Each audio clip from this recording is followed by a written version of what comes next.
What's up, everybody? Happy Monday. Junkies back with you live on 106.7 The Fan and the Team 980 here in the DMV. 910 The Fan, 105.1 FM in Richmond. You can watch us on the Monumental Sports Network all year long. We are celebrating 30 years of the Junkies, presented by Main Street Bank. Cheer local, bank local. Main Street Bank is a business-focused community bank, proudly serving the DMV since 2004. Visit mstreetbank.com to learn how to put their team in your office. Main Street Bank, member FDIC, equal housing opportunity lender. We thank you for tuning in this Monday morning, March 30th, 2026. I'm John Paul Flame, joined by Eric Pickle. Morning. Johnny Cake Sawville's here. Hey, what's up? Hello. And back from his trip in North Carolina, Jason Bishop. Yeah, what's up? What were the highlights? I know you said you were going to a golf tournament that one of your buddy's sons was playing in. Yeah, that started on, it was practice round on Saturday, but started yesterday. Gotcha. So I was already back, but yeah, big tournament down at UNC Wilmington. University of Richmond was in it, a bunch of schools. Very cool. Nice. But What town were you in again? Wilmington. Is that where you typically like to go? There, and you want some breaking news? Sure. You want some breaking news? Wow, breaking news at 6:02. Oh, really? Breaking news. Breaking news? Let's play the sounder. We interrupt this part of your program for some breaking news. Bish Bucks and Teresa Bucks spent some bucks. This is breaking news. And bought some property. Ooh, we finally did it. That is breaking Bought news. some Wilmington? property in Southport, North Carolina. Ooh. Southport. That sounds fancy. Southport is 30 minutes south of Wilmington, and so we bought some property, bought a little land. So you bought Just land. land, no home. Yeah, just land. You built is he it- built his dream home. Do they have like homes being built there and you bought a plot? Like that kind of thing? Like I don't understand. It's a neighborhood of about 60 homes, and there were some other houses being built, but they're not all new homes. Uh-huh. So we just bought an acre and a little bit less than an acre, and we'll see where it goes. Very cool. How close to the water is this acre of land? Not far. Excellent. Not far at all. Is it on a golf course?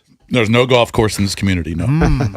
Nope. Very cool. I don't know anything about Southport. Is there a Yeah, casino about it. nearby? Cakes probably couldn't move there if there wasn't a casino. I'm going to No. guess no. I'm going to guess probably not. No casinos over there Yeah. in Brunswick County.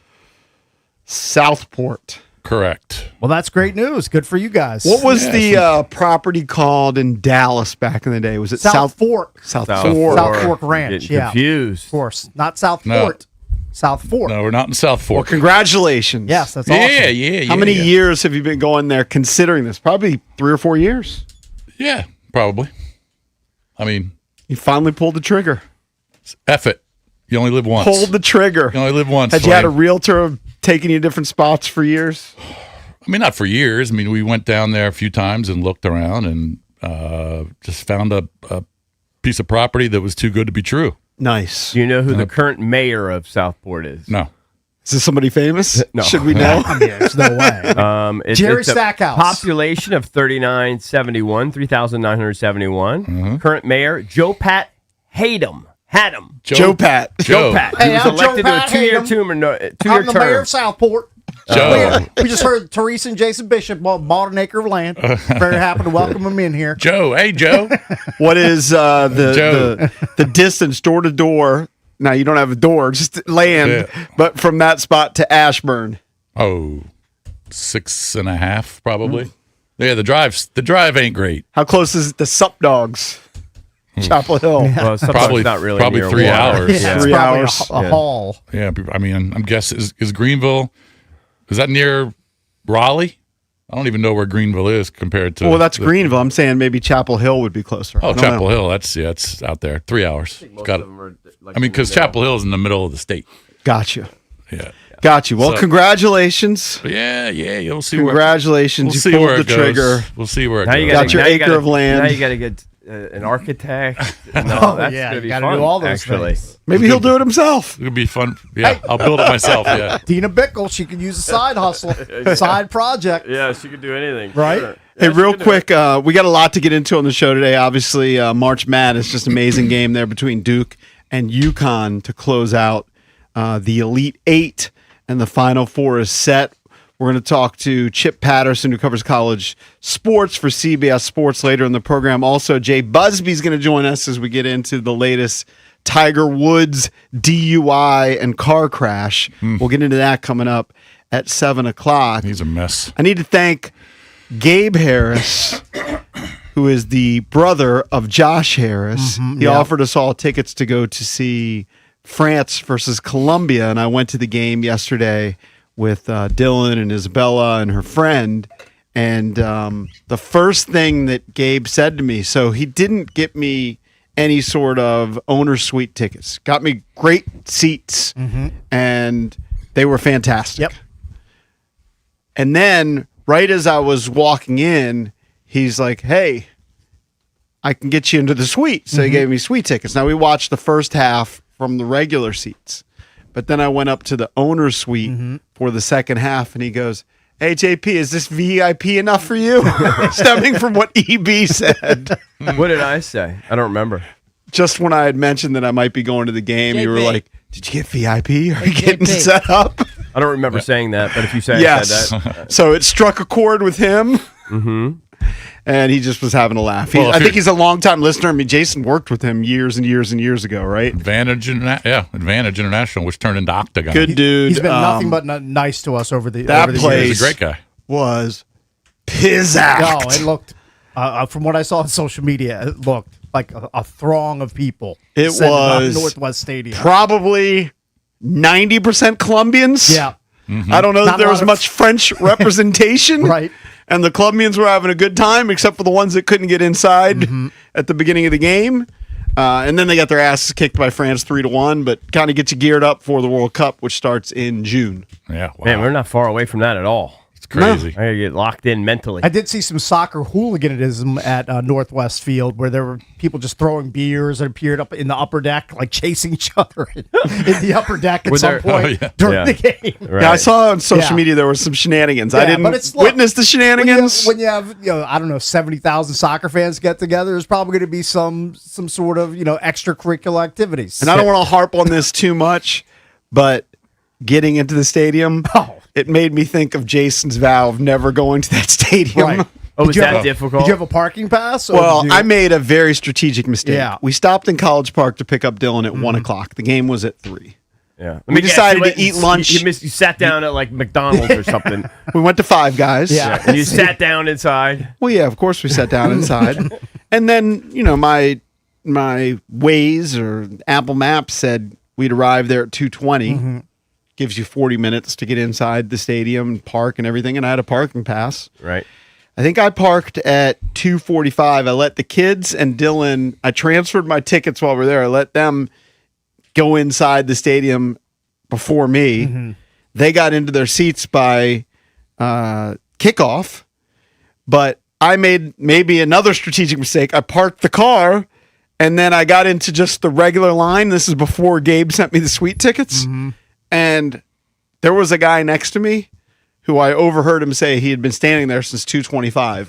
And I don't think we moved for 20 minutes. I don't know what was going on, like legitimately to move. And it was, that could have been a stampede situation of course. where people get trampled because there was hundreds of people in front of me and hundreds of people behind me, and they were mostly Colombians, and they were just bitter. Like, what's going on? I don't know what was Line happening. Wasn't moving at all. Wasn't moving at all. And then I get this thing from Gabe that was like, because he had told me, he's like, he heard you say the thing about VIP, and he texted me and he was like, there's no room in the owner's suite. I was like, that's okay. Whatever tickets you get me. I was like, you give me nosebleeds, it's fine. Whatever.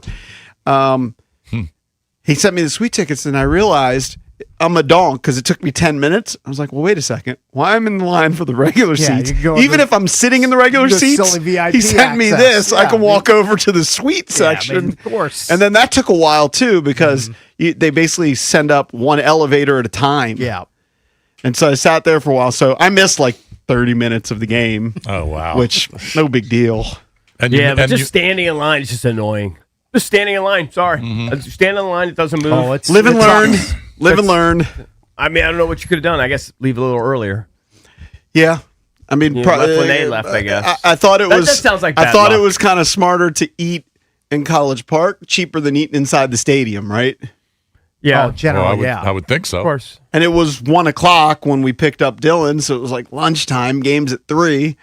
We left College Park around 1:30, and it was one of those situations where it says you're going to get there at 2, and then it says 2:10, then it says 2:15, then it says 2:20, and it just keeps extending. So anyway, it worked out. Thank you, Gabe Harris.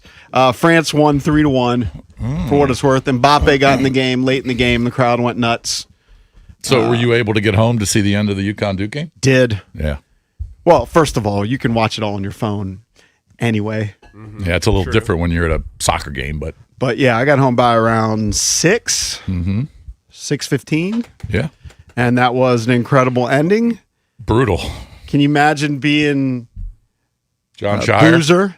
No. I blame the coaching so much, though. Boozer's got to think about that pass the rest of the place. Just hold on to the ball, get fouled. Hold on to the ball. Get fouled. Turned into a freshman. Yeah, I don't know if it was poor coaching or just a freshman just losing his mind temporarily, not knowing what to do with the ball. Well, that's where the Yeah, coach. That's where the coaching comes in. I agree. Shire should have been in there, like telling him, if you get in trouble, just hold on to the ball. that's- Boozer said after the game. That's a play that he has made, though. Sure. That's a decision he has made the entire year. He's played older than a freshman, Boozer said after the game, but not in that particular moment. that Shire said play strong. Now that's a vague thing, but just be strong with the ball.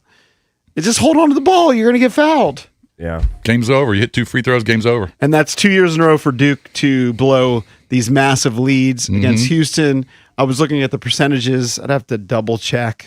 But roughly last year, at one point in the game, they had about a 93% chance to win.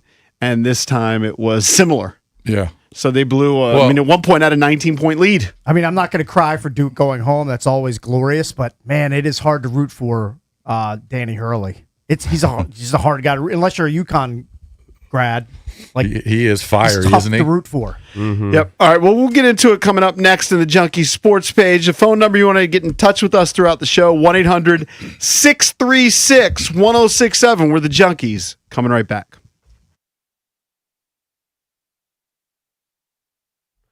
All right, guys. EB here. What if selling your home actually felt simple? Less uncertainty, serious buyers walking through your door, more money in your pocket when it's all said and done. That's exactly what Debbie, Sarah Reynolds, and Power Home Team with Keller Williams bring to the table. The average home sold by Reynolds and Power Home Team sells 3 times faster than homes listed with the typical real estate agent. That means fewer days keeping your house perfectly clean, fewer last-minute showings, less disruption in your daily routine. Even better, their sellers net 4.2% more on the final sales price. That can mean over $30,000 more at closing, and that's what it's all about. More money that can help you with your next home, retirement, whatever it is that comes next. They're so confident in their abilities that if your home doesn't sell, Debbie and Sarah are going to buy it at a price you agree upon. That's their guarantee. So call Debbie, Sarah Reynolds, and Power Team right now. Memorize this number, 844-654-SOLD. That's 844-654-SOLD, or check them out at DebbieHasTheBuyers.com.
Welcome back. Junkies come to you live on 106.7 The Fan and the Team 980 here in the DMV. 910 The Fan, 105.1 FM in Richmond. And you can watch us on the Monumental Sports Network. Mm-hmm.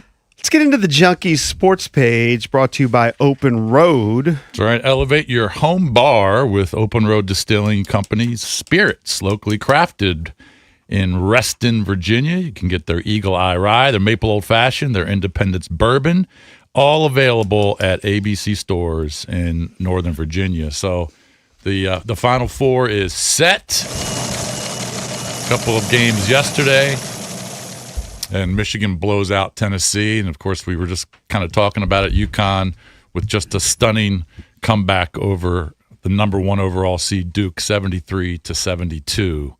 And, that's just the way that game ended, to blow a 20-point lead or 19-point lead, and to kind of just look frozen in the last 6 to 8 minutes, and certainly in the last 10 seconds, to make the mistakes that Duke made. Kind of surprising because of how good they were all year. Some of the teams that they beat this season, even with the injuries that they had with Foster and Big Patrick. That is a brutal loss for Coach John Shire, who had a brutal loss last year, too. Yeah, I mean, they lost in the Final Four to Houston last year after leading by 14 points in the second half. Yep. And they were up 6 with like a minute and 15 to play in that game. Yep. And gagged away a lead. They do the same thing here. And it's so it's becoming a pattern. All the attention goes to John Shire. Sure, as it does. should. It does. I mean, it has to at some point. I think also, I just want to say for a moment, though, you have to give just credit to just the execution, though, in those last few seconds. Yeah. They just handled it perfectly from UConn's perspective. Sure. They did everything right from all they could do. They didn't give up. And then just to execute and then to hit that shot. I mean, it's just a miracle. I mean, it's a 1 in a million, but they pulled it off. 35-footer from the logo. Yeah, I mean, with the game on the line. It's just horrible luck for Duke. Yeah, Well, but brilliant execution on their part. Like, Yeah. literally, they did everything right. I mean, Duke missed 18 of their first 19 threes. And then they obviously got hot in the last 5 minutes. But for Mullins to hit the 38-footer, I mean, in that situation is just that's a loss that John Shire and the Boozer kids will never, ever forget. So I mentioned the percentages last year with 47 seconds left against Houston. Con Knipple missed a layup. It was 67-61. Duke had a 6-point lead. They had a 92.5% chance to win the game. They lost that. And then last night, when Caden Boozer commits the turnover, they're still at 89.6% chance to win. Yeah. Well, and in the last 10 seconds, the inbound goes to Cam Boozer, and he gets it right back to Sarr, and then Sarr finds a wide open Caden Boozer, and if Boozer just holds the ball or just dribbles backwards, I mean, he's just going to burn another 3 or 4 seconds, get fouled. Yeah. But he tries to throw a longer pass down to Big Patrick, and it's tipped. And you saw what happened. I mean, it's just incredible to lose a game that way. That said, you could feel the momentum shifting for minutes in that second half. Sure. And Cam Boozer, he hit a good bucket on one spin move, but he also had one where he just dribbled it kind of off his foot or whatever and committed a turnover. Yeah. So, I mean, UConn, credit them. They fought hard. They got back in the game. They obviously hit an amazing shot there to win the game. 3 out of the last 4 years, they've made the Final Four with 2 national championships. That's an incredible run. Yeah, he's a great coach. He's just an a-hole. Well, if you're a referee, he's an a-hole to you. And getting back, he doesn't get real crazy on his players like Pitino does. Pitino gets in the guys' faces and his own guys and grills the hell out of them. Well, I'm sure Hurley's not as bad on the sideline. He does that in practice. I would imagine. Okay, that's fine. But on the floor during a game, he doesn't get as crazy as some guys like Pitino. But Hurley goes after the refs. Yeah, all of them. And but he is a great coach, no doubt. Getting back to Duke for a second, I thought Caden Boozer handled it remarkably well for a kid who's 18 years old in the worst moment of his life, in front of millions and millions of people. I mean, he couldn't have handled it any better. And I'm sure some of that comes from his dad was a pro for so many years in the NBA. And, these guys have been bred to be pros since they're young. So, like, he could have just folded up and said, I don't want to talk, but he handled it like a man. Got to give it to him. Got to give him credit. And it was just so close. I mean, the defender, whoever the hell it was, it jumped up and tipped it. Just great play by him. Another couple inches, and it'll be fine. Mm-hmm. Game over. Duke advances. I heard Mullins talking after the game, yeah. who hits the game-winning shot. He thought it was for the tie. He didn't even know he was hitting the game-winning shot. Right. Yeah, that's right. I did hear him say that. Yeah.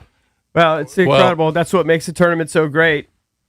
Those kind of moments. You kind of wonder why Caleb Foster wasn't on the floor in that last 10 seconds. Now, I know Foster didn't play very well, and he had 3 turnovers in 13 minutes, and he's battling the foot injury. I mean, he had foot surgery just a few weeks ago. Mm-hmm. So the fact that he was back out there was kind of incredible. But I don't know. I might want my experienced point guard out on the floor with an just to be a ball handler. Well, I think coming out of the timeout before the foul, and Yukon only hit 1 free throw. Remember, cut it to 2. Yes. Before the foul, I know they made a mention on the broadcast that Duke had gone big. Yeah. Probably just to defend the threes or whatever, and they didn't seem to make a substitution afterwards. Yeah, and you wonder why. I wonder. That certainly. Pummeled. You saw Hurley when he was talking to his players. He says, "We want to foul Sarr or Patrick." Mm-hmm. Right? They wanted to foul those 2 guys, the 2 bigs that are not great free throw shooters. I don't know what Foster's free throw shooting percentage is, but I think I'd rather have him on the floor just because I know I'm going to need some ball handlers to make good decisions. And he went to the freshman, and you saw what happened. I mean, you get it. He didn't want to go to the line. I think Caleb Foster only shoots 58% from the free throw line. Okay, well, maybe that's the reason. That's probably the reason. Yep. But that pummeled a lot of brackets, right? Had to have. Mm-hmm. Oh, yeah. Just an average person don't even pay attention. You're going to have Duke advance. I know it pummeled mine. I had Duke winning the whole thing. That'll hurt. No bracket, might as well just take it and ball it up and throw it in the trash. Yeah. All right, let's take a look at how bad I've done. Valdez, you had a lot of available points, right? Did you have a weekend where you were able to catch up some? I had Illinois advance. I had Yukon advance. Well, I had Michigan advance. Oh, so you have 3. And if Purdue would have beaten Arizona, I would have had all 4. Wow. But So you I have 3 out of 4. That's pretty good. Where does that put you? I'm currently ranked 147. Oh, so you moved up a lot. Yes, I had a big jump. I moved up a lot, but I'm still in 286th. Yeah, I'm just dropping. I'm at 40 something, but I'll be in the 300s when it's all done. I think I have 2 of the final 4 teams. What do they give you for the championship? Like 300 points? Oh, I don't know. They give you the way they crazy. do the scoring. Yeah. Yeah. I could only have 1 in the championship because I've got I did have Michigan and Arizona, but on the other side I had actually I'm in okay shape. No, I had Houston. What about Roger? Did Roger do anything? I've got 3. Is he still cooked? He's still going to be in the low 800s or something. Drab? Roger? Roger is in 770th place. All right, so and then you were in danger, dead. but did you have a good weekend? I'm in 759th place. Oh, man, it's going to be a photo finish. If Michigan beats Arizona, Roger beats me. If Arizona beats Michigan, that's what it comes down to. I beat Roger. So it comes down to that. Yep, I'm 10 points ahead of him. Brutal. Wow. First time in my life, I'll be rooting for the Arizona Wildcats. You have a vested interest. Well, they look to me like the best team left. Now Michigan looks good too, but Arizona looks really good. Michigan was just dominant yesterday. They were really Poor really Rick good. Barnes. He's never going to win it. I mean, he's 71 years old. Like he's just never going to win the whole thing. No, In all likelihood. Most likely they couldn't match up with the bigs for Michigan. Michigan's 3 bigs are just that's a very difficult. We had Tim Brando on a few weeks ago, and he said, "Nah, Michigan's the team." It looks like he might be right. I don't know. Arizona looks really good too. Arizona is good. That would be a great championship game. The fact that that's a semifinal game is kind of crazy. I'm just rooting for anybody but Yukon. I just cannot root for Danny Hurley. Well, I think the play. Yeah, I can't root for him. I mean, he's great. I can't whatever, root for Michigan. I mean, I just can't root for that one of the most arrogant fan bases on the planet. Is Dusty May going to leave Michigan for North Carolina? I don't know. Who knows? That's one of the names sure. that North Carolina covets. I'm sure he is. I don't Guy's know. been to Final Four with 2 different teams. I'm sure he'll just parlay it into a big fat raise from Michigan. Did Juwan Howard suck? I mean, he wasn't great. He wasn't fantastic. What's he doing now? He's out of coaching and everything, just living off his money. He should just live off his money, right? He should buy an acre next to the Lurch and just play golf and go to the beach. He's an assistant coach on the Brooklyn Nets. Oh, he is. He's a grinder. Yeah, He there you is, go. man. He Juwan just likes- Howard's a grinder. You Likes know being what? in the game. Can you imagine making all the money Juwan Howard has made No. and you still want to No. The answer is no. I mean, the coaching profession is a grind. He's a basketball guy. I know, but still, it's just a grind. I'd be hang out at the beach and play pickleball. Be a high school basketball That's what coach. that would be. Not as big a grind, you know? Anyway, Yeah, money's not as good. I Yeah, guess but assistant basketball coach in the NBA, maybe it's not so bad. You hang around with the I get boys. it. If you hear Mike Bray, like, you Yeah. know, it's pretty chill, but still.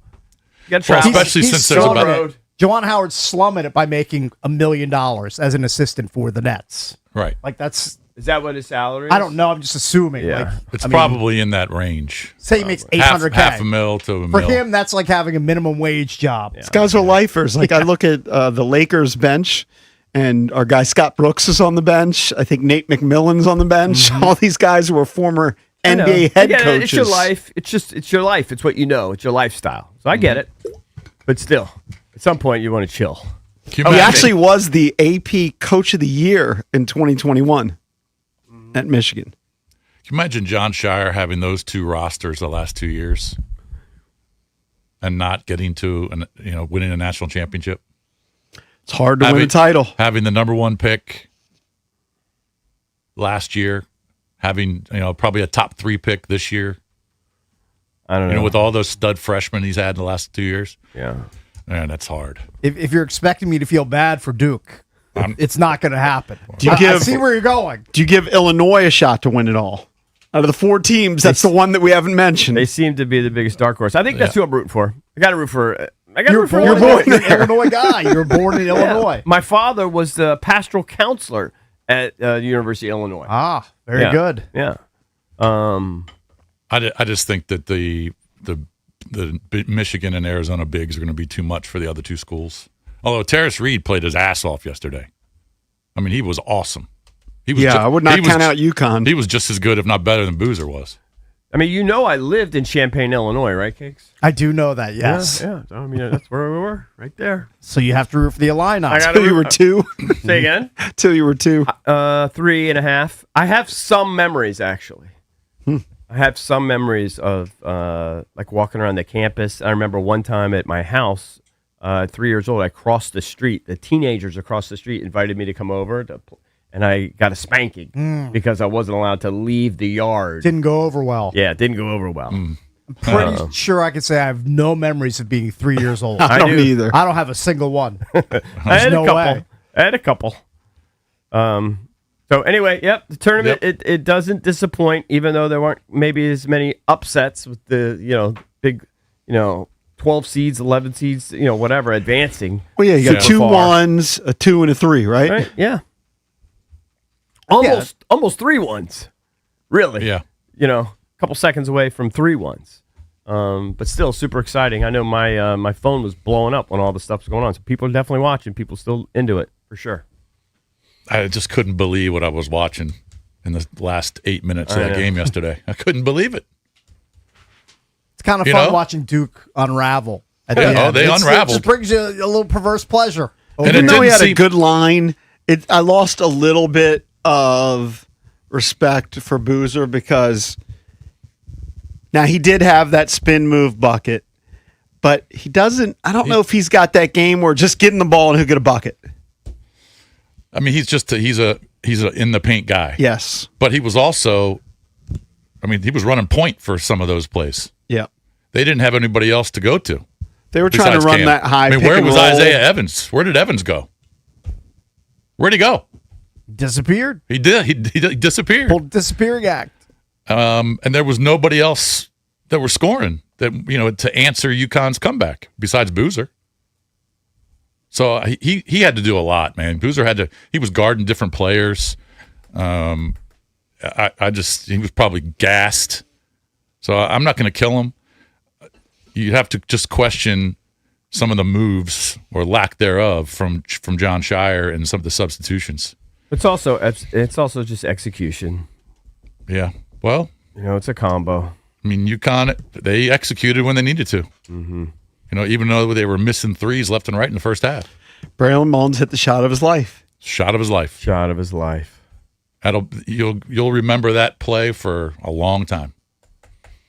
Chris Jenkins, Mullins. It was just Chris Jenkins is the national championship game. Yeah. Mm-hmm. Yeah. Little bit of difference. But this one's a big one, and this was a little further Bryce out. Drew. Goes up in the Bryce Drew. Yeah, of course. Yeah, you'll never forget in that category. But man, Cakes, that's just can you imagine if you were a Duke fan watching that? They could drown in their own tears a little by the way, bit. just It's watching okay. I'm that, with Cakes. Yukon, the arena was very pro Yukon. Oh yeah, you've got a lot of Duke hatred. Yeah. Nationwide, but certainly in this region, yes. It's a Big East arena. Yeah. Yeah. They represented. Hey, I'll root for Cameron Boozer if he's wearing a Wizards jersey next year. That's fine. If he puts on our laundry, I'll root for him. He'll be my guy. He'll be my guy too, but it'd be disappointing. I'd rather have Acuff or DeBonsa or Peterson. I think Boozer's going to be a really good pro. He's just not a guy who can take a game over probably at the NBA level. You know who he reminds me of, and it's not the same player, but it's just a college guy who was dominant, and he was a good pro. He was a good pro. Corliss Williamson, when he came out of college from Arkansas, he was a monster in college. A little undersized, right? Right. He was like a But 6'7" Boozer's power not forward. uber athletic. Mm-hmm. He's found a way to get his shots off, and maybe he'll get the shots off great. I see him being a good pro, not a great pro. I'm with you. I said that last week, and Drab attacked me. Drab's a big Cam Boozer guy. Corliss Williamson, assistant coach with the Spurs. A lifer. Is he? They're all lifers. Yep. And he was a good pro. I bet you he averaged 15, 16 points per game in his career. I'd have to look it up. No, he had a great career. You'd also be lucky to be Corliss Williamson, for sure. He averaged 11 points per game. Okay, it was down to 11. But I bet he had some years that were much higher. He played from 95 to 2007. Yeah, 12 years in the league, roughly. Pretty good run. Yeah, the Boozer boys, their first half numbers were just spectacular, and then the second half numbers. Cameron was still scoring, but the 7 turnovers were just critical. Coming up next, the Washington Nationals are off to a surprising start. We'll get into that here on the Junkies.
How about those Washington Nationals? Off to a 2-1 start. Yeah, over a playoff team from last year. How about Joey Weimer? I know. I didn't know anything about Joey Weimer coming in. He's been impressive. What is he, 6 for 6? Is that 6 for 6 and 8 for 8 as far as reaching base? Reach base every time. He's got a couple home runs. Yeah. Yeah, he's been big for He's them. doing a little bit better than James Woods. James Wood. Yeah. Yeah, James swinging a lot of pitches. By the way, he'll be fine. Weimer's making history by reaching base safely through his first 8 plate appearances of the season. He became just the 3rd player in the expansion era, dating back to 1961, to do so on 8 consecutive plate appearances to start his tenure with a new team. Yeah, good for him. I mean, that's a very niche stat, but good for him. He's off to a hot start. He is. He's off to a great start, and I think he was with Miami last year. He's a big boy. Or maybe Kansas City. 6'4". I'm not sure where he was last year. No, he was with Miami last year, and then he started out with Milwaukee. But yeah, I mean, that's a great win. To go to Wrigley to open up the season, and he seems take very much 2 out of 3. Yeah, seems very much like a 2026 Washington National. He's cheap. He only makes $820,000. Yeah, They got a good start from Jake Irvin in this most recent start. Yeah, Irvin was really good. Now, the thing with Jake Irvin is we do have a full body of work last year. Like, I don't get my hopes too high. I think his ERA was hovering close to 6 last year. Yeah, I think it was 5.7, 5.8. 5.7 in 33 starts. Yeah, but he was good yesterday. Now they go to Philly tonight, and then before they have to open up at home for their home opener against the Dodgers on Friday. I do like that they are really pushing, and you missed our interview with Paul Taboni. He's going to be on every Wednesday at 9 o'clock. Paul Taboni, the new president of baseball operations for the Washington Nationals, that they're pushing an aggressive style of baseball. Good. Yeah. And Butera wants them aggressive on the bases, also wants them running 90. So they made a big deal when C.J. Abrams, I forget if that was in the first or the second game, he loafed, where he hit that bullet down the line that I guess he thought was going to be a home run, that, yeah, he kind of loafed, and it just ended up being a single instead of a double because he was thinking it was a homer. Supposedly he apologized right He away, did. and they appreciated that open communication. Yeah, he offered it up. He didn't, Yeah. He didn't have to be called out on it. He knew he made a mistake. Yeah. Well, But they're saying that's kind of a sense of a new responsibility. I don't know that what would have happened last year with Davey if that same thing happened, but they're at least making a point. Davey wouldn't have been happy about Yeah, that. Davey would have called him out. They're trying to make a point that it's like a new attitude. Yeah, well. So good start for the Washington Nationals, off to the 2-1 start. And then what did the Caps do, Cakes, over the weekend? Caps have They've won 2 straight. They won a shootout. So what are they up to now? Break up the Caps. They have 83 points, I believe, and they trail. I think they still trail by 5. The Pens by 5. Are they under 10% chance? 6.5% chance. 6.5%. Okay. I mean, I've given up playoff hopes. Yeah, for you this should, team, but it's just funny to watch it. It's just funny. It's interesting to see. Good for them. And they play Philly. I think they play Philly next. They play Philly tomorrow night. Tomorrow night here. And That's here. And they are chasing Philly. Did the peer pressure get to you this weekend, Cakes? Did you buy tickets for Ovi's potential last game? I did not. I tried to peer pressure I did not buy try. tickets for his potentially final game in Columbus. I did put the Wizards on for a moment, and oh my God, they were down. They were down 30 pretty early. I can't remember what it was. I don't know if it was in the second quarter or third quarter, wherever the heck it was. They were down pretty big. It must have been in the third quarter. Yeah. And then you look, and they started Leaky Black. Started Juju. Hey, but big news: the Pacers won their second game out of 20. So that's how bad the Pacers are playing. They're 2-18 in their last 20 games, but that means they have 17 wins, tying the Wizards. So the Wizards right now, Pacers have a slightly worse record because they've played one less game. Yep. But Wizards at 17-57, the Pacers 17-58. Now Brooklyn's at 18-57. They're trying. They're making a push. They're trying, but the Wizards, I believe, have the Lakers tonight. Lakers won't have Luka because he had a technical, so he has to sit out. But the Lakers should pretty much pummel the Wizards. How is it possible? I know that Bronny hasn't played a lot there, right? But how is it possible that I just saw over the weekend that LeBron had his first assist to Bronny, or vice versa, whatever it was? Because they're not usually in the same rotation. I get it. Bronny only gets in there garbage time. A point of sort of doing that like a year ago. Like put them in there together a little bit for nostalgia purposes. Well, Bronny basically didn't play. Do you really care last about year. Bronny at this point? It's just an interesting anecdote that these guys have played together for a year and a half. It took this long to get their first assist. I mean, they're he's just only never on the court when it's a blowout. I understand, but They actually started putting him in the regular rotation. Right. To his credit. And then I believe on Saturday night or Sunday night, one of those nights when the Lakers didn't play, I think he played with the G League and put up 26. Mm-hmm. So maybe Bronny's coming on. Reddick, again, put him into regular minutes of the game. Mm-hmm. So that's why he had the assist. Right. Well, yeah, I was. He still looks tiny on the court to me. I know there are smaller guys than Bronny James, but he looks really small. Is he 6'2"? That's what he's listed as. 6'2", 210. I mean, when you're on the floor with a bunch of guys that are freaking 6'9" and to 7'1", you're going to look tiny. Interesting thing to me is I believe his brother Bryce was redshirt this year, right? At Arizona. Yeah, maybe. Yeah. Yeah. Redshirt. And I'd have to double check, but I saw something where they said he was preparing for the draft. He may have gotten onions. I don't know. Is that true? it's possible. I wouldn't be I could see shocked. guys Would you be just- shocked? That he's No. preparing for the draft. Yeah. He's not even playing. I know, but it's a year. They just gotta have, be to, college they just for a have year. to get the year out of the way so they can apply. Sports is becoming more of a farce every week. Yeah. Somebody will draft him as a favor. Right. To be a second round pick or something. Didn't he like? He was supposed to be the better brother, right? I don't know. I don't know. I always thought Bronny was always talked about more, but Didn't I he have go no idea. viral just like a few weeks ago to take a picture with Arizona after, I don't know if it was Yes. after winning the Big 12 or what it was, but he ripped off his warm-up pants to make it look like he'd played in the game. And he hadn't played for 1 second. Now, hilarious. he is bigger, though. He's bigger than his brother. Yeah. Yeah. So maybe that helps him a little bit. But I think he's, 6'5", 6'6"? Yeah, 6'6".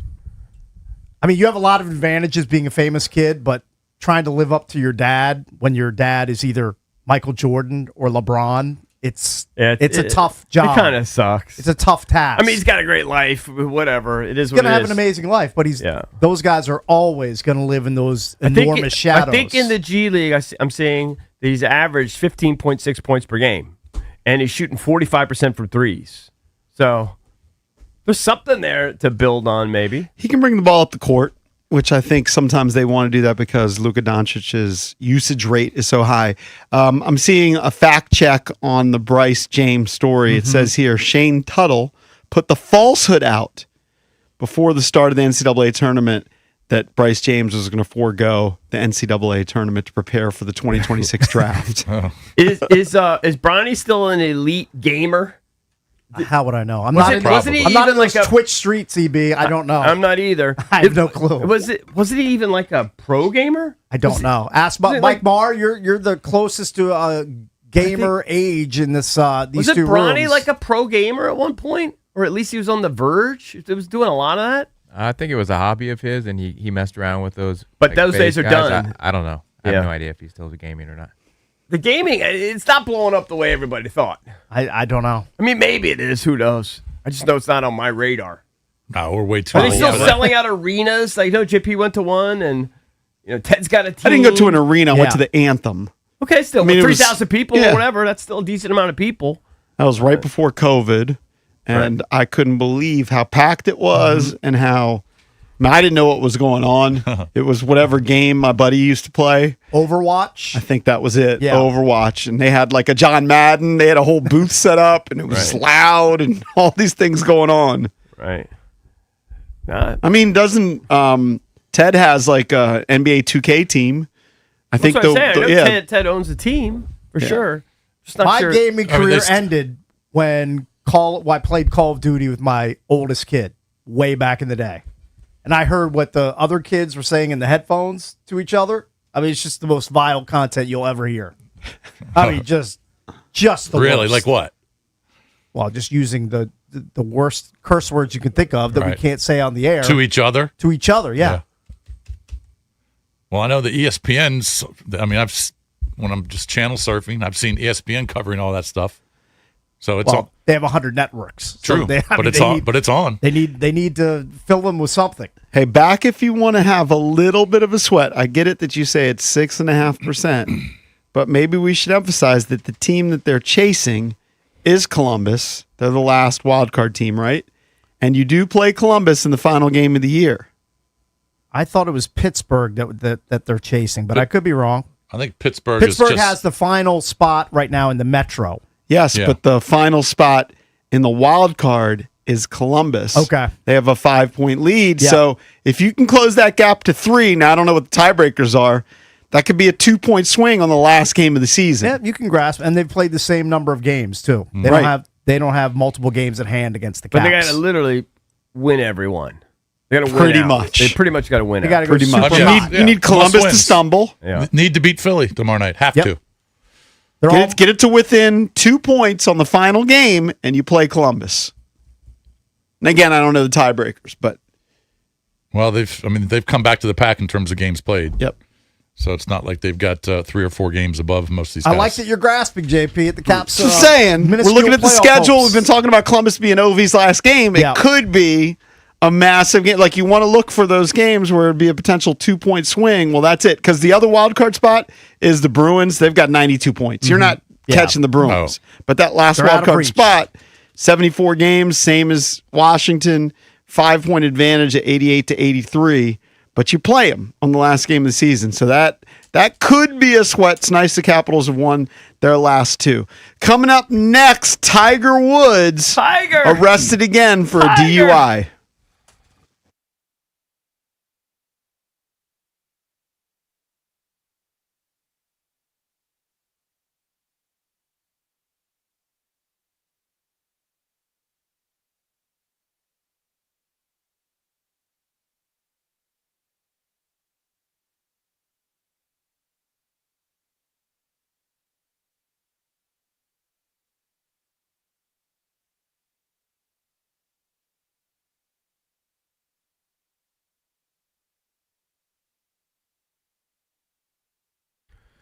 All right, guys. Baseball fans, FanDuel's giving you a chance to call your shot with daily dingers. Joining the action? Super easy. Just make your free pick on who's hitting a home run in their game, and if you're right, you'll get a profit boost to use on your next bet for a chance at extra winnings. It's just another reason why FanDuel is the home of home runs. Maybe you're going to bet on Joey Wiemer to continue his hot streak. Jacob Young, Brady House keep hitting bombs. Maybe Wood will get one. All you have to do is head over to FanDuel.com/local to opt in for daily dingers and make your free pick on who's hitting a homer. That's FanDuel, official partner of the MLB. FanDuel Sportsbook is the official sportsbook of 106.7 The Fan. You must be 18 and over. Present in D.C. No purchase necessary. Opt-in required. Bonus issued as non-withdrawable profit boost tokens. Restrictions apply, including any token expiration and max wager amount. See terms at sportsbook.fanduel.com. Gambling problem? Call, text 1-800-GAMBLER.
Well, how about them Nats? Joey Wiemer and Keibert Ruiz homered, and the Washington Nationals earned a season-opening series win with a 6-3 victory over the Chicago Cubs. They may have also found their new MVP. According to Elias Sports, Joey Wiemer is just the third player since 1961 to reach base in each of his first 8 plate appearances. As for the Wizards, they lost last night to the Portland Trailblazers 123-88. Will Riley scored 14 points off the bench for the Wiz. And time to check in on the madness. Michigan crushed Tennessee, 95-62 your final score. And Yukon had a last-second 3-pointer to beat Duke, 73-72. They advanced to the Final Four for the third time in 4 years, looking to become the first team since UCLA back in the 1970s to win 3 national championships in 4 years. From the Crop MedCap 5-Star Sports Desk, Savannah McCann on the Fan.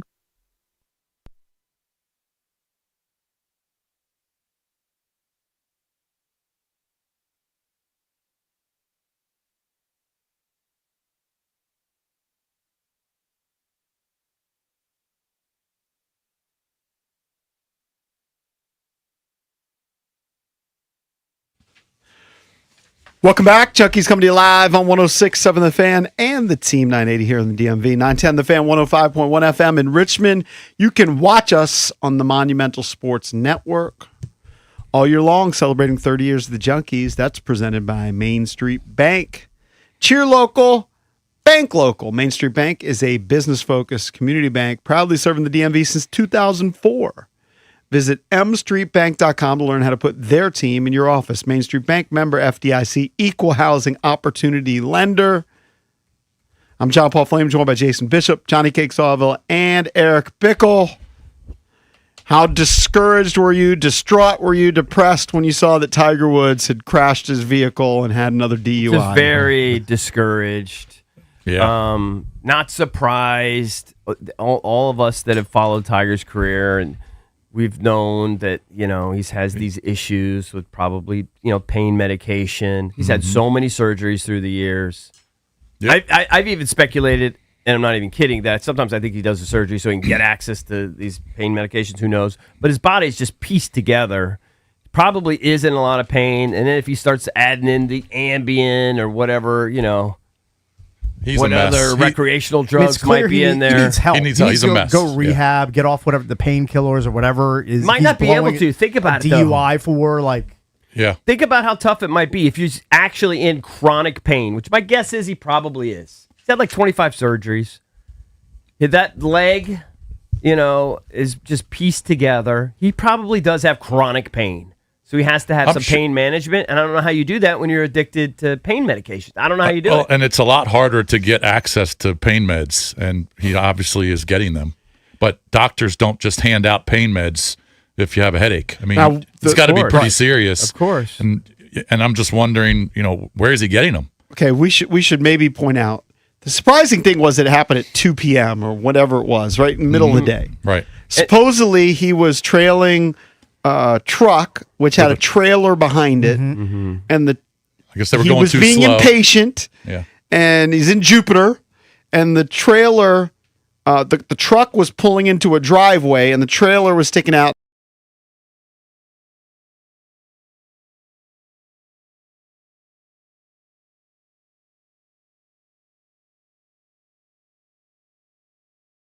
Small road. He was speeding by, thought he was going to be clear, wasn't clear because the truck was going into the driveway and the trailer sticking out. He took a breathalyzer. He blew a 0.0, which happened the last time he had a big crash and was arrested for DUI. He refused to submit a urine sample. Right. Yeah. Right, because so nobody's going to know what's in his system. What he's driving around with. I'm not sure. Are they allowed to force a blood test? I'm not sure that they are. I don't think you can force it. Yeah, but the court's going to look down on that, obviously. Right. But I saw an allegation, though, where some attorneys were saying, so it's kind of interesting, unless he issued a statement like overnight, I don't think he's issued a statement since. Mm-mm. And they're saying this because legally he still has a lot of leeway. Because of the way they resolved the last case, this is technically his first DUI, and because So the other ones have been expunged. I guess, or whatever, however they were handled, and because it's just pure speculation on what he's on. He could show that he was just on medication, prescribed medication, and so there's some leeway there. So he's got a lot of outs, which is not really great. I mean, you want him to have some consequences for what's going on. But it is a disturbing pattern. Like he's rolled his car and I tell you what, suffered that horrific leg injury. He looked like he was on something. And then he flips his car again or puts it up on its side. Like he's going to wind up killing himself or somebody else on the road if he doesn't stop this behavior. Alan Shipnuck wrote, I can't remember what his most recent book was about. If it was about Phil or whatever. But in the book, he reports that, and it's been underreported, but that accident where he did get the pedal fracture and he destroyed his leg, and it's mangled to date, that they could check the black box of the SUV, and his foot had 99% pressure on the gas. In other words, he didn't fall asleep, and it was almost like it was intentional. He was basically 100% of foot pressure. Intimating it was a suicide attempt, or maybe just complete reckless driving, speeding around a turn. I think his mind is just elsewhere when he's doing that. Well, I think it could be. Who knows? A cry for help.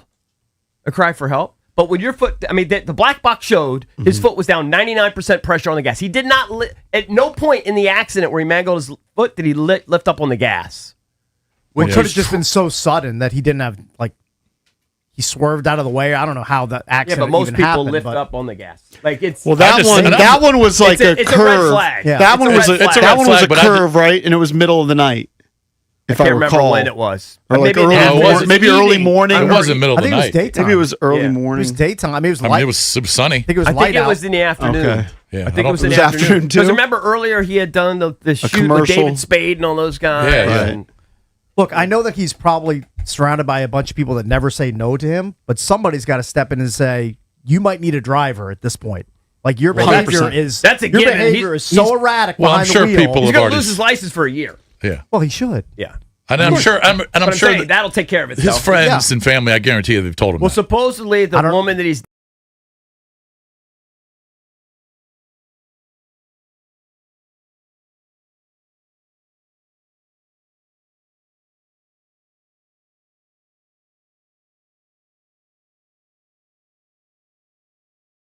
him off, and he's not going to sweat it.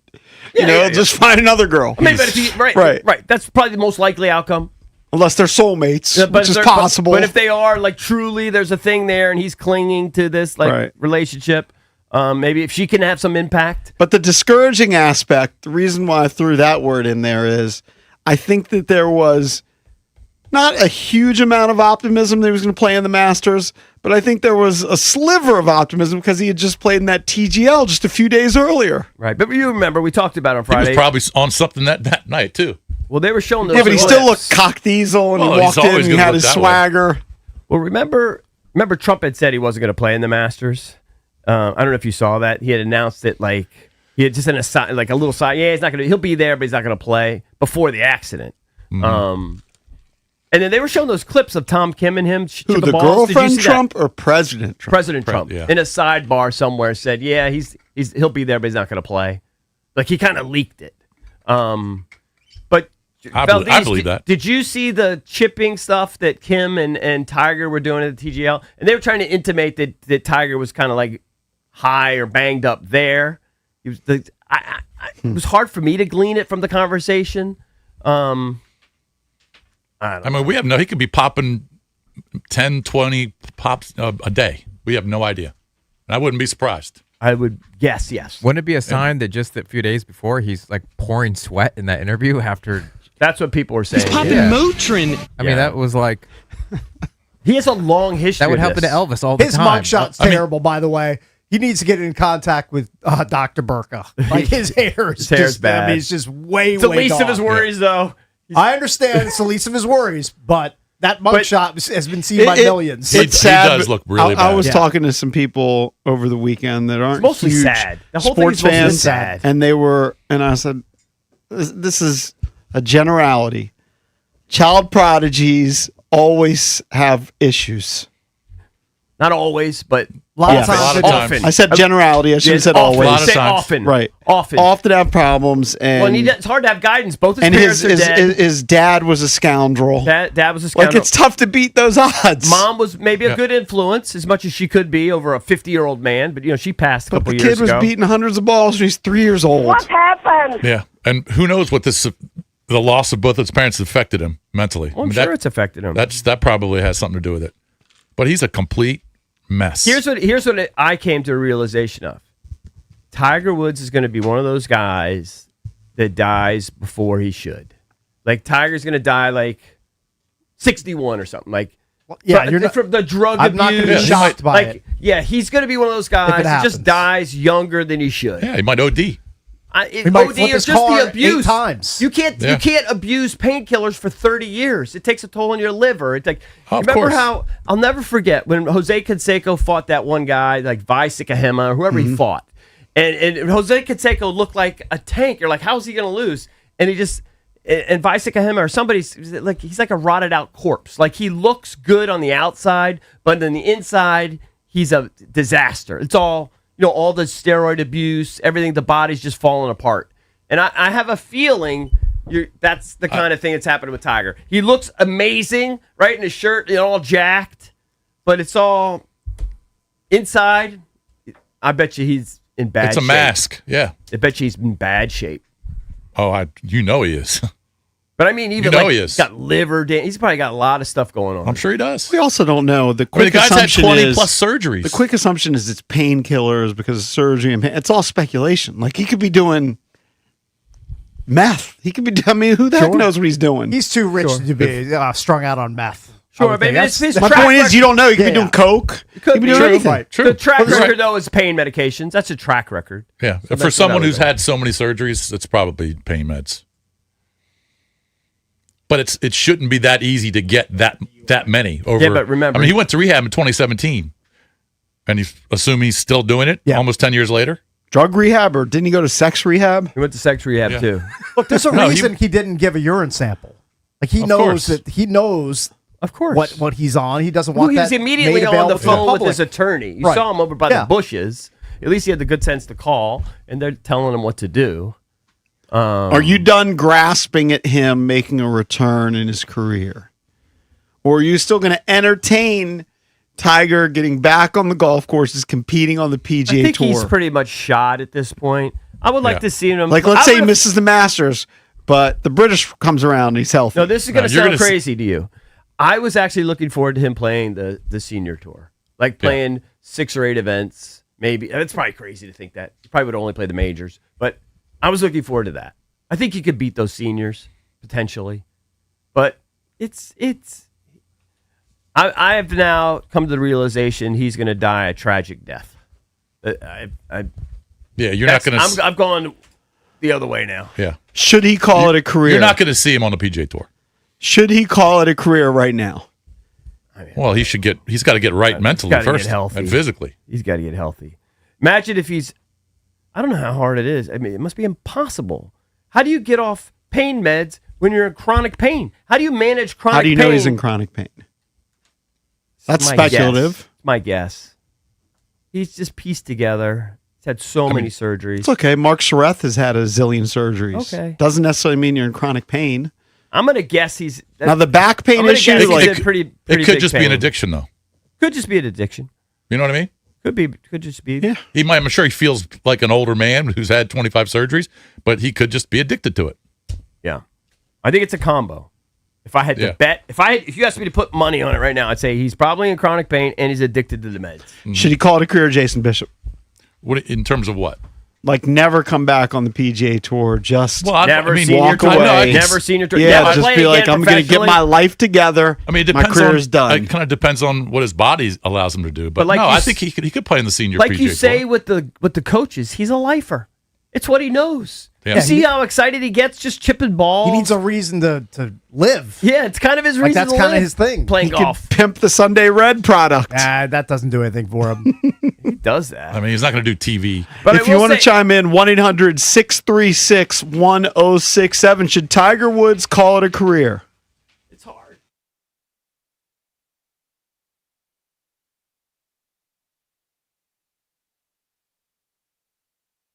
Ever see that rookie try to steal second base without checking on the pitcher? Yep, that usually does not end well for him. The same goes for investing. Making big financial decisions without a game plan, that is a rookie mistake. That's where Trajan Wealth comes in. Their fiduciary advisors have decades of experience helping clients plan for their retirements, lower investment costs, and optimize old 401ks. No guesswork, no gimmicks, just a solid strategy built around your goals. Avoid the rookie mistakes. Call Trajan Wealth at 202-929-6600. That's 202-929-6600, or visit trajanwealth.com. That's trajanwealth.com. When it comes to your future, you don't want to get thrown out at second base. Call Trajan Wealth at 202-929-6600, or visit trajanwealth.com. Advisory services through Trajan Wealth LLC, SEC registered investment advisor, client, paid advertisement. Additional disclosures at trajanwealth.com.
Welcome back. Chucky's coming to you live on 106.7 The Fan and the Team 980 talking about Tiger Woods. Should he call it a career?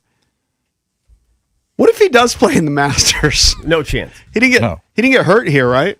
It's impossible. He's not It's just impossible. too much scrutiny. Just He's gonna stay embarrassing, apart. right? Yes, yes. Although Withdrawal, embarrassment. Yeah.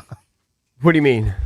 Well, my point is, let's say, and that was a big assumption. Let's say he was physically capable to play. Like he at least teased fans by saying he was thinking about it, right? But he was saying stuff like, "Well, I don't have my 20-year-old body anymore." He was making allusions that he might not be able to, but at least was entertaining playing in the Masters. And I know you're saying it's impossible. It's cooked. It's unlikely, but it's because because of the scrutiny more than anything. Yes, I don't think. Well, he also might not be ready physically. We don't know. Yeah, but he's just saying, assuming he was trending towards being ready. If this didn't happen. Yes. Yeah. I don't think he was going to play anyway because Trump said, I just don't think he's there. And Valdez might be right. Might not be able to ever play walk 4 days. Right. But at least in the season tour, he could take a card. As of right now, his name is still in the field. Yeah. Yeah. I would be. I'd be stunned. I'd be stunned. I'd shocked. I'd make a significant wager that he's not going to play. Yeah. Kicks, I know you don't care like Jason or Eric because they're huge golf fans. Yeah. Should Tiger just call it a career, never play golf again? No, I don't think he has to do that. He has to get help for whatever his issue is first and foremost. Sure. And then 100%. if he can get his arms around that, then if he's able to still compete and play on a limited schedule, I mean, that's what he does. Or with the seniors. Right. I don't think he should just punt golf all of a sudden. But he needs to get his personal affairs in order. I mean, there's no doubt about that. This is just a huge assumption. But on the outside looking in, I feel like this is like a 20-year thing. Like, I just don't think he's going to be able to just get healthy, go to rehab and get healthy. Maybe not. I think it's the die's cast. He's effed. And he's going to die. I mean, he's got to be open to going to rehab if he's got a serious issue. I just think it's over. I think it's over. It doesn't look good. It's over. He's addicted to pills, and there's no way around it. And can you imagine being Charlie or the daughter, Sam? It's just embarrassing. First of all, you'd be like, oh, my God, my dad got in another car accident. And, like on the road right in front of the house. Mm-hmm. Yeah. Like, it's humiliating. They have to know. How's the girlfriend not know? Oh, they all know. Everyone is on the inside circle. They know. I thought my insurance was expensive too. Can you imagine insuring Tiger Woods? No. Yeah, it's got to be. By the way, speaking of, quite the premium. If you want to chime in on Tiger, you can. 800-636-1067. We'll get to your calls. But car insurance creep is a thing. My wife, she said to me the other day, she said, "Do you know how much we pay?" And car insurance, like we've been talking about it a little bit, right? Yeah. She's like, "It's outrageous what we pay. It's a lot." And we got two drivers that don't even really drive, and we made a phone call. We cut it down more than 50%. Just one phone call. That's impressive. Nothing extraordinary. I may have to do that too. And what it is I think these insurance companies, it's just creep. They just slowly raise your rates, and you're just used to paying and they it, expect whatever you not. it is. They expect you just to. And you just don't keep pay doing attention. it. You just keep you stay. It's easier to stay. So did you essentially bargain with them and say, "Hey, this is outrageous"? No, just called a different company. Okay. And we gave the same things, got the same coverage. It's half the cost. Then you immediately cancel with the other company. Yeah. You say, we're "You're going to cancel finished." today. It was on a weekend. Not sure we could do it on the weekend. Yeah. We're canceling today. And then they held the rate. Can you yesterday. write down the former company and the current company? I honestly don't know. Oh, okay. I'm out of it. They all do it. You just got to switch companies. Yeah. Yeah. Like it's creep. every year or two. It's creep. Yeah. Yeah. I mean, I've been with the same done. company forever. I've been with my company for probably a decade. So then just look at what it is. You probably it's insane what you're paying. Oh, I know what it is. Yeah. I pay it every 6 months. And pick any random company. Yeah. And just get a new quote. The General.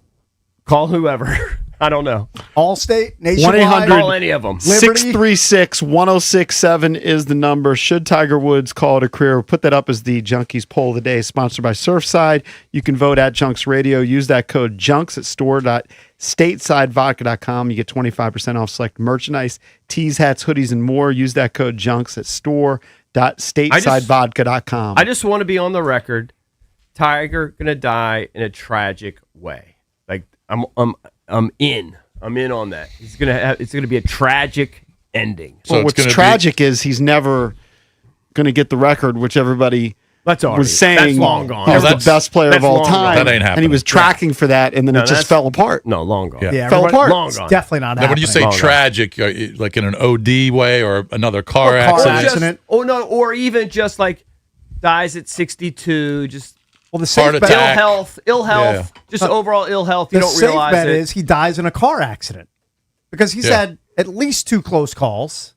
I mean, he was lucky to survive that first one where he pummeled his leg. That's probably a safe bet too, but I would dies say, in a car wreck. I would say OD. I would say all of those things are involved in my bag. Right. Just of tragic. I'll take the over. He's not going to live a full life. If we can establish an over, I'll take the over 62.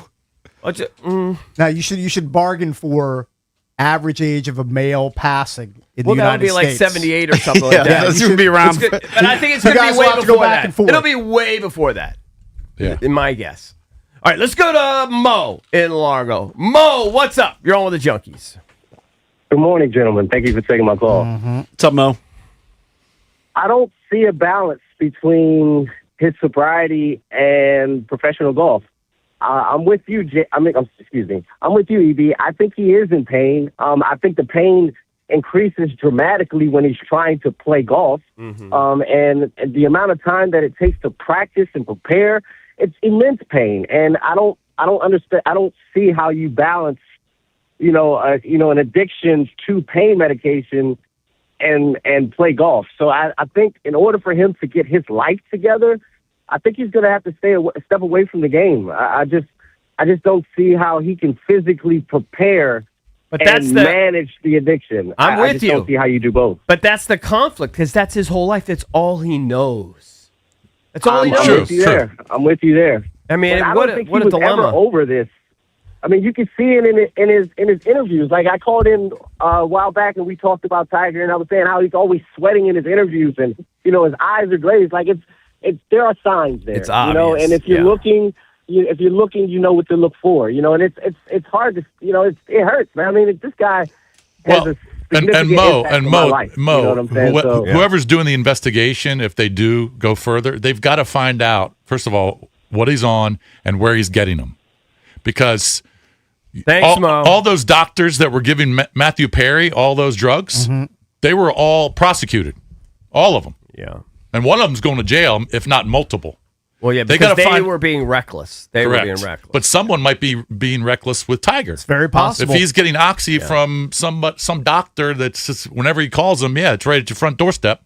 They got to find out where they're getting them. Hey, who would you rather have been? All right, Tiger Woods, greatest player of all time, all these accolades. No, second greatest. Or Dustin Johnson, one major. Dustin has more than one major. I thought he's got one. Maybe he's got 2. I think he's got. He won at Oakmont, a U.S. Open. He won a Masters. He might have 3 or 4. He might have 3 or 4. Oh, I think he might. Dustin's a beast. But Dustin's kind of like. I think he's got 2. I think he has 2. It's kind of like over, like He's got 2. 2016 U.S. Open. So who would you rather been? Now he's got a hot wife. I mean, he's going to live a longer, fuller life. Who would I want to be currently? The whole time. Well, of course, DJ. DJ's not getting in car accidents, almost killing himself got one leg. But you wouldn't have had the highs of Tiger Woods. Yeah, but I don't know if it'd be worth it. Yeah, I think Dustin's living a pretty good life. Yeah, of course. Pretty good. And it's even the guys that don't. I mean, Gary Woodland's living a good life. Gary Woodland's got some demons right now. That poor guy. Too, bro. I feel terrible for him too. Yeah. Let's go. The guy had brain surgery. Let's go to Brian in La Plata, 800-636-1067 if you want to chime in. Brian, what's up, buddy? You're on with the Junks.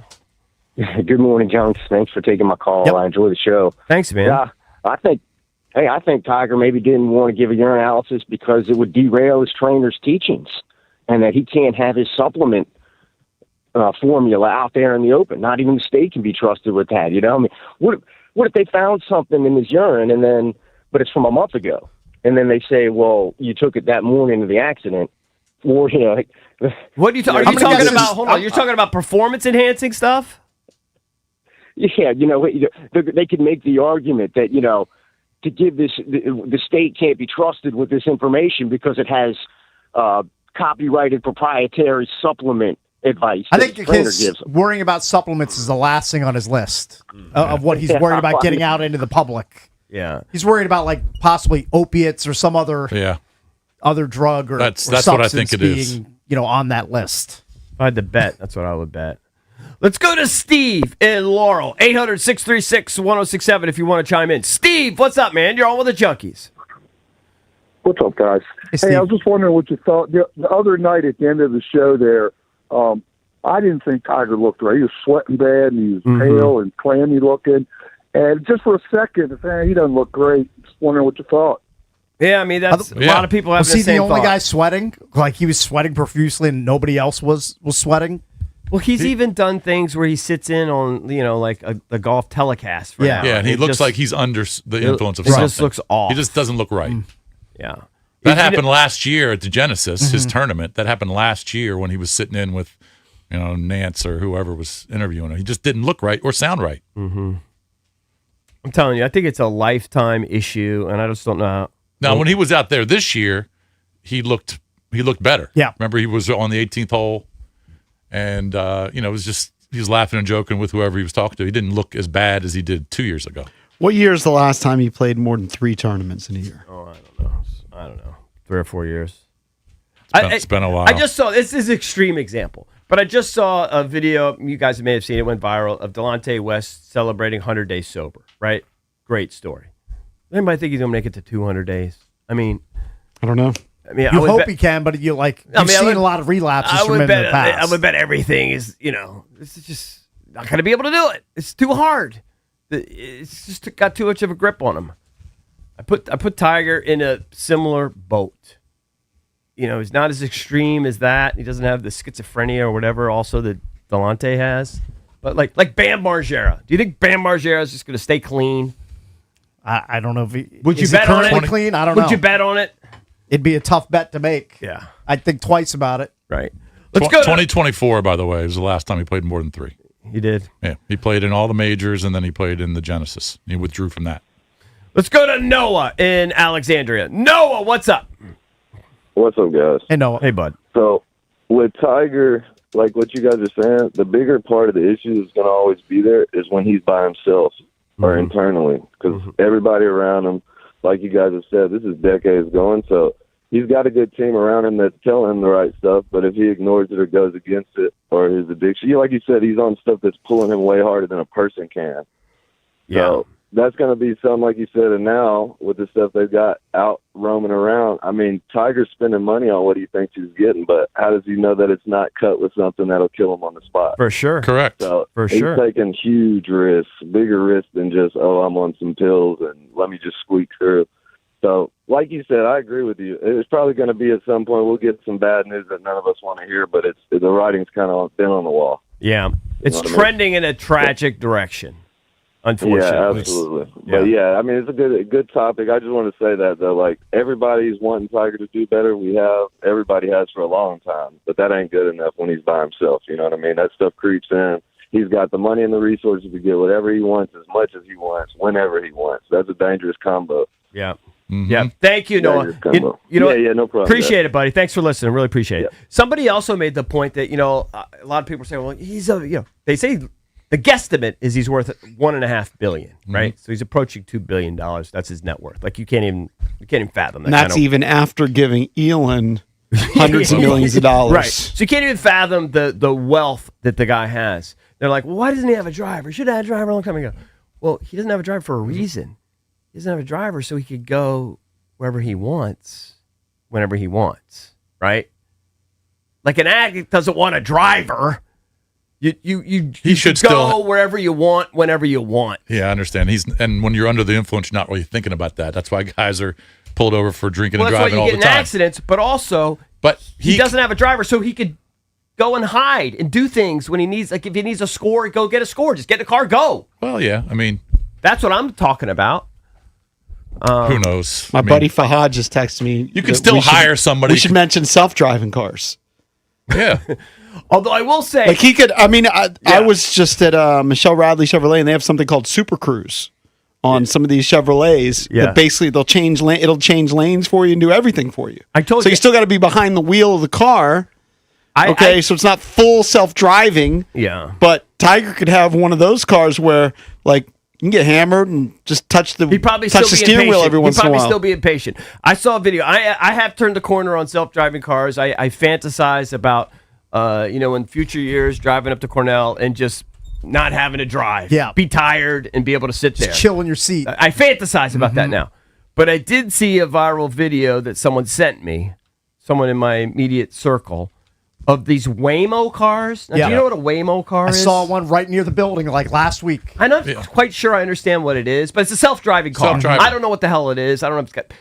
The Waymo car, it has all the goof-ups of the Waymo cars. It's clips. And it's like a Waymo car misinterpreting train tracks as a road and driving on train tracks. Or not understanding a construction thing, and going the wrong way on a two-way. So it still has F-ups. Now this may have been 2 or 3 years old, and it was. Is it the car? And it was a collection of clips. It's got the cameras or whatever on the top. Yeah. But it was just kind of horrifying to see. There was a car accident, and the Waymo car just maneuvered its way right through the car accident to keep going. You know what I mean? So it's far from perfect. Yeah, of course, I agree. Well, that's what it's better. He's far from perfect, though. I would trust a Waymo car way more than I would Tiger Woods behind the wheel. Yeah, I probably would too. But times. when you see the collection of clips, it is somewhat terrifying. It's just on its own. You had a guy in the back calling. He was calling like the cops. He goes, "It's driving through. It's on train tracks." You know what I mean? It's like it's just making mistakes. that's what Manziel brought up, and when he talked about Tiger, he said, "Has he ever heard of Waymo?" Right. That's what Manziel said. Who's Manziel? Johnny Manziel. Johnny Manziel. Oh, okay. Yeah, if you're getting life advice I from don't know why Johnny Manziel was talking. If Johnny Manziel was weighing was in asked on, about and it. trying to give you like life advice, things have taken a dark turn. Right? Well, I mean, he was on that stuff for many years, and I assume he's okay now. I don't know. I still see clips Think of him partying a lot. Like Johnny's I don't still a know. handful. Yeah. Johnny's still a handful. I can tell you that. All right, if you want to chime in, 1-800-636-1067 coming up at 8:25. We'll talk to Jake Busby, covers the PGA Tour a lot with Yahoo Sports. He's going to jump on at 8:25. We'll get back into the Final Four, which is set, the amazing ending of the Yukon game with Chip Patterson from CBS Sports at 9:25.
I believe EB's traveling on Thursday, and Correct. he's brought up some worries about the lines, and I really wasn't sweating it. I travel on Easter Sunday.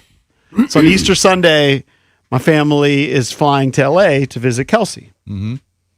We are flying out of BWI, It's the and that worst is the place. airport that is getting the most national attention. It So is. Did all you see of a the sudden, line outside? it's on my radar. It's outrageous. I couldn't believe it. over the weekend, they were advising you to get there 5 hours. 4 hours. I saw 4. Oh, I saw maybe, 5. Maybe you got up to 5. Yeah. Yeah, I saw the warning, like legitimately, like a Twitter account from BWI Airport said get there 4 hours before. But there are some people reporting that they were in line for 5 or 6 hours. Yes. And all the stories are building. And BWI seems to be front and center, and that's where I'm flying But out you know of. what's strange? Knock on wood. Is that getting good reports out of Dulles? Mm-hmm. And I'm not sure national. I've written off national because of the whole I incident. saw somebody tweet us I'm that so out National on was that. pretty good. But my guessing is my wife's theory is that just because of all the congressmen that go out of those two, Yeah. that they keep that tight. But BWI, you would think they might use that, but apparently not. They just neglect BWI. I'm very I don't know out if it's them on flying neglecting out of it. Reagan National. I think some of it is just people calling out.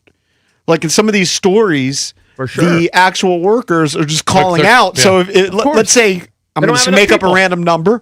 You're supposed to have 100 people at BWI Airport. And half of them. or 75 call out. Yeah. You're just Well, they're not screwed. being paid. Yeah, I don't know. I don't blame them.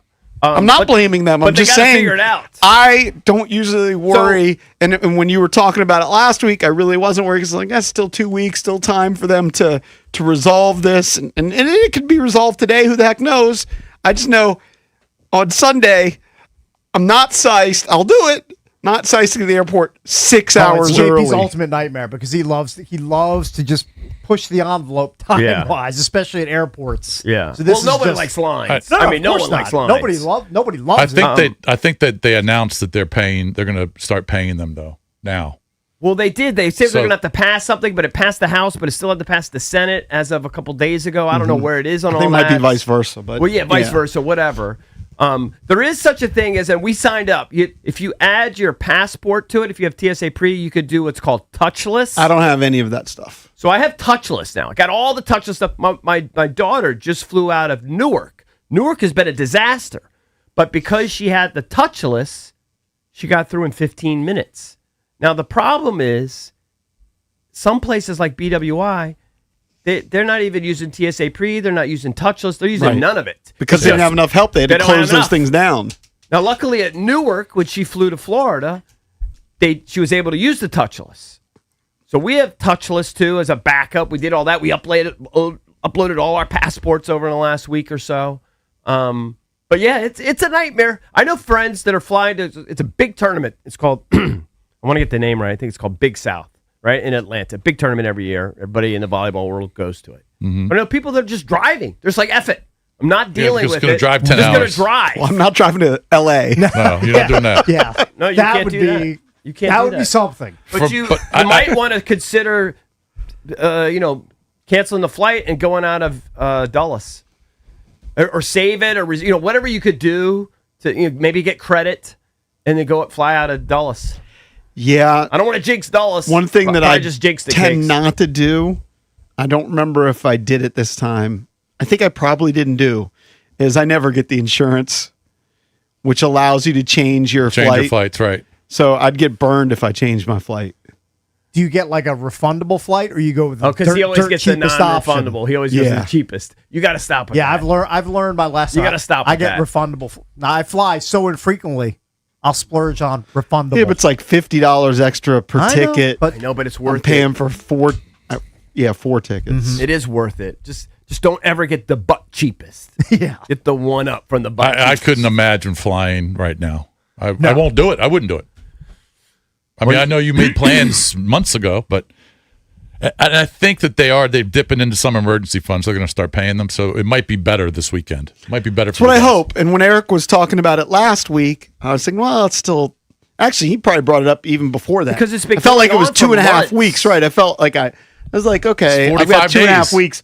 But then this weekend, like the national headlines were about BWI. BWI was the worst airport in the country. And Yes. of the 3 local airports, and I'll fly out of all of them. I don't have an aversion to using Reagan. BWI, generally speaking, has been my smoothest experience. Which one? I'm sorry. BWI. Oh, BWI. Like, I'm just used to it. And they're all kind of equidistant for me. Like, I don't have a problem going to kind of Dulles. all I don't have a equidistant problem for me, going to Reagan. I've crossed Reagan off my list. I've crossed Reagan off the list. If I travel, they I have don't- all these military exercises. Yeah, Too close. I don't need to. I don't No need other airport has to that. take that risk. It's That's an added unnecessary risk. Yeah, and it's a slam dunk. And I'm telling you, Short runway. every added time I risk. leave here, and No, I see all thank those you. planes coming in. Yeah. Sometimes it's scary. Like when they're coming over that bridge. Yeah, they always make that left bank over the bridge. And they do it. Is that kind of they're tilting and they're butt close to landing. I know. And it's like, you think I've seen it? They do hundreds, if not thousands, every day. I've seen it I from know. both angles. I've seen it from that angle and them coming down the river near MGM National Harbor. Right. Seen them both. My daughters always, well, That's not always, but they always they want to go to Reagan over Dulles because it's $36 cheaper. Or $24, or maybe $85 cheaper. So if it's cheaper, they're going to go out of Reagan, and I Yeah. tell them, "I'll pay the of extra. course, pay the Go out extra. of Dulles. Yeah. because that's 5 minutes from your house. It's 5 minutes. Yeah. Yeah, I know. I think you guys will be okay this weekend. You think they're going to be resolved with all the money? Hope and so. all that?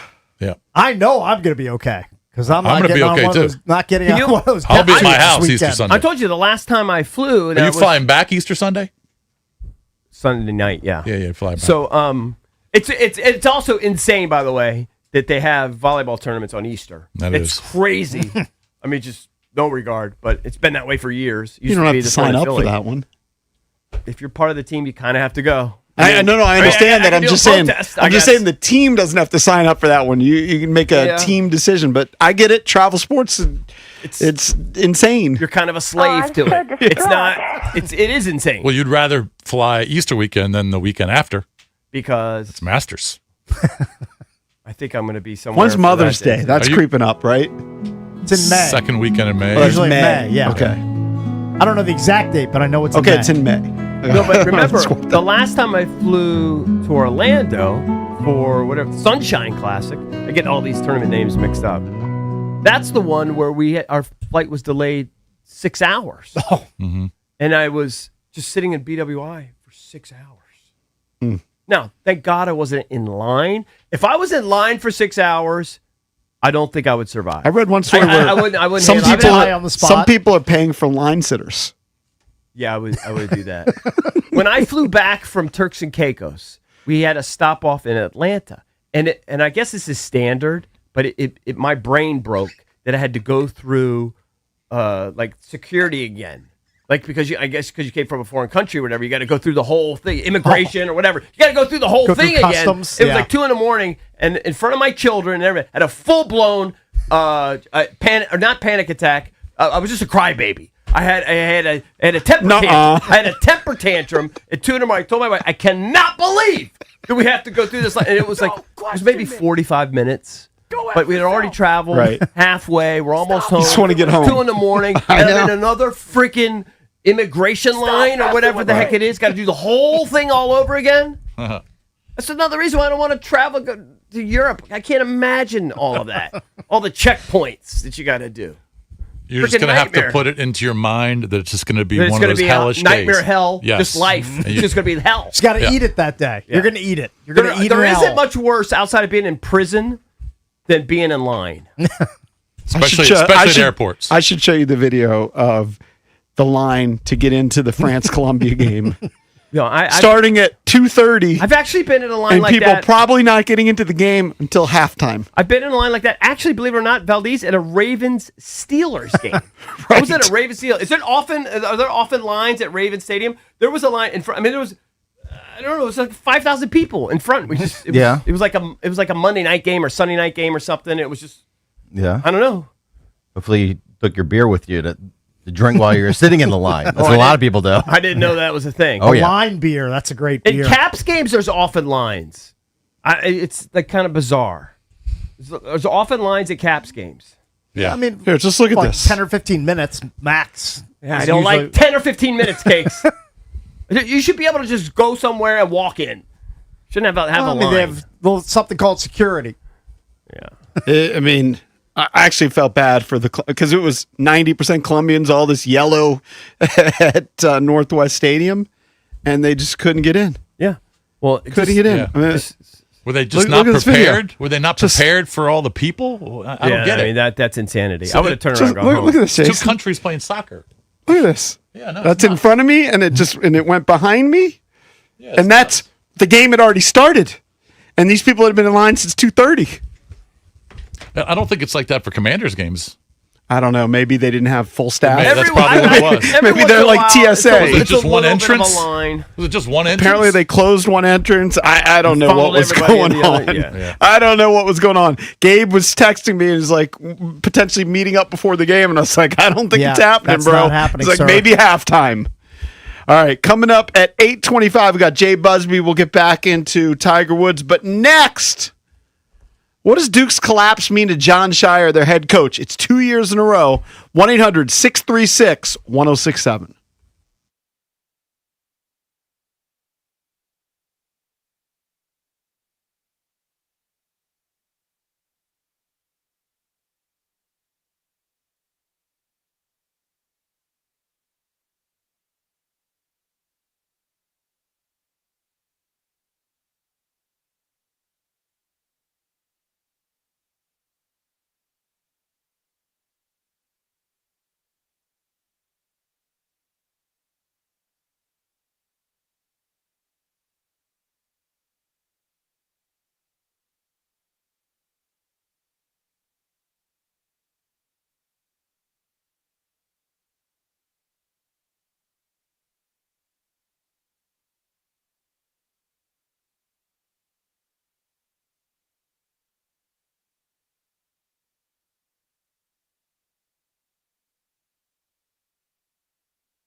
This sports update is brought to you by the Reynolds and Power Home Team, Keller Williams Realty.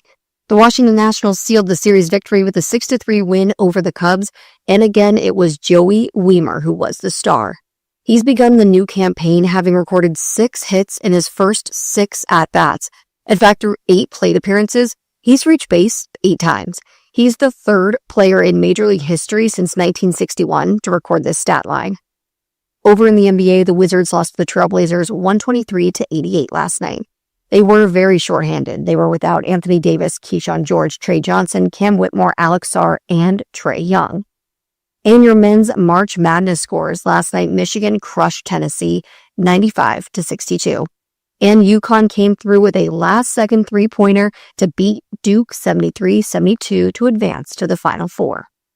From the Crop MedCap 5-Star Sports Desk, Savannah McCann on the Fan.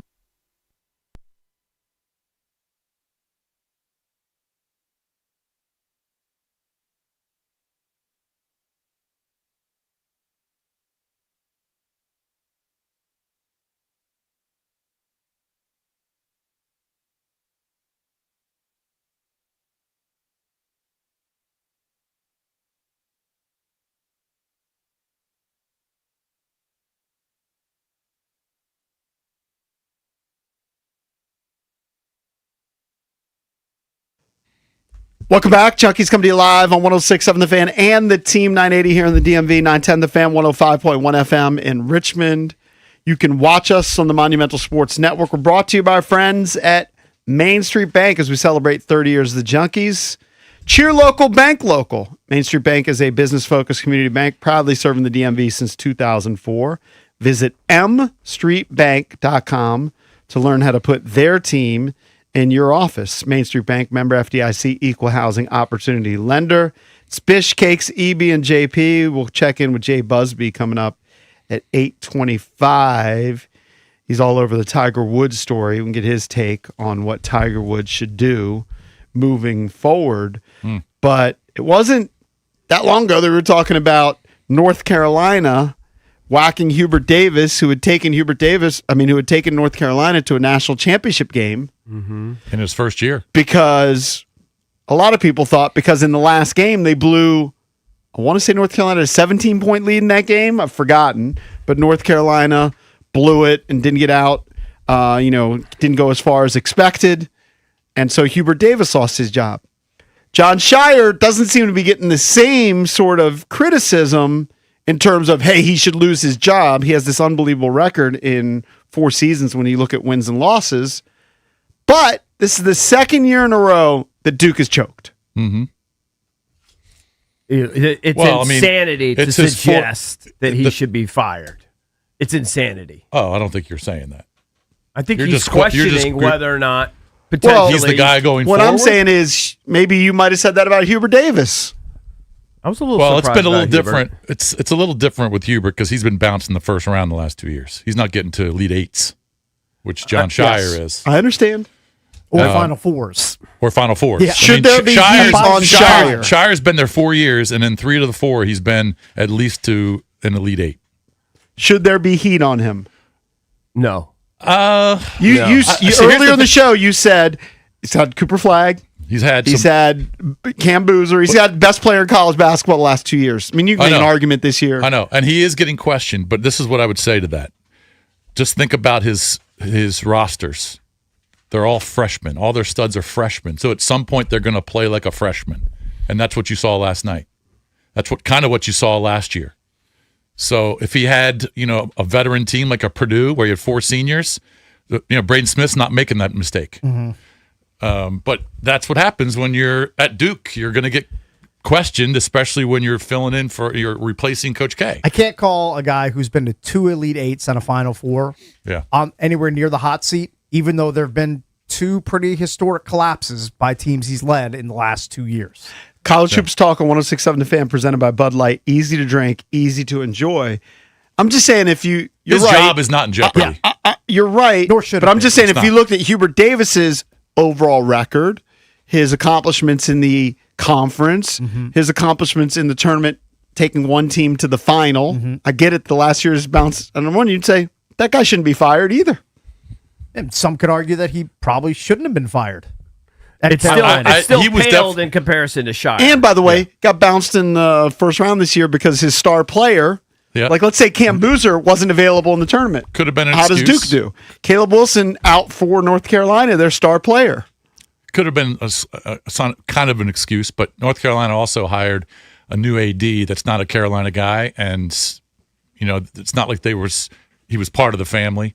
So I'm not that surprised that Hubert was let go. But remember, Hubert lost in the first round the last 2 years, so he's not getting to the level of Shire.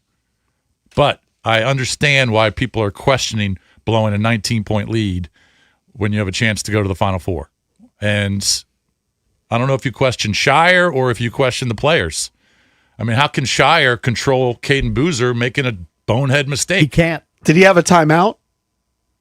Well, I'm sure they had a timeout. Maybe they call a timeout before. There was a timeout before that. No, I'm saying maybe they call a timeout on the rebound. Or on. Oh yeah, you're right. No, the free throw was made.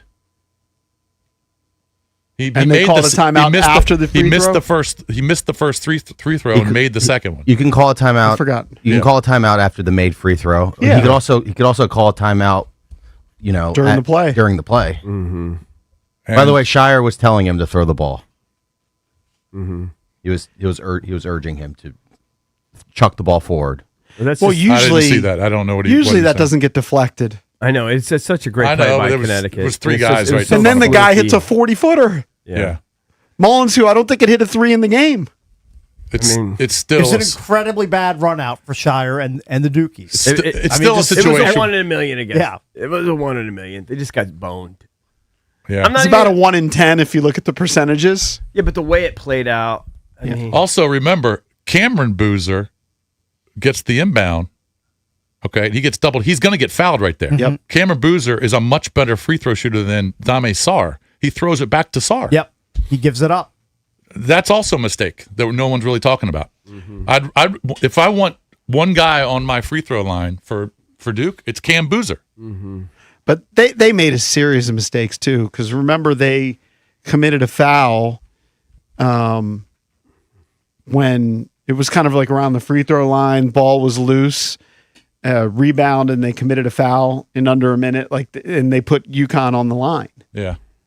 Like there was no reason to do that. And Boozer dribbled it kind of off his foot, unforced turnover. True. Yeah. I mean, he had 4 turnovers. I think most of them were in the second half. Maybe most of them were in the last 10 minutes. But it's just a collapse that you can't even fathom watching that game. I mean, Duke was owning Connecticut. Connecticut was dead. They couldn't do anything. The only guy who was scoring was Terrace Reed. They missed 18 of their first 19 threes. They were dead. Mm-hmm. And then to make that comeback, especially the way it ended, was, man, sports is crazy. So unpredictable. But America was rejoicing. Don't think that they weren't. I know Kicks when was. Duke loses in spectacular fashion. Yeah. Yeah, but it's not like Danny Hurley's beloved. It's not Yukon isn't I was loved. conflicted. Yeah. But who do you root for I always root for Duke to lose over like Danny Hurley. Yeah. You always root for Duke to lose first and foremost. Yeah. The fact that it happened, at the hands of Danny Hurley, it's not optimal, but it's still the desired outcome. Mm-hmm. Still got to the destination. But Shire should be under no pressure. He should, I mean, the guy's won the conference tournament, at least twice. He's won the regular season conference, I think maybe 3 times.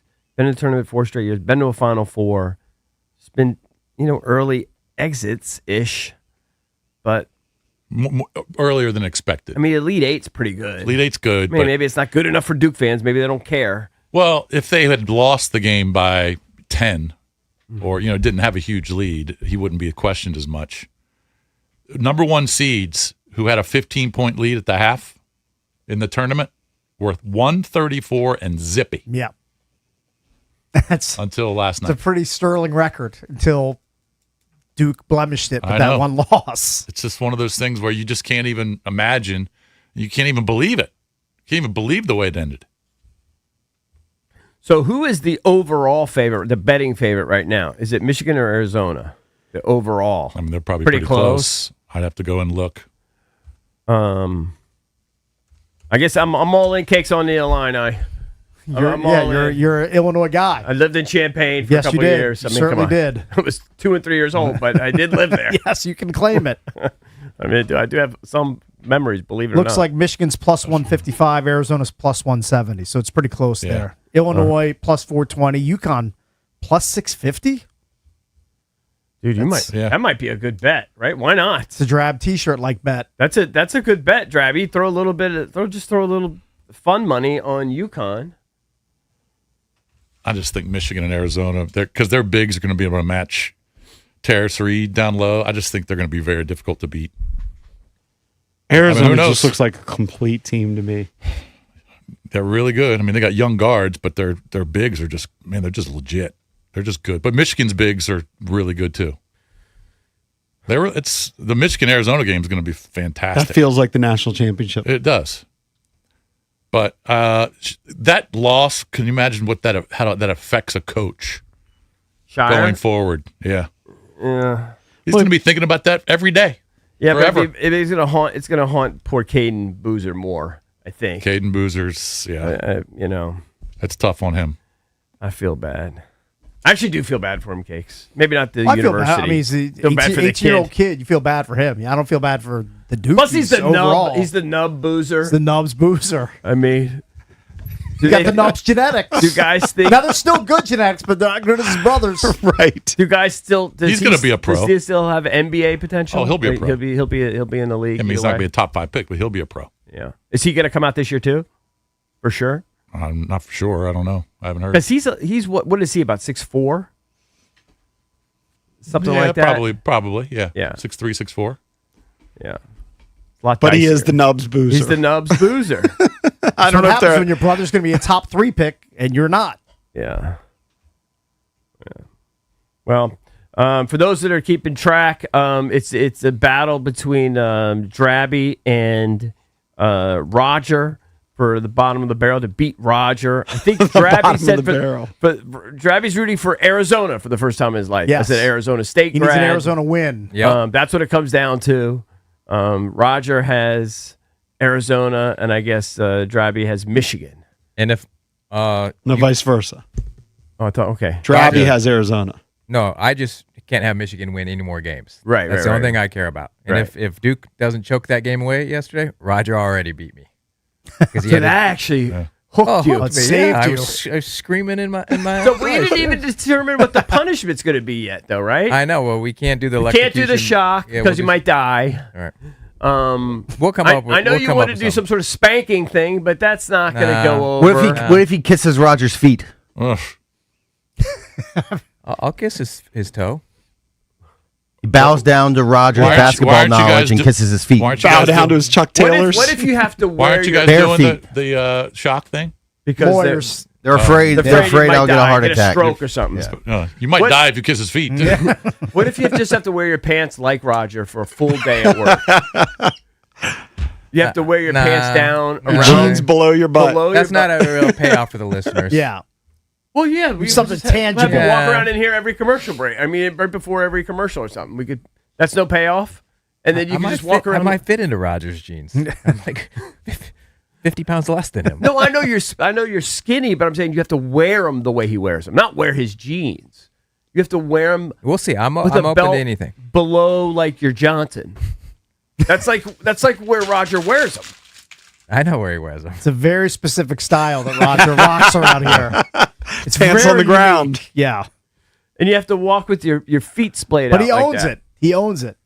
And wear Chucks.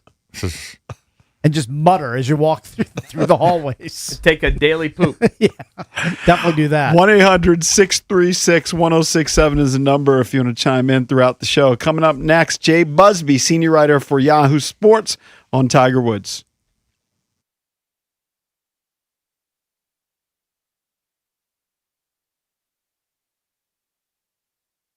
All right, guys. You know, I like a good edge, a little angle.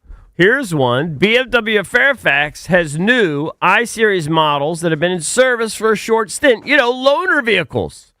They got a few miles on them. Call it a head start on the odometer. Now, here's the deal. In golf, you'll take strokes on a parlay plus money. This feels like finding value before the line moves. You got a little inside information. So why not take a silly deal on a basically new ultimate driving machine from my girl Miriam over at BMW Fairfax? Right now, you could lease a new gently driven i4 for as little as $349 a month, or score a new iX for as low as $499 a month. And if you qualify, you could stack the BMW military incentives on top. Active duty, guard, reserves, veteran spouses. You might be eligible and not even realize it. Now, do what I did. Hit up my girl Miriam at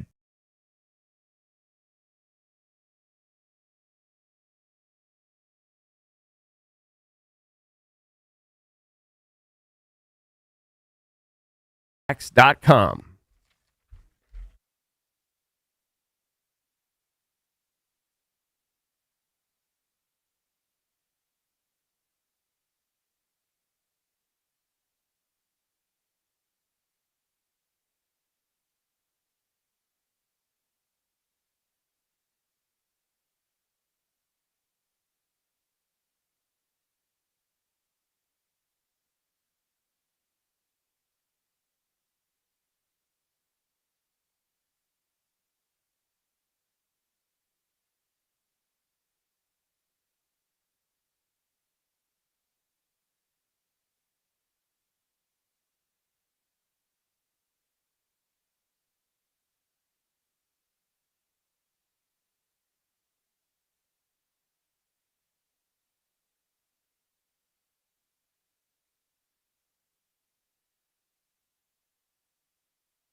Welcome back. Junkies come to you live on 106.7 The Fan and the Team 980 here in the DMV. We'll talk more college hoops with Chip Patterson coming up at 9:25. He covers college sports for CBS Sports. But joining us right now from Yahoo Sports is Jay Busby on the Rude Guest Hotline. Rude's most reliable heating and air conditioning products in the DMV. What's up, Jay? What's going on, my friends? How's everybody doing? What's up, Jay? buddy? How are the airports doing where you are? Airports doing okay? He's in Atlanta. He's in Atlanta. I mean, I No. don't think they're I'm doing in Atlanta, great. dude. Yeah. Yeah. I mean, if you stepped out of your house and stood in line now and started walking, you'd get to the Atlanta airport faster than I would get through security, man. It's brutal here. It is absolutely. I haven't flown in a month, and I'm very grateful for that. What are they saying the average wait time is at a line? They have this really cool app that was, that would give you time down to the minute, but that thing finally just crapped out and gave up, and it said, be here 4 hours early, and you know that's not even enough. So they're talking, I mean, I have heard 6 hours for some people. When are you supposed to fly again? Thankfully, not until the PGA Championship in May, so I've got a little bit of time. I can drive everywhere between now and then. So, I'm hoping that it gets resolved. If not, I'm going to get in line tomorrow afternoon. Apparently, the reports are that these TSA agents are all going to start getting paid as early as today. So I think over the next 6 to 8 weeks, it'll improve. Let's hope. I mean, that would be great. Yeah, they certainly, as we've all seen with TSA agents, we may have our disagreements with them, but they deserve to be paid without a doubt. Oh, of course. Oh, yeah, 100%. All right, so let's talk about the Tiger thing. I know when I first saw, I think I was on the golf course, and I just checked something, and it was like another Tiger accident, and my heart sank because, first of all, I mean, you don't want an accident, but I was like, oh my God, what did he do now to his body? That's what I was thinking. I didn't necessarily think it was because he probably has a pain meds issue. I don't know. But we're down this road again. It's been this way. I mean, for so long. So many surgeries, so many incidents, so many questionable things. I mean, what's the future for Tiger? What was sort of your first instinct when you heard it, and then where do you go from here? I mean, I'm not sure Tiger knows how to live a different way. Yeah, I agree with you. I mean, there's so much to unpack in all of this. I mean, the first thing I heard was Tiger's been in a traffic accident, but it was pitched and kind of like, oh, he got rear-ended. Oh, it's no big deal. And then the news comes out. Oh my God, the car's rolled over, and it's like, oh Jesus, that could be bad. But I looked at the road. I went on Google Maps. I looked at the road. It looked like it could be something as simple as just a minor traffic accident there. But then they announce Tiger has been arrested, and it's like, oh boy, this takes it to a whole different level. So, at this point, the problem with Tiger is that what got him to this point is what's tearing him apart. The drive and the relentless willpower to get to this level, or to get to the level where he won 15 majors, that's what's not letting him go. He's still got this maniacal drive, and it's obviously taken him in some very, very dark directions. So, yeah, as for the future, it's grim, man. It's grim. You hope that the guy can get the help that he needs and can get on the right path, that he can enjoy the rest of his life. Yeah, the problem is his life revolves, like you say, around competing and being iconic, and I'm sure he feeds off of that. Does it seem like? I mean, he doesn't play a lot. Actually, I'm sure he plays socially, but he doesn't play a lot anymore. But it's that drive to still want to be and compete with the best. You see how into it he is when he's just like in a bunker with Scotty Scheffler, or he's showing Nelly Korda how he hits his little chips, or Tom Kim or whatever. I mean, the guy's absolutely addicted and married to the game. It's his life, and if you take away that, the body's just so broken down, and he's got. I wonder, Jay. I mean, he's probably in chronic pain. If you have chronic pain, how do you manage it when you've got an issue with it? I don't know. It's seems like an impossible situation. Yeah, how could you not be in chronic pain? 20-plus surgeries. Literally every year brings a new report of a new surgery, a new thing that he's torn, and you get one repaired, and then the rest of the body overcompensates for that and causes another problem somewhere else. It's just a constant, trying to keep plates spinning, and every time a plate falls, it's part of his body that breaks down. So yeah, I mean, that's the thing is, and you use the word addicted. I think that's the key here. I can't medically say that he's an addict, obviously, but he exhibits tremendous addictive behavior, both the way that he dedicated himself to golf and the way that he lives his life now. Right. And I wonder who the voice is going to be that hopefully convinces him either to go to rehab or to just adjust everything in his off the course life. Since his parents are both gone, I mean, I'm not so sure Charlie's going to be the guy or his daughter. I mean, he's not married anymore. He seems like he's dating somebody different once a month. I mean, so I think, who's that voice going to be? Yeah, I think the only people that could do that would be his kids, would be Charlie and Sam, would be if they are able to get him, because they seem to be the only ones that, he actually, other than his parents, that he's actually tried to impress. He wanted so badly to have his kids greet him on the green after winning a tournament, to remember what it was like when Dad was a great golfer, because they were so young when he was even at the end of his winning days that they didn't get to see much of that until the very end. They seem to be the only one, that's not on the Tiger Woods payroll that might be able to talk a little sense. Everybody else that the reports are, and the kind of the inside gossip is that anybody that gets a little too serious with Tiger is shown the door. So you have the incentive to tell him what he wants to hear if you want to stay in the inner circle. Jay, do you see the PGA Tour stepping in and either trying to help or counsel Tiger at this point, or is he kind of on his own at this point? I mean, the PGA Tour needs to. The Tour has suspended players for much smaller indiscretions than this. And the Tour's at a critical point now. The Tour is trying to reinvent itself, and Tiger is at the center of that. They've got to figure a way to, it's a delicate balance. How do you tell your most valuable asset, your most notable personality, and your most powerful player that he's got to get his stuff together, to put it politely? I mean, how do you do that? And so the Tour is in a tough position, but the Tour desperately needs Tiger, but Tiger needs somebody to be honest with him as well. I just see, I kind of said it to the boys. I kind of had a realization over the weekend with all of these incidents. And this is, I mean, I'm not trying to be a shock jock, but I just see tragic ending. Like, and that doesn't necessarily mean it's going to die in a car accident or he's going to, do something to harm himself. But just that he's just going to die a premature death. It's just going to end poorly. That's just the way I see this trending. Unless he turns a corner ASAP. How do you do it when you're 50 years old, though? How do you totally do it? People go to rehab and they get their life back in order. It's rare. I'm not saying it's easy, especially if you've been doing it for 20 years, but that's the only way it's going to happen. I mean, he's so willful. I remember before even the first scandal broke, I was in Atlanta at a golf course after a tournament, and I see him come out, get into his company vehicle there, the courtesy vehicle that they give, and drive off into the streets of Atlanta just by himself. And this is when he was one of the 5 most famous people in the world. And I'm like, what in the hell is going on here? And obviously, you know what's going on. He's cutting himself off from the world to have a little bit of peace and silence. But yeah, I mean, it is a miracle that nothing worse has happened than Tiger getting his legs screwed up. There could have been so many different ways this ended in tragedy. The sheriff said it on Friday.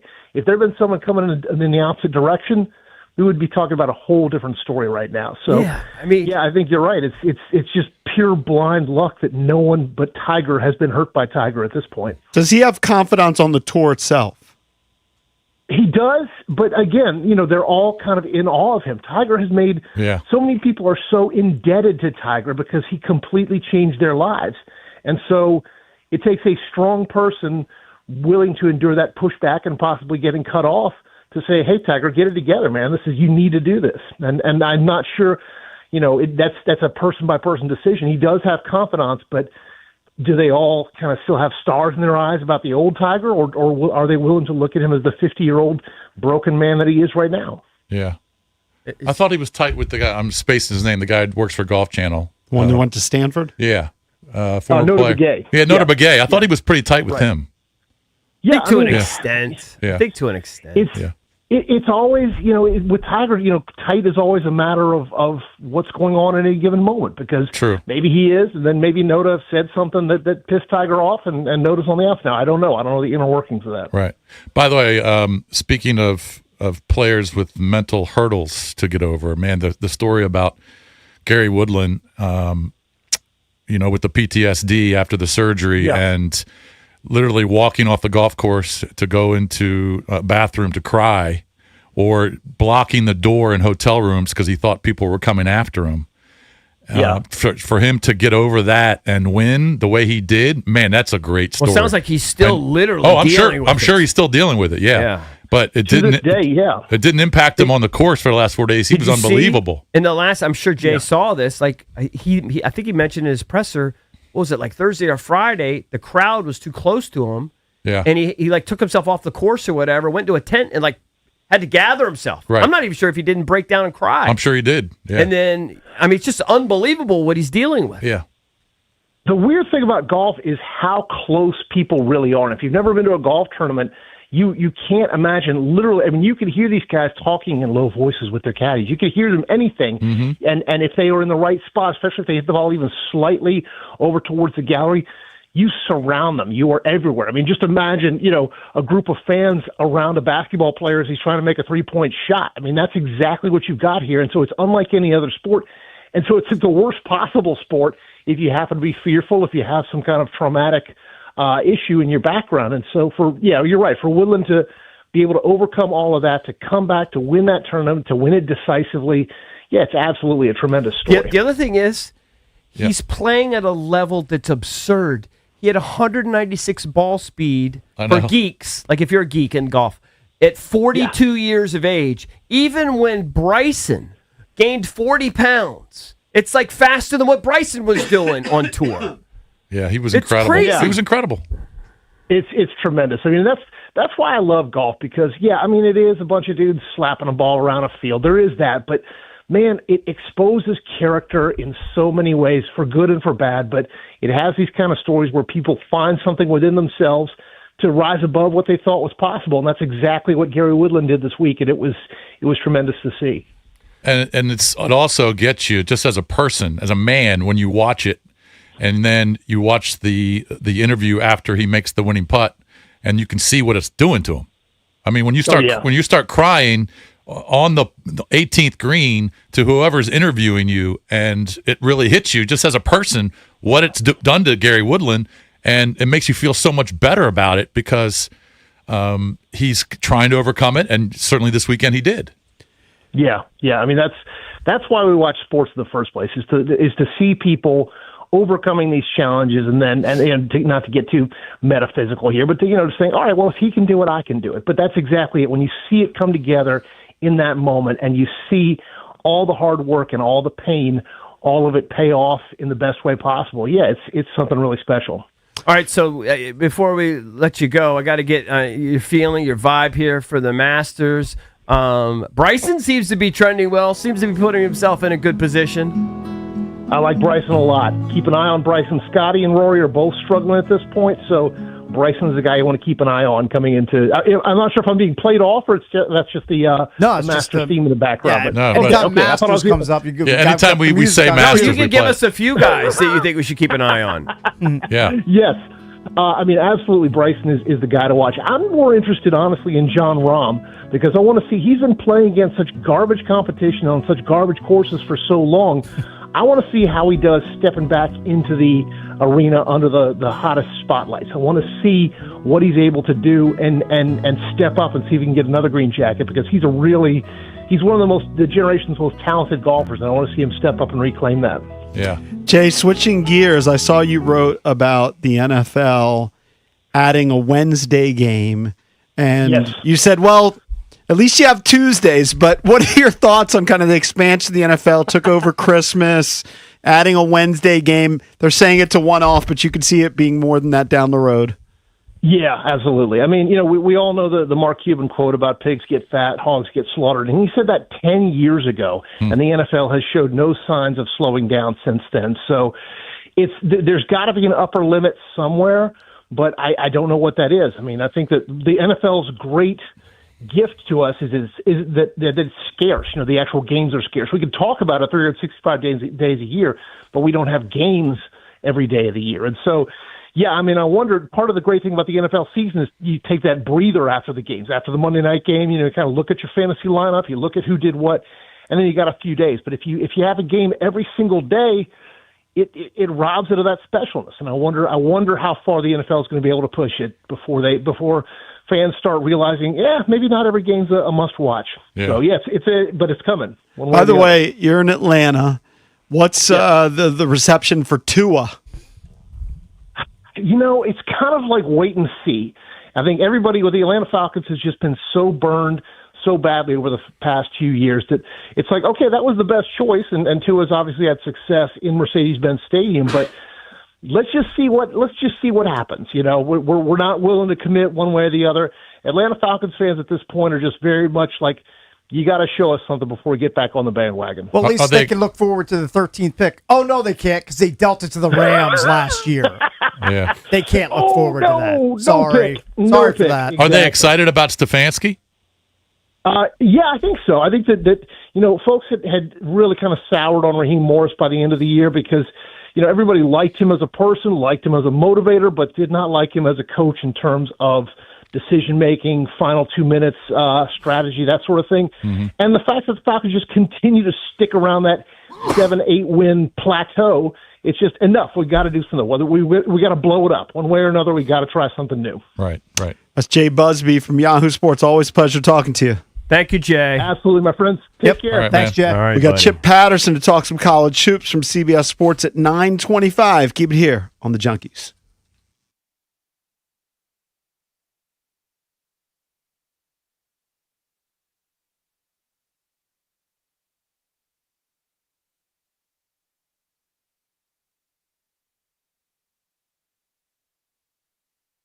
It's your boy Bish here. This time of year, end of March, everyone's talking brackets and buzzer beaters. We saw one last night. Who's heating up in March? Well, at Buyer Subaru in Alexandria, they're drawing up their own play just for you. And now through the end of the month, you can stop by Buyer Subaru in Alexandria. Talk to my guy Josh Cochran. He is the general manager over there. He's dishing you the rock. They literally hand you the ball to shoot your shot for some great savings. Knock one down and score $500 off any new Subaru or $250 off any pre-owned vehicle. And check this out. During Buyer Subaru's March Mayhem event, you can grab 1.9% APR for 36 months on a new 2026 Crosstrek, or you can lease it for just $235 a month, or go with the new 2026 Forester and get 0.9% APR for 36 months, or lease it for as low as $249 a month. So don't wait. Do what I did, what I'm doing, and that's running with my guy Josh Cochran. He's the one seat over there at Buyer Subaru, because nets aren't the only thing they're cutting down over there. They are cutting prices. Check them out on Richmond Highway in Alexandria. Ask for Josh. Make sure you tell him that Bish sent you in, or you can start online today, buyersubaru.com.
By the way, I just saw that the shirt, the Sunday red, blue, kind of checkerboard little pattern shirt that Tiger was wearing when he was arrested. His mugshot? All sold out. All sold out, every size. All sold out. It's weird. That's a weird thing. Sunday Red puts out blue shirts. They do. They don't just do red. It doesn't only wear red. It's kind of weird, but... And you wonder, is it just resellers that are just hopping on it and they're loading up, or is it just Tiger sycophants? I don't know. Is it going to become like a Halloween it. costume? You just wear, a Tiger Sunday Red shirt. Probably a good Halloween costume. Yeah, have bloodshot eyes. His shorts were pretty short. Did you notice that in the picture? Yeah, they were kind of. Is that the newest golf trend? Golf shorts are a little. Yeah, they're a little shorter, like way above the knee. They're like way above. Maybe 8-inch inseam. I think. I don't know. They look shorter than that. I think that's what's kind of the going thing. Got it. 9 is you can get away with. But anything beyond 9, it starts to look like you used to dress at HFS. Rest assured, at the Purple Heart Open, I will have my golf shorts right down by the knee. Don't you worry out there. Okay, they will be. He's already thinking about it. They'll be plenty baggy and plenty down by the knee. You'll be like a white rapper. Yes, pretty much. That's what yours will I'll look like the Fab Five out on the golf course. Just imagine just driving by this accident and seeing Tiger on the side of the road. No. Well, it had to be surreal. On the phone. Oh, no. But on the phone, right? The other thing is, so like, the impact, you know how severe it had to be? I understand he clipped it, but to flip it? How fast do you think he was traveling there? I don't know. What was the posted speed limit? I didn't see that. I'm going to say he's probably going 35, 40. You think about it. I mean, it looks like a small road. Him. Yeah, so he's going to pass him. If it's the road right outside his neighborhood, like a one-way each way, he's going to pass him. He wants to go fast because there could be a car coming the other way, right? Yeah. So he's probably looking, there's no car coming. I'm going to zoom past them and get back over. And then, he's hammered. And so, not hammered, drunk, but he's out of it. He's out of it. And he clips it and just flips it. I mean, it's...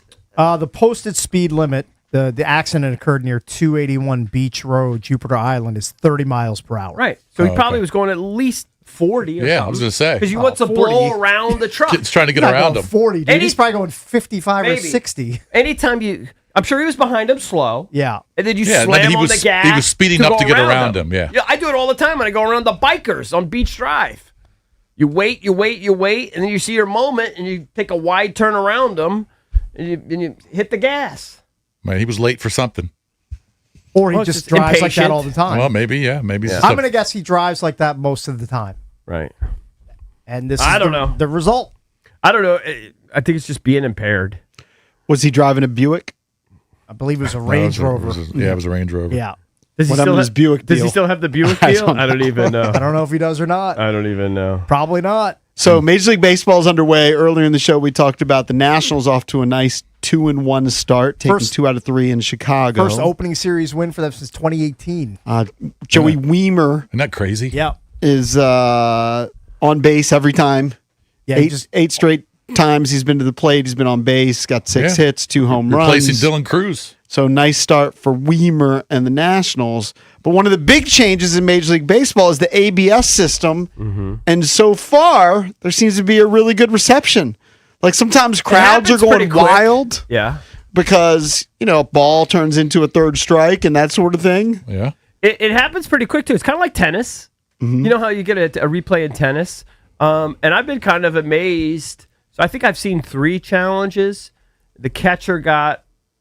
I assume it was the catcher that made the call. Got 2 of them correct and 1 he got incorrect, but the one he got incorrect by literally like an inch. Oh, really? Like he just barely missed it. Yeah. And so it's not full-blown robot umpires, which Cakes has always asked for.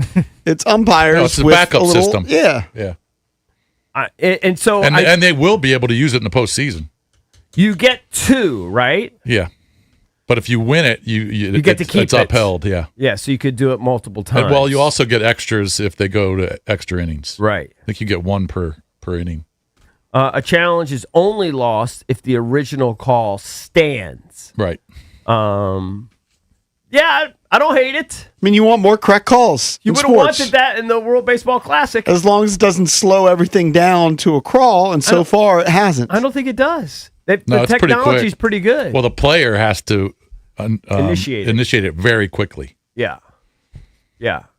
And So- usually, I think it's the cat. From what I've seen, I was kind of gleaning. Well, it can be a that it hitter was the- too. Well, it could be a pitcher too. It can Yeah. be pitcher, catcher, or batter. But But I it's feel like usually it's been the catcher. It's usually the catcher. Yeah. I think I've seen a hitter. You have seen a hitter? Yeah, I'm sure. Yeah, hitters as well. I mean, think about it. We just talked about it. If you had it at the WBC, right? The way that kind of unfolded. Oh, down the last stretch. strike. Yeah, I've forgotten about it. Yeah. Mm-hmm. No, I think that's been a good deal. I don't know if I would expand it, but I think so far pretty good. I think I like baseball, for the most part, in the last several years, all the things that they have done have made the product better. What, speeding it up? Made the game a little faster. Taking away the shift. Mm-hmm. You had the shift was murdering so many hitters that were Deadpool hitters, Yeah, right? Bryce Harper was getting killed. Right. So they took away the shift. They added the pitch clock. It took away pitchers hitting. That too. But the pitch clock. That definitely helps. I liked it. Did you I like a watching pitcher? Max Scherzer grind out an bat. Did you like a pitcher hemming and hawing for 30 seconds before every pitch? No, it speeds the game Well, no, up. we were just, Needed to be but we done. were used to it. I know. So we were just kind of used to how long. And people would argue, well, that's the beauty of the sport. It's the purity of the sport. But now There's that no time limit. now that they've instituted the pitch clock, I wouldn't want them to eliminate it. Did you see all this discussion now in the NBA? I'm wondering what's your thoughts. Mark Cuban shot back. So they came up with 3 potential anti-tanking rules, Yeah, and they I saw all that. kind of suck, to be It was honest. just, They're all- okay, I didn't they're hear weird. these. I didn't hear these. They're all very confusing. Yeah, I'd have to. I mean, one has to do with like 5 teams and 4 tiers of 5 teams and flattening the odds. There's all these different things on. Mark Cuban shot back. It was like, and I don't know why this addresses tanking, but he's like, why don't we change the games to 40 minutes?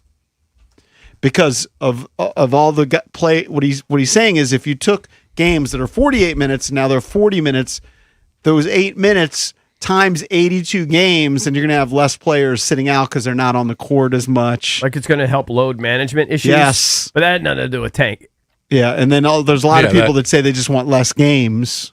which they're not going to do I wouldn't think. Probably not. because they need to sell the arenas. They want the TV time, sell the ads. But he says a 40-minute game will do better on TV. That might Yeah, be probably. That's how college Make 'em games college are. games, yeah. That's how international games are. Fits in 2-hour block. That's not a horrible idea. But then all the records, all the play. I mean, if you care about integrity of records, Oh, this all of a this sudden, hurts Drab's well, a big I do- records I you're just do going to be guy. hard. Like I do kinda care It'd about be the harder to records. score, right? Right. Sure. So if you're the games are chasing, shorter. if you were chasing the scoring record, which is now LeBron James, and you only got 40 minutes, No, I do like the You wouldn't integrity see of the one. records. You wouldn't see Same thing would 145 to happen, though, 120. if you shorten the season, like all those things that you throw that whole thing into question. I do like the. but that records. said, if it creates more interest and makes it better, and But I'm not sure I would watch more if it was a 40-minute. Not in the regular season. You know what I mean? For me personally, I don't think it would affect me. Oh, I'm gonna. But college 8 games are minutes less. usually about 2 hours, maybe 2 hours 15 minutes, depending if it goes to OT. So you kind of know. But man, pro games with all now the TV timeouts makes it longer, but pro games are just monotonous, especially the teams that suck. Right? I mean, some of these scores are ridiculous. Yeah. Yeah, Wizards lose by 35. Yeah, teams normally scoring like. I mean, come on. Like have you still been 120? betting on the tanking teams? When I was away, I kind of got off of it, but I'll get back on Have it. you been wildly Get back on the successful? But there's not many games left. Have you been wildly successful? Like you're way Oh, yeah, profitable? I would say 80. How many times have you gotten burned? I'm probably 80% winner But against the tankers. yeah, Yeah. and it's way overcoming whatever your losses are. You're definitely net. Yeah, but I'm ahead. just not putting a lot of I money. mean, if you're Yeah. betting, I mean, Indiana's won 2 of their last 20. Yeah. So you would have been burned yesterday because Indiana got a win, Right, but the 2 out of the odds last 20, compensate right? for it. But I guess he's doing it all in parlays and everything. Oh yeah, I'm not doing them just individual bets. Get it Right. in against the Wizards tonight because they're guaranteed to Lakers. lose by about 25 or 30. Although Luka's not playing. Doesn't matter. Yep. I don't think that matters. Coming up next, we'll open up the entertainment page here on the Junkies.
The Nationals picked up a series win with a 6-3 victory over the Cubs yesterday. Joey Wiemer, who's having a very hot start to the season, and Keibert Ruiz homered in the win. Wiz also in action last night. They dropped their matchup with the Trailblazers 123-88. And over in men's March Madness, Michigan had a 95-62 blowout win over Tennessee, and Yukon hit a last-second three-pointer beating Duke 73-72. And some very big news over in the NFL. NFL owners are alarmed by the state of negotiations with the NFL Referees Association and have authorized staff members to begin hiring and onboarding replacement officials in the coming weeks. One of the league sources told ESPN that the league office is expecting and preparing for a lockout.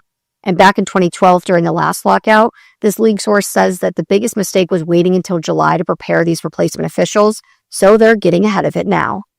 From the Crop Medcap 5-Star Sports Desk, Savannah McCann on The Fan.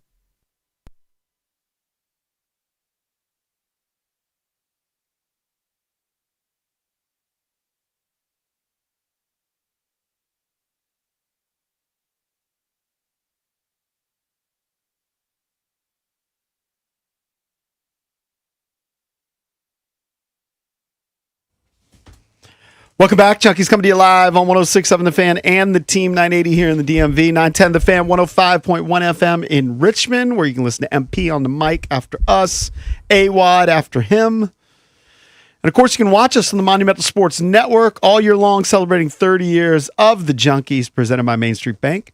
Cheer local, bank local. Main Street Bank is a business-focused community bank, proudly serving the DMV since 2004. Visit mstreetbank.com to learn how to put their team in your office. Main Street Bank, member FDIC, equal housing opportunity lender. Spish, Cakes, EB, and JP. That is the foursome. Chip Patterson's going to join us coming up in about 20 minutes to talk NCAA tournament. Covers college sports for CBS Sports. But time now to open up the entertainment page, driven by BMW Fairfax. That's right, Cakes. BMW Fairfax, DC's only BMW Center of Excellence Award winner for the ultimate buying experience and your ultimate driving machine. Get over to BMW Fairfax. Ask for my girl Miriam. She's the general manager. Of course, you can check out their entire selection of certified pre-owned and brand new vehicles right there on their website, bmwfairfax.com. I like how he said, that's right, Cakes. Hey, he's just passing it around. That's all. It's all good. Yeah, making sure Cakes is paying attention. I am always paying attention. By the way, I got to thank your boy Greg. Won't mention the business, but your boy Greg put the bumper on for me. Oh, very good. Knocked it out. Oh, he hooked it up. Glad You're bumping again. Got a whole bumper. It's Excellent. bumping. It's a little off color. Old like phrase. I don't know. I know. I think it's like sun damage. You know what I mean? Like my car maybe is in the sun more than the bumper. When did we say? Off. When did we say it's bumping? Was that 80s. middle school? I think so. Something like that. Maybe high school. Maybe a little bit of early years of DeMatha. high school. Early to mid 80s. That was bumping. All right, so this jumped out at me. I don't know if you guys saw this, but Arnold Schwarzenegger's son. Remember the son he had, the affair he had with like the housekeeper? Yes, I remember. I don't remember that son's name. Joseph Baina. Because he wasn't in White Lotus. I remember that Schwarzenegger son. Yeah. That's, you saw him naked. Patrick Patrick and Schwarzenegger. Wasn't he like? Did he kiss his brother? Yes, or something? there was incestual. There was definitely something vibes weird going on. happening show. there. Yeah. But Baina was kind of. I don't know if Arnold denied him, but he certainly publicly, kind of denied the existence. And then a scandal came out, whatever. So this kid didn't take the Schwarzenegger name. No. And then he started training him, and he was kind of chubby. And he got him in shape, and I think at some point, I don't know if he still does, but at some point he lived in like Australia. But he won his first bodybuilding competition. Oh, really? Wow. And he's clearly got good genetics. Yeah. Right. But, I looked at him and I went, well, he looks like he skipped leg day, to be honest with you. He looks legs. good. But then I saw he won a natty. He won a natty event. Okay. Good for him. Yeah, good for him. But he doesn't look like Arnold, because Arnold, of course, steroided out everything of his you brain. could possibly take, and Arnold had maybe the greatest physique of all time. Yeah. But he looks good. He won. Props to him. And they've got him like the next day, like walking on the beach. And Just flexing for all the ladies. he's got like his shirt off. He's wearing his short shorts. Guy looks great. Yeah. Looks like $1 million. But on the bodybuilding stage, like when you compare him to his father who was all roided out. Yeah. I mean, it doesn't even compare. But props to him. He won his first bodybuilding competition. And I'm sorry, Baina is his last name? Yeah, Joseph Baina. If you just type Baina. in Joseph, it'll come up right away. I see him. He's 28. I mean, am I the only guy that finds those guys who are at the top, like their bodies are gross. They're grotesque. They're like not. They don't even resemble human bodies. You mean the best like roided out bodybuilders? Yeah. I guess you could see that. It's weird. Yeah. It's a weird thing. It looks like they're just in pain all the time. I understand wanting to build muscle and get in shape. That's great. But to the point where you're going to ruin your body down the line Well, to them, when they're you're 50 or not. 60. They're just maxing out the potential of the body. Yeah, I they're don't know. maxing it Well, out. the women look worse. I mean, they look terrible. That's not a great like look the either. fitness ones can look good. I'm talking about the bodybuilders. The bodybuilder ones, yeah. Yeah. He looks like his dad, though, in his face. Like, it's kind He of does. the same nose. He's got the stash. I think mustaches are awful. Yeah, he looks like him. But I don't know. What did you think, Drabby? What did you think when you saw the photos? I think it was rigged. Oh, it could be true too. I mean, I see him on stage. I think the other guys look better than him, natty or not. I didn't see the others. Yeah, I want to see the others. Of course, they're going to let Schwarzenegger's love child win the tournament. You get a lot of ADs on the whole thing. Well, also Schwarzenegger is still a major power figure in the bodybuilding world. Of course, and he's there. What, are you not going to vote for his son? Yeah. That he's trying to, I mean, because his physique looks awesome. For a normal person. For you and me. Yeah, for a of normal course. person. But he doesn't have the bodybuilding. So he Although the doesn't- natty guys often don't. Yeah. They don't look like the roided out guys. Although some do. Some claim to be natty, and there's no chance they are natty. Give Drab hair and he starts critiquing bodybuilders. No. I'm just saying, compared to the other guys on stage, Joe Baina, or whatever his name was, I don't think was the most fit one. I heard he looks Drabby great. flexing his weight with Ryan Clary 2 minutes ago. Oh, really? Yeah, I don't know what they were talking about. He's like, Well, I weigh 178. Well, the chairs out here are atrocious, and somebody broke them all a long time ago, and I sat in one, and it just collapsed again. And he goes, "Would you go to McDonald's for breakfast?" He's driving Joan. Yeah. He took it personal. It's not me. It's a solid chirp by Clary, though. Well, hold It on. works. I see one other guy. Aren't they all natural? Yeah, they're all natural for sure. All natties, right? But I guess Drab is saying some of the others just look a little Do they better. look Who better? knows? A lot of it, with these bodybuilding competitions, it just comes down to how did the diet work out? How much excess water did you get rid of, et cetera? These guys in the real bodybuilding competitions, I mean, these guys die all the time because they go to such an extreme. So, in the natural competition, it shouldn't be that extreme. He also he has a cake's butt too. He's got a flat butt? Does he have flat butt? Yeah, He's he needs got to a work on those sexy- glutes. You mean he has a sexy curved round butt? Very like I do? flat, like a cliff. Like a Cliff Bar. By the way, what was the story you guys had in the outline about the heist with the Kit Kats? I didn't read In it. Europe, Can you tell me about it? Like 400,000 Kit They were Kats went stolen? missing. Dude, that's an They incredible. were on their way heist. from Italy to Poland. Well, I mean, somebody just hijacked a truck, like out of Goodfellas. How else? 500,000 Kit Kats. It was 12 tons of Kit Kats. Jeez. Right, Can you but fit that in the back of an 18-wheeler, or is that way too? I think like so. way I more don't than know. that. That must have been one truck. Yeah. Yeah, that's pretty amazing. If you had to steal one candy, what would it be? If you had to steal one truckload of candy, Reese's peanut butter cups. Yeah. Or Reese's Pieces. I I'm a think big Reese's mark. You're not a Kit Kat guy. I mean, Kit Kats. Kit Kat's don't sleep very on Kit good. Kat. I You like asked them, me but if I had to they're hijack very one. good. I don't think they're on the level of Reese's cups. Cakes, it's not gummy bears. It's a great call. If it's chocolate division, it's Reese's peanut butter cups. If it's candy, non-chocolate, gummy bears. The Haribo truck. We're going after it, Valdez. We're taking it down. Although Snickers would be right up there for Snickers is up there. I had a Snickers. Like if the I was on other day. the old deserted island, Yeah. you're by yourself, and you're gonna get one candy for life, and Yeah. that's gonna sustain you. You don't get anything else. No fruit, no vegetables, nothing. Snickers. Yeah, Snickers. It'll are fill me legit. up a little bit better. Yeah, I remember. A Reese's peanut butter cup, you're always gonna have two. Then you're gonna have one a third. You want a fourth. Yeah. This sounds Snickers weird. will satisfy you. I didn't pay attention much in school at any level. I just didn't. I know you're not shocked. But even in college, and even when I got my master's. But I distinctly remember in bio class at the University of Maryland, the teacher hyping up Snickers as not a horrible alternative if you had to get some food, kind of like what JP's talking about, and also pizza. He also kind of hyped up a slice of pizza as not being horrific. It was healthy not enough. Not that it's healthy. Pizza, as long as it doesn't have a million toppings yeah, on yeah, it. but like it's a got slice of cheese pizza, cheese. not horrible for you. I can't remember or how he justified it. margarita, got some vegetables. A margarita Potentially. pizza. Yeah. I mean, there's a little bit of basil, like some tomato. That's about it, they got right? some tomato on there. Maybe get some peppers. That's about all I remember from college. Is the bio teacher saying Snickers pizza and pizza aren't that bad for you? Not that bad for you. This just makes me sad when I see the headline. TGL earns second largest audience ever with Tiger Woods' return. On Tuesday, Game 2 of the TGL Finals, JP, which marked Woods' return, maybe the last time we see him in quite a while. After a year rehabbing from injury, averaged 989,000. Basically averaged 1 million viewers on ESPN. That's pretty darn good. I feel like that's what a random college basketball game does.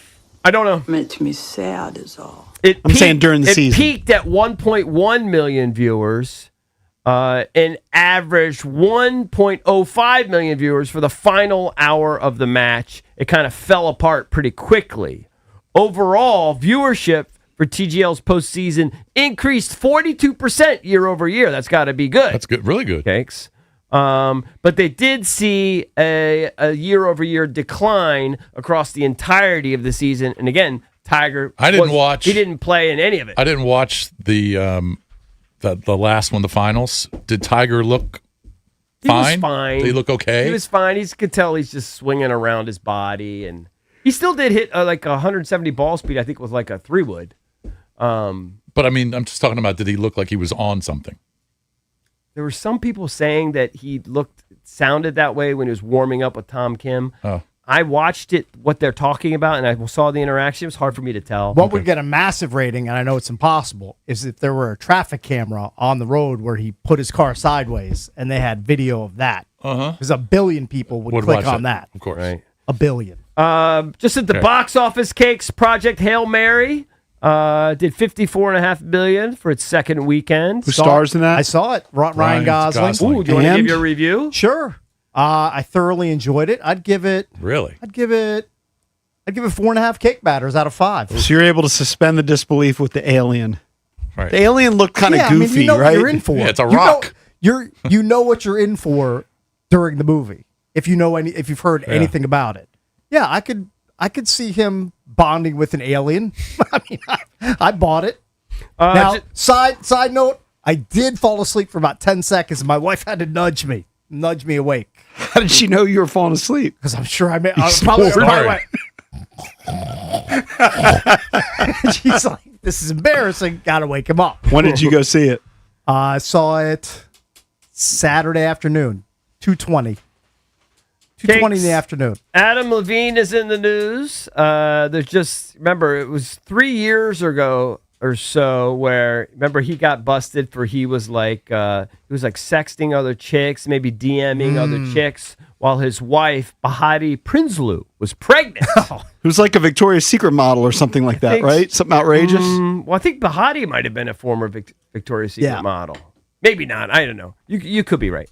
Either way, they say part of the deal was the trust was broken, and the wife, Bahati, has made it a habit of constantly checking his phone. So really? he had That's fair. The only way to keep her, he had to be completely open and transparent. And they say it's working, and they're building the trust back and everything. It's been 3 years. Well, if you're a sexting maniac and you've been busted, then I could understand your wife being want to look at your phone. I get it. You know what's incredibly annoying? He's a pretty good basketball player. I know he's good at too many things. He's good at too many things. He's handsome. Yeah. He's had this great band. He's actually a really good guitar player. He's a great guitar player. He's like super fit. Yeah. And then I've seen him like training. Can he be bad at something? The guy's got a great stroke. Oh, really? I mean, he's like, Jason. Did he play in high school or something? I don't know. He's athletic. He's like super athletic, and he's good. It's like really annoying. Oh, it is. Yeah, his wife has walked in several Victoria's Secret fashion shows. She has. Yeah, Yes. yeah. Bahati. She's a Bahati. So we talked about the Kit Kat. Kit Kat Caper. Yeah, Caper. there you go. How about? Gotta spell it with a K though. I'm more interested in that. because that's you can't. You I know get what? it. 3 Ks. Spell it with a C. I'm gonna amend that. I'm more interested in the Kit Kat caper, Yeah. but this is probably a lot more profitable. Thieves made off with 3 paintings by. I'm going to try to pronounce these names. Okay, I've heard of, but I don't know how to say it. A Renoir. Renoir, you got a it. Renoir. Yep. A Cezanne. Have you ever heard of that? I think it's Cezanne, maybe. Cezanne. But Okay. I don't know what I'm talking about. Neither do I. And a Matisse. Have you ever heard of a Matisse or Matisse? I Probably Matisse. Matisse. I've never heard anybody say Matisse. Matisse. The heist just now took place on the night of March 22nd through 23rd. Where? They forced open the entrance door in the city of Parma in northern Italy, I guess. Oh, good The food up 3 there. stolen paintings were Fish by Renoir, Still Life with Cherries by Cezanne. Is that what we said? I think Cezanne. Cezanne. I don't know how to say that. And then Odalisque on the Terrace by Matisse. What's the name of the high-priced free agent that the Commander signed that rushes the passer? Oway? Oway. Yeah, I'm never going to get that right. Because it's Oway. O-W-E-A. It just looks like owl. Oway. But just remember, O. I can't. Just call Opie him and Anthony. You can call him Double O. If you look it up, Oway. it's literally, I think it's a disorder. I just read things the way they're spelled. Okay. It's hard for me to. Yeah. Oway. But it's simple. Oway. O. Do you say Colonel? No, but I've learned. Right. Yeah, but- So we were asking him to learn Oway. Yeah. I can't. I can't learn anything anymore. You'll know Brain by is the end mush. by week 4. You'll be good. I don't know what's going on here between Mila Kunis and Ashton Kutcher, but apparently she's a little too close to her former Wake Up Dead and Knives Out mystery co-star Josh O'Connor. Cakes, do you know who Josh O'Connor is? I don't know that person. Yeah. Maybe I would know him if I saw him. They say even though it's completely platonic, it's apparently rubbing Kutcher the wrong Is he way. an actor? Yes. Sounds like he was it, a yeah. co-star on Wake Up Dead Man and Knives Out Mystery, whatever that is. It's a popular. This will throw you. Last but mystery not movie. least, there was apparently a big Barbie fan fest. It was called Barbie Dream Festival. It was a multi-day event where for $250, fans could see everything Barbie, including a life-size replica of her dream house. Unfortunately, by all accounts, it appears it bombed big flop massively. They're calling it like Firefest 2.0. Well, how about you charge $50 instead of $250? $250? Maybe go into some this people get through the door. massive convention center or whatever, and nobody's Crickets. there. Just crickets.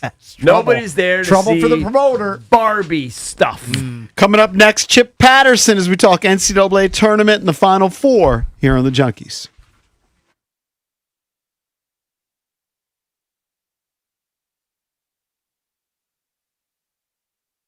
All right, baseball fans, FanDuel's giving you a chance to call your shot with daily dingers. Joining the action is easy. Just make your free pick on who's hitting a home run in their game, and if you're right, you'll get a profit boost to use on your next bet for a chance at extra winnings. It's just another reason why FanDuel is the home of home runs.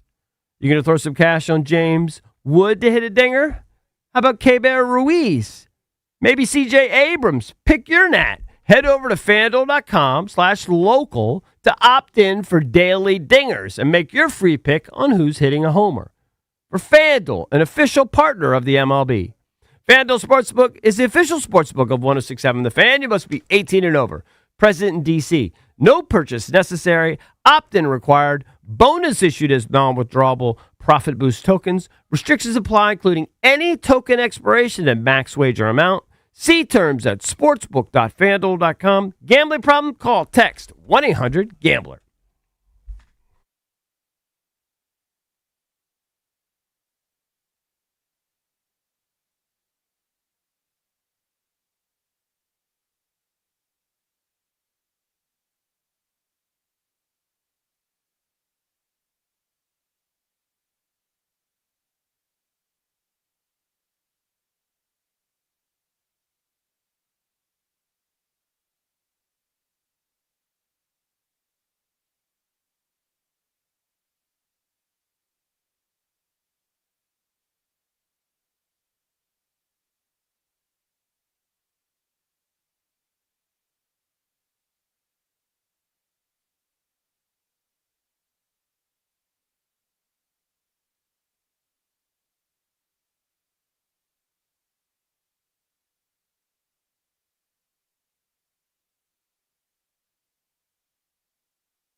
Welcome back. Chucky's coming to you live on 106.7 The Fan and the Team 980 here in the DMV. Coming up at 9:45. I'll give you a chance to win tickets to go see Bryan Adams in concert.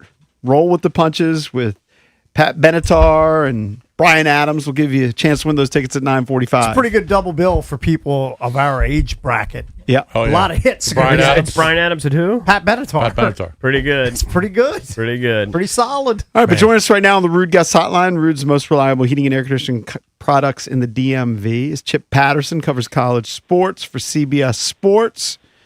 What's going on, Chip? Pat Benatar might be a hit me with your best shot, but there's not a single shot that's going to be better than Braylon Mullins, right? At least for the next couple of days or so until we get to Indianapolis. We're fantastic this morning. Hope you are. Are you on a speaker? Are you on a speaker? Or something? It sounds weird. Are you there, Chip? Yeah, can you hear me? That's better. Yeah, it's a little better. Okay, all right. Yeah, All right, where we're is good. that going Are we to good? rank? Yeah. I tried to compare it to Chris Jenkins, but immediately I was shot down no, because obviously for a national title. Okay, fair. Is it in the Bryce Drew pantheon? More than the Bryce Drew because that was first round. Yeah. Bryce Drew was earlier in the tournament. Stakes are different, and I think that you've got to include the entire comeback. Yeah. You know, because that to me is the shot, it is the exclamation point, and it is the swing from missed free throw. Oh man, UConn's not going to be able to complete the comeback. Duke's going to hang on to. Oh my gosh, the ball was deflected. I mean, and like just to go ahead and advance it. So to answer your question, yes, it's not Chris Jenkins, but I do think it is just an all-time shot. And the main argument for me is the exclamation point on an all-time comeback. And when I've gone back to watch it, which I have done several times, I just think it was really emblematic of what UConn did in that second half. You know, I think it was Terrace Reed after the game. He said that the message from Dan Hurley at halftime was like, if we're going to go out, like we're going to go out giving it all. We're going to go out swinging. And Duke has two wide open players. If the ball is not deflected, game's over. Dunk. Yeah, game's over. Yep. And so it's just that like pedal to the metal, 100 miles an hour. We are going to win, like giving everything we have, being as aggressive as possible. Like all of that is just right in line with the entire game. So the whole piece of it, I think, is the story, the shot itself. Yes, not Chris Jenkins, but an all-timer nonetheless. It's up there. The Christian Laettner shot was in the Elite Eight, right? Yep. It's the first three-pointer in the final second to send a team to all, because there's the Laettner shot. Like Duke actually has two last-second shots in the Elite Eight to go to the Final Four. There have been 4 last-second shots in the Elite Eight to send a team to the Final Four. Mm-hmm. Luke May is another one, North Carolina, to beat Kentucky back in 2017. This one, of all those, is the first three-pointer. Wow. And it was like freaking 40 feet. 37 feet. Yeah. Yeah. Well, Chip, talk just about, I mean, obviously everyone's going to remember the shot, but just talk about the breakdown of Duke in the last 10 minutes. I mean, they had a 15-point lead at half. First time ever a 1 seed has blown a 15-point lead at half, ever, in the tournament. It was 134-0. So it's just a crazy, crazy loss, but it wasn't just that play. I mean, they were turning the ball over, just dumb play, mission foul shots, bad possessions. They're outscored by 16 in the second half. It was a completely different game in the second half. And it was slow, wasn't it? Yeah. Right? It was like, okay, it's 17 points at 17 minutes. It's 12 at 12. You know, now they've got it down to 9, and they're starting to get a little bit of confidence. And truly, what I think that was, not to go really knuckle draggy here, but UConn is a program that has won 2 of the previous 3 national championships. Right. And Alex Caravan has won national championships. Yeah. And they've been there, and they've done it. And Duke is still young. And I know that Duke was in the Final Four last year, but Cam Boozer was not in the Final Four last year. Nope. Caden Boozer was not in the Final Four last year.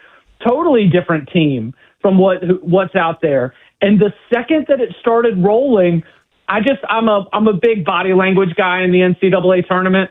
I think I might have even talked to you before about I'm always looking for the juice, right? Yeah. It's not necessarily guard play; it's about the juice, and you can just see it on the faces of the Yukon players on the bench, and just the way that they were, building each other up and just willing it, just truly saying, we are going to will this to happen.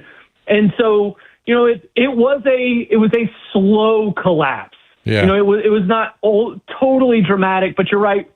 The missed free throws, the turnovers, the bad possessions, a couple of just clunky shots down the stretch, even when they were able to get open looks. And ultimately, the statistical anomaly of all statistical anomalies, how in the world, in the Elite Eight, does a college basketball team start 1 for 18 and then finish 4 for 5 from 3? I mean, it's just Do theory. That's the beauty of this tournament, man. So Chip, the one thing which I noticed in 3 out of these 4 games, the second halves were like thrashings, right? So Purdue had a lead on Arizona, 7-point lead at the half, and Arizona just pummeled them in the second half. And I don't know if you feel the same way. I feel like they're the most complete team of the teams that I've watched. But Illinois kind of did the same thing in the second half to Iowa. Iowa had a smaller lead, and then Illinois just smashed them in the second half, and then Yukon pretty much smashed Duke in the second half. Let me go ahead and hit that. I was in Houston for the South Regional, so I'll go ahead and tell you the Illinois as I saw it. I think Iowa dominated the first 5 minutes, and then Illinois just woke up. And Iowa is in a little bit of a predicament because of the way they play with the long possessions, where if another team gets hot, it's just really hard to make up a deficit, right? Yeah. Because even being in the building, even at 3 minutes, Iowa still felt like it was in it, but it was just that, miss, Illinois miss some free throws. It ended up being, I think, a larger margin than how the game felt about midway through the second half. But the Arizona story is some more. Again, it's heart of the champion type stuff. The story's incredible. Tommy Lloyd goes into the locker room. He says, all right, me and the assistants are about to leave, and y'all figure this out. How do you want to go out? And that's just, I think that is coaching. With Tommy Lloyd, when you've got the pulse of your team and y'all are down and y'all aren't playing great, you're a team that already isn't a huge three-point shooting team, so making up deficits really has to be possession by possession. He goes in there and he tells them to man up. He tells them, he's like, how do you want to do this? Walks out of the locker room, lets them figure it out, and they just come out and absolutely bludgeon them in the second half. The Yukon and the Arizona, I definitely tie those two together. And look, it would not surprise me if those are the teams that are playing for the national championship next Monday night. So, Chip, the Big Ten is desperate for it to be the exact opposite of that. They want a Michigan-Illinois final. That would guarantee the Big Ten a national title winner for the first time in 26 years, which is kind of crazy to think about. How likely is it that we see that upset? Because you're thinking it's going to be the opposite way. I do think that Yukon, Illinois is, any of those, I think matchups is something that could happen. I just said I wouldn't be surprised. Michigan clearly gives them a little bit of a better chance just because when Michigan's running hot, it just seems like a little bit of a war machine. Tennessee found that one out the hard way, but we'll find out. Arizona, Michigan, I know a lot of people say it. Sometimes there are national semifinals that feel like national championship games. Yep. I would make the argument that the NFC championship this year might have been the Super Bowl. And I think that you've got a Michigan team that when it is running at its absolute best, has for a long time looks like the very best team in the entire country. I have my own questions.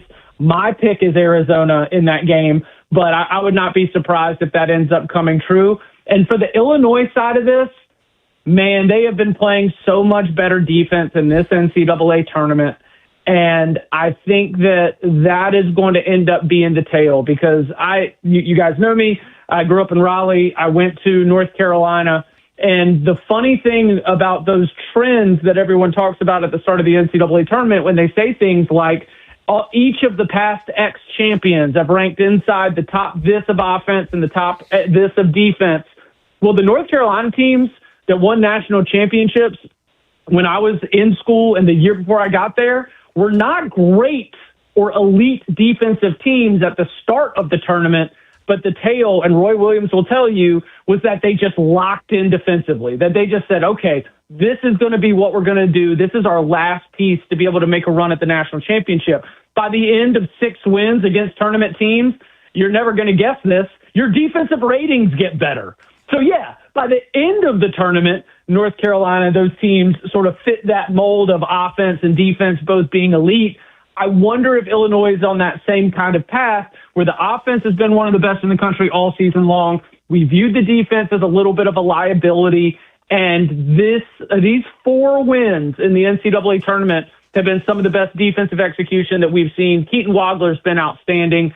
So I think that the Yukon-Illinois game is a little bit of an undercard compared to what you're going to get with Michigan-Arizona, but they each, Yukon with its bloodied and battled and survival attitude, and Illinois wondering if they are doing the thing that every coach hopes, you're playing your very best basketball at the end of the season. So you being a Tar Heel, who would you want to take over the basketball program? You have your top choice. Tommy Lloyd would be my top choice. Tommy Lloyd, okay. I understand that sometimes it doesn't go like that. I think that Tommy Lloyd is a coach that a lot of North Carolina alumni, a lot of North Carolina fans are looking at. And Roy Williams lost in the national championship game and accepted the North Carolina job within a couple weeks. Mm-hmm. If Tommy Lloyd wins the national championship, are you really going to walk away from that? Coaching searches are so funny because sometimes it just hangs in the balance like that. The things that I enjoy about the idea of Tommy Lloyd as a head coach are that there is, while he is not a member of the Carolina family and while North Carolina basketball is divorcing itself from the Dean Smith era, he's Mark Few's guy. And what I think some people know but might not, that Mark Few and Roy Williams are very, very close and have been for a very long time. And when Roy Williams retired in 2021, there was a sentiment within the North Carolina community that going to get his buddy Mark Few, somebody who knew how to build a consistent winner, somebody who coached an aesthetically pleasing brand of basketball, that would be something that you'd go for. And Tommy Lloyd is Mark Few's deputy. But Tommy Lloyd might win a national championship. So we'll see. I'll tell you what. As a North Carolina alumni, when Hubert Davis was fired, the very first thing I said was that I had scars from the Bill Belichick hiring process. Not even to mention the 4-8 season on the field with an impotent offense. Just from the process, the infighting, the board of trustees going behind the back of the athletic director having to come back and get on the same page with the university president or the chancellor, who, by the way, had just shown up less than a year before that. The community was torn. Nobody was happy. And I said, whoever it is, the only way that North Carolina basketball will be successful under the next head coach is if everybody is pulling on the rope in the same direction and that we don't have this kind of infighting within the decision-making process. What do we find out yesterday? All of this existential dread and drama about the Dean Dome and the future of North Carolina basketball, UNC comes out and says we're putting all that on hold. We're putting everything on hold. The most important thing right now is making the right hire and supporting them with everything we have. So whatever money they were going to put into renovations and research and landscaping or whatever else, they are going to put behind making sure the next head coach has everything they need to win. That, as an alumni, encourages me about the future of the program. Chip, great stuff. Always love talking to you. Chip Patterson from CBS Sports. Thanks, pal. Enjoy the games this weekend. Thank you, buddy. All right.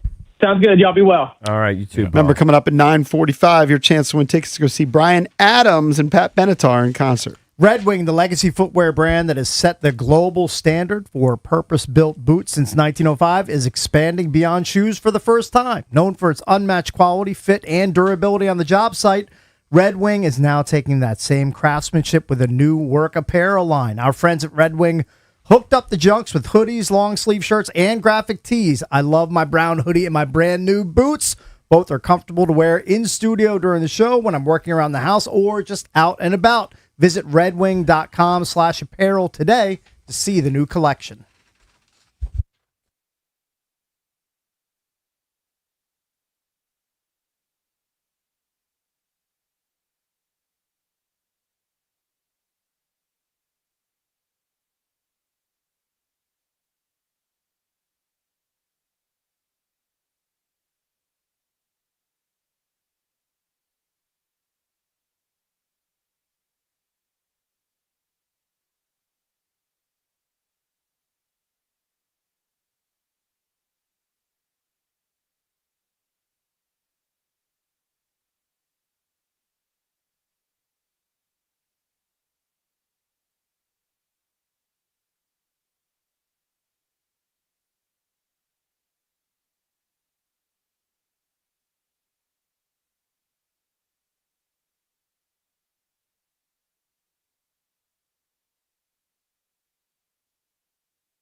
Let's hook up caller number 10 right now, 1-800-636-1067 with some tickets to go see Bryan Adams. You'll win 2 tickets.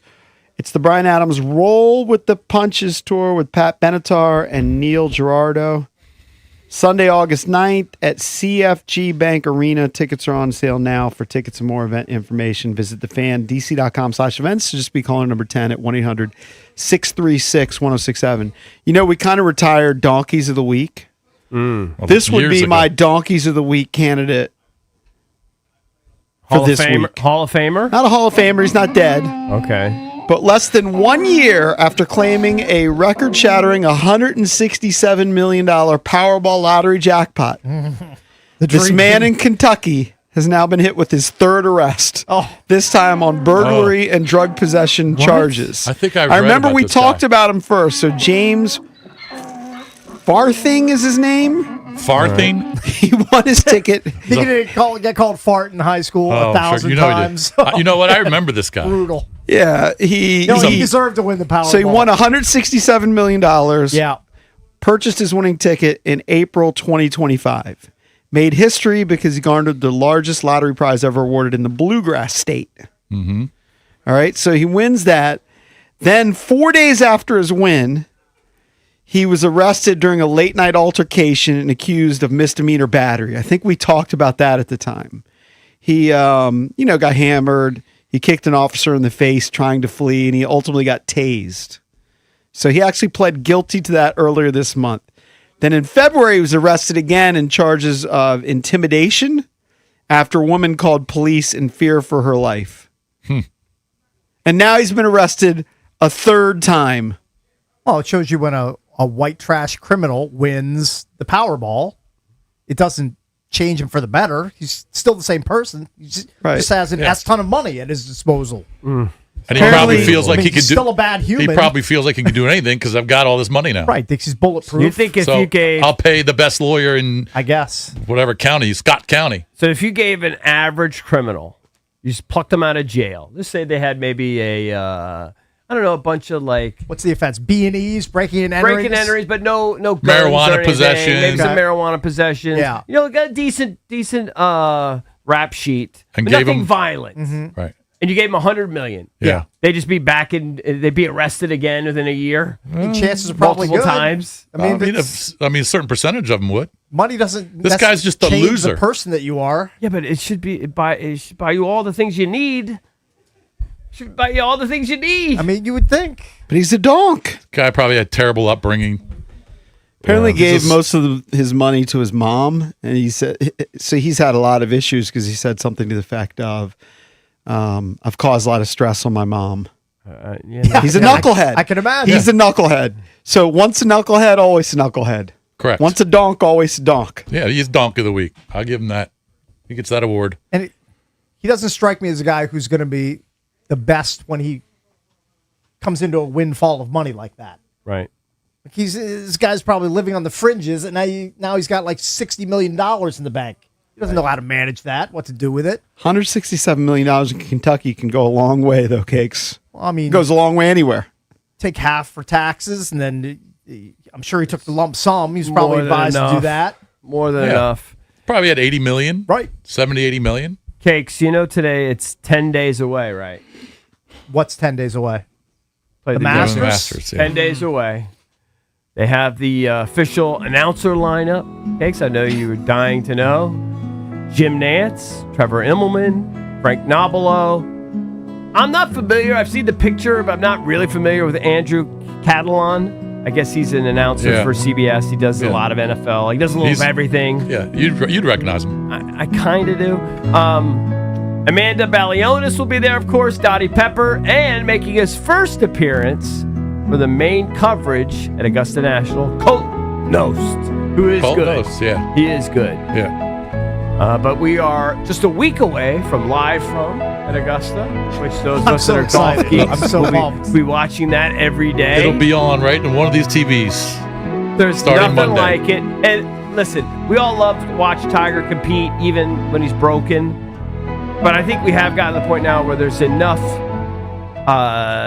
personalities out there and superstars that we don't need it to be a great event.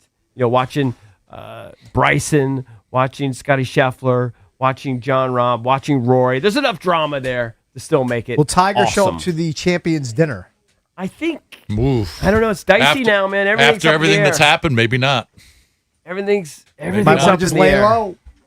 He's supposed to, right? I'll tell you what, he's not going to drive there. He's supposed to open up his That's a course, lock. the patch or whatever. Remember? He had called the patch? Isn't that like the 9-hole course or I whatever don't it know. is? Yeah. Is it a par 3? Yes. Yeah. He was supposed to have the big grand opening. Because he's got that at Pebble. There's a. Well, he's got one in Augusta. It's called the Hay. At, The Hay. Yeah. Pebble. The Hay at Pebble. Yeah. right. It's very similar. So that's all sort of in turmoil now. Are they gonna have the grand opening without Tiger? That would just be awful. What a fall from grace. It's just over. It's over, man. It's pretty much over. It's gonna be a tragic ending.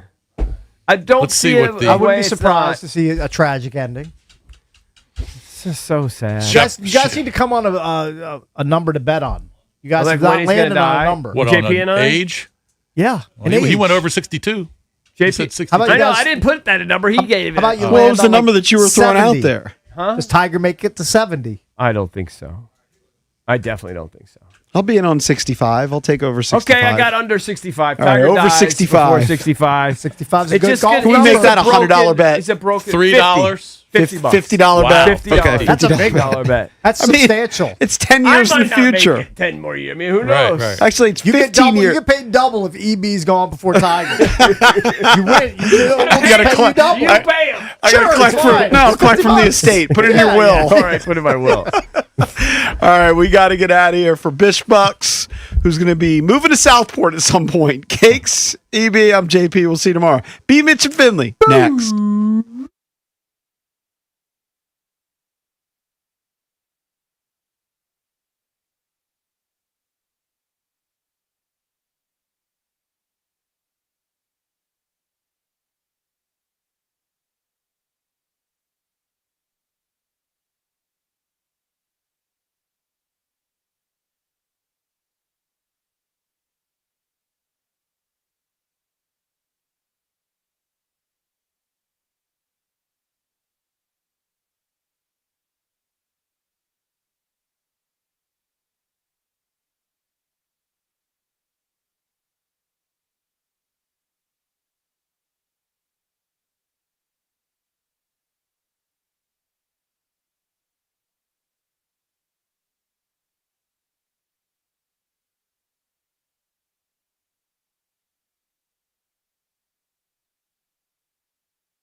Yukon freshman Braylon Mullins buried a three-pointer from 35 feet with .4 seconds left to cap a remarkable 19-point comeback to give the Huskies a 73-72 win over Duke. The Michigan Wolverines rolled right into the Final Four. They overwhelmed Tennessee for a 95-62 victory in the NCAA tournament. Over in Major League Baseball, the Nationals picked up a series win thanks to homers from MVP Joey Wiemer and catcher Keibert Ruiz in the 6-3 win over the Cubs. The Wizards lost their matchup last night with the Trailblazers, 123-88 your final score. The Wizards are beat up right now. They are without Anthony Davis, Keyshawn George, Trey Johnson, Cam Whitmore, Alex Sarr, Trey Young, all of them out of commission with injuries. From the Crop MedCap 5-Star Sports Desk, Savannah McCann on the Fan.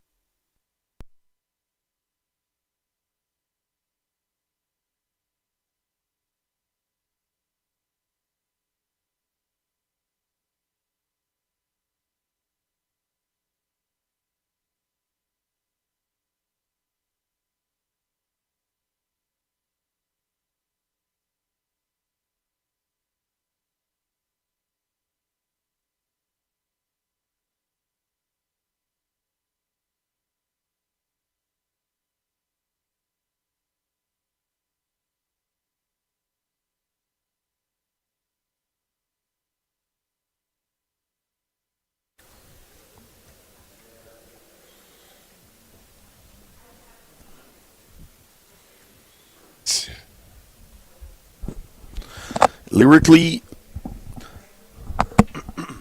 what up, everybody? It is 10 a.m. in the District of Columbia. Points north, south, east, and west. I'm out west, way out west. Arizona, Phoenix, Scottsdale, Biltmore Resort here for the NFL owners meetings. B. Mitch holding it down in the Navy Yard studios. Good morning, B. How do you do? Hey, man, I'm good. You sound like you swallowed a frog. What's up? No, I'm good, dude. My allergies have been getting me a little at home. I don't know what will happen now that I'm out here. But I'm in good shape. I was in bed by 10, B. Yeah. You don't sound like it. I'm good, man. Dude, where were you for that basketball game yesterday? I did not. You missed it? Bro, I was driving back. Oh, how was but I was the paying birthday attention. party? The party was great. Deshaun's a big Duke fan. Oh, I love it. I And love that. Monica was eating them alive. And then all of a sudden I get a call say, Duke just lost.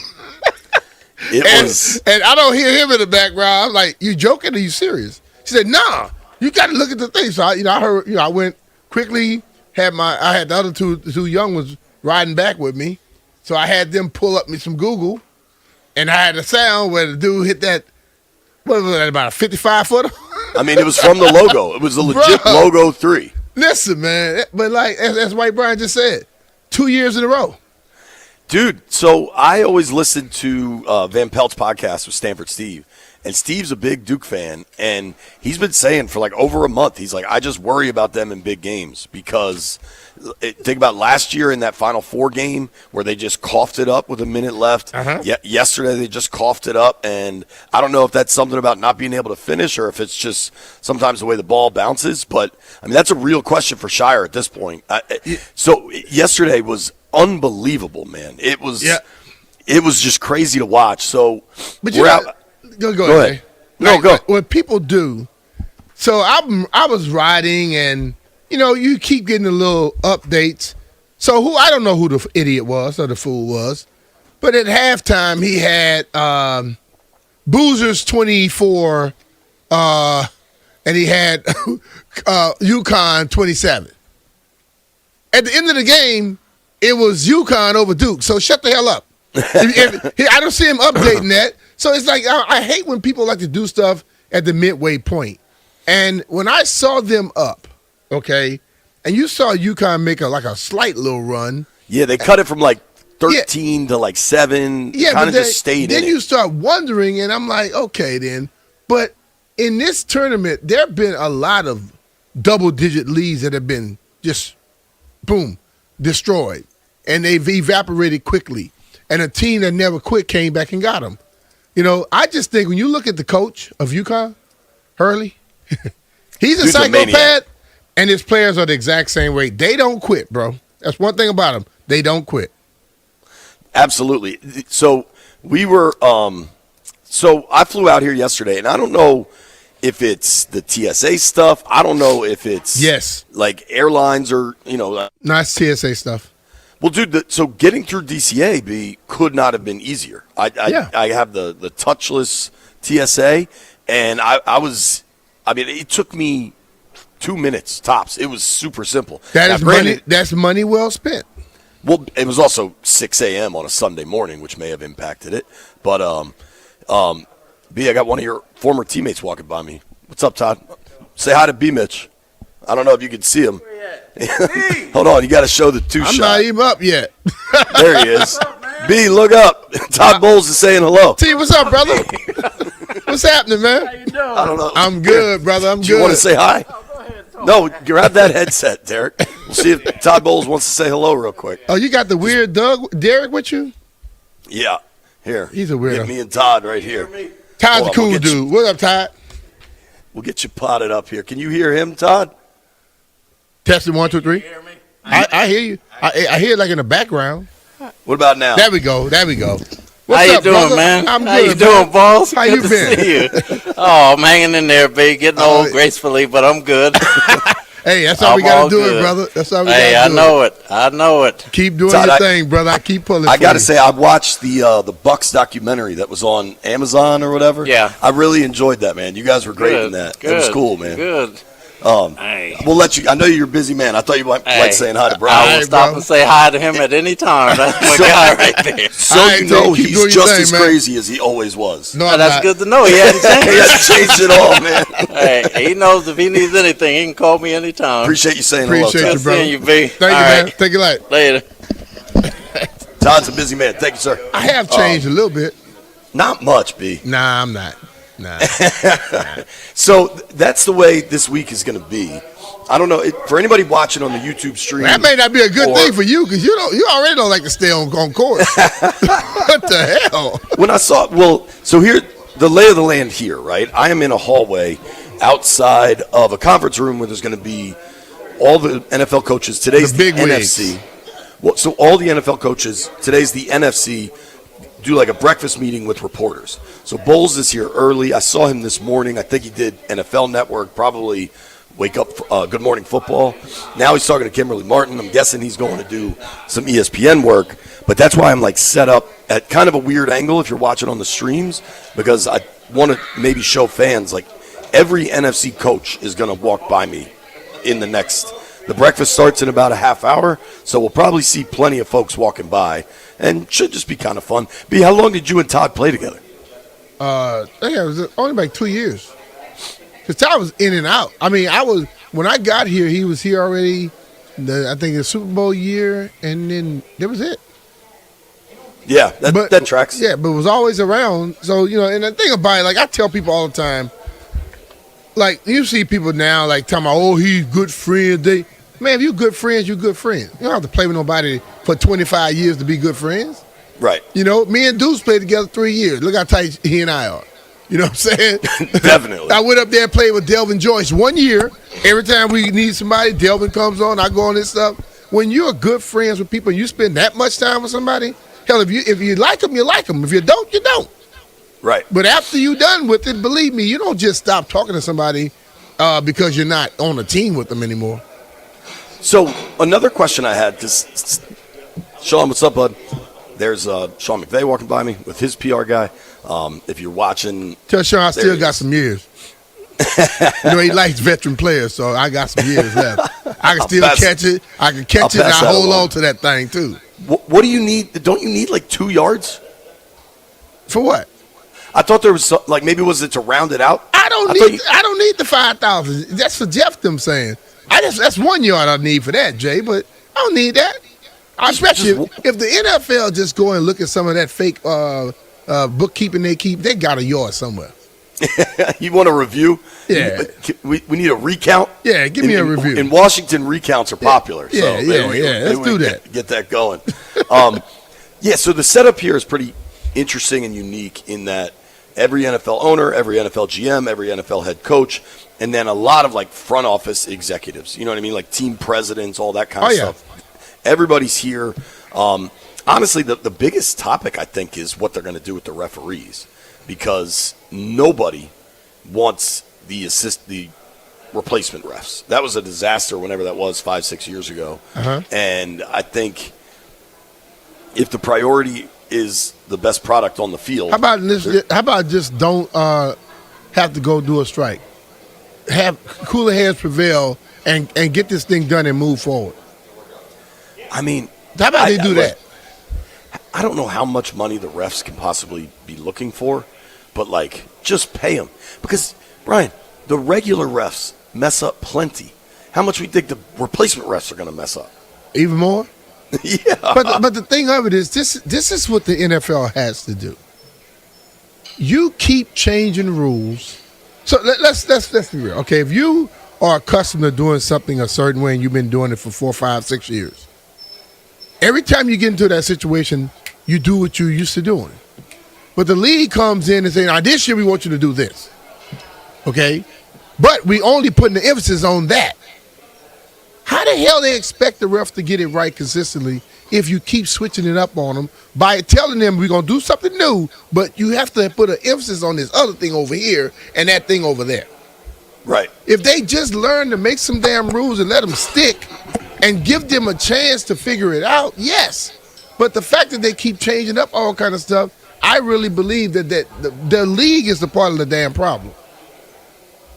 Totally. I mean, at some point, it's the same reason Good Morning Football moved to L.A. is the league didn't want to pay rent at the studio in New York. Like, I don't know. You got the cash, but hey, that's I why just got a text.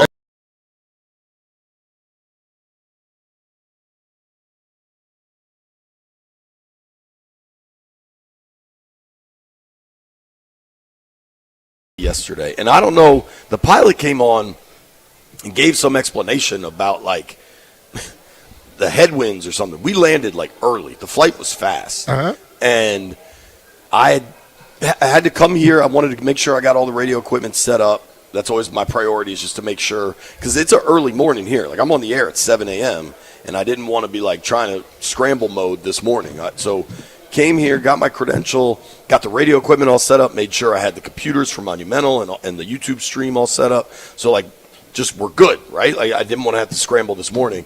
And then, you walk around the facility, you see some people, shake some hands, say hello, try to get, like, lay of the land. But I've been to this resort where they've had this meeting a number of times at this point. So I kind of know the setup.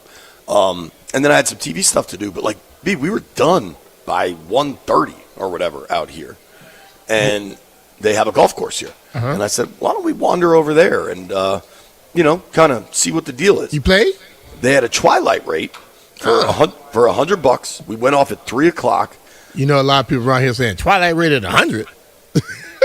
Does that sound like a lot or a little? No, that sounds like, listen, I play those courses. That sounds like just perfect. But yeah. There are a lot of courses around here, twilight rate 50 or less. Yeah. Well, Scottsdale's a different place, dog. You got it. But so we had the game on Derek's phone. So Beeman, you'll appreciate this. Derek doesn't play, but rode all 18 holes with us. Was quite he probably was drinking. to say that me and Mitch resemble each other, he had to be doing something. Perhaps.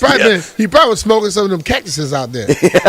Dried up cactus. I did not see any cactuses get smoked, but who knows? Nowadays people are eating it. But dude, so we were on like the 7th hole, and the golf, we had this family in front of us, and they were nice, but they were terrible. And they were kind of like, they related to Jeff? Kind of. All right. You know how Stallion was getting off the tee the other day? Where that's how it was. It went like 25 yards. That's how they were. It was a short little course. One of the par 3s was like 120 yards, and it had this, like, we didn't realize this, it had this like little valley between the tee and the green. And we got up there and we were like, oh wow, they're already clear. And then we realized both the father and the son were down in the little valley. You didn't hit the people, did you? No, but they must have hit their tee shots 30 yards. Like, to be down in this valley was pretty hard to fathom. But whatever. So we're having fun, and we have the game on the phone. And it's like, Yukon's down 11, Yukon's down 9. And then Yukon makes a little bit of a run, and we're like, okay. And so on one of the holes, because we were just up against his family, it was 90 seconds left, and I was like, screw it, let's just watch. There's nobody behind us. We're not holding anybody up. So we just sat on the 8th fairway and watched Yukon's comeback. And then when they cut it, and all Duke has to do is get the ball in bounds, you're like, all right, like Duke, surely they're not going to choke this one away, right? And what did they do, man? They choked it away. It was unbelievable. I mean, the thing of it, the kid was trying to throw the ball. The guy was wide open. But damn, Yukon don't stop. They play defense, man. They're intense. You know, 100%. So I mean, and listen, he Caden, that's his name, Caden, right? Yep. That play, people gonna talk about that. But the dude he played one of his best games throughout the game. And on top of it, that one play ain't the reason that they lost the damn game. Totally. If you were up 19 and you all of a sudden now they shooting a 3-pointer to take the lead, you had a lot of bad plays to allow that to happen. Yeah, I mean, in that game, Caden Boozer, 15 points, 6 assists, 5 boards. He just had that one really bad turnover that people are going to remember. I don't know if you saw any of the videos of him after, but he was really upset, understandably. Oh, yeah. So, I mean, that Duke game yesterday, and I think Duke is such a polarizing team where half the country seems to root for him, the other half wants nothing to do with him. Our friends Jennifer Lee Chan and Matt Mayoko walking by, the Niners' finest right there. They joined us for many a radio interview. Maybe we'll see if we can get them this week. But B, the Duke news is the biggest sports news of the weekend. But to me, saddest news, I would say, is Tiger getting arrested for another DUI. And I know so it wasn't alcohol related, right? It's some damn pain medication. Yeah, man. Yeah. Hey, bro, listen, I know people say, oh, I can drive over here when you're on pain medication. Don't, because I'm going to tell you, some of them may not be hitting you at one point. The next point, you sleep. The biggest thing with the Tiger stuff, and you and I had the same reaction when we were texting kind of as that news. When did that break? Was that Friday evening or Saturday evening? That was Friday. Friday, right? Like, you and I had the exact same reaction that I think a lot of people had. That was, get a driver, man. Just, Tiger's a billionaire. Just have somebody drive you around. Yeah, but you know what? The thing of it is, in that point is, like, he has been, it ain't the fact of getting a driver. It's just that when you're on that medicine, get a damn driver. Because he's tried it many times, like I just stated, and you get past it when you're just trying it 10, 15 times. All of a sudden, that 16th time, it hit you wrong. Right. Whatever it is, and you think about the amount of surgeries he's had. So the amount, like when you have surgery, typically you get, pain pills prescribed to you. And I can only imagine Tiger's life and travel and like everything that dude has to deal with. So I understand, like, there's probably a lot going on with Tiger Woods, but it's just, I don't know. I just found it sad, dude. And luckily no one was hurt, thank goodness. Yeah, truthfully. And I had this conversation with, I think it was Ryan and Jeffton this morning, and I said, like, this is where I'm at with this. Obviously, he needs help. If he's constantly taking the medication or whatever else it could have been. I don't know the complete. I know that they said it ended up being the pain medication. I mean, medicine. All right? But just like everybody else in the world, you say, oh, man, they need to get some help. Yeah, he need to get some damn help.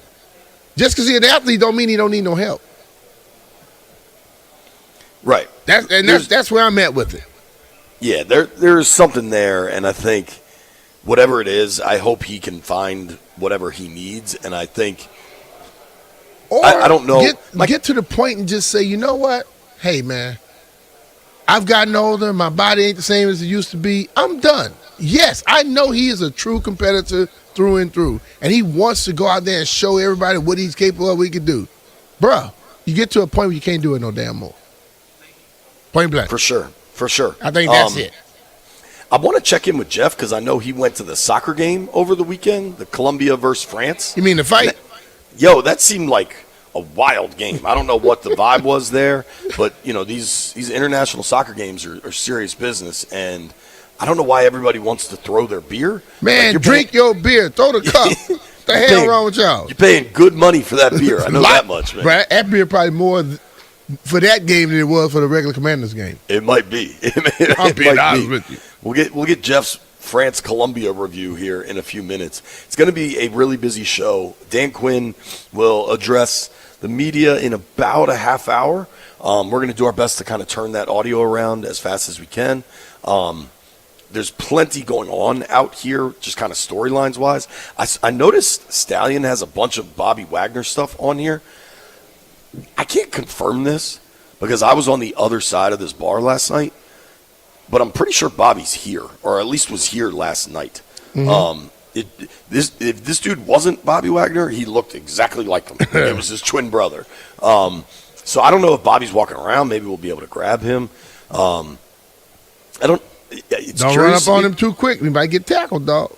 Yeah, dude. Listen, I've now covered Bobby for 2 seasons. I respect that dude. I ain't running up on him ever. That's not a dude that I'm surprising.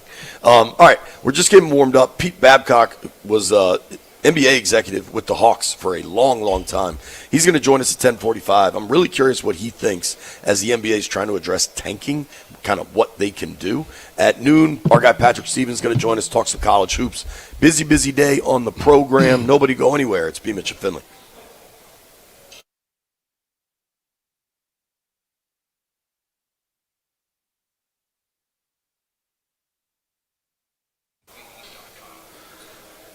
Every time I come out to Scottsdale, I wonder, could I live here? And if I did, could I sell my house? I know who I would call in D.C. if I was doing so. It would be our guy, John Leahy. Well, you got to worry about buying a house out there, and I'm sure John has connections over there, too.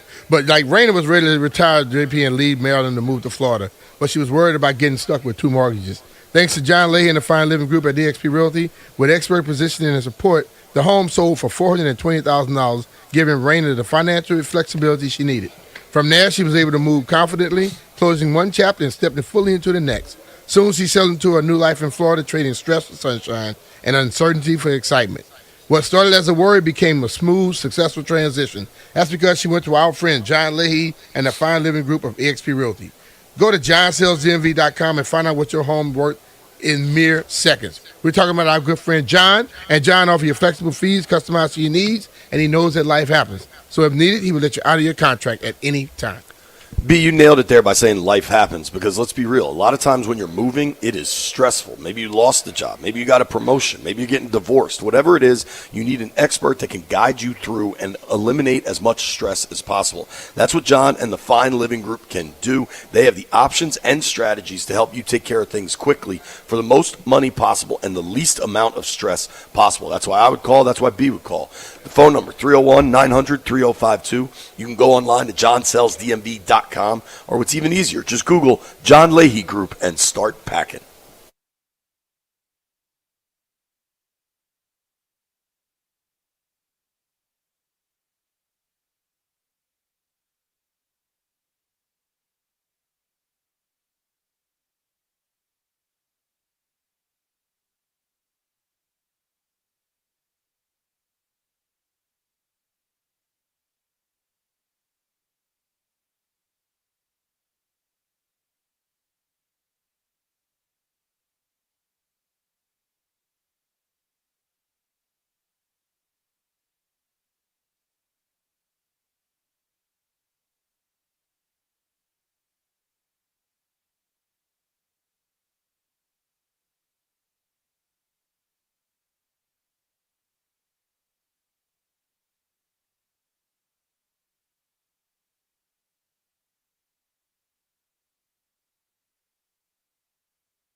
This sports update is brought to you by Melwood. Both the Nationals and the Wizards were in action yesterday, with the Nats leaving Chicago with a series victory to start off the season. 6-3 win for them against the Cubs. As for the Wizards, they dropped last night's matchup 123-88 to the Portland Trail Blazers. And just an awesome story in sports. One of the most popular players on the PGA Tour completed one of the most inspirational wins in recent memory. Gary Woodland overcame a strong field at the 2026 Houston Open en route to his first victory since 2019. This effort comes just 3 weeks after announcing that he's suffering from PTSD following a 2023 brain surgery. So awesome to see him back in the winner's circle. Donate your unwanted vehicle to Melwood and support people with disabilities in your local community. They can pick up as soon as tomorrow. Visit melwood.org or call 1-877-MELWOOD. From the Crop MedCap 5-Star Sports Desk, Savannah McCann on The Fan.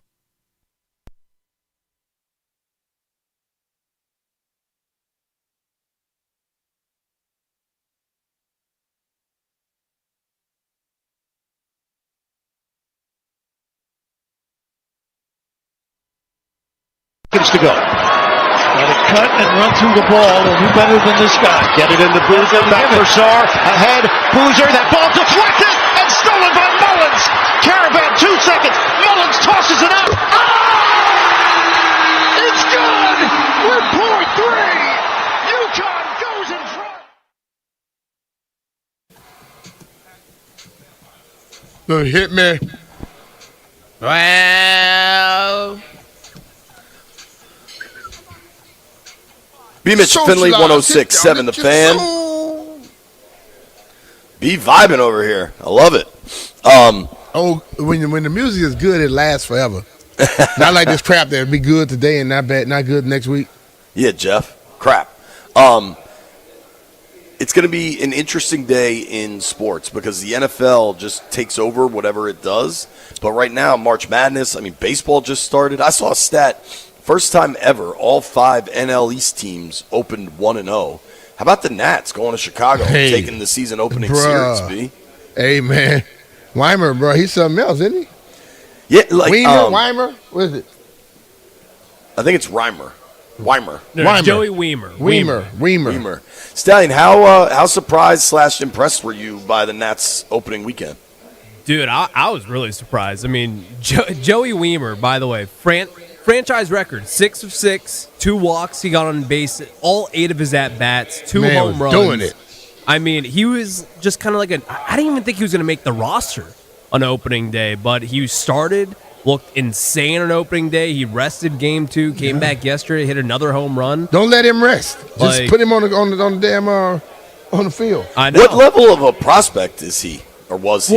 Well, he was a former top prospect with the Brewers, kind of bounced around in the Marlins, and then was with the Giants in the offseason. They put him on waivers. The Nats then claimed him, and he was kind of the guy who's taking the place of Dylan Cruz right now. And unfortunately for him, he is crushing the baseball right now. You mean unfortunately for Dylan Cruz? Unfortunately for Dylan. Cruz, yeah. Right. So the Nats off today and then go to Philly, right? No, so they play tonight in Philly. 6:40 first pitch here. So they have 3 Monday, Tuesday, Wednesday, off Thursday, and then the home opener Friday, correct? Yep, they are off Thursday and home opener here Friday. And we'll be at Tap 99 for that, right? Yeah. Yep, we'll be Tap 99 up until first pitch. Do we get off early? We do get off early, JP. What's early? Hold on. What if it's 5 minutes, early. Stallion, that doesn't count. It wasn't like 150 the other day, was it? No, I think it's going to be a 135 first pitch, so I think we're there up until 1. Yeah. Or it might be a 105 first pitch. I can double check. 1 is good. 1 is good. We'll take that. Also excited to have baseball back in the city. It's always fun. Navy Yard buzzes when there's Nats games. Looking forward to that. I finally got parking in the garage, so I won't have to worry about game days. So we're good. We're off and running. But it's just cool to see the Nats playing good baseball, even as just to start the year. I feel like for a young skipper and Blake Butera, don't you think a good start is really helpful for him? Like if they came out and started 0-8 or something, it's just it'll be tough. But I think it's a great one now to come out like they did. Because what it does now, it gets people more interested. Like, For sure. It gets the fans excited, but you know what? players, you started with this little bang, you better be able to hold on to something. Keep it going a little bit. Yeah, and I mean now they're going to play the Phillies, who are good, but the Cubs are good. So they certainly have a difficult opening stretch here with the Cubs, the Phillies, and then the Dodgers. But that's why they play the games, man. And I think expectations for the Nats are so low that if they can outpace even the slightest, it provides an element of positivity that's probably somewhat unexpected. So as I looked through the stuff and I saw it, Jay, I got super excited. Yeah, it was cool. So, hey, that's cool. Jeff, I am curious, dude. Tell me about the soccer game and why were people fighting in the stands? Okay, first. Okay, so. I do not know why they were fighting in the stands. You know why they were fighting? Soccer fans are crazy. But look, B, this is the thing. When I looked up initially, I was like, oh, man, it's France fans versus Colombia fans. But when you looked up and saw the fight, it was like Colombia fans versus Colombia fans. So, they probably thought one player wasn't good or something. Yeah, it was somebody's cousin. It was crazy. And also, football fans do not have nothing on football fans. I told you that. I've never seen Northwest Stadium packed to the point where the lines are going out into the street. Well, I heard, was the security a mess? I heard a lot of people had a lot of trouble. Well, when they had 97,000 in 1999, it was like that. Yeah, I've never seen FedEx Northwest like this. And it was just the atmosphere to be in. I'm glad I was able to go. Shout out to Andrea. She hooked us up with the tickets. But the atmosphere, like now, I got to find a way to get to a World Cup game. Because Colombia, they were deep. So I had on, the shirts, the France and Colombia shirts. So I put the Colombia shirt on under the France shirt because it was smaller. And whoever scored first, that's the team I'm rocking with. And I was the only France fan amongst like hundreds of Colombia fans right there. But they didn't give you a hard time? No, they didn't. We was having a good time because for real, I was rooting for France because they scored first, but I was rooting for a good soccer game. Was Mbappe there? He came in the last 10 minutes of the game. Yeah. So I just saw on the lower third on Monumental that a fella by the name of Desire Doué. How do we say this guy's name? The guy that scored twice against Colombia. Desiree Doué? I don't know. How you spell it? Okay. I mean, in English, the first name would be Desire, and then the last name would be Doue. So, Desire Doué. Get it done, man. Get it done. Mbappe scored, but it was called offsides. We also have exciting news. We have an official show sponsor now. Shout out to Rude. Now the official show sponsor of B. Mitch and Finley. Don't melt this summer. Upgrade to high-efficiency HVAC and get 60 months, same as cash on qualified equipment until April 30th. Keep your cool and your cash. Find a Rude Pro partner at rude.com. If it ain't Rude, B. It ain't right. Damn right. So the biggest story here in Arizona for the league meetings, it's going to be the refs. And I kind of hate that it's like a sideshow kind of spectacle thing. But as far as on the field stuff, the A.J. Brown kind of lingering around what exactly is going to happen, I think is probably the most interesting of kind of potential trades, because that does seem to kind of linger out there. You know what I mean? Mm-hmm. And I wonder if New England does enough to get that done, or if another team emerges. And now, we're only, 3 weeks out from the draft? Like, if he's going to get moved, we're getting to the time for him to get moved, or at least for the conversations to get a lot more serious about it. Knowing where we are on the calendar, B, do you think Brown is in Philly week 1? I think he's going to be moved. I think, Wichita came out and said he's an Eagle. Yep. When I hear those type of, just like the Mafia, or you're in the family, you kiss the ring, you're gone. So I think he's gone. Yeah, and the other thing that's going to be really interesting this week is, all the owners are here. They're going to get in these boardrooms and they're going to vote on stuff. And there's real kind of questions about ownership in Vegas, what Mark Davis is trying to do. There's real questions. The Seahawks, it's not a question. They're legitimately up for sale. And then you've also got this lingering Giants thing with the Tisch family. And I just that Giants thing might be the most serious thing they're dealing with. Well, dude, because that's something where that's a world criminal ring, and the NFL of all don't need to have nothing knocking them like that. Yeah, like you don't want to be involved in that Yes. stuff. Period. What's really interesting with the Raiders is Mark Davis is trying to set up this like secession plan, I guess. Uh-huh. And the dude that I guess is going to buy it is Egon Durbin, who is a private equity guy. But eventually, these private equity guys are going to run out of the cash required to, unless the firm can buy it, it's going to get really hard for enough people to have the cash to put up to own whatever it is, 35% of the team. And I just don't know if the league at some point has to transition in how they allow ownership. Here's what we got to do. I'm going to try my best to stay on time today because it's going to be very, very busy. Pete Babcock will join us next. Dan Quinn will be addressing the media. We'll have plenty from DQ coming up probably around 11. Nobody go anywhere. It's B. Mitch and Finley on a beautiful Monday morning.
B. Mitch and Finley, 106.7 The Fan. Pretty excited right now to jump on the Rude Guest Hotline and talk to Mr. Pete Babcock. Pete has been around the NBA all of his life, basically. Sports and basketball in particular have long brought people together, and few have seen the impact up close like longtime NBA executive Pete Babcock. From protesting to supporting social justice movements, his 4-decade career shows how sports can drive real change. Yep. Pete, thank you for joining us, man. How you doing? My pleasure. I'm doing fine, thank you. So you obviously have the new book coming out, Courts of Life, A Life in Basketball and Activism. Kind of what, after working in the NBA as long as you did, what drove you to write this book, and why do it now? Well, I originally wanted to write this to record my experiences, my unlikely journey from being a high school coach into a lifetime of 42 years in the NBA, and all the experiences that I had, and also how the game had helped, became a vehicle for integration, brought people together, broke down barriers, and I wrote it for my kids and my grandkids, and then it evolved into one where it was something we wanted to get published, and so we published it in September to coincide with the 75th anniversary of the integration of the NBA. Did you, a lot of people always talk about the athletes today aren't like the athletes of old, and I think because a lot of the people of old, they help guys out, but there are still guys that go out there and fight for certain causes. Did you notice that? Absolutely. Jaylen Brown's a great example with the Celtics. I spoke with Jaylen last fall, got him a copy of my book because he appreciates all that, and he works tirelessly in the community. And he's one of many players who do an awful lot to give back to their communities, but also work really hard for social justice. Pete, I'm curious, as you look around the NBA now, obviously the activism has always been a part of it, but right now it seems, whether it's more of a perception problem or a reality problem, what do you think the league has to do with tanking and just how bad some of these teams are? Well, I've always been an advocate. When I was still working in the league and I was on the competition rules committee for years, I proposed that the league take a hard line, and if a team is tanking, they lose their draft pick. Simple as that. And because the whole purpose of tanking is to get a good draft pick and improve your draft standing.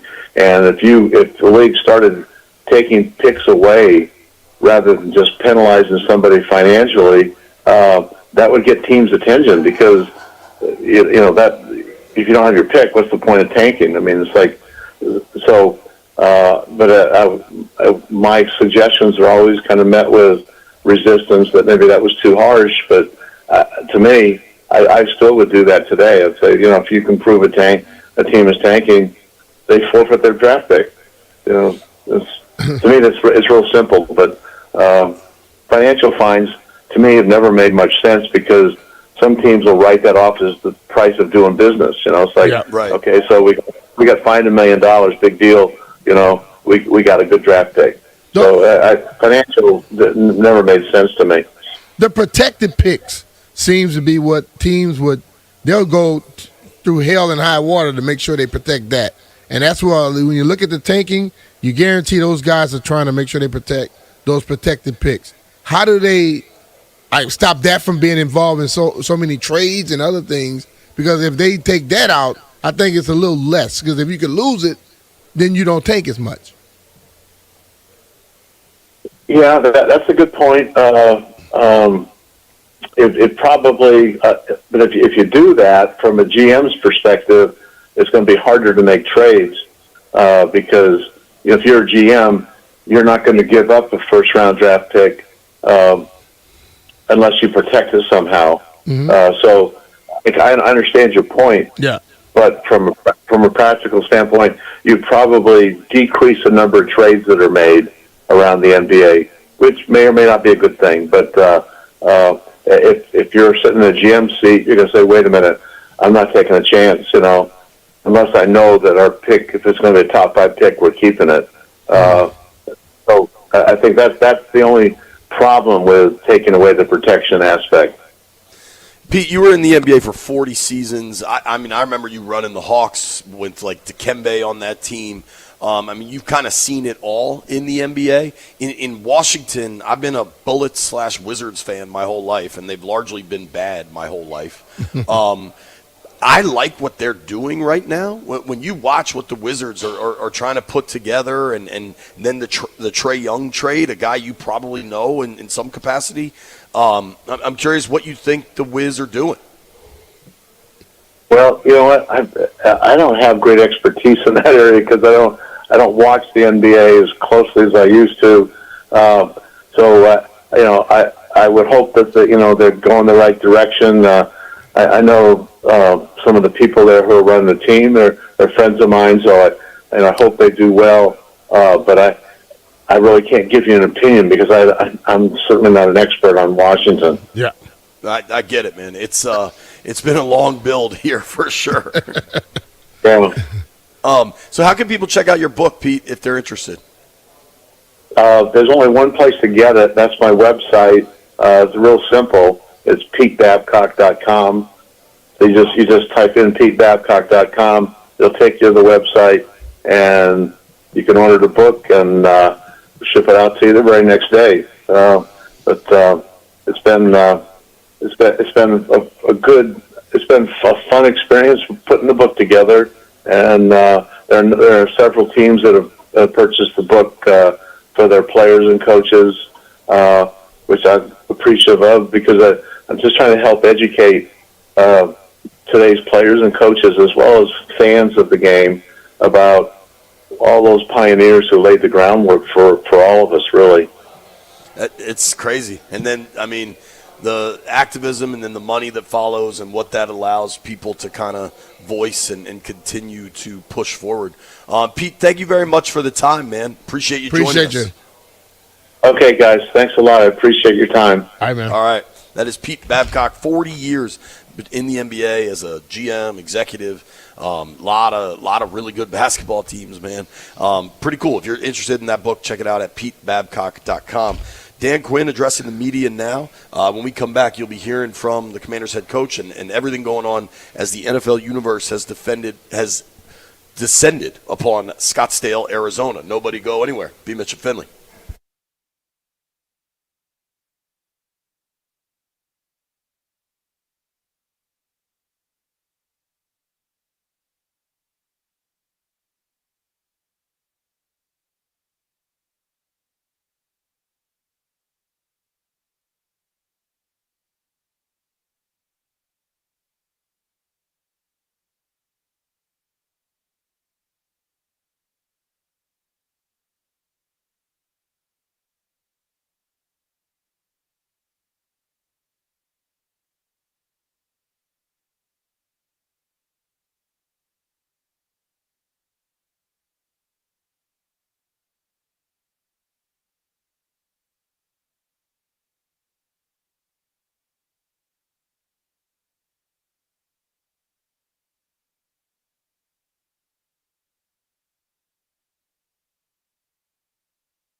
Number 2 seed Yukon completed a historic comeback in the Elite Eight on Sunday. They roared back from a 19-point deficit to beat number 1 overall seed Duke 73-72. How'd they do it? On a 3-point bomb from freshman wing Braylon Mullins. 0.4 seconds remaining in the game gets the job done. And number 1 seed Michigan stomped number 6 seeded Tennessee 95-62, setting up an epic Final Four clash with number 1 seed Arizona. Washington Nationals in action yesterday and pick up a series win to start the 2026 MLB season. 6-3 was your final score yesterday against the Cubs. Tonight, they will travel to Philadelphia, take it on the Phillies 6:40 p.m. As always, make sure you tune in right here to 106.7 The Fan to listen to that matchup live. For the Crop MedCap 5-Star Sports Desk, Savannah McCann on The Fan.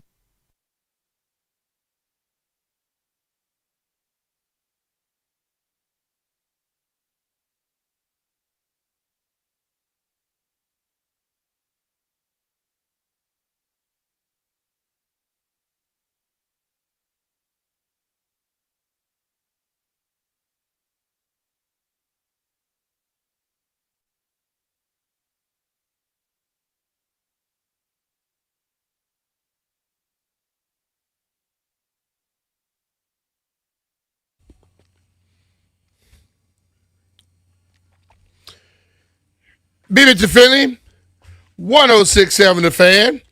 Coming to you live here from the Navy Yard studio. JP is out in AZ at the, guess it's the league meetings.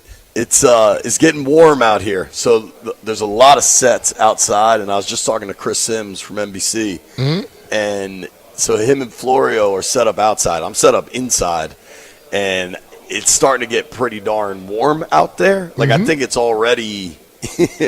I'll tell you the temp already. I can tell you what's out there. Snakes? No shoulders. Yeah. Yeah. Yeah, dude, it's already 80 degrees. And so this I thought pretty interesting. I saw when I got here yesterday. 8 o'clock? 8 a.m. and it's 77. It's going to be very hot today, brother. But I almost want to take a picture of it just from like somebody that's worked in the field enough. They're building a huge set yesterday that I noticed. And I was like, man, whose set is that? Like, I've never seen one there, right? Because usually they set up like, kind of over here. This setup is like right in front of the Biltmore Hotel. And they run, you know those like air conditioners we get in training camp for the tent? Yeah. And they have those like big tubes kind of coming right at you. Yeah. The set has 4 seats with the big tube air conditioner going right to the chairs where the guys are sitting, and it's McAfee. So they got McAfee. I kind of figured that's who it'd be. And he actually just walked by. He's kind of jacked, dude. I didn't realize because he's wearing like shorts and a t-shirt. But those guys are gonna be hot because that show comes on when noon. I think like noon Eastern, so probably an hour from now. That's why they got those tubes running right at them. I don't know if that's going to be enough, B. Dan Quinn is talking now. I just walked through. All the NFL head coaches are talking. The breakfast technically starts at 7:45, and I was standing in there. It's probably 8 o'clock, and Dan Campbell was walking in kind of late, which was interesting.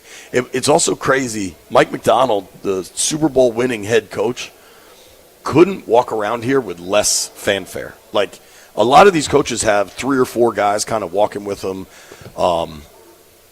McDonald just walks through in a T-shirt kind of by himself. Like he had a PR guy with him. But I don't know, the Seattle thing is unique, but that guy's doing it the right way, man. The way, when you have a lot of people around you, you normally attract more attention. When you walk by yourself, people think, oh, that can't be who we think it is.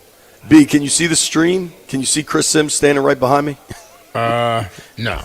He's waving to you now. I'm going to have to pull it up. Tell Chris I say what's up. I like Chris, my guy. B-Mitch says what's up, man. So it's going to be interesting out here, and I think eventually the conversation is going to kind of turn to the draft. And I think talking with folks last night, I don't think people have any idea what's actually going to happen in this draft. I think for all the Jeremiah Love speculation, and I know like Commanders fans are worked up that maybe Love won't be there at 7. And if he's not, you get another damn good player. I'm also not so sure he won't be there at 7. And I'm not entirely convinced they'll take him at 7. Like, it seems wildly wide open, especially depending what happens with the pass rushers. And I don't think any of the decisions made in free agency or anything impact what they're going to do at 7. And I also think Sonny Styles is a real option, which makes kind of the Bobby Wagner free agency interesting. I think, you add Chenal, they like McGee. Do you think Wagner's time for Washington is done? Because Dan Quinn says, I would never shut the door on him. I don't know. See, this is another thing where you got a guy who understands and knows this system now. Well, don't know this system, but if they give it to him, he'll know it within 2-3 weeks. And you may need to see some other people do some things. Bobby will learn whatever he needs to learn in no time. Totally. So is this a deal like, look, Bobby, we want you, but we understand you're a veteran guy. You don't have to be here at camp all this time. Show up in June for us, July. You know what I mean? I wonder if he see even wants to be. Now, I would guess he would sign a contract and be wherever that is tomorrow, right? But I also don't know that he would mind not going to camp and OTAs and everything, right? Like, Dan Quinn's talking about, he did an interview with Kevin Clark from ESPN, and he talked about how he wants some players to kind of take off, to be ascending players. And he talked specifically about Johnny Newton. He said, Johnny's first year, he dealt with all these injuries. Now he's in a different situation. And I think it's going to be I think the front will be so much different that I think they want to have so much more variety that maybe Newton is put into better roles where he could be a pass rusher, because I think Quinn's not going to say this, but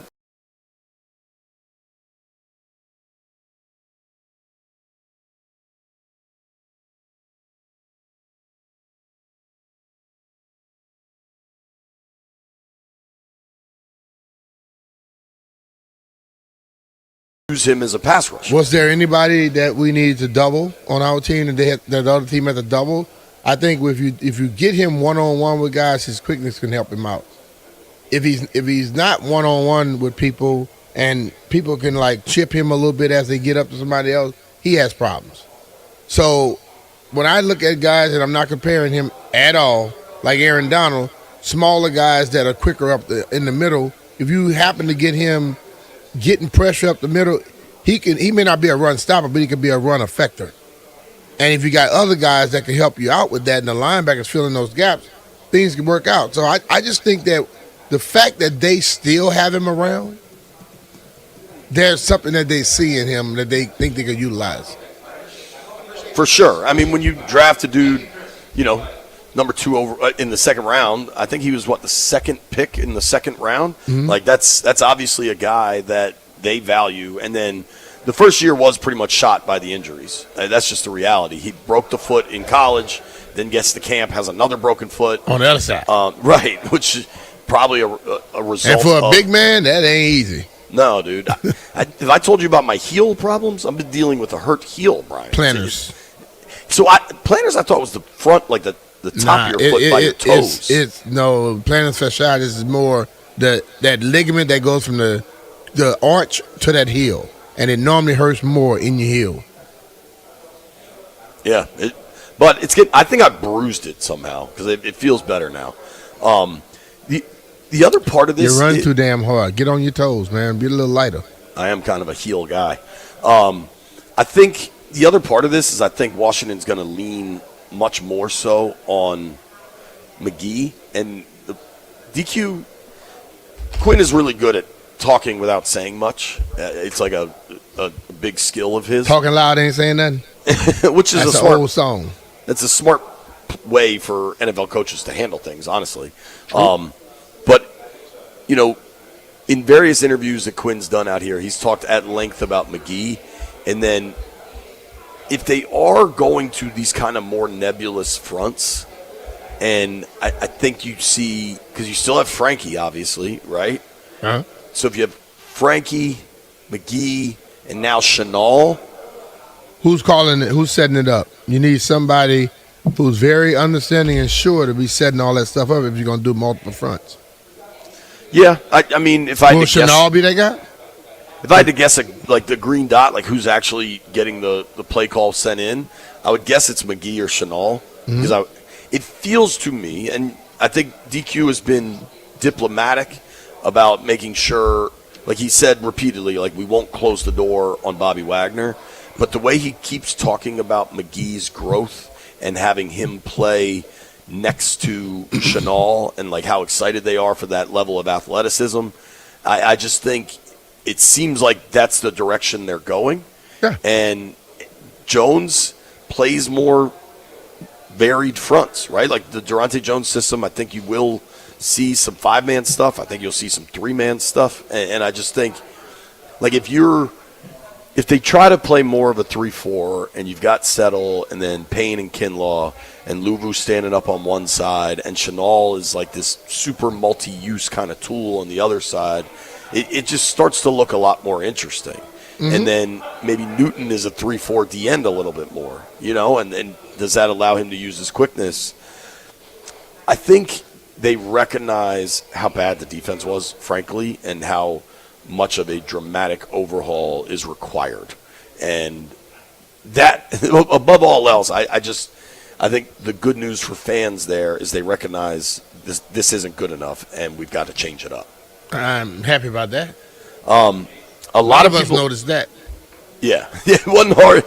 What does Deion say? I ain't hard to find. I ain't hard to find. It wasn't hard to notice. That wasn't hard to see. No. A lot of folks concerned about the center situation, letting Biotish go.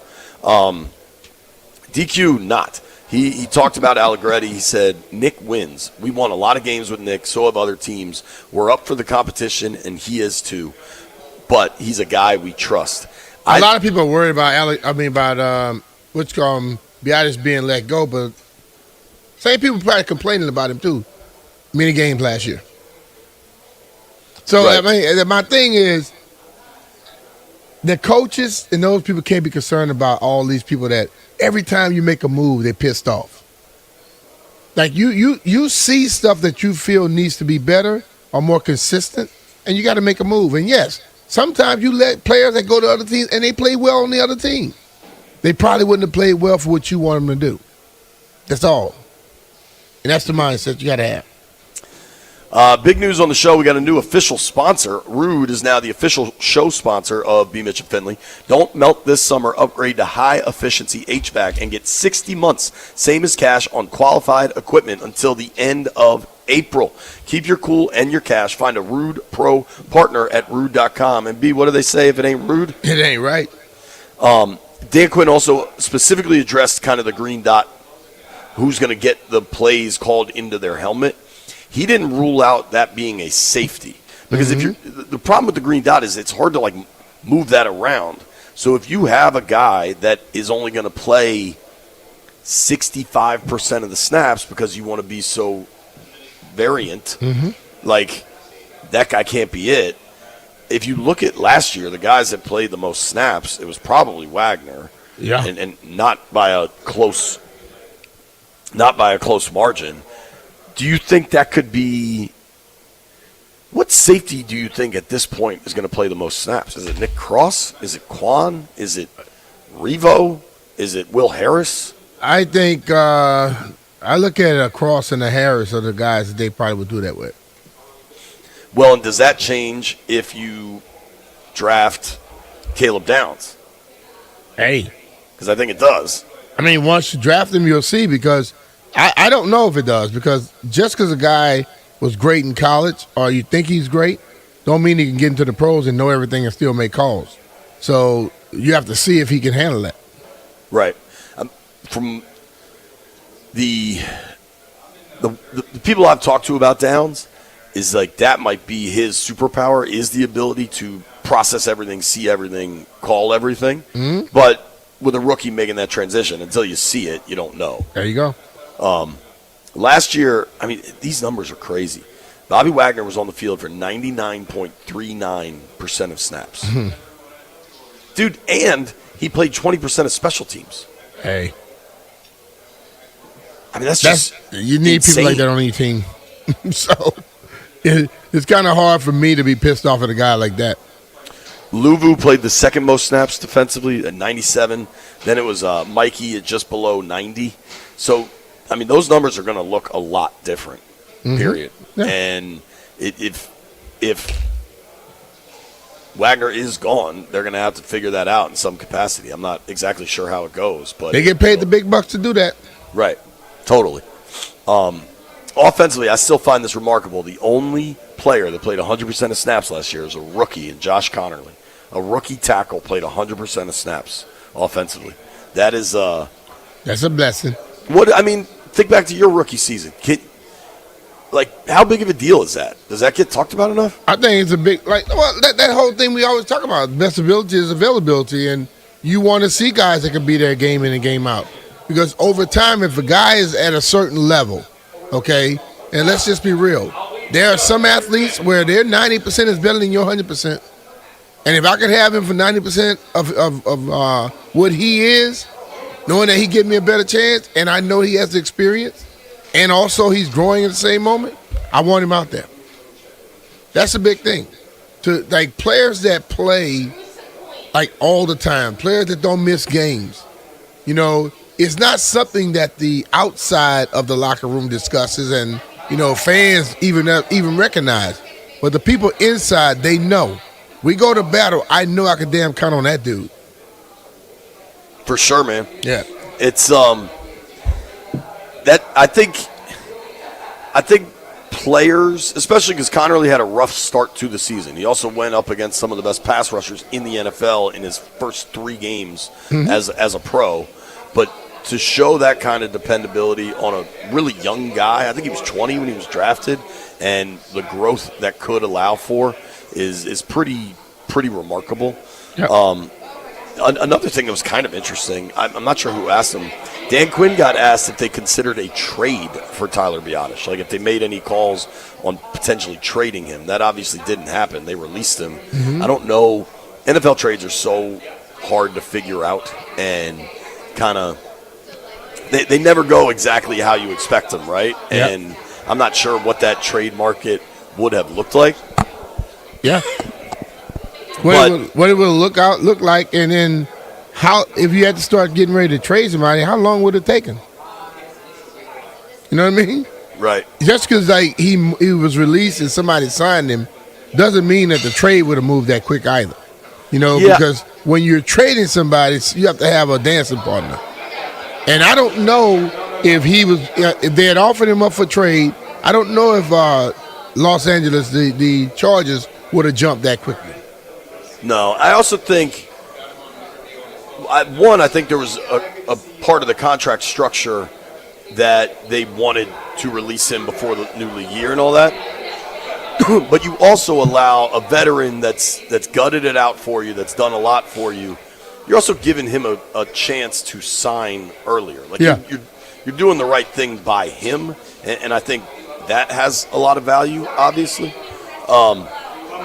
There's Dan Quinn right there. And so DQ right now has Sean, Dave, and Allie escorting him, right? That's the standard. Head coach has 3 or 4 people walking them around. And I'm telling you, Mike McDonald's just walking around with one dude. Dan likes to talk too, so you might need extra people to keep him moving. Keep him moving, keep him on time. He's kind of like me when I'm walking through a crowd. I've seen it. That's what I'm saying. One of the most difficult jobs on the planet is getting B-Mitch out of a hotel lobby into the Uber that's waiting outside. Because you got people who want to talk, man. I like to talk. Yeah, I've seen that operation. It's a remarkable one. All right, we're going to try to get some of this DQ audio turned around here. He just spoke at length. We're going to check back in on some college hoops coming up at noon. You're listening to B. Mitch and Finley. Nobody go anywhere.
agreement with its referees union is set to expire May 31st. Negotiations, however, broke down last week with very little progress toward common ground. The league is preparing contingencies should a deal not be reached, including the possibility of hiring replacement officials. Now, the league hasn't made any of these hires yet, but they are threatening to start them in May. Rick Pitino has signed a new deal with St. John's, the school confirmed late last night. The deal per ESPN includes an additional year through the 2029-2030 season and a significant pay increase, making him the Big East's second highest paid coach after Yukon's Dan Hurley.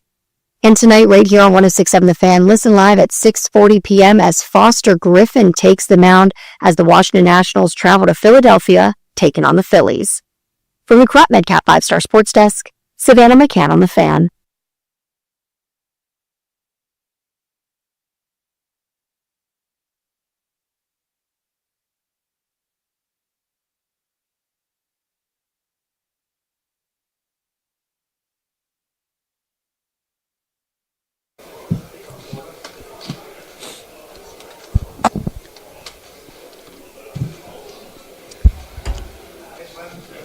Baby. Every little thing that we do. B. Mitch Finley, 106.7 The Fan. Just getting warmed up here on a Monday morning. I'm out in Arizona, NFL League meetings. B. Mitch holding it down in the Navy Yard studios. I just had some breakfast, Brian. Pretty good. But it is getting hot outside, and all these guys that are set up outside are going to have a day. I think it's unseasonably warm here in Scottsdale. Man, come on, no, man. The people that live here say this is hotter than it normally is this time of year. Right at the end of March, early April, you can get some hella hot days out there. Well, dude, do you remember when we were out here when the Commanders came straight from Cincinnati to here? Yeah. I mean, it was 110, 115, and that was late September. Yeah. So, kind of a funny moment during the commercial break. Like, if anybody's watching on Monumental or on the YouTube stream, you can see I'm just in this long hallway, right? And immediately to my left is the press conference room where eventually Goodell will get up there and give a press conference. And then behind me, I don't know if people can see that. Maybe I'll duck out of the way here. Behind me is the coach's breakfast room. So if you're watching on the stream or on Monumental, you could see that room. So all the coaches have to walk down this hallway, in and then out, because then they're going to the annual coaches review. There's a big kind of a presentation for all the head coaches they have to go to right now. Mm-hmm. So they're all here, and inevitably people kind of jam them up, right? Like reporters are here from all over the country. They're like, coach, one quick thing. And you see it like... They try to turn into 10.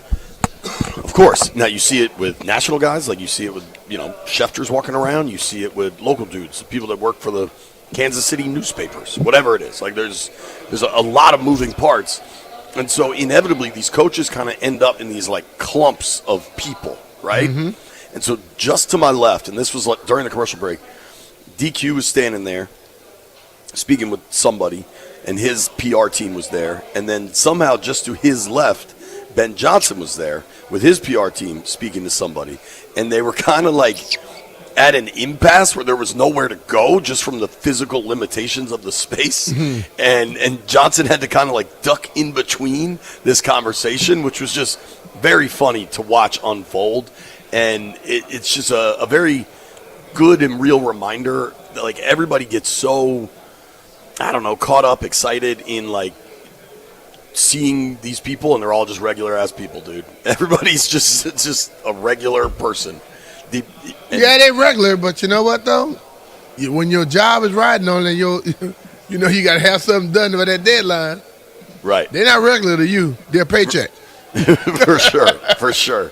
I am of the mindset that Wagner will not be back. Are you of the same mindset? No, I don't know. You're on I don't know camp? I'm on I don't know camp. What about the boys in the aquarium? Stallion wanted us to take calls on this. I don't think many folks out there think he's coming back. Jeffrey, what do you think with Bobby? You think he's coming back? I don't know either, JP, because they can go either way. And I was, when they said that he was a free agent, because I had seen it like across the internet and stuff, I was wondering, I was like, are they waiting till after the draft to figure out what they're going to do with Bobby, or is he going anywhere else? So I'm really confused. I don't know at all. Yeah. And my thing is, like, to be honest with you, like, we normally we have these questions and we get into these worries about if somebody going to be back or not. I lean on my big bro Doc on this one. Like, we were, what, 5-12 last year, bro? Yeah. Okay. Not saying. I mean, like, if it happens, if he comes back, I think Bobby can help you. If it doesn't, it's not like it's the end of the world.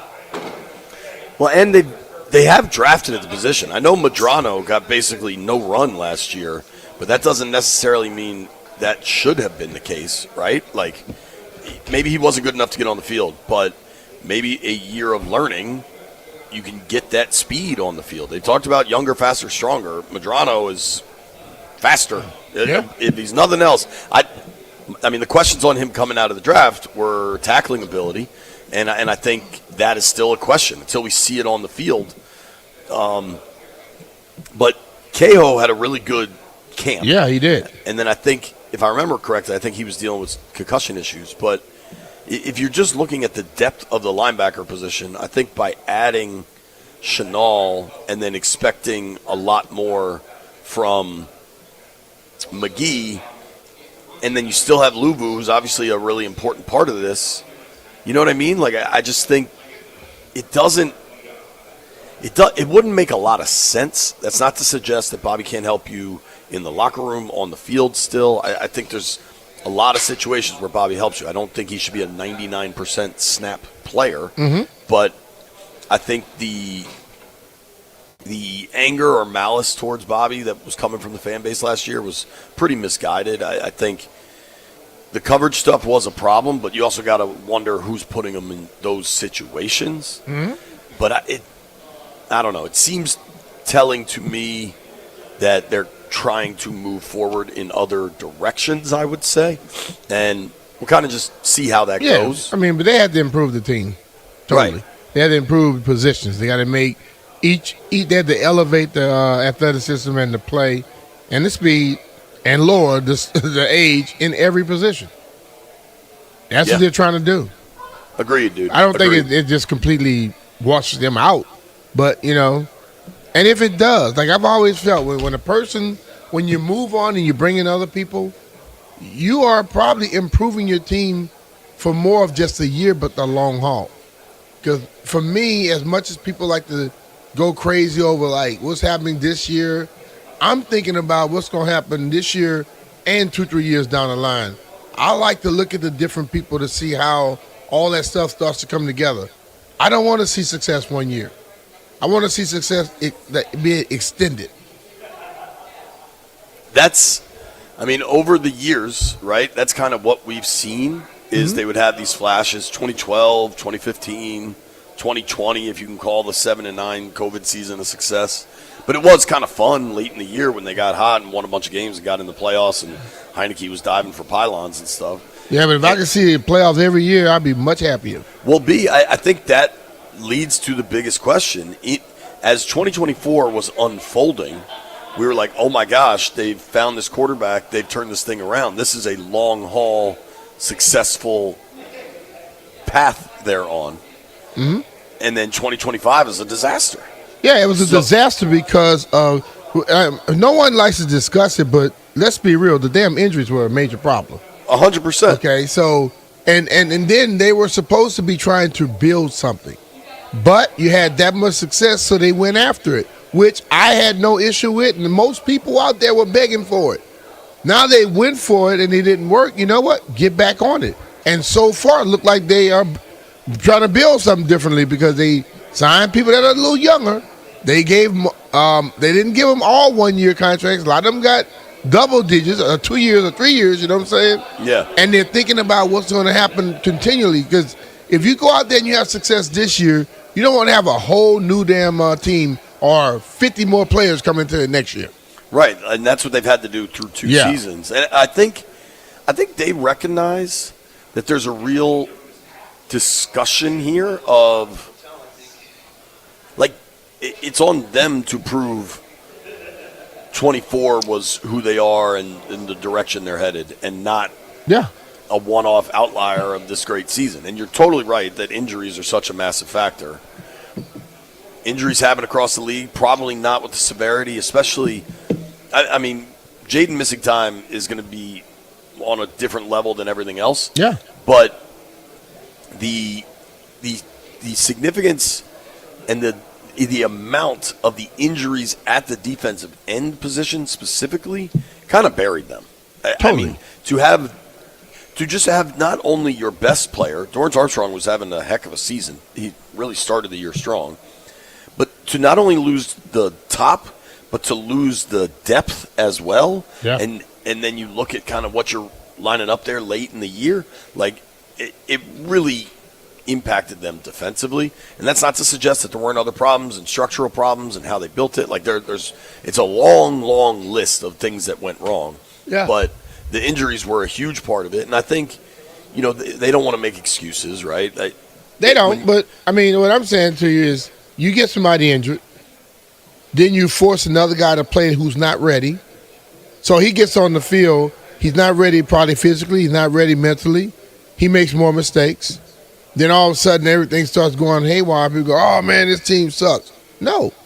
You got people out there who's not ready to step out there and play yet. The guys that were ready got hurt. And people always say, oh, there's no excuse.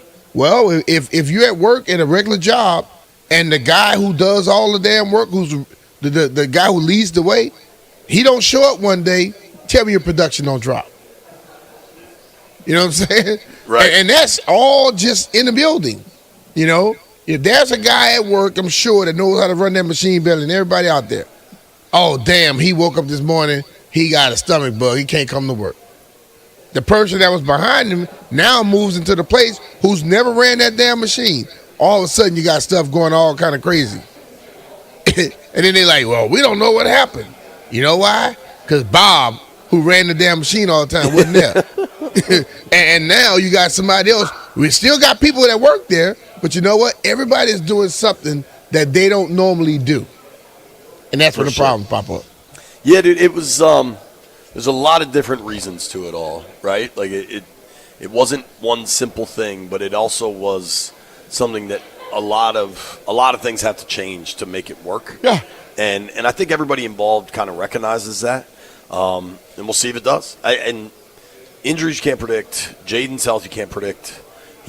Kid didn't miss a game the rookie season. Everybody seems to kind of forget that when they talk about injury prone or can't last and all this. So I think people try to make too much of a assertion based on a smaller sample, and you got to give it a little bit of time. But they are, unfortunately, back in a position where there's questions. All right, was 24 the real deal, or was it another one of these outliers that we've seen this organization over the last 20 years? Like, every couple of years they pop up, and then they just can't keep it together. Certainly, I think everybody's hoping they keep this thing together, but that question has resurfaced, and it's up to them to answer it.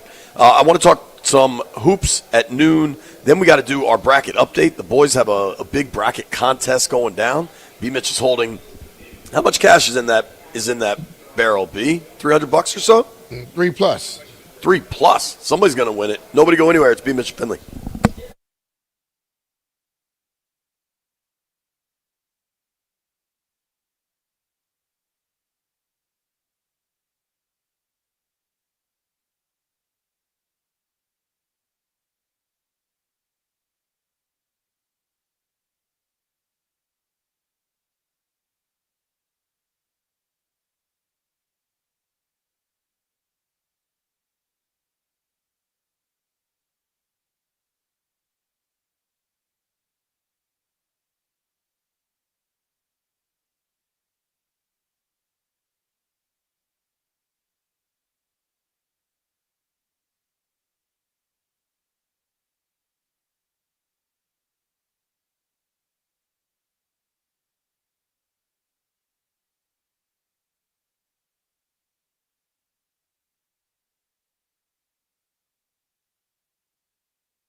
B. Mitch and Finley, 106.7 The Fan.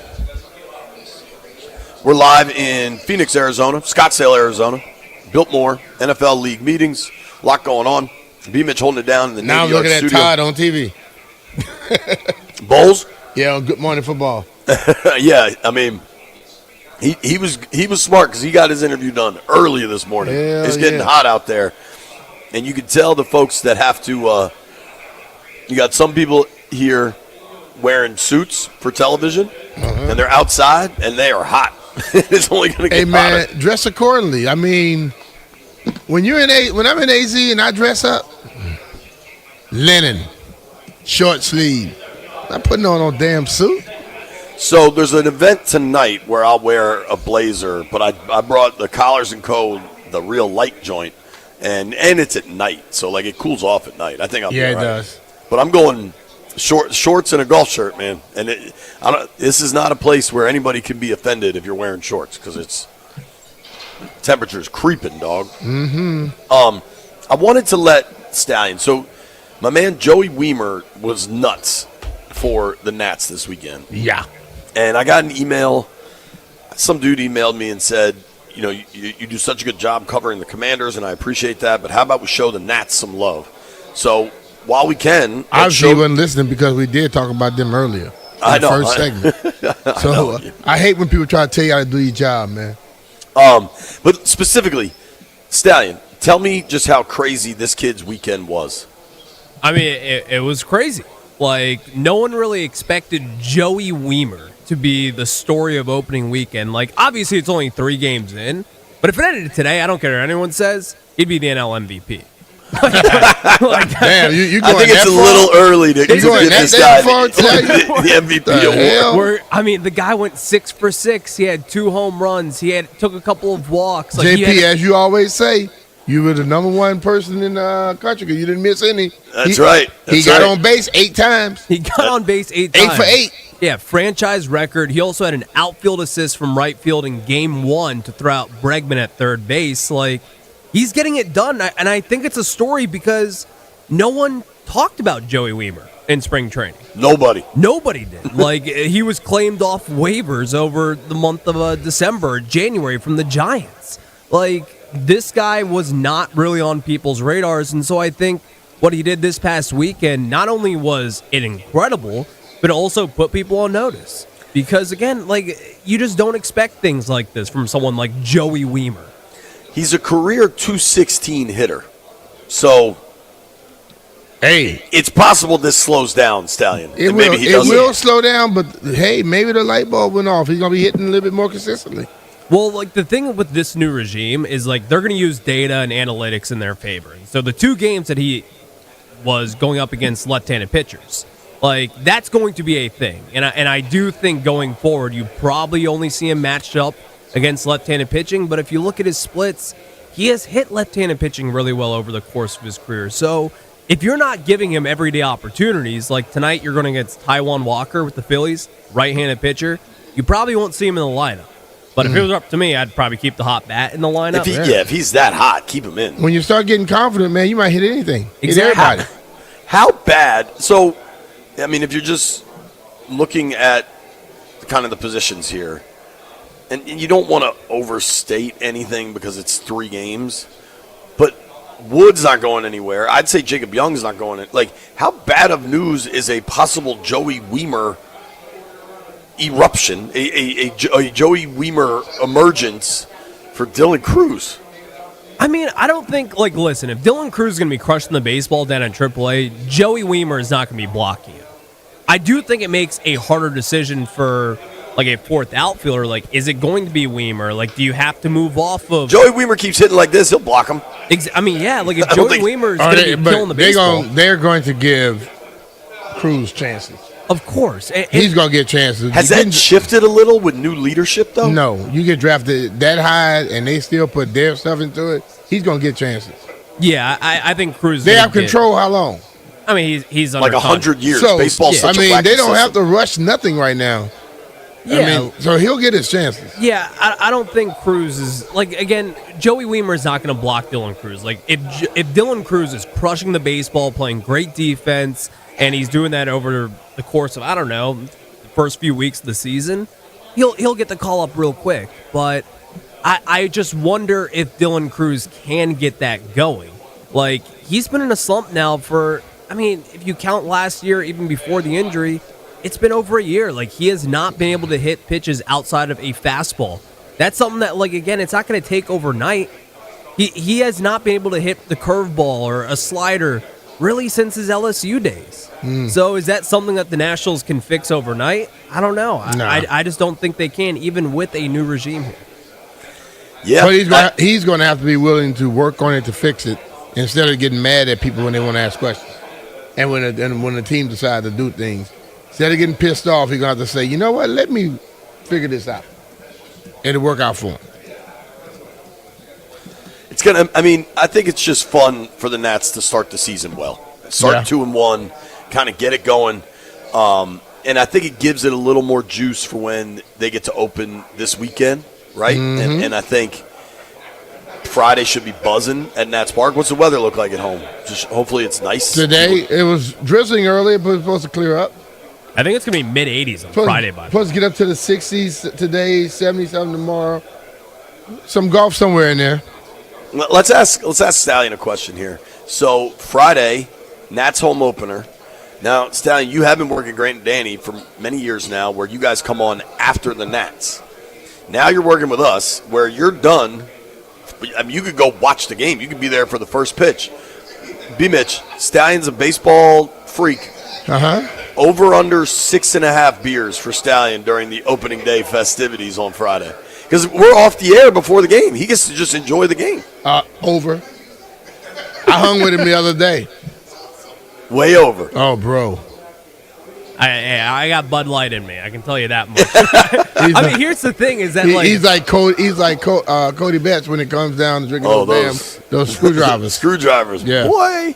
No, I mean, if I can get a ticket, as of right now, I'm just going as a credentialed media member, so it's 0 beers at this point. But if I get a ticket, yeah, we're gonna get that open. We're gonna get that real quick. I like it. All right, let's do this. We got to talk some college hoops. Looking ahead to the Final Four, that Michigan-Arizona game just seems incredible. Patrick Stevens will join us next. Nobody go anywhere.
After a massive and dramatic win in the Elite Eight for both the Yukon men and women, they're both just one win away from playing in the NCAA tournament final.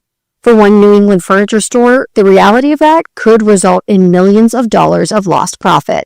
Jordan's Furniture ran what's now looking like an extremely poorly thought out Yukon championship promotion that's now 2 wins away from paying out. Here's how it works. Any person who purchased eligible merchandise from the store between January 20th and February 16th would receive a rebate for their purchase, making it free if and only if both Yukon basketball teams played in their respective finals. Well, following the Yukon men's dramatic win over Duke yesterday, 73-72, both teams are 1 win away from making Jordan's pay out. From the Crop MedCap 5-Star Sports Desk, Savannah McCann on the Fan.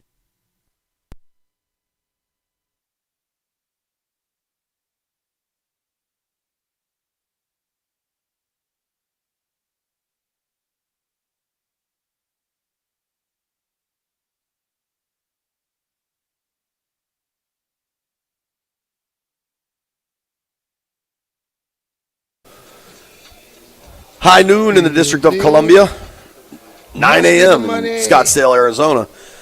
B. Mitchell Finley, brought to you by Rude. Rude is now the official show sponsor of B. Mitchell Finley. Don't melt this summer. Upgrade to high-efficiency HVAC and get 60 months, same as cash, on qualified equipment until April 30th. Keep your cool and your cash. Find a Rude Pro partner at rude.com. And if it ain't Rude, it ain't right. Damn right. Now, I want to talk some college hoops. I want to talk Michigan, Arizona specifically. Heavyweight matchup. All college hoops talk on the Fan is brought to you by Bud Light. Get some Bud Lights. Enjoy the Final Four on Saturday night. Joining us now to talk college hoops, our friend Patrick Stevens. You can give him a follow at Discourse. Patrick, how are you, buddy? I'm well. How are you, fellas? We're good. Man. So were you in the building yesterday for that Duke-UConn game? I was. What was that like, man? So I want you to imagine the seat that I had was just beyond the baseline on the sideline opposite the Duke bench. So for that shot, it was essentially a perfect line to see out of Braylon Mullins' hands. And it looked good right from the start. And so I think I even muttered, like, that's good. And it was, obviously. Just a wild finish to a game that it felt like watching Duke in those last 10 minutes or so. It was like watching a race car that had 10 laps to go and 9 laps worth of gas left.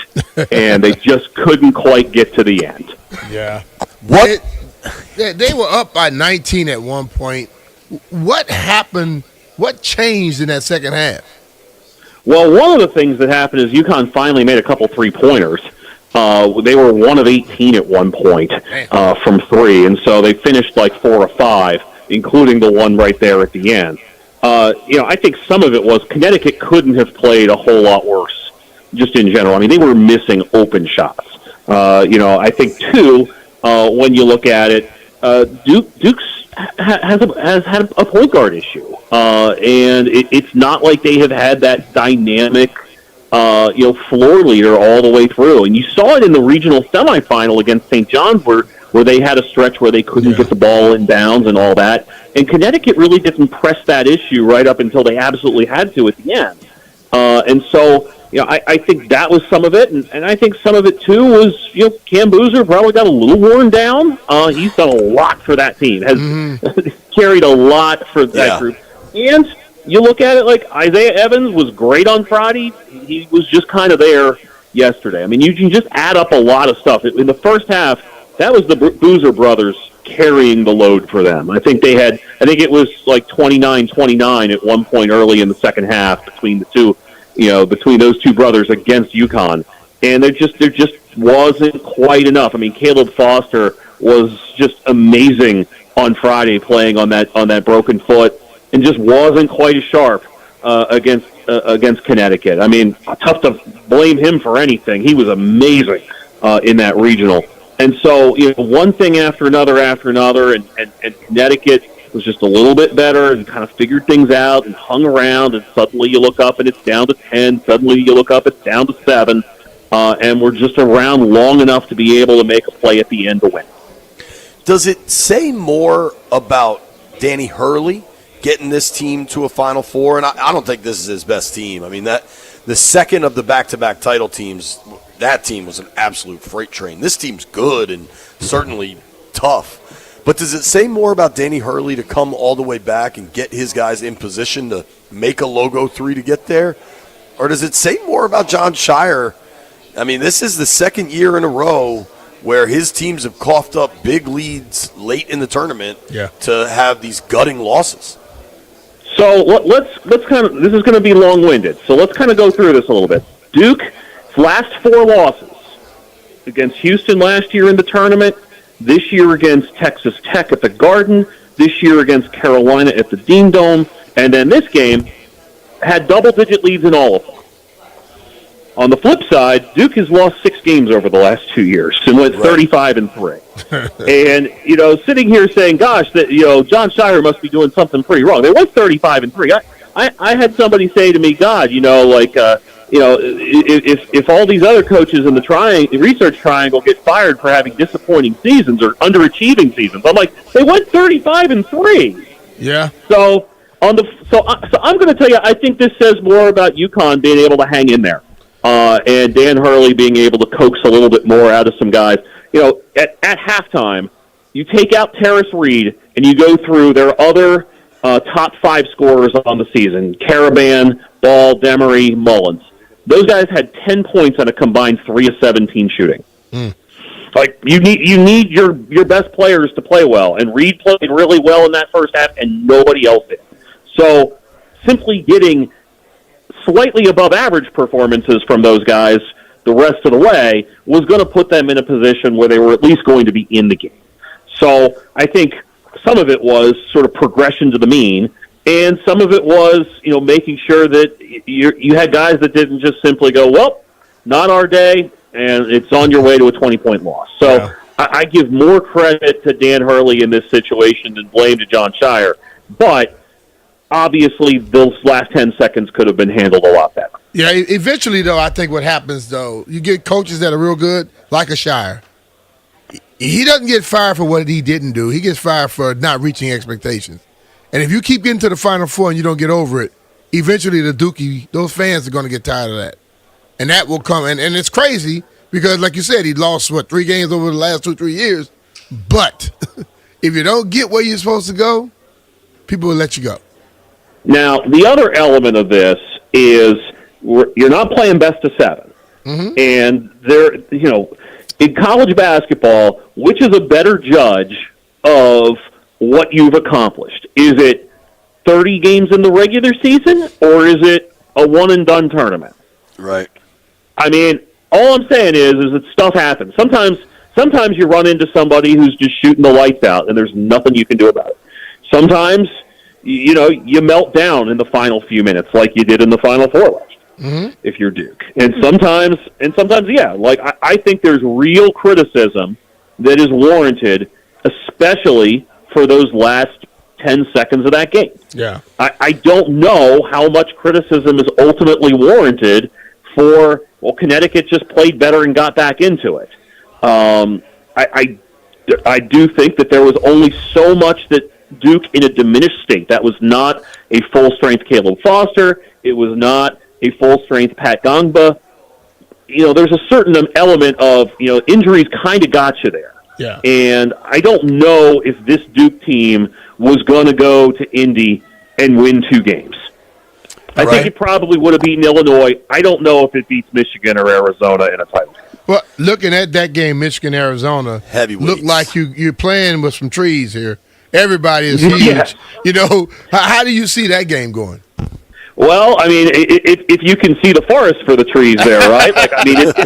It's going to be a very physical game, right? Like, I had the chance to see Michigan when they came to town to play Maryland earlier this year, and Yaxel Lindbergh had a monster game in College Park, even beyond the standards of the sorts of games that really good players had against Maryland in general this season. Just exceptional and total control. And you look at the rest of that front line with Mara and Johnson, and they present so many problems to you.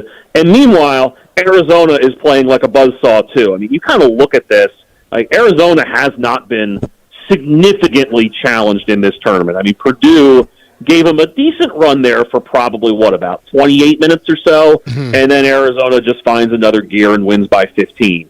I think Michigan, conversely, is in a similar spot, right? Like, I mean, you could make the case at this point that the best run anybody made at them was Howard in that first round, just by shooting the lights out. I mean, St. Louis didn't. Alabama hung around and made some shots early and then quit making threes. I mean, it feels like the best way to attack them is to make threes and hope for the best. But they're playing games, they've hit 90 points in each of their 4 tournament games.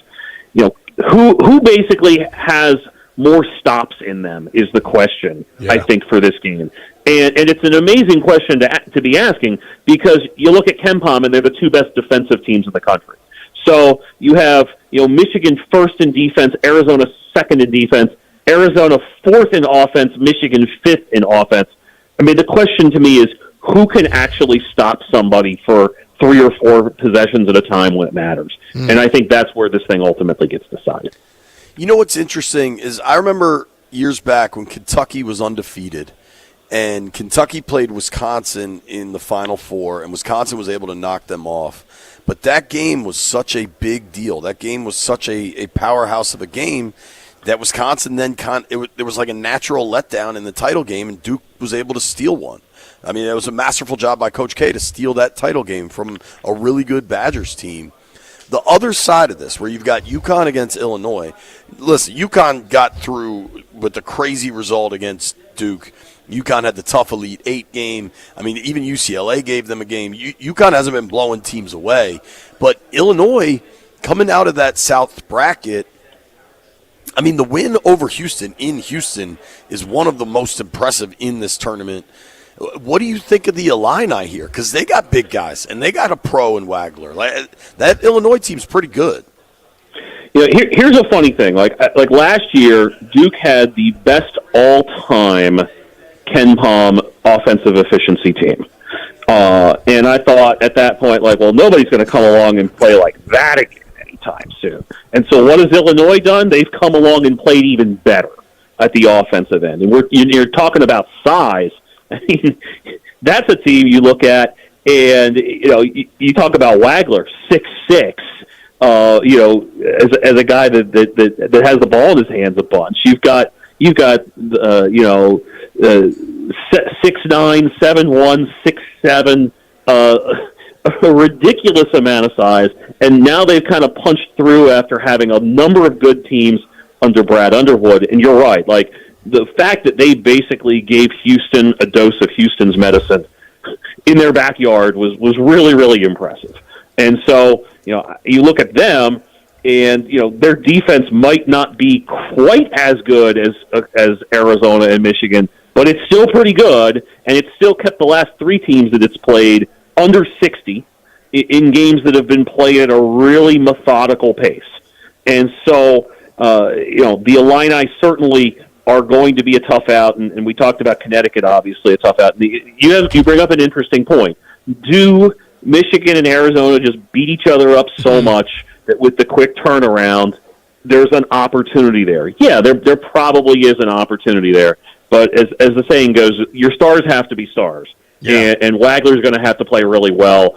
And we can sit here and talk about Caravan and Reed for Connecticut at the same time in solo ball. Those guys are going to have to play well for those teams to be able to go win twice in 3 days. I cannot wait for the Michigan-Arizona game, but all these games have been really enjoyable, I think. Talking with our friend Patrick Stevens here on the Rude Guest Hotline, talking some college hoops after a wild Elite 8. What? Because I'm guessing you were there Friday night as well at Cap 1. It's crazy to me that the Sweet 16 and Elite 8 were in D.C. and I didn't get to go to a single game, but regardless, what atmosphere was more charged up, Duke St. John's or Duke Yukon? The fact that the Duke St. John's game was good pretty much from start to finish gave that kind of a crackle that, and you also had Connecticut fans kind of filtering into the arena too, and all that. That felt from beginning to end like a bigger deal. I would tell you that the fact that the way that the Duke Yukon game kind of turned. I mean, I had a bunch of Duke fans behind me, and they were going bananas. And then by the time things started to turn in the second half, you started hearing the Duke fans complaining about the officiating, which I found to be rich in its own way.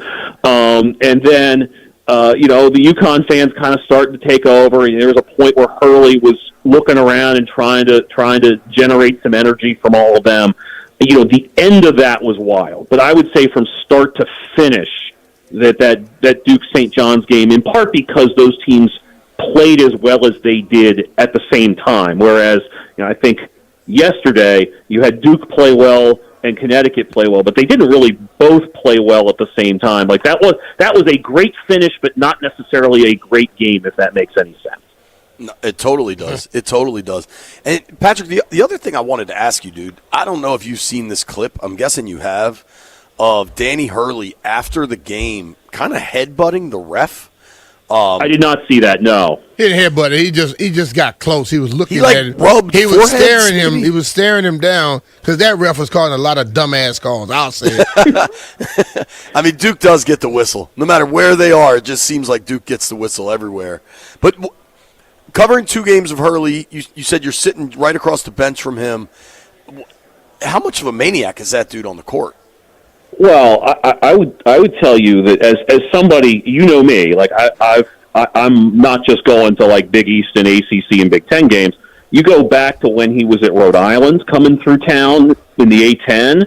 I would say that he's not as ridiculous as he once was. That's crazy. I like it. Though. Like I mean, you go back to those early Rhode Island days where they're not good. Like, and two, let's be honest. He can be out of control, but he's less crazy when he has a good team. Right. And so if there's a lot for him to be unhappy about in general, like some of those early Rhode Island teams, some of the early Yukon teams, this is a milder version of what things were like, a decade, 12, 14 years ago. That's funny. For you that covered Gary Williams for so long, how does Hurley compare to Gary?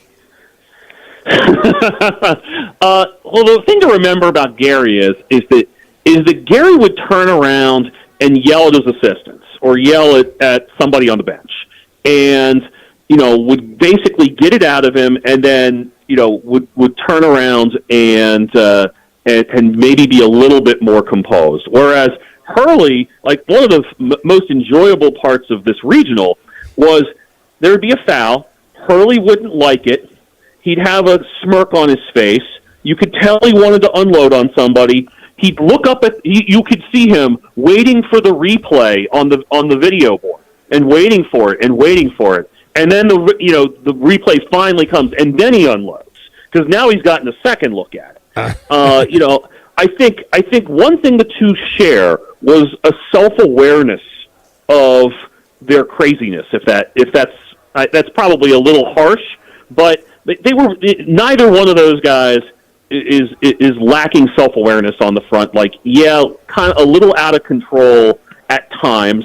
And both kind of have a dry sense of humor about things too. So there's the famous story of John Feinstein loved to tell it of Gary being in an 8-9 game in an ACC tournament and telling Duke Edsel, the official, it's like, we're in this game because we stink, and you're in this game because you stink. And and I credit John Feinstein for that story. God rest his soul. But that's the kind of humor that Gary would bring to the table, and Hurley's isn't that far off, at least after the fact. I don't know if he's quite that funny, capable of being that funny in game, but I wouldn't be surprised if he was. Patrick, quite a weekend. Are you? Where is it? Indy? Is Indy the Final Four for the men? Indy is the Final Four. Are you headed out there, or I am not. I am not headed to Indianapolis. I get it, man. I appreciate you making time for us. Who do you have cutting down the nets? I think Michigan is the best of the remaining teams, and they've been a juggernaut pretty much all season. Arizona is playing really well. But I do think Michigan, even from the start of the year, has just been about as consistent as anybody. So that would be my pick. The Big Ten could use a banner. The fact that Maryland's the last Big Ten team to win a title is pretty remarkable. Wow. Yeah, there was a moment during the regional semifinals where I was thinking the absolute most appropriate way for this season to end would be for 3 Big Ten teams to make the Final Four and the 4th team to actually win it. But just to keep the tradition alive and all that. But I do think Michigan's probably the best team at this point. But if you told me Arizona was going to snip it down, that wouldn't shock me either. I mean, both of those teams have been exceptional from start to finish. Yeah, just loaded, man. I can't wait to watch. Thank you for the time, dude. All right, really Pat. appreciate it, man. All right, take care, fellas. Take care, man. All right, that's our guy Patrick Stevens. Give him a follow at Discourse. D1S Course does a tremendous job covering college hoops from a local level to a national level. Been doing it a long time. One of the best.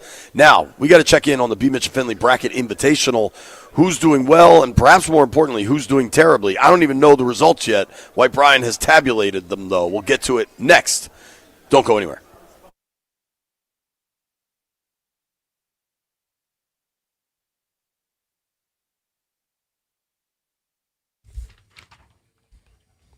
B. Mitch here. Quick update for you. The Caps Harley giveaway is almost at the buzzer. Law Tigers, riders protecting riders for over 20 years, have teamed up with Harley-Davidson of D.C. to build a one-of-a-kind Washington Capitals bike. And you've only got a few days left to get your name in. Registration closes April 4th.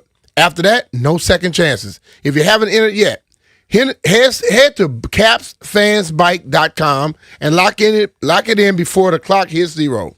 That's capsfansbike.com. Law Tigers, the motorcycle lawyers, Catherine Nachman, Olivia Donahue.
This sports update is brought to you by the Reynolds and Power Home Team, Keller Williams Realty.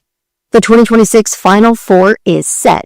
Michigan has opened as the favorite to win the 2026 National Championship next week in Indianapolis. Arizona not too far behind the odds.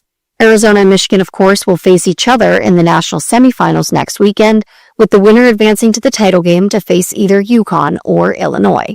The Wolverines are plus 160 in the odds, the Wildcats not too far behind, plus 165. Illinois, though, they're a clear third in the odds, 4-1. Yukon, the biggest long shot at 7-1 odds to cut down the nets as the final team standing. Do you want to hear the fastest way to know what your home would sell for? Reach out to the Empower Home Team. Simply text your address to 800-763-3000. No phone call, just text your address to 800-763-3000. That's 800-763-3000. From the Crop MedCap 5-Star Sports Desk, Savannah McCann on the Fan.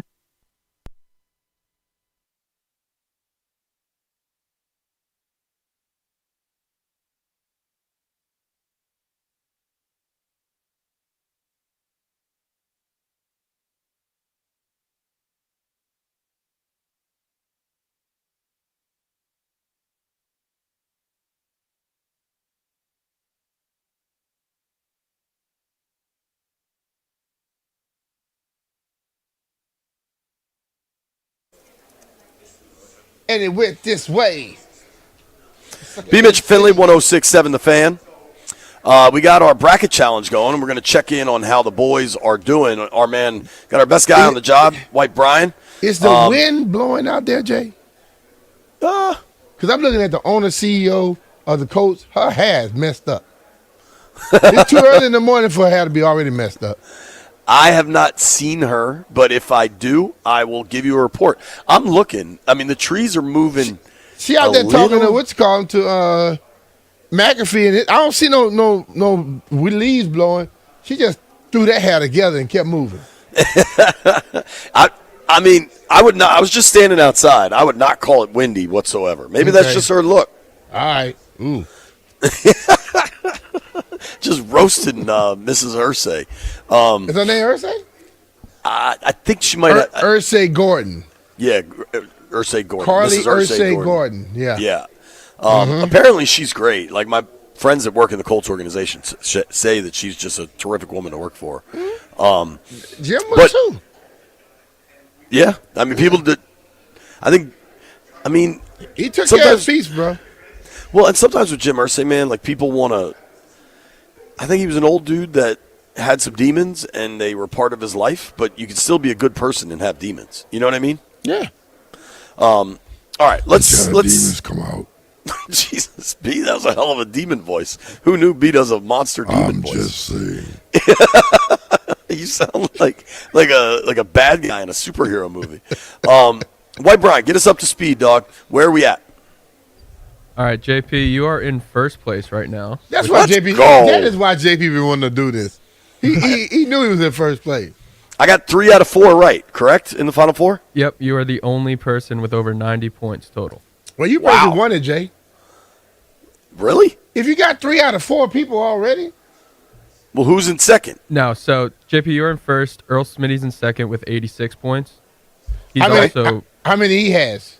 He's very alive. He has 3 out of 4. Oh. And then in 8th place, but also the third person alive is Scotty. He's got Wild card Scotty? Yep, he's got if Scotty win, I just keep the money. Because he owed me $300. He's got Arizona and Illinois in his championship game. So if that happens in the championship, no matter who wins, he takes it home. Who does he have winning it all? Arizona? He's got Arizona, so that's the issue with you, JP. You need so he could beat me. You need so who do you have, Arizona JP? to beat Yukon. I have Arizona winning it all, but I had them playing Florida, I believe. And who does Smitty have? Michigan winning it all? Yeah, so if Michigan beats Arizona, he wins it all. But if Illinois beats Arizona and then Arizona loses, that would also go to Scotty. Wow. All right, we got who's in last place? Tell me where all the boys are. B, Stallion, you, Jeffrey. So B Mitch is in second, and then Jeff and I are in a tie for third out of us, and Clary is second to last in the entire poll. Second to last in the whole thing? Dude, I blew up. Put on the damn hot dog hat, dog. We actually have the hot dog hat here. Put it today. on. So You should Put it on it. right now. I deserve it. If you're second to last, you get the hot dog hat. Who was Stallion's Final Four? White Brian. I didn't track that. I could find it real quick. Nobody that made it. Who did you have, B? I know you had Michigan. I got Michigan and I got Arizona. I had Arizona and what's called them in the final. Yo, And the hot Houston in the final. I'm looking on Monumental right now. Stand up, Stallion. Let us see this thing in all of its glory. It's tough. That is so good, dude. I love it. You did a good job of getting the hot I'm dog. glad. It was just too late. You look like a bona fide idiot. You look like a bona fide. I look like a guy wearing a hot dog hat. How about that? Just leave it there. Just leave it there. I got the hot dog hat though. Yes, you did. Who was your Final Four, Stallion? Dude, I don't even know. I had Houston winning it all. I know that. I think I had Arizona in there as well. Brian's got it here. Yeah, St. John's, Houston, Zona, and U of A. Okay. He got one of them. No, Arizona's still in. I say he got one of them. Yeah. His dumbass just said all four are gone. It might as well be at this point. My bracket's so cooked. Who's in dead? My Final Four was Yukon, Houston, Michigan, Arizona. But you had Houston winning it all, right? Yeah. All So right, I still got three of them. I honestly think Smitty might be in the driver's seat having Michigan because I could lose even with. I need Arizona to win and Yukon to win, then Arizona win it. Then Seems like I really need. Then I have somebody in the finals. But JP, I you need win it then. I need Arizona, Yukon, and then I'm in business. We'll see if we get home on that. But it's been a fun, good tournament. Stallion wearing the hot dog hat, obviously the highlight of all this. Now, what is the hot dog hat? I'm going to tell you what I believe after I get off of this air. I can't say what I want to say on air. You've piqued my curiosity then, Brian. I'm putting in a text thread right now. Okay. Let's set the parameters now for the hot dog hat going forward. Tell you what he looks like. Now, the plan going forward is, heard it here first, we make the bet that afternoon, and whoever's bet is the worst performing has to wear the hot dog hat the next day for heard it here first. Is that correct? That is correct. I think the hot dog hat could also have some other significant meanings as well. Like if we just deem someone like just said something too dumb, or maybe you'll be wearing the hot dog hat all day. No, I'm too smart for that. But I think we get wear the hot dog It hat. can be used more frequently. When he say I'm too smart for that, that's too dumb. Wear the hot dog hat. I think to your point though, Stallion, it is if something stupid, funny, bad happens. I just put it in the text thread, y'all. Just that the hot dog hat can be deployed at more than one occasion. Is that right? Yeah. Yeah. B, you're very correct in your assessment of what the hot dog hat looks like. The hot dog hat is hysterical. I didn't think it would be that good. I'm taking a photo of it right now. I mean, that is just too good. Well done on finally getting the hot dog hat, Stallion, even if it took is him 25 weeks. Yeah. How many? You showed us that picture. How many boxes did you have to comb through to find it? Dude, so catch this out. 400 plus apartments in a building shares a room that's probably about as big as your guys' studio. And I had to go through, not kidding, like it literally took me about 20 minutes to find this box. It was in the very back corner for whatever reason. And I went through every single box. And it was like one of the last ones I checked. I finally got the hot dog hat. I was dripping in sweat. All that to find a hot dog hat so you could look like an idiot for our entertainment. Look like an idiot. Just say it, Dinesh. Yeah. I'll let you say it. Idiot. Yeah, it's no secret what you look like. I got some better words for you, but idiot. Go ahead. At least you're doing it on television and on YouTube, so everybody gets to see it. They get to enjoy it. You're going to go viral. Can we get White Brian, how can we get Stallion in the hot dog hat on the stream? I'll leave that up to you. He come in here and talk to me. I can sit in your spot. Hold on, give me a second. Yeah, there we go. Well, the folks on the stream should get to enjoy. Yeah, let them enjoy. How dumb the stat. Now look, designated hitter.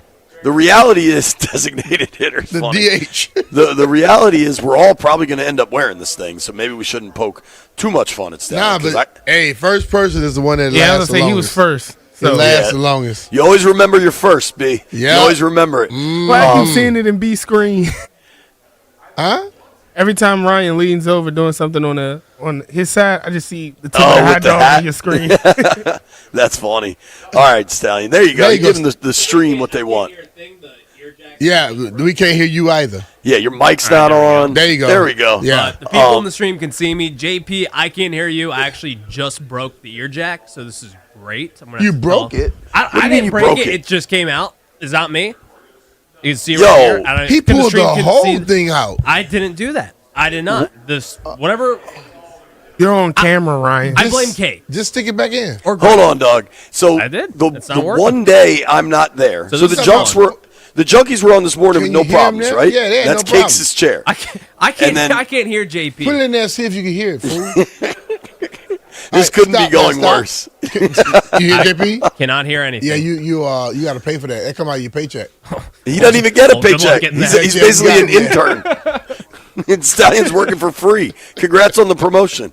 All right, so Stallion in the last 10 minutes has worn the hot dog hat, looked like an idiot. Look like a designated hitter. Walked into the studio for maybe 45 seconds and just ripped the ear jack out of the control board. So Yeah. I can't. You know what I look forward to? You need to go find Roger in the break. I look forward to Grant's reaction when he goes to sit there and all of a sudden can't hear Now, anything you going need to on go with find the Roger. programming. Go find Roger. We'll Yeah. find him. Yeah. Um, he was in the kitchen talking to himself, All right, coming up drinking at one- coffee.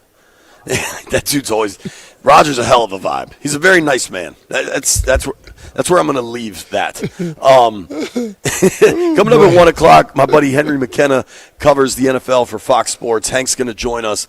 We got a bunch of Dan Quinn audio to sort through. Nobody go anywhere. It's B. Mitch and Finley and the Stallion wearing a hot dog hat.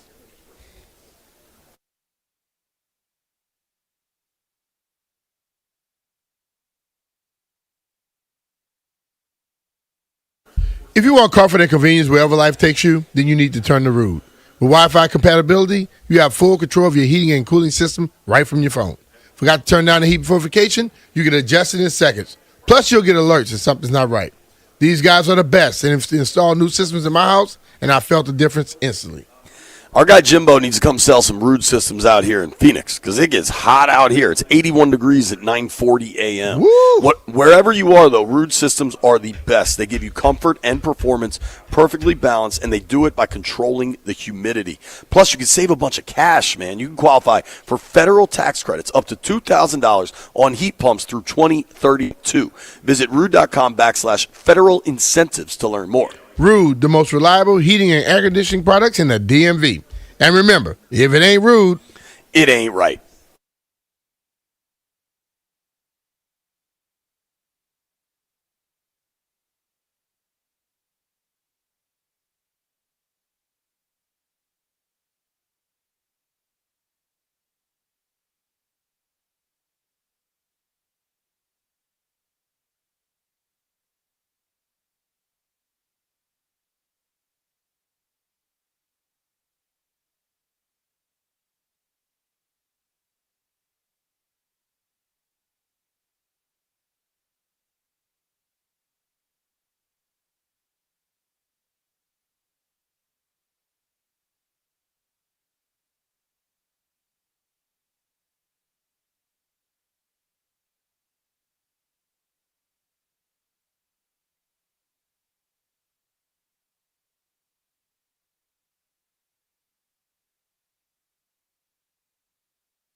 Always, I know you'll be at my show. B. Mitch and Finley, 106.7 The Fan, coming to you live, Scottsdale, Arizona, the Biltmore Hotel, NFL annual meeting. Everybody's here. You got all the media, you got all the coaches, all the GMs, all the owners. I think we'll get to talk to Josh Harris today. Should be pretty cool. But this morning, Dan Quinn spoke at length. I mean, DQ probably talked for like a half hour. And it's a valuable skill for head coaches that is maybe annoying to fans and media. But DQ's really good at talking for a while without providing a whole lot of information. A couple things I did want to make sure we got to hear, though. I think it's a big deal that John Harbaugh is back in the NFC, or is in the NFC East, and the Giants, as messy as that operation has been, I think have really raised the floor by bringing John Harbaugh in. Number 9, Jeff, Dan Quinn talking about Harbaugh in the NFC East coaching the Giants. Yeah, so we're excited. You know, John's an excellent coach, man, and so to add a heavy hitter into this division, I think that's a big deal. So we love the division, pumped that they're there, and like the Washington-New York game has been going on for a long time, man, and so John's seems like an ideal fit for them. I think he preferred it when it was Joe Judge or Ben McAdoo or whoever else was up there. Don't you, B, if he's telling the truth? Nah, I think he listen, bro, the best coaches want to go against the best. You know what I'm saying? And he know John going to have a stern test for him. So I hope he lifts his game and be ready to go against it. I don't know. Didn't Big John say he always wanted to schedule St. Leo's? Yeah, but you know what? When they put the big boys in his face, he still went against them and smacked them too. Right. You know? Right. I want to try to explain something or at least give some context. I think it was our friend Nikki Jabvala asked Dan Quinn about if there was a possible, before they released Tyler Biadasz, if they talked about trading him. Number 6, Jeff, Dan Quinn asked about potentially trading Tyler Biadasz. We did not explore a trade. I wasn't surprised that he had gotten signed. I'm glad that he did. I know Mike, who's the new OC there. And so he was pumped to get him there, and we talked, like I know a little bit from Mike about scheme-wise, what they would do, and I certainly thought Tyler would be a fit there with them. But I wasn't surprised. He's tough, he's durable, he's smart, so I wasn't surprised, in that space. So, correction, it was our friend Mitch Tischler that asked that question, not Nikki Jabvala. Well, now you think Mitch looked like Nikki? Nikki should slap the hell out of you. No. I got an email last night talking about some I should be honored. And I didn't respond. I'll pass that along. Okay, yeah. Specifically, though, on this Biadasz thing, because I think a lot of fans are jumpy about that because they saw him get released and then he signed a real contract with the Chargers. And so fans know because he was released, you don't get any sort of comp pick there. Mm-hmm. If he was a free agent, maybe you could have got a comp pick because it was real money. Mm-hmm. And Dan Quinn says, no, we didn't explore trading him. I think there's some differences in the roles here that people should be aware of.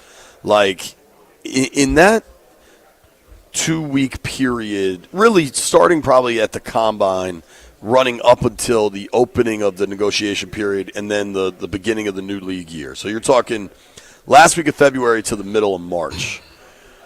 Adam Peters, and probably Lance Newmark, Brandon Sosna, like the front office execs, are fielding and making phone calls kind of constantly. Mm-hmm. Like there's a constant fluid activity within the front office. And that's happening for all 32 teams. Like that is – there are always conversations. Mm-hmm. So I think there's a difference between, like, DQ saying we didn't have trade talks on him versus AP working the phones on him. Yeah. Because they bring Quinn into the process as something actually materializes, as something becomes real and tangible.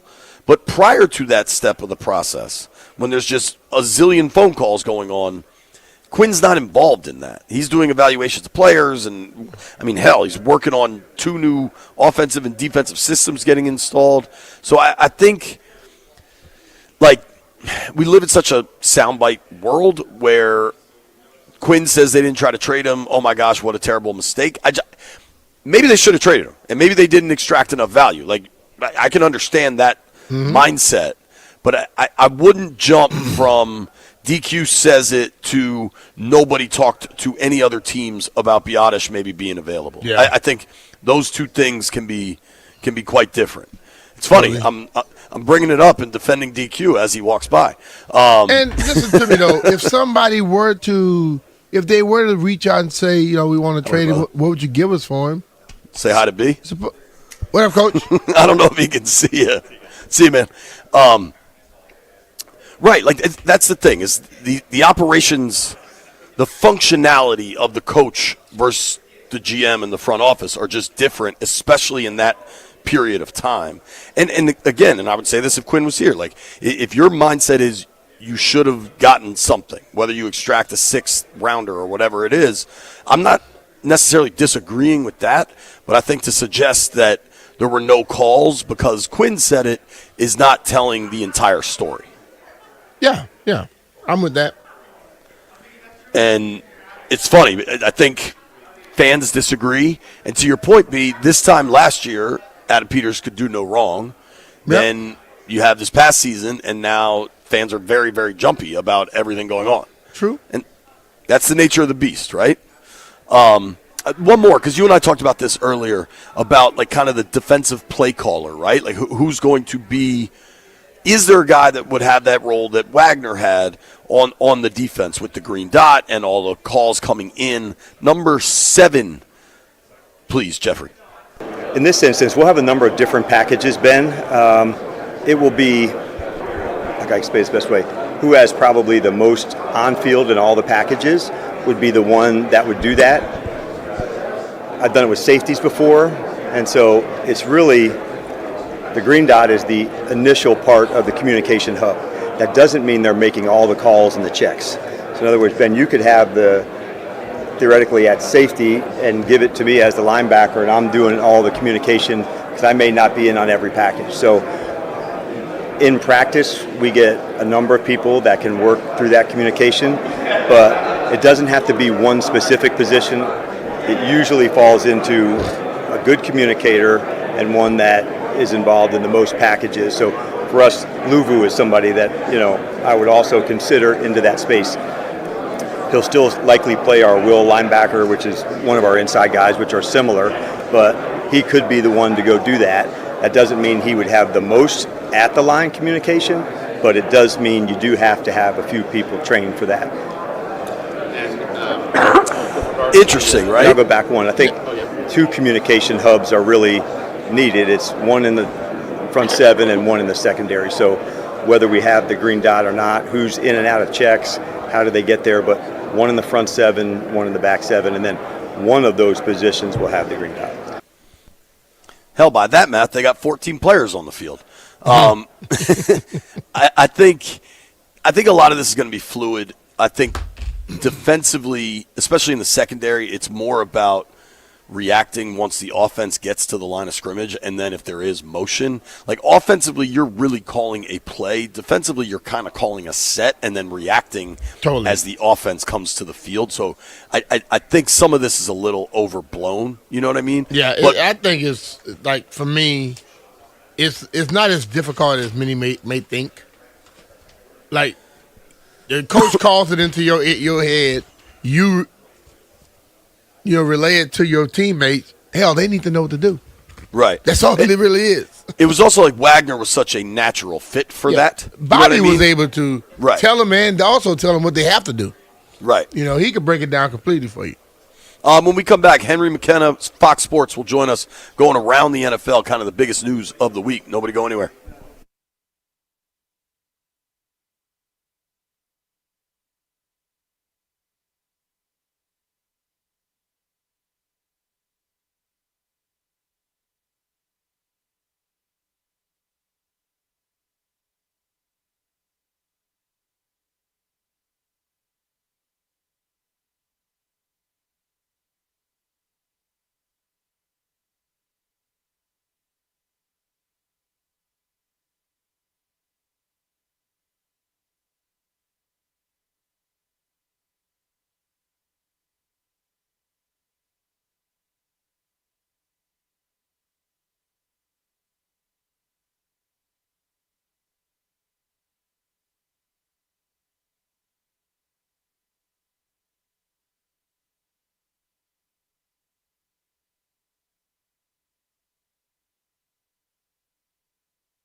This sports update is brought to you by the DC Defenders.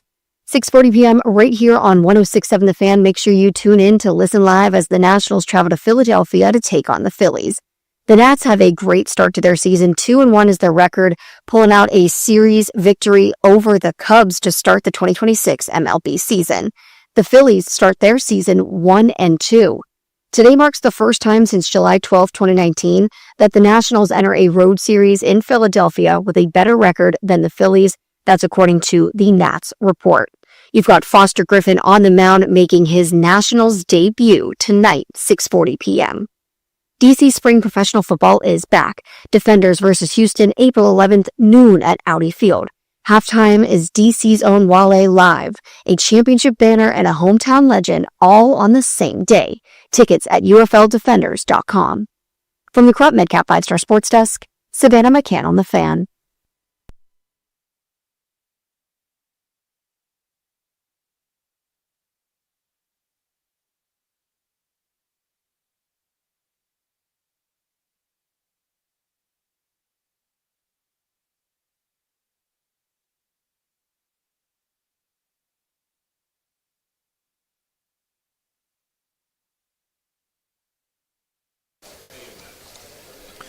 B. Mitchell Finley, 106.7 The Fan. Getting warm out here in Arizona. NFL League meetings. Left hand up. I think we've had our first time zone mishap of the week. I booked a guest for 1 o'clock, but I probably should have told him that I meant 10 o'clock local. So we'll see if my boy. I texted him. I talked to this dude Henry this morning he actually worked with us at CSN way back in the day. Now he does the whole NFL for Fox Sports. You texted me at 1 o'clock? I told him this morning, I was like, yo, can you do 1 o'clock today? He's like, sure. And then I texted him 1 o'clock just confirming, and I never made clear that I meant 1 o'clock Eastern because the TV people, Derek's trying to keep me on East Coast time. So he's out there? He's here. He just walked by. So I don't know. He may or may not appear. Does he figure that you missed him or what? I think he thinks he's probably doing something. He thinks 1 o'clock there and it's going to be 4 o'clock here. Yes. So this one's on me. Left hand up. I'm going to own it. I see that B's got some Fritos. I'm jealous. Our potato chip benefactor has not sent me a box of Fritos here, but they do provide us plenty of chips. I want to get back into this Dan Quinn audio, and if McKenna shows up, we will happily talk to him. Specifically, I think nothing trumps health, right? And Washington had health problems, and you're not going to be able to really get past that last year. Mm-hmm. But the biggest changes coming offensively, we're talking about an entirely different new offense. Yeah. And what does that mean for Jaden? What does it mean to have David Blau calling plays? Let's hear Dan Quinn on the adjustment coming for Jaden Daniels getting under center a lot more. All right. I think it's footwork, and so that's where it can start because the drops could be different. When you're in the gun, like a 5-step would be a 3, and so how do you transfer those ones in, the speed of getting out, the speed of getting your play fakes to going, so that's what he's been working really hard on as well. So Jaden's an accurate thrower, he's got a big arm, and so now doing some of that setup, hitch, throw, quick 5, and so the footwork timing is the biggest, I would say, adjustment for it. And then from a non-physical standpoint, when you huddle a little more, cadences and checks and things that you'd use at the line of scrimmage. So those would be 2 points of emphasis prior to him getting here with the guys. B, I think I always joke that there's a cottage industry of making football far more complicated than it maybe necessarily is. Mm-hmm. But I do think this is some level of adjustment for Jaden. How significant is it, do you think? I don't think it's very significant, but because, as he was saying, when you're in the shotgun and you have a different level of steps, let's say a quick pass or it's supposed to be a regular 5 or a regular 7. What do you really do when you're already 5 yards behind the ball? You know what I'm saying? Yeah. And you have to figure out the timing of that. So in the shotgun, you normally figure it out because we've seen Jaden fake and throw slants. So now you got to figure out how long it's going to be for, like, if you're trying to have a what you call it, like a crossing route, basically a square end, which is for 14, 18 yards. You know, because, like, if you just get the ball snapped and get ready to throw, you may be too soon. So but when you're dropping back, everything normally works in place. If you got a hitch, you got a slant, you got a quick out, 5-yard out, 1, 2, 3, let it go, timing is perfect. If you have a curl route or a comeback or things of that nature, 1, 2, 3, 4, 5, bam, you got it again. You get what I'm saying? And then you got the deeper route where you can go 7, hitch, and let it fly. All those things are going to happen naturally for him when he starts dropping back from under center. But it was like, I think when because he's gotten used to it now from the shotgun, that's the only reason you'll see a difference of him having to figure it out. You know, like the timing may feel a little different, but once he drops back and he gets ready to throw, he will quickly get to the point of like, damn, I'm hitting my back step. They're open. It's like you'll start to see that certain routes are made for certain footsteps, the depth of the steps. Do you think, I mean, let's be real, we both kind of think Jaden and Blau were working on it last year towards the end of the season. How long does that stuff take, B? Not long. I mean, it takes long for the person that don't want to do it. If you're a willing participant, you learn this stuff in no time. You know what I mean? Right. And like, it's just like when I went to college, like, they wanted me to step a certain way. So basically what the coach did was he had this little mat that I could take to my room, and he also had a station at practice. So if I just wait till I got to practice every day, I would have never got where I was supposed to be going. So I took it to the room, and then all of a sudden the steps became just like natural. You know, I didn't have to think about it anymore, just boom, and I take the step, stick the ball out, because I never look at the running back. He'll come in, we fold it, and we keep moving. So it got quick for me with that position. I think this will be relatively easy for him. Well, and the other part of it, too, it's not just Jaden making these adjustments. It's Blau learning to be in that top chair, if you will. And Dan Quinn talked about, you know, Blau being ready for this and what it's going to look like for Washington's offense this fall. Number 4, Jeffrey. He is ready, and all of us needed that shot at one time, you know, for somebody to have the belief in us to go. And my belief in him has always been that strong. I had a great sense when we got him here. He was just done playing. I said, it took a little bit of a leap of faith to come here for him. He had some other chances, too, to say, we're going to develop you know, as a coach. And what would that look like? And calling some plays at practice. And so he did some of that in 2 minutes today. And so it wasn't just with him, but with others as well. And his mind was ready to go into that space, knowing what we needed as a team at this time, too. And so he's attacked the offseason, the staff, collaboration, connection has been what I'd hoped it would be in a short time so far. They're almost all the way done from the teaching phase of getting all the material in. When you're like, think of like a professor teaching a class for a semester, you're like, what's everything I need to get all of this done, and when does it all go in? Because you want to put as much of the system in as you can during the spring, so when we come to training camp, we can throw the most competitive camp we've had in our 3 years together. And so the better you train them in that space, you know, the less teaching of it that you're doing in camp. Obviously, like, teaching's our job, but like, we can get the players a step ahead going into camp, then that'll be a big deal. And David and the staff on offense and Durante, they've worked really hard at that so far. I totally agree. Like, you never know you're ready until you do something, and there's this weird catch-22 in life that you have to have experience before you can get opportunities, but you can't get the experience until you get the opportunity, right? And whether that's being an offensive coordinator or, you know, a lead mechanic at a service station. Like, you never know you can do it until you're given the opportunity. There's no guarantee that it works, but, I mean, I was saying that about Blau 18 months ago, that I thought he would be an offensive coordinator. And I said I thought he would get promoted in Washington. And people were like, man, there's all these other guys ahead of him. And I was like, yeah, but we'll see. So it's gotten to the finish line there, and now we'll see how it goes. Mm-hmm. Like the finish, there's some irony to the finish line is also the start line in this case. Like, okay, now you got the job. What are you going to do next? And that's probably the toughest part for him. One thing I'm really curious about with Josh Harris is asking him, hey, what was the conversations like for you to change both coordinators in one offseason?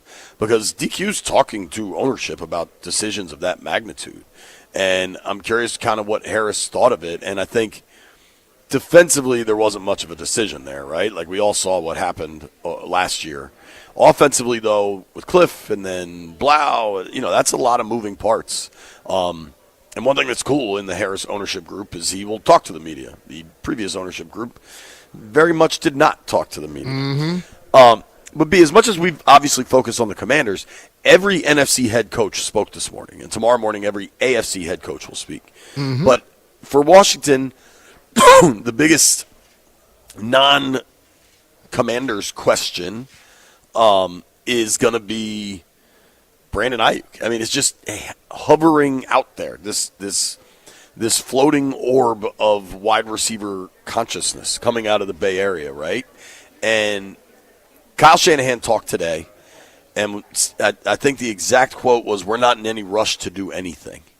I saw Rossini tweeted that, and I think that's not a surprise. I don't think that the Niners aren't in a rush. Like if the Niners really wanted to, they could have released him. They can certainly release him after June 1st, which would be a contractual bonus to them.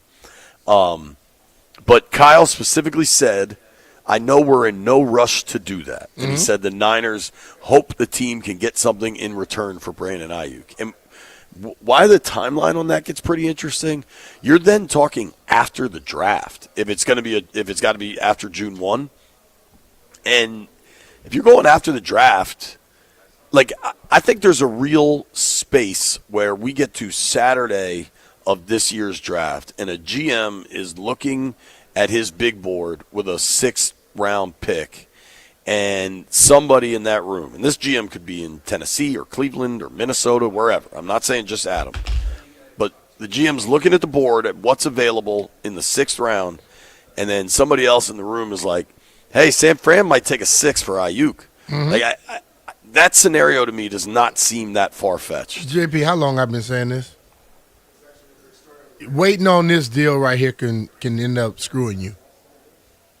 Because you're waiting on someone else who are in no rush to do any favors for him.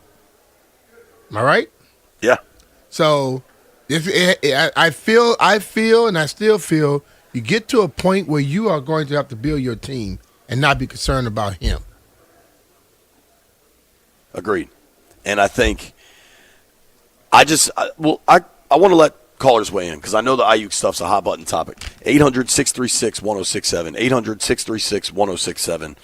I just don't know how long Washington can wait, how long they should wait. And I think there is a consensus that Washington is the team for an Ayuk trade, but I think it's somewhat naive to assume they're the only team that will be interested. Yeah. And the last thing, and they don't control the final yay or nay when it comes to a trade.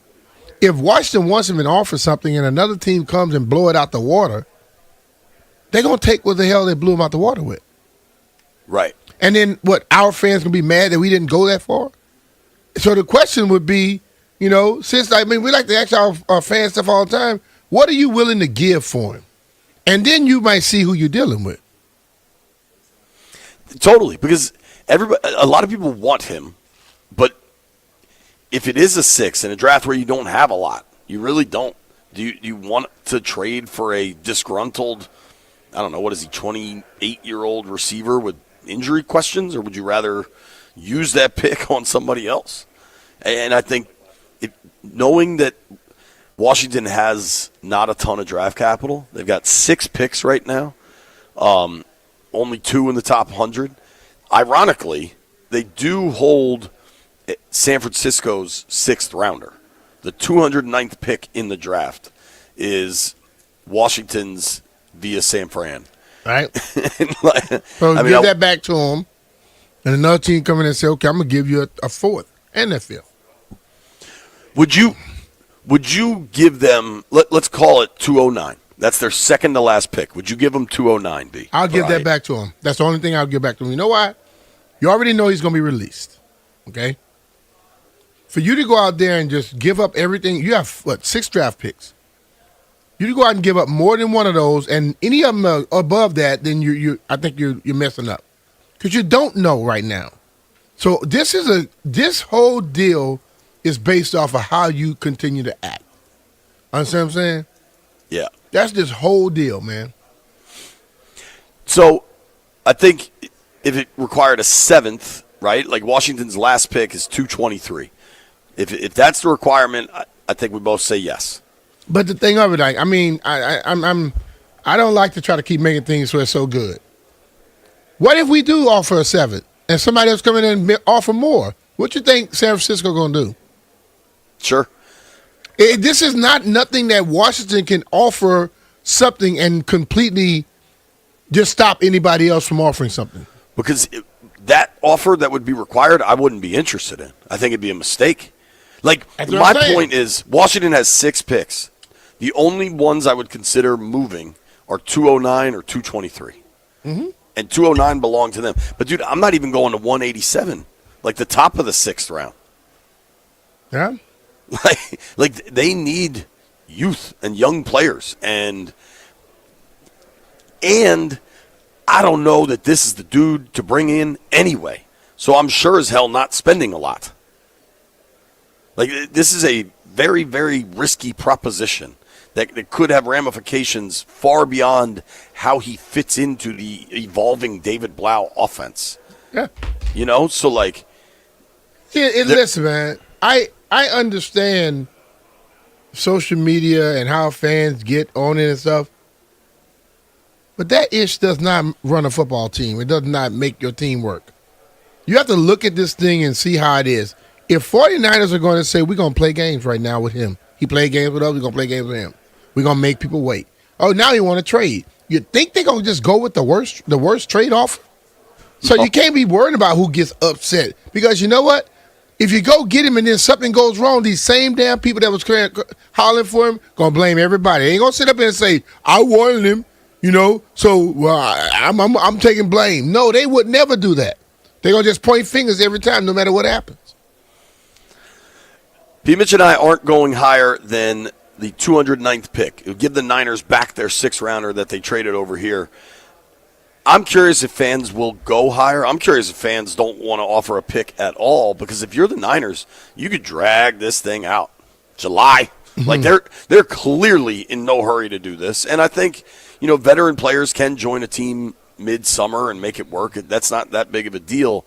But at some point, brotherhood, culture, all these things, how do you add that element and make it all work? Like, does that require a little more time necessarily than just adding a different veteran receiver? We'll take your calls. Kyle Shanahan says San Francisco's in no rush to move on from Brandon Ayuk. What the heck does that mean? It's B. Mitch and Finley. Hit us up, 800-636-1067.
This sports update is brought to you by Coach Wooten's Basketball Camp.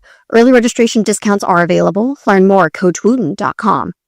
NC State is expected to hire Tennessee assistant Justin Gainey to replace Will Wade as men's head basketball coach, according to Yahoo Sports. A contract is still being finalized and has yet to be officially announced. Gainey was an assistant on Rick Barnes' staff at Tennessee for 5 seasons, where in his role he was charged with overseeing the team's defense.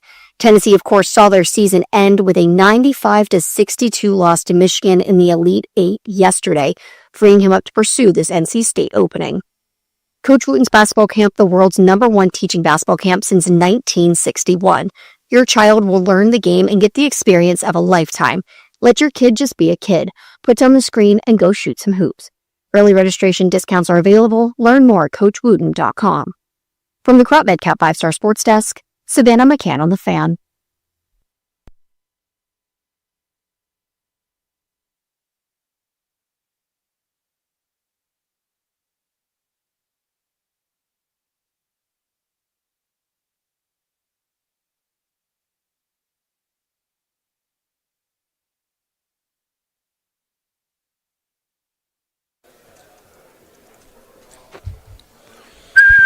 B. Mitch and Finley, 106.7 The Fan. San Francisco 49ers are in no hurry to trade Brandon Ayuk. We'll see if it even happens at all. Maybe he eventually gets released, but they're not going to release him anytime soon. Let me just throw a little something out here, Jay. Uh-oh. If you trade for him, you know what you're trading for? His contract as it's stated right now. Yeah, a lot of the voids have already kicked in, but yeah, that's also a factor. But that contract is way more than you probably want to pay right now. How much you think his contract is right now? I understand they voided some stuff, but I don't know if they voided and just come off his deal. They voided not having to pay him some stuff, but you trade for that contract. That contract's going to be what? Yeah, I mean, I've wondered that too with the contract and how that works with the base salary and everything. My guess is it'd be an immediate restructure. Mm-hmm. And he's at the point now where if he's not up for that, teams are going to be like, well, see you later. You know? In a sense, yeah. I'm curious. And then you're looking at a position where the team that goes and get him, they're not completely in in a position of power. He is. If you trade for the contract, what if you trade him, get that new contract? He say, nope, I don't want to. I'm not taking nothing less. If that is, so I've talked to a bunch of people here that are like, nobody can get a hold of this dude. Like, he is a ghost. So on some level, there's got to be a conversation. If we are going to trade for you, dude, we're going to have to restructure and drop this thing to a vet minimum situation with some incentives. And that's got to be accepted before a trade conversation even happens. Mm-hmm. But I think part of that is why San Fran's like, we don't have to do nothing. Right.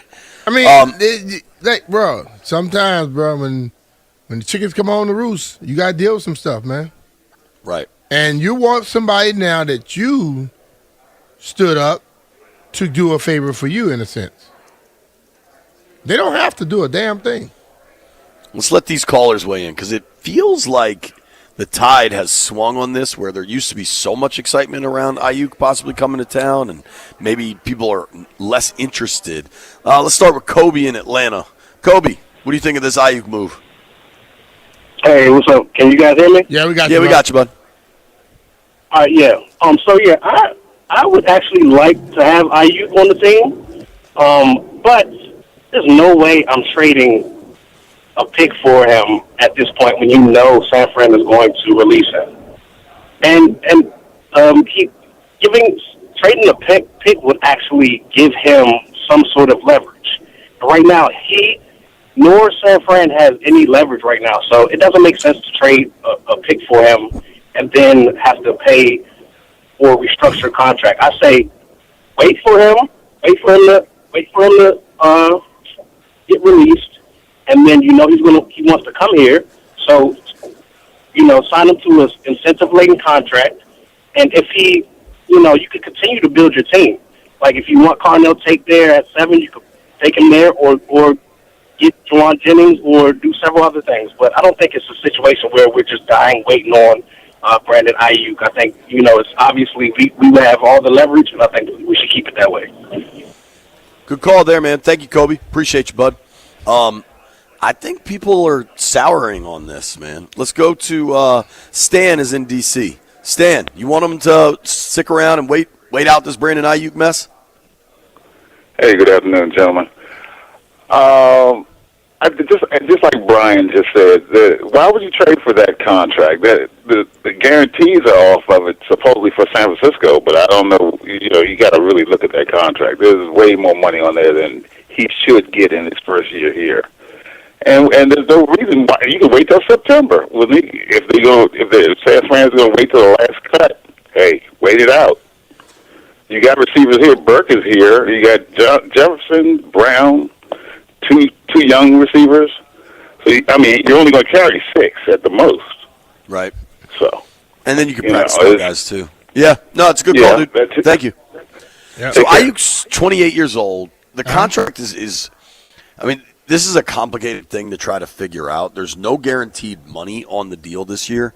The cap number is $14 million. It would obviously just be a huge restructure because looking at the current deal is just particularly irrelevant to what it would have to look like to get something done. If the operation is okay, you got to give up a pick and take the current contract, I think that would be an absolute bad move. Yeah. But I like Jay. You say people are changing up. No, Ryan saw this and he said there was a lot of people going crazy on Twitter. Those people don't call into the show. The sensible people call into the show. The fools on Twitter gonna just say stuff to say it and they lose their minds because nobody checks them because they never talk to you. What are the fools on Twitter saying, Stallion? I've seen some Commanders fans mention. I think B mentioned this earlier, but they're like, "Oh, Brandon Ayuk is friends with Jaden Daniels, so you should make Jaden happy." When Jaden's they got what's it called Rashad White. Yeah, that was my thought all along. B. It's a lot easier to add the guy that's been highly functional on a good team, and be like, "Yo, of course we always listen to you." You know, if this deal works. This deal has to be so team friendly. Since if everything is about I don't care. I don't care about the money. I just want to play there. Okay, well show me. You show me you want to play here. It ain't about I'm gonna go out here and make you the highest paid receiver on my team. Not right now. It's some questions now I got. I need to know what's going on. And it's totally. and if people would hear this, those who would just want the deal to happen. By any means necessary, they would say, "Oh, he don't like." I have nothing against the dude. I think the dude had, like you said, a terrific year 2-3 years ago. Yeah.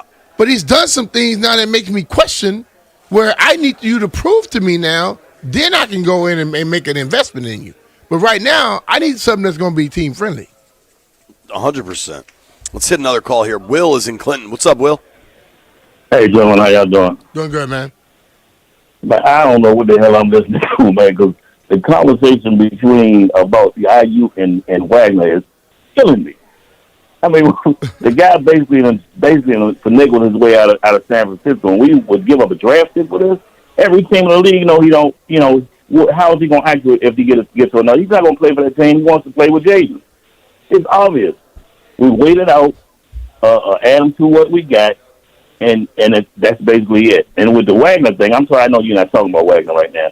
The man's 40 years old, played on the worst defense in the league, and people talking about we can play him on first down.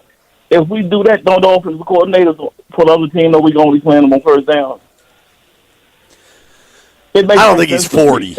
Hey, you play him on first down, you might be a problem. You play him on third down, then you got an advantage over him. But you play him on first down. Offensive coordinators also know you only play him on first down, so they're going to go at him. Yeah, but I don't think every offensive coordinator is just trying to throw some crazy play on first down.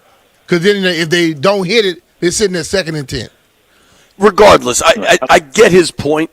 It was exaggerated somewhat. He's not 40 years old. I think that's worth clarifying. I understand the point, though. I love Wagner, but it's done. Well, and to what B said this morning. I appreciate the call, Will. Thank you. Channeling your inner Doc Walker. They're 5-12. At 5-12, everything's on the table. Yeah. And I think we all kind of operate within that world. Curious what my man Jeffrey thinks about this Ayuk stuff, because I feel like Jeff was the most into the Ayuk idea. Maybe I'm misremembering that, but it doesn't sound like anything's happening there anytime soon, period. If we have to trade with him, Ayuk, the thought of you, if we have to trade for him, Ayuk, the thought of you being here was cool. It was fun while it lasted, but I'm good. If we picking him up because they let him go, I'm fine with that, but I'm not trading nothing for him. Well, the other part of this, and it's important to keep in mind, what if they draft Carnell Tate at 7? Then I certainly don't think they're going to bring in Brandon Ayuk. Well, I guarantee them people don't think it makes a difference. Right. See, sometimes we got to learn, like, we put a lot of time into those who just want to say some stuff. And I think sometimes you just got to ignore them and say what you believe, move on to the next topic. I think this thing is just going to linger, and I think Washington could make – I mean, bringing in Van Jefferson and De'Ami Brown, that is not top of the depth chart moves, but it's also not nothing. If you think about the receiver room last year, you think about like the 5th, 6th receivers, especially as it got – like Terry's missing time, then McCaffrey's out. Noah Brown barely played the whole season. Like, I think if you look at the receivers that were getting snaps last year, offensively, Debo got the most snaps of any receiver, 67%. Next was Terry, who missed 8 games or whatever it was. Yeah. Chris Moore, Brian, Chris Moore played 40% of the offensive snaps for this team last year. Yeah. That's just not good enough. And that falls on AP and DQ for what you couldn't predict the Terry stuff. That dude hadn't been hurt his whole career. But at some point, the holdout and everything, you could have handled that differently. And then you also, Noah Brown, God bless him, that was a hell of a catch on the Hail Mary. But, like, that dude had always been hurt. And to roll in with him as your third wideout with Robbie Chosen and Chris Moore and, like, the collection of dudes that got real snaps for this team was just it was a crazy thought. And I think it was a crazy thought, but I think they never expected to have to play with all those guys. When Terry came in and got hurt, and Debo got banged, nicked up a little bit, and then all of a sudden you lose Luke. You lose Luke. That's 3 people you were thinking on counting on. So you had to go with what you had on the team because you wasn't gonna go find nobody of Terry or Debo's caliber in the middle of the season. Or even I agree. So once you I'm get going to that further point, back than that, though. Like when we were in July and August, and Chris Moore was like the 3rd receiver, I think somebody should have looked around and be like, "Man, what do we got here?" And one thing that's still bizarre is like the snaps Luke McCaffrey wasn't getting. I don't know if Cliff didn't trust him or something. I don't know, but regardless, they've assessed the same thing you and I have, that the talent in that room had to get better, and just if the bottom of your receiver room now. So you've got Terry, then Lane, Luke, Brown, Van Jefferson. Of those 4, I don't know who will emerge or maybe will not, but those are all like real professional receivers that deserve to be part of an organization this fall. It's a different level of what they've built there. I think drafting Tate is still an option. Adding a receiver in the draft, maybe it's at 71, I still think is very much an option too. All right, we got to make some Georgia bets. State they can look at 6'4". Yo, Ted Hurst, dude. There you go. Check him out. I got Ted Hurst has been catching my eye over and over and over again. Nobody go anywhere. It's B. Mitch and Finley. We've got to make some bets. Grant and Dana coming up after us.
B. Mitch and Finley, 106.7 The Fan. Day one from the NFL annual meeting in the books. It's funny. This used to be called the owners' meetings, and they've changed the language. It's now the NFL annual meeting. And then the other meetings they call the NFL quarterly meetings. So, do what you want with that information, Brian. Yeah. Tomorrow morning, the vacation AFC time. Got a lot of Waymos outside of that little area you at. They love Waymos out here. I don't have the app, so I've never been in one. It's easy to download. Have you done it? I've done one. Is it weird? Yeah. I only did like a little short route I was doing, and I never got back in. San Fran or what? Nah, I was. I think I was in AZ, and I didn't. I won't do it again. I read too much stuff about things going wrong, so. I believe that. It's also, with these driverless. So I've been in a Tesla when it's on like auto drive mode, but I haven't been in a straight up driverless car yet. I think it'll freak me out a little bit, and then you get used to it. Like anything. Yeah. Does your car have driverless mode? It can drive. Yeah, it keep you do stuff for you, but not just to completely put it in and just go somewhere. But like when I'm riding, I can, but I refuse to. I like being in control of my own stuff. Right. I know some people who have gotten in that car and before they changed it up where you had to keep your hands on the wheel and all that, and they went to sleep. And the car took them places. Nah, bro, I don't need all that. Yeah, dude. And I don't like that on the road, to be honest with you. The driverless stuff, I know we're going to get to a point where it's just so commonplace. Like out here, I mean, those Waymos are everywhere. Is Waymo Google? Who owns Waymo? They got them out here, too. You see them getting ready for D.C. Who owns Waymo? Do you remember? Don't know. I think it's Google. It's Alphabet. Yeah, that's Google. Okay. Alphabet's the holding company of Google. The parent company of Google, if you will. All right, we're going to run out of time. Let's make some bets, boys.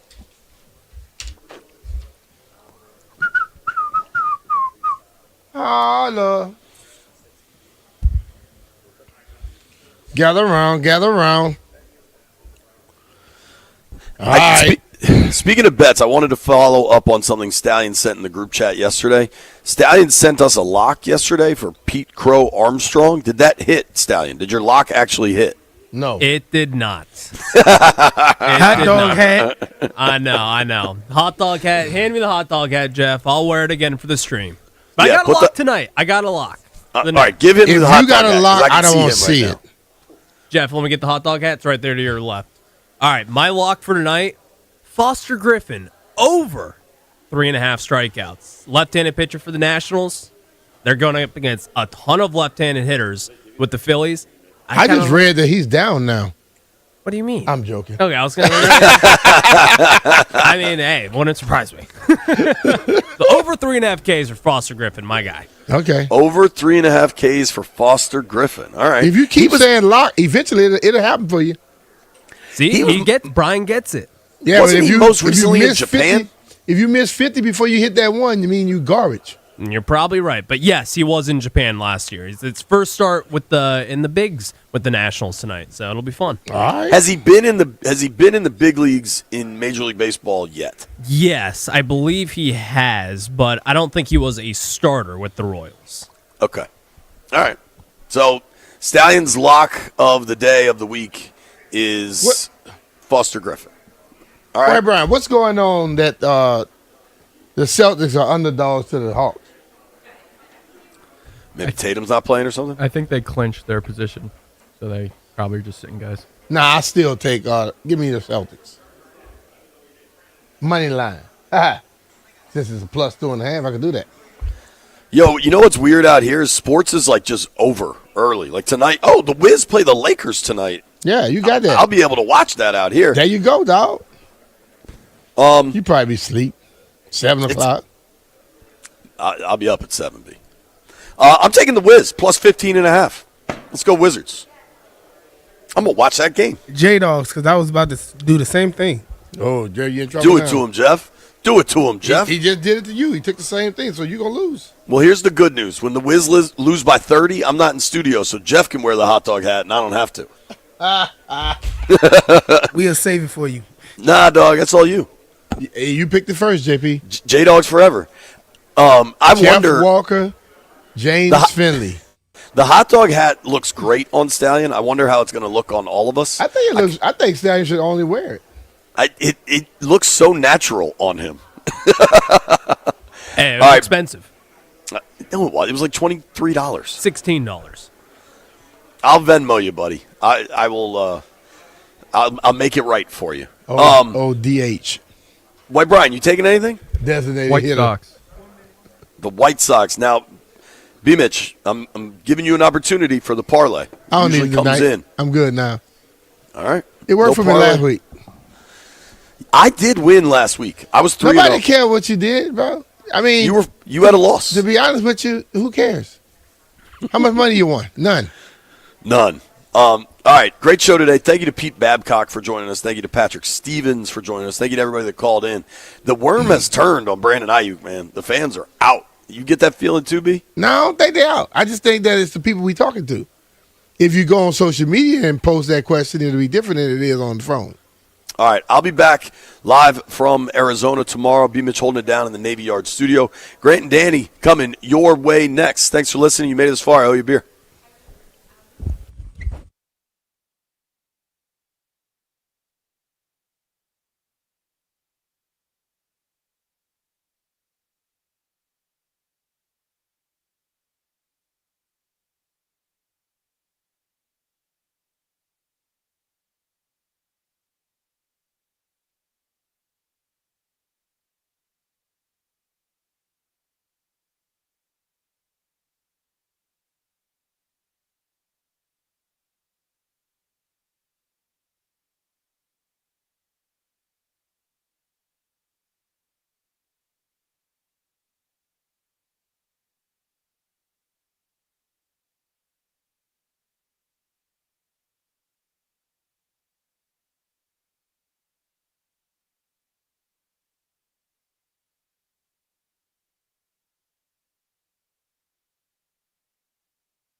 This sports update is brought to you by the Reynolds and Power Home Team, Keller Williams Realty.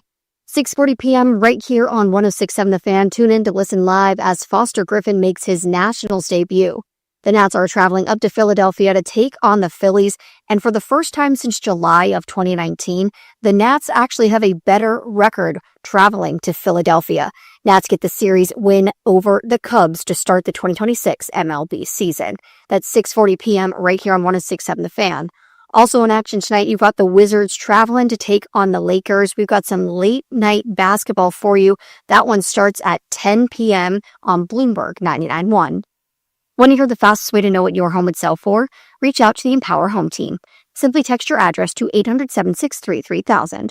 No phone call, just text your address to 800-763-3000. That's 800-763-3000. From the Crop MedCap 5-Star Sports Desk, Savannah McCann on The Fan.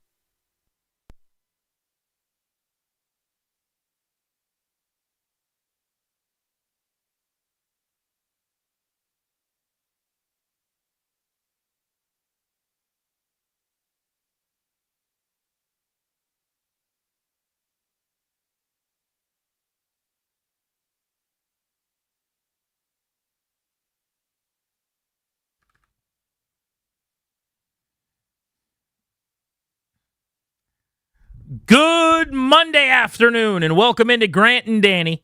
March 30th, 2026. You are listening to The Fan. We're live in the Navy Yard in our Half Street studios. We'll take you all the way up to 6:30 today, and there is a lot going on. It's a great day to be listening to Sports Talk Radio in the nation's capital. NFL owners meetings, Phoenix, Arizona. A lot of Commanders news to chew through. We will get to it on the show. The Nats took their season opening series at Wrigley Field in Chicago against the Cubs, 2 out of 3 against a likely playoff team. Great start for the Blake Butera era. The Capitals over the weekend, winners on Friday night and on Saturday night in a shootout. A combined 11 goals for them. They've come to life with the kids skating. There's a gleam, men. There's a gleam. They got a big game with the Flyers tomorrow to try to get back into the playoff mix down the stretch. And of course, as always, Danny, in March, we'll be talking some college hoops today as well. An incredible weekend right here in our backyard in D.C. in Capital One Arena. Other than that, it's beautiful outside. So here we go. Let's do some radio. This is how you draw it up. This is the spring sports now. The fall's undefeated. It's the greatest time of year. There's no allergies, just comfortable temperatures. You can walk around without sweating or without freezing. It's the best. Spring is a little bit of Jekyll and Hyde, but in terms of the sports calendar, it's 1A. You get the magic of these last second tournament games. You know, whether the game itself all throughout 40 minutes is entertaining or not, doesn't really matter. There's always built-in drama with it. Start of the baseball season you just touched on. Draft is coming up. 1,000,001 things. It's the best. Yeah, we're well under a month away now from the NFL draft, which we'll have covered better than anybody here on 106.7 The Fan, and we'll be leading you up to the draft with constant conversation on what the Commanders could do on Grant and Danny. And then this week on Friday is the home opener for the Nationals. They're in Philadelphia tonight, 6:40 first pitch at Citizens Bank Ballpark as they try to make it 3-1 on the young season against the Phillies in game 1 of a series. But when they're done with 3 in Philadelphia, they get the day off Thursday, and then Friday they welcome the favorites to three-peat in Major League Baseball, the vaunted Los Angeles Dodgers All-Star team, to Nats Park for an opening day game on Friday. So there's a lot to get to. We will be busy, not just today, but all week long on Grant and Danny. Excited to bring you this program. Why don't we start, though, with the incredible finish last night in our backyard for the NCAA tournament. My mom called me, didn't even realize the game was in D.C. at Capital One Arena. She's like, were you watching that? Did you see that Yukon Duke finish? And all I could think about all day was, I'm so stupid that I'm not going to this game. It's not that often that we get these opportunities to see games of this caliber. Show well represented. Tobes and Strobes were on site, which I loved. But this finish was an all-timer. This is a Charlie Slow style. Remember where you are so you can remember where you were. You're bonded forever with the people you saw this with. You'll be talking about it for years and years. Duke has a 2-point lead, possession of the basketball. And Danny, how often do you see this in these tournaments? These reminders that at the end of the day, we can pay players. We can talk about this as professional basketball 1.0. What it really is still is kids learning the game. You know what I'm It's saying? tough moments. And it's like whenever you have some drama like that, inevitably when there's a comeback that large, 19 points, Yukon couldn't hit a shot for 30 minutes plus. They were terrible. Some of their stars, their stalwarts, guys like Caravan have been there for it seems like a decade, couldn't do anything on offense. Their good shooters couldn't shoot. No one could do squat. And you just sort of feel like there has to be some kind of collapse from Duke to let them back in their game. And that's kind of what happened. As Yukon finally got going a little bit, you could see some of the puckering. Duke kept it to 7, 8, or 9, or 10 or double digits, but it just sort of felt like a chip away. And then this bad moment for Caden Boozer. CBS Iron Eagle on the call of this all-timer. Seconds to go. Got to cut and run through the ball, and who better than this guy? Get it into Boozer, back for Sarr, ahead, Boozer, that ball deflected and stolen by Mullins. Caravan, 2 seconds, Mullins tosses it up. It's good! We're point 3!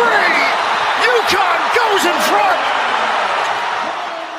The amount of things that had to happen for that finish for the Huskies, Caden Boozer getting the ball off the inbounds and deciding not to just hold the ball and get fouled or throw the ball high enough into the air, Michael Ruffin style, which, by the way, 9 years ago to the day. 19 years ago today, yeah. Rather. Yeah. 19 years ago to the day, Ruffin just throws the ball up to the rafters at Capital One Arena. But he has the ball deflected and intercepted, just an ill-advised middle-of-the-field throw by a quarterback in the pocket. And now we're coming the other way for a pick six. So you have Mullins gets the basketball, feeds to Caravan, who's the most experienced player in the country, literally. He had just hit a huge three-pointer a couple possessions before that in the final minute. Despite a 2 for 10 day, 1 for 6 from 3, he was 0 for 5. He hoists, knocks down a 3. I thought for sure he was about to pull the trigger again. He goes back to Mullins, who shoots from Gaithersburg, and he ends up knocking down his only 3 of the day. He was 3 for 10 from the floor, 0 for 4 from deep, and he had no hesitation on a timeline three-pointer to win the game for Yukon. I can't believe. It's one of those that's like, you're just, if you're a fan of one of the teams, there's an audible reaction where you're screaming one way or the other. If you're everybody else, you're just kind of like picking up your jaw off the floor. Yeah, I scared my poor 1-year-old. The young man was aghast as dad made crazy noises while it happened. Yeah, it never once felt like Yukon was going to win that game until it happened, right? Like they were missing free throws. They missed a wide open look after wide open look. Even though the lead kept shrinking, it never felt to me like Duke was in that much danger. I had the same feeling. You'd look at it and you'd go, okay, now it's 12, now it's 9, now it's 6.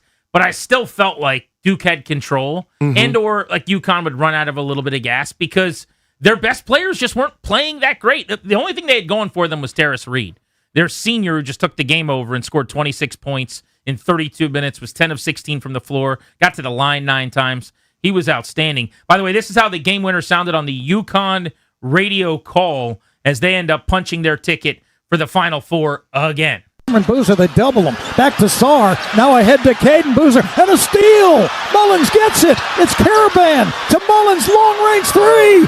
Oh! It went in! Mullins delivers! Bedlam! Bedlam here! They're going to go to the monitor to review it. What a call, by the way. And can I give credit to, I don't know who their Jack Hicks is, who does the engineering of their audio, but to hear the nylon there in the hesitation, I mean, the long-range 3! Oh! He's on it, too. A lot of times you're calling a play like that a second or a second and a half behind, just so you're not botching anything, but he is on it. The 3, he's waiting for the result. You hear it go in, and then he responds. To Mullins, long-range 3! Oh! I love that. Amazing. What a call. The Duke radio call is entertaining as well. Mostly for Duke haters, I'll be honest. Yeah, it's perfect. Their broadcaster immediately asking for a technical foul. He wanted onto the court. That should be we're used to getting those. Get it in, they do for Boozer. Bobbled it, back for Sarr. Needs to get rid of it, does for Caden. 7 seconds, trying to throw it ahead, deflected. Stolen by Connecticut. 2 seconds, it's Mullins up top for the win. Oh, he hit it. With 0.3 of a second to go. Malachi Smith ran off the bench.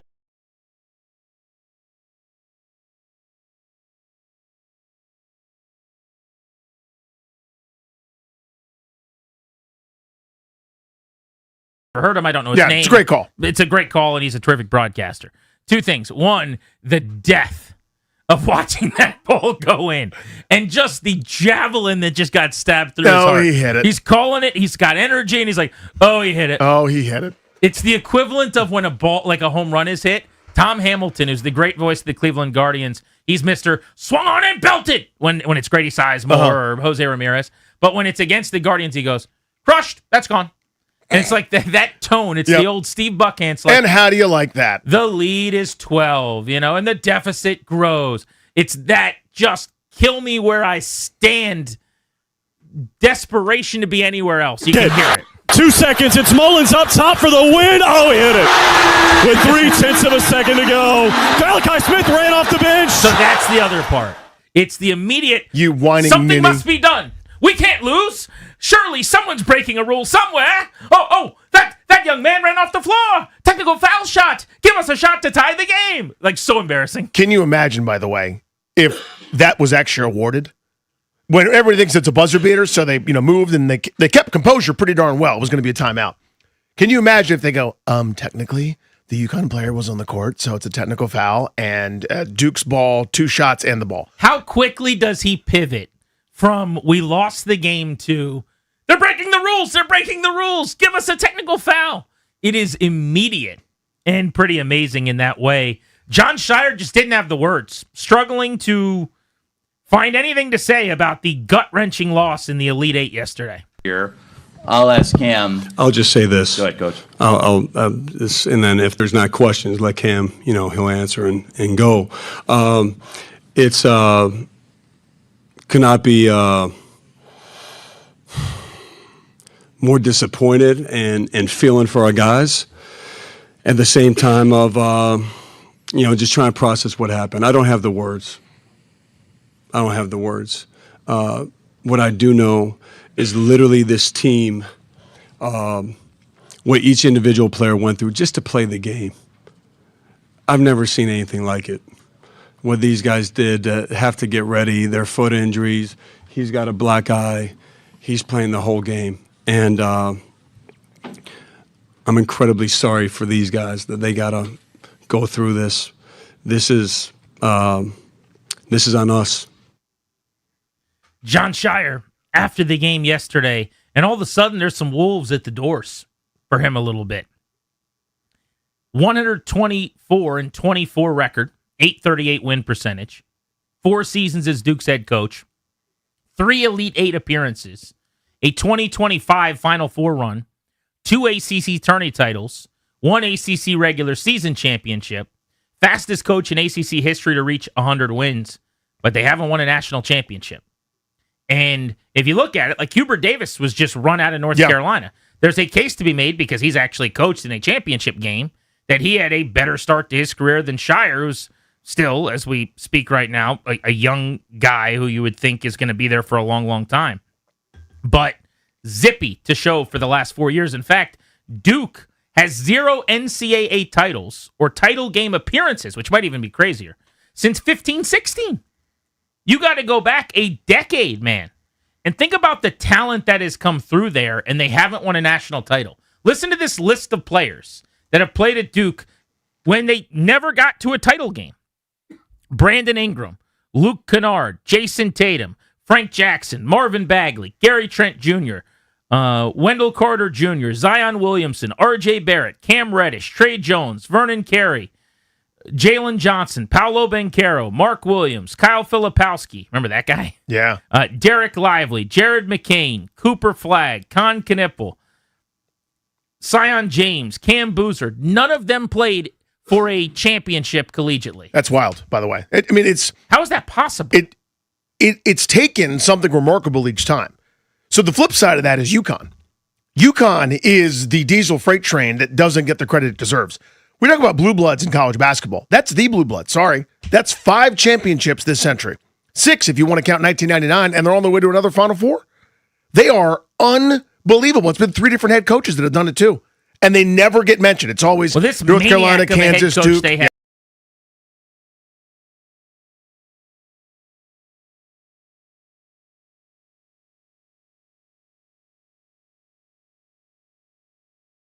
But he should have been teed up or something should have happened. I mean, he acts like a crazy person. Danny Hurley does. Mhm. But he can coach, man. Yes, indeed. That was just incredible theater. Now, the game itself, in terms of like an all-time game, I don't know that it was. You know what I mean? Like, there's a distinction that I draw that I think a lot of people don't care about. The ending, remarkable. One of the great moments in tournament history. It goes into the annals, to the pantheon of meaningful buzzer beaters. Right? I mean, it's up there with Jalen Suggs hitting a half-court shot, basically, to send his team to the final a couple years ago. There have been unbelievable moments in this tournament. Buzzer beaters galore. That's up there with some of the best ever, right? But the game itself, Yukon, it wasn't like they were trading blows the whole time. It was, if you tuned in 80% of the game, it was a double-digit advantage for Duke. And that kind of negates like the all-time meaningfulness of it. Not meaningfulness, but the where we want to put that game all-time. But man, oh man, was that ending frenetic and incredible. Duke led by 19. Yeah. They were up by 15 at the half. One seeds, by the way, who led by 15 or more at the half in tournament history were 134-0. Now it's 134-1. It's been 11 years since Duke has played in a championship game, and they were on their way to the Final Four, and it felt like this was the group with the best player offensively in America, perhaps, this year. They've signed 36 5-stars during this span where they have not gotten to a championship game. That's crazy. That's more than any other program. A Duke freshman currently was in second grade the last time Duke played for a national title.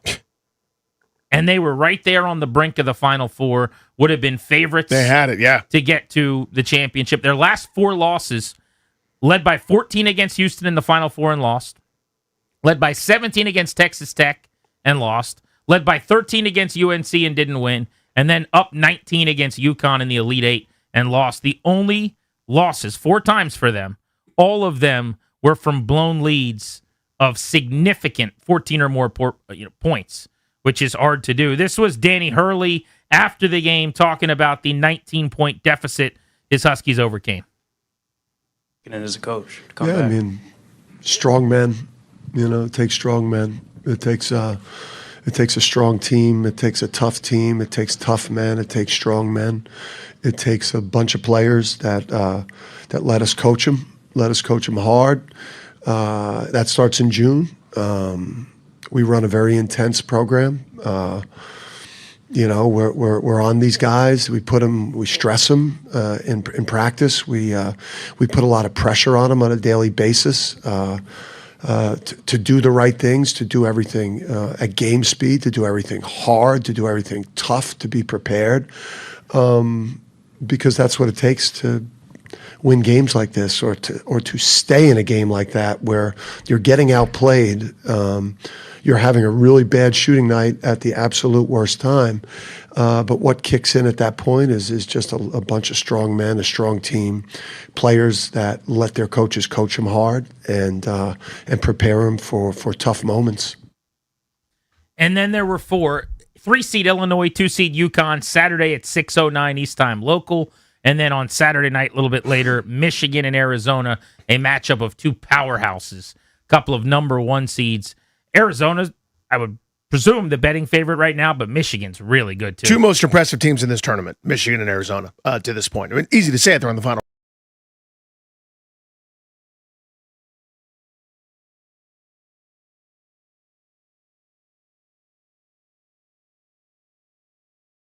Stomping. They are so impressive, dude. Grant and Danny with you on the Fan. Dan Quinn spoke today out in Phoenix at the league meetings going on.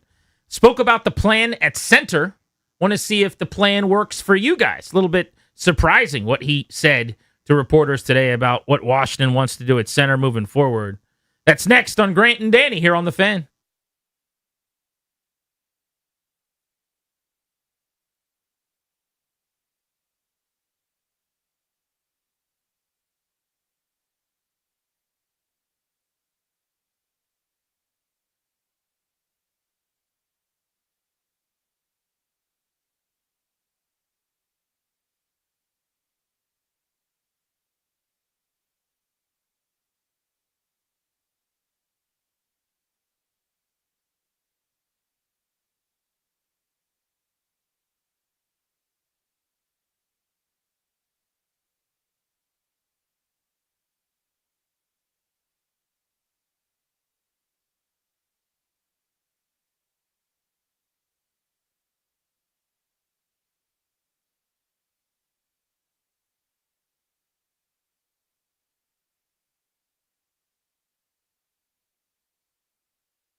This update is brought to you by the DC Defenders. Last night in college basketball, the Elite Eight finished with Yukon beating Duke by a single point. The Final Four is set now. Games coming up on Saturday.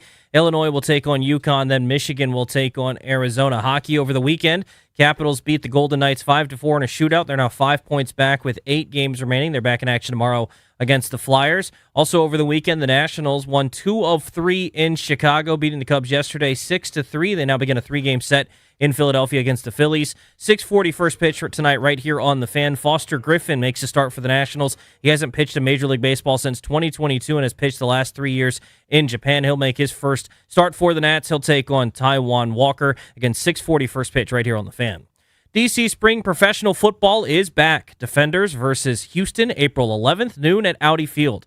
Halftime, DC's own Wale Live, a championship banner, and hometown legend on the same day. Tickets at UFLDefenders.com. From the Crop Metcalf 5-Star Sports Desk, I'm Toby Altizer on The Fan.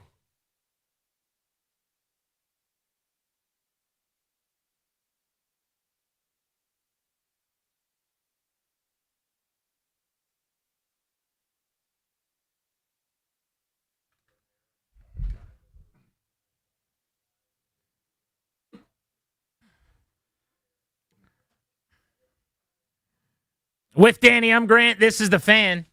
So you know how you occasionally will reference memes you like? And one of the ones you've brought up a few times is that Joe Rogan, Daniel Cormier meme. Yes. Where they're watching I don't even know what fight it is. It had to have been just a crazy knockout. And basically their reaction is an all-timer, and they're like holding each other back, and their faces look like they just saw a ghost. We have a new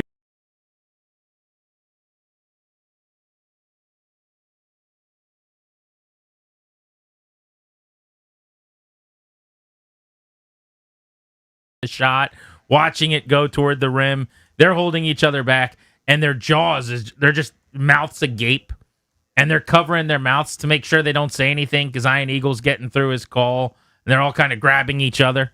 It's very, very similar to me, to that Rogan meme you always talk about, but this one might replace it.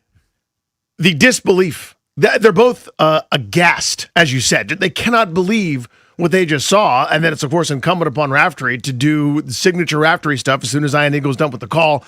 Onions, feet set, puppies, interior, 3, nylon. And then it's great, and Hill's starting to do the analysis. It's perfect, man. What a moment. Yeah, I like that Hill sits back and lets Raftery get after it first, and then eventually hops in. It's a really good crew, and Eagle called the play beautifully as well. As we welcome you back on G&D, told you I wanted to get into a couple of the things Dan Quinn had to say today. First time he's talked with the media in several weeks, specifically at the center position. We found out that the Commanders did not try to trade Tyler Biadasz at all. I found that intriguing. Biadasz had a market. There were multiple teams that reached out to him immediately. He made a visit. There were other teams reportedly that wanted him to come visit. Eventually, he signs with the Chargers very quickly, ahead of free agency. And Jim Harbaugh, at the time of that transaction, went and picked up Tyler Biadasz from the airport and brought him to work. And they're doing a marquee acquisition, big-time addition kind of social media thing with the head coach driving him to work. They wanted him pretty badly, but it felt like there was interest in Biadasz around the NFL, and it seemed like maybe Washington could have dangled him out there if they were just going to cut him.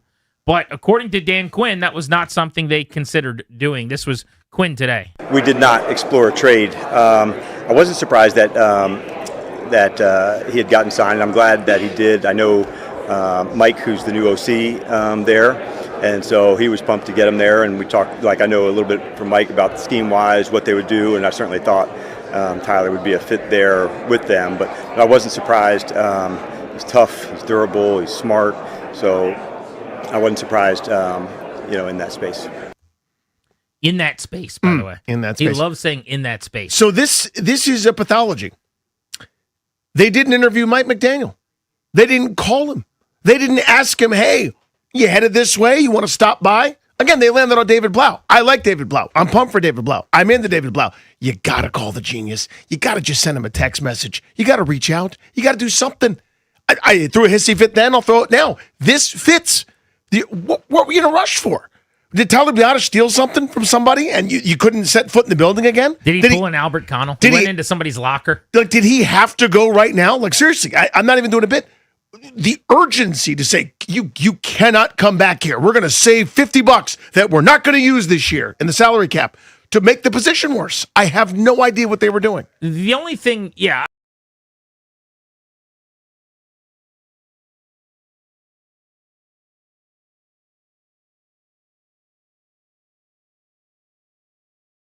To be a head coach, and if you're going to be a coordinator, would you want to come here or not, and what have you. But I also think they just had already had Blau in the holster, so to speak, and they knew that was the route they were going, and so they were going to hire Blau because he knew Jaden Daniels, and there was a rapport there and a relationship, and they'd kind of decided sometime in the last year that he was the answer, and he was going to replace Cliff Kingsbury, and that happened sooner than we all anticipated. But I do need you, when you're cutting a player, to just call 15, 18 teams first and say, can we get a 6th-round pick? Especially when you are bereft of draft picks. They don't have selections. They're so light on picks. They should be desperate to do anything they can to add assets and to just add inventory here. So I assumed at the trade deadline last year, you'll remember we had this conversation quite a bit, where you said, I just need to know that they tried, that they made as many calls as they could on whoever they could have for a 7th-round pick. And my point is, I'm sure they did.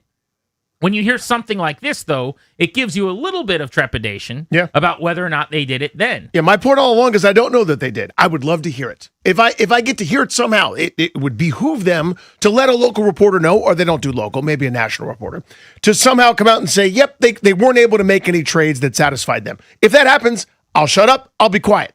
Moments like this are kind of going, oh, so you had a chance maybe to trade somebody and didn't bother.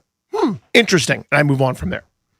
Yeah, I just want you to overturn every stone when you have a tradable asset. And if the point is nobody's going to give up a pick for Tyler Biotis, okay, fine. Fun.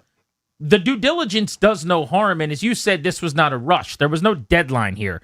They could release him today as opposed to the day they did it. And financially, it makes no difference whatsoever. So by that standard, there was no urgency or necessity to get it done when they did.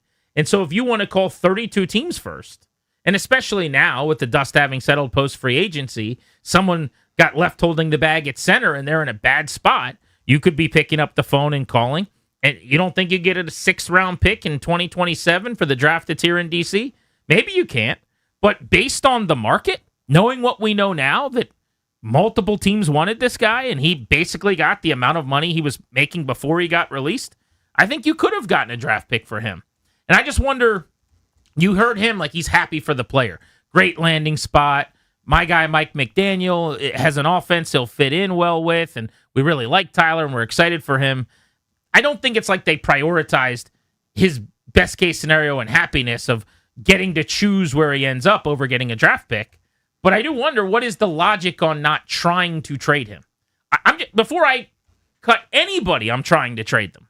That's just normal business. Like you do that with Duke Iannaccio. Remember that? When everyone knew they didn't want him, but they were holding on to him for an extra day or two to see if they could get a conditional 7th-rounder and a pixie stick. Well, the Niners right now with Brandon Ayuk. Yeah. I mean, Kyle Shanahan again today when he was meeting with reporters in Phoenix said, yeah, we're trying to get something for him. That's our goal. And someone's like, yeah, but you might not be able to, so when would you release him? And he's like, we're in no rush to do that. Yeah, there's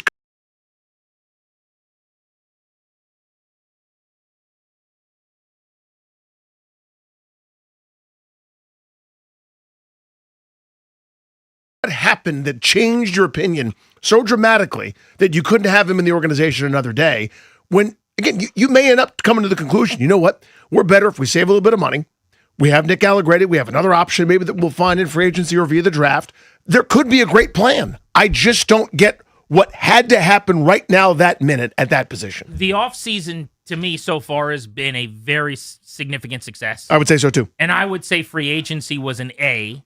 And the coaching staff changes, I'm very favorable on. Like, I like the fact that they went with a more pro-style offense to get Daniels under center, and they're going to give David Blau a shot. I think that's smart. The idea of tapping into the Brian Flores defense by way of Durante Jones and running that Flores scheme, hopefully, is brilliant. I like that. I'm excited about that. So overall, this offseason has been a big thumbs up from your boy, a gigantic victory. But the one thing, and it's minimal, hopefully, and in the end, ideally, it doesn't haunt them or become something that rears its head as a problem, and it's just kind of a piece of furniture in the room you don't notice. The one thing I don't understand still is the center position and how it's been handled. And I'll add this to the equation. Both the releasing of Biotish to just maintain the roster as it was. We know that they were interested in upgrading at the position, at least minimally, because they were in on Linderbaum like everybody else was before he signed for all of the money with the Las Vegas Raiders. But they were raising their paddle during that bidding war at some point, so they were interested in him to an extent. But now, Quinn said today, it's a competition between Nick Allegretti, who's the heavy favorite, and Julian Good-Jones, who's kicked around, practice squad, back of the roster, been here a couple of years with the organization, kind of an internal organizational soldier type. And like those two guys are going to vie for this job, according to Dan Quinn. So the moving on from Biotish never made a lot of sense. The plan subsequently, and I think Allegretti's going to be fine. Maybe his smarts allow you to do some better things in pass protection, help Jaden Daniels get some things cleaned up, in picking things up that maybe wasn't a strength, perhaps, for Biotish from what I've gathered. But if that's the idea, okay. No one's really explained it that way. I'm speculating. But to not even have tried to trade this person who other teams seem to really like, I'll add that to the pile of, in an otherwise strong, effective offseason where I get everything that they're doing, this one is on its own. I just don't really get it. It doesn't fit. And it lowers my certainty, my confidence level, my everything's going to be okay proclivity for this front office and this staff. Again, every step forward, there's been one of these little head-scratching type moments where I go, that's very Rivera. That's amateur hour type stuff where you don't trade anybody or you don't try to trade anybody when you don't plan on keeping them. When you're on your way to 5 wins and terrible, not a single deal was made. A couple of those moments make me go, I think by and large, I'm a fan of pretty much everybody that's over there, right? I would still say on the net, as you said very well, it's very positive. But these are the moments that give me doubt. These little windows, right?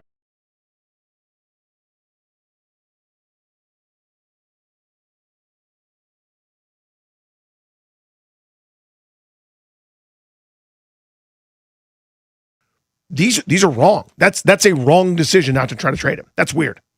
What do you guys make of the fact that they did not try to get anything for Biotish before they released him? Do you think that's a miscalculation, or are you fine with that?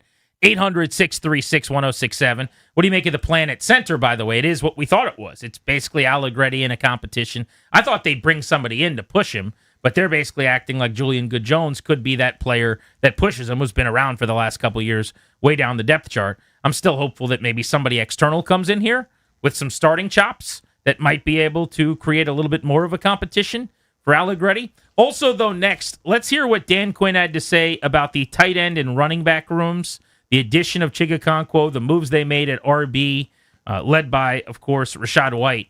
That's coming up next on Grant and Danny.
Grant and Danny on the Fan. Nats baseball tonight at 6:40.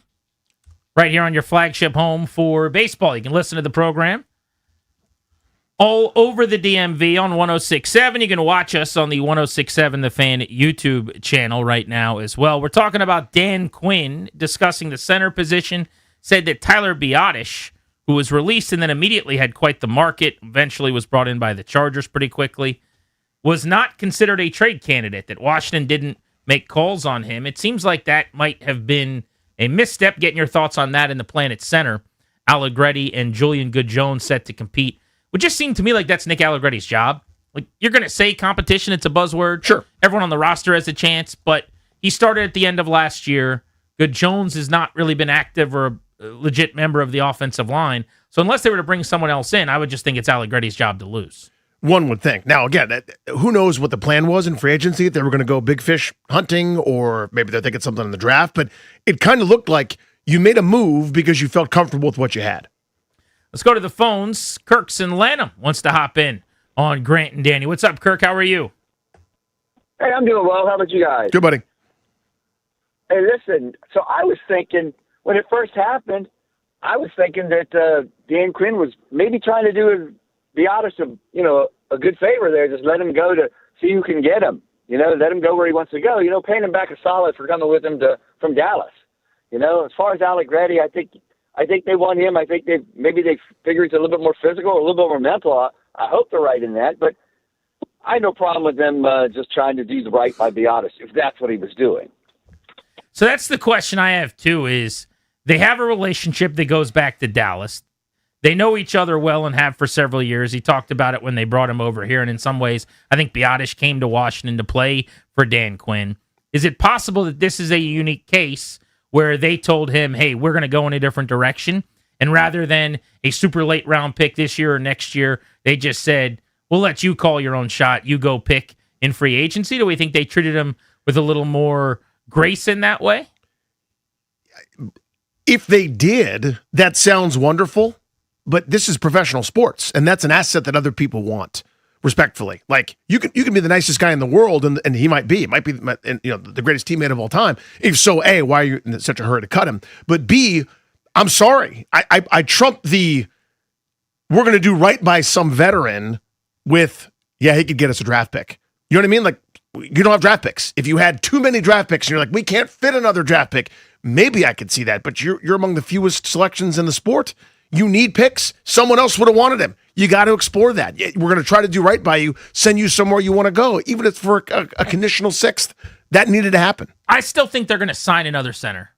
And I think that guy will push, but eventually back up Allegretti. I think the only thing different maybe from what he said today is the current number 2 center they've got is Good-Jones, so you build him up a little bit in the meantime. But because they tried to go out and sign a center in free agency, and we know that based on the reporting of them being in on a center that reset the market and broke every record, it's like wide receiver. It tells you what they actually think and what they actually feel and what they'd like to do at the position. So whether it's someone who is still out there, probably not because it's a light market, or more likely, Danny, somebody gets released closer to training camp or at the end of training camp, I think their number 2 center, in air quotes, is not currently on the roster, and that player and Allegretti eventually battle it out as the year goes on. But Nick Allegretti is probably going to start the most games at center. And so the question then becomes, are you cool with that plan of going from Biadasz, $10 million a year, to Allegretti at a little bit less money and feeling like it's not a drop-off? They don't think it will be. I said this the day they cut Biadasz. I had people tell me that were in that building that last year there were points where they thought if Allegretti was playing, that it would be very similar, that it wouldn't be a worse player at the position. And if you could save a little money to do that, and they got the chance to this offseason, they wanted to see what it looked like. And then Biadasz wasn't available in December. Allegretti made a start, and I think they liked what they saw. Again, that all sounds good. I understand why you would move Allegretti ahead of Biadasz on the depth chart. I understand even why you trade Biadasz, because he becomes redundant in that case. I don't understand taking on an $8 million dead cap hit or spread out over 2 years when you still have the second most cap space in the sport and you're not going to spend it. You're not going to use it. This one will befuddle me until I get a coherent explanation from somebody other than he's my buddy and I hope he went to go play for a Harbaugh. Like, I just can't abide that. And I don't think that's what's happening. I'm just wondering if the fact that they had that relationship is a factor, because in the answer, he's talking about how happy he is for the landing spot. Vince and Akakik, you're on Grant and Danny. What's up? Hey guys, what's up, bud? Danny? You are sitting in my kitchen and you're eating all my food. I'm sorry to do that to you. I am hungry though. It's all good.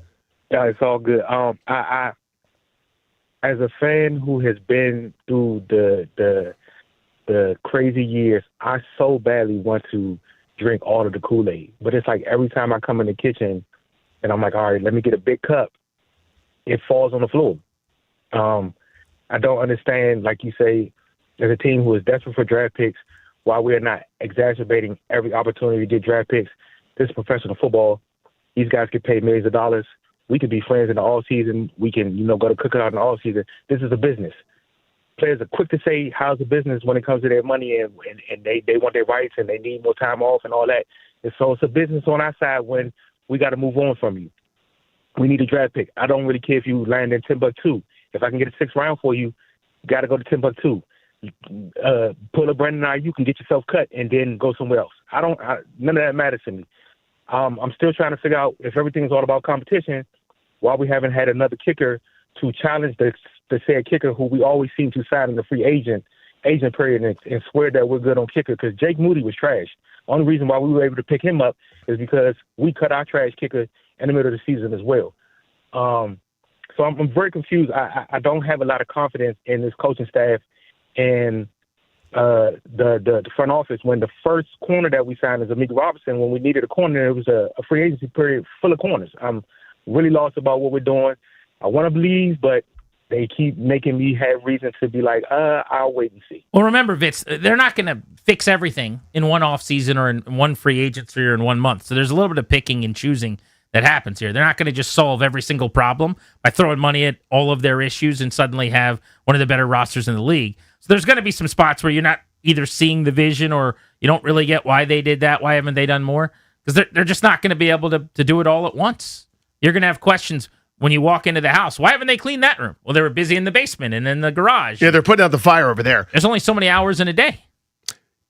I see that. I also feel like there could have been more. Right. I mean, again, I'm by and large such a huge fan of what they've done this offseason, but there are a couple that got away. Like, where were they on the Michael Pittman deal? I would love to know that they were a finalist and Pittman chose somewhere else. Where were they on Jamel Dean? Were they interested at all? Or did they say, nope, we're good with Robertson, or we've got another plan there? They still have the second most cap space in the sport coming off of a terrible year where they're picking in the top 10 for a reason. They need a massive injection of talent. They've done a lot in that regard. So you could just decide, or you could hear, hey, we didn't love anybody else. We don't want to have long-term financial commitments to players that we don't love. I understand that, but I'd love to hear that from them. We are going to hear from Dan Quinn on the new additions in the tight end room, led by Chigakonkwo, and also the running back room, Rashad White, Jerome Ford among them next hour. You're listening to Grant and Danny. We had one of the great finishes in recent sports history yesterday. We'll opine about some of the best finishes we've ever seen in person as we continue on The Fan.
This update is brought to you by Foley Mechanical, proudly installing Amana. College basketball, the Final Four is set. The final game last night, Duke and Yukon. Yukon knocking down a shot with 0.3 seconds left to go to win it by 173-72. The Final Four is now set. Illinois and Yukon on Saturday, then Michigan and Arizona. NBA, Wizards in LA to take on the Lakers tonight. 10 o'clock tip-off. Can you hear that game on Bloomberg 99.1. Baseball, the Nationals won 2 of 3 in Chicago against the Cubs to open their season. They'll continue the season tonight. 3-game set in Philadelphia. 6:40 first pitch. Can hear the game right here on the Fan. Foster Griffin gets to start for the Nationals. Hasn't pitched in Major League Baseball since 2022. Pitched in Japan the last 3 years. He makes his Nats debut tonight. Taijuan Walker goes for the Phillies. Again, 6:40 first pitch right here on the Fan. When your HVAC drops the ball, call Foley Mechanical, the go-to for heating, cooling, and radiator repair in D.C., Maryland, and Virginia. Locally owned, never franchised. Foley Mechanical, proudly installing Amana systems. From the Crop Medcalf 5-Star Sports Desk, I'm Toby Altizer on the Fan.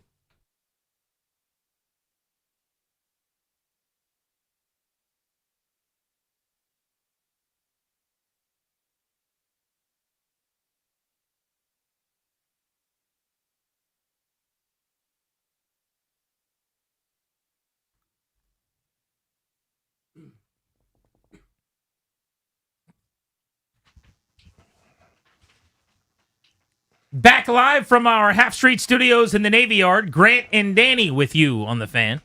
We are brought to you by the law firm of Condori and Morat. Estate planning, elder law, real estate transactions, probate administration. Their attorneys are always there to protect you and your family's assets. Schedule a free consultation with their team today by visiting kmlawyers.com. And be sure to let them know that we sent you. That's kmlawyers.com. We were talking earlier about the finish of Yukon and Duke yesterday at Capital One Arena. All of our college hoops talk, by the way, on the show today on the Fan is presented by Bud Light. Easy to drink, easy to enjoy. It got us thinking about some of the best finishes we have ever been at. We were not at the game yesterday, but both Toby and Strober from our broadcast were.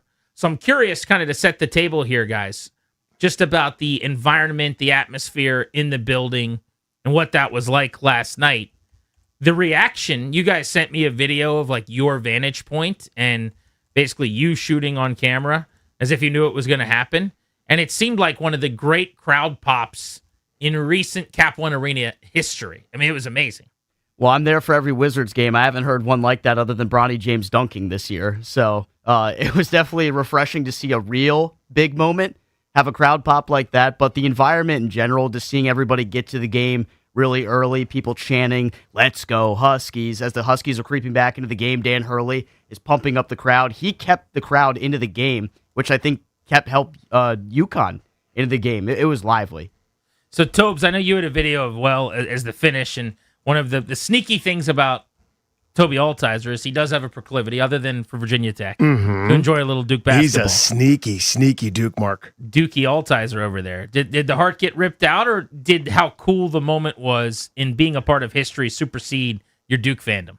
Yeah, I mean, it was one of those where I had my phone out, I was videoing, and it crossed my mind. I'm like, what if we get a March Madness moment? I was like, it's probably not going to happen. What are the chances you're in attendance for those sorts of things? It's not going to happen, but... When were you thinking this? When Duke was already up a couple? We were probably videoing, just, like, I like to... Everyone makes fun of the people that video games. I do go back and watch this stuff, and I enjoy trying to do it so that I watch it with my eyes, but also video it. And so I'm like, all right, I'm going to video, like, the final minute and a half. If nothing else, Duke clinched the Final Four spot. So great.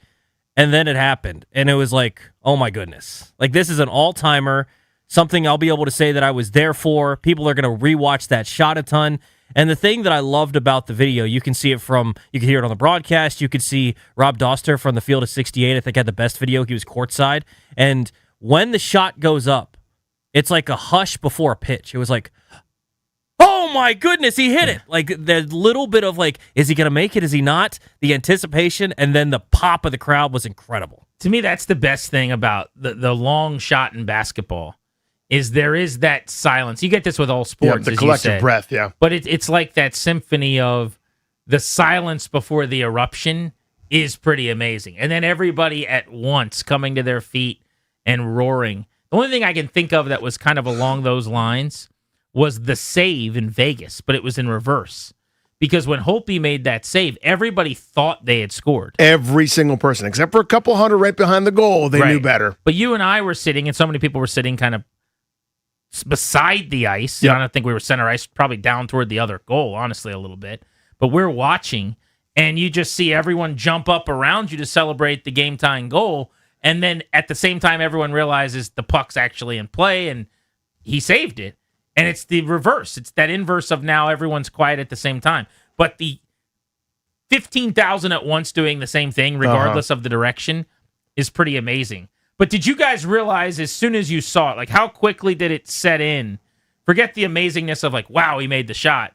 I just saw something people will be talking about in 50 years. Oh, I mean, immediately. It's one of those where, I thought Duke is going to the Final Four. They're inbounding the ball. Okay, they're good. And then Caden Boozer goes to throw it. It gets tipped around. You're like, uh-oh. And here goes a chance. And he pulls up. You're like, that's a good look. He's open, even though it's far. And then it just goes through, and you're like, you got to be kidding me. Like, this to happen at Capital One Arena, this sort of a moment that we're going to talk about, like, it hits you immediately. Like, this is an all-time moment. When you're in the press box as well, obviously you can't yell and scream. I know Toby probably wanted to break out in tears and collapse on the ground or whatever. But that look you give someone, you just look next to each other, you kind of like raise your eyebrows at one another like, dude, did that really just happen? Correct. That was Toby and I. And then it's like, okay, the award ceremony starts in 3 minutes, by the way. So everyone's like rushing over the elevator to get down there. The question I want to tee up for people, Danny, is what is the best finish you have experienced live? So, respectfully to Toby and Strobes, who probably have seen some cool things in their sports fandom, everything else gets tossed out last night or pushed down the list. This is the answer. That's pretty amazing. The best finish that you've seen, most meaningful, most important, Final Four berth on the line, Elite Eight game, NCAA tournament. But what did you watch? I'm not looking for a list to be put together. Sure. Like, you're in the building, you saw the finish. What is your answer to that? 800-636-1067. So this is an easy answer for us, because I've been to some NCAA tournament games. I was at the BB&T Classic forever ago when GW on a buzzer beater beat Maryland. That was a huge win for the program at that point. They've been down for a little bit. That was neat. Just personally, it mattered a lot. Nowhere near as impactful as this. But the easy answer is 2012, Game 4, season on the line, 9,000 pitch at bat, Lance Lynn versus Jason Worth. It just seems like no one's going to score. We're going to be here for 10 years until Worth goes yard. Were you at that game? I was at that game. Crowd or press box? Crowd. Okay. I was not at that game. Excuse me, press box. I misspoke. I was in the press box. That would have been a limited, very high on the list, limited number of things could beat it. Yep. But at that time, I was still on the beat covering the Redskins for the station. I wasn't doing the show. I think you were probably with Holden. Yep. And I didn't really have any obligations in terms of covering the Nationals or whatever. In fact, while I cared about the Nats, their DC sports team, I was still primarily probably a diehard Orioles fan in that moment. But I remember where I was. I was sitting in my apartment watching that game thinking, you got to be kidding me. The Nats just won and they're going to Game 5 and they're going to advance. Like, they were down, they were out. You don't have this moment to lose in Game 5. And then, of course, they jumped out to the 6-0 lead and would ultimately... And it was a party. ...go on to, lose that game. But Jason Worth, as called by Charlie Slows, is heard right here on The Fan. I hope I can steal a little summoning from you, Dave. 3 balls, 2 strikes, the pitch. Swing it a long drive. Deep left field. Going. Let's go. Goodbye. Game over. It's a walk-off. Game-winning, season-saving home run for Jason Worth. And the Nationals have won the game 2-1. Unbelievable. So I don't think I have a one as meaningful as that, because that's, a playoff win to avoid elimination, right? But I've got a bunch I was at I could kind of rip through rapid fire here. If you're looking for playoff import, I was in Tampa last year when Washington, or 2 years ago now, 2024, when Washington beat the Bucks to advance to play the Lions in round 2, when Zane Gonzalez doinked the upright and in. That was a pretty amazing finish to that football game. As they beat Tampa Bay and advanced. On January 12th, 2018, very personally to me, this one's kind of unique.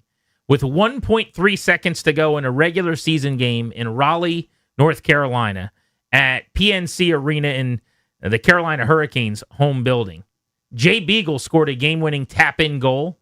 And otherwise, that would have been a nothing burger for a lot of people. My bachelor party in Raleigh, we had like 14 of us sitting in the crowd in the lower bowl, all rocking Caps gear. My favorite player was Jay Beagle, and we were about to go hit the bars, kicking off a weekend in Raleigh. We were going to Cameron Indoor and doing a bunch of stuff down in Carolina.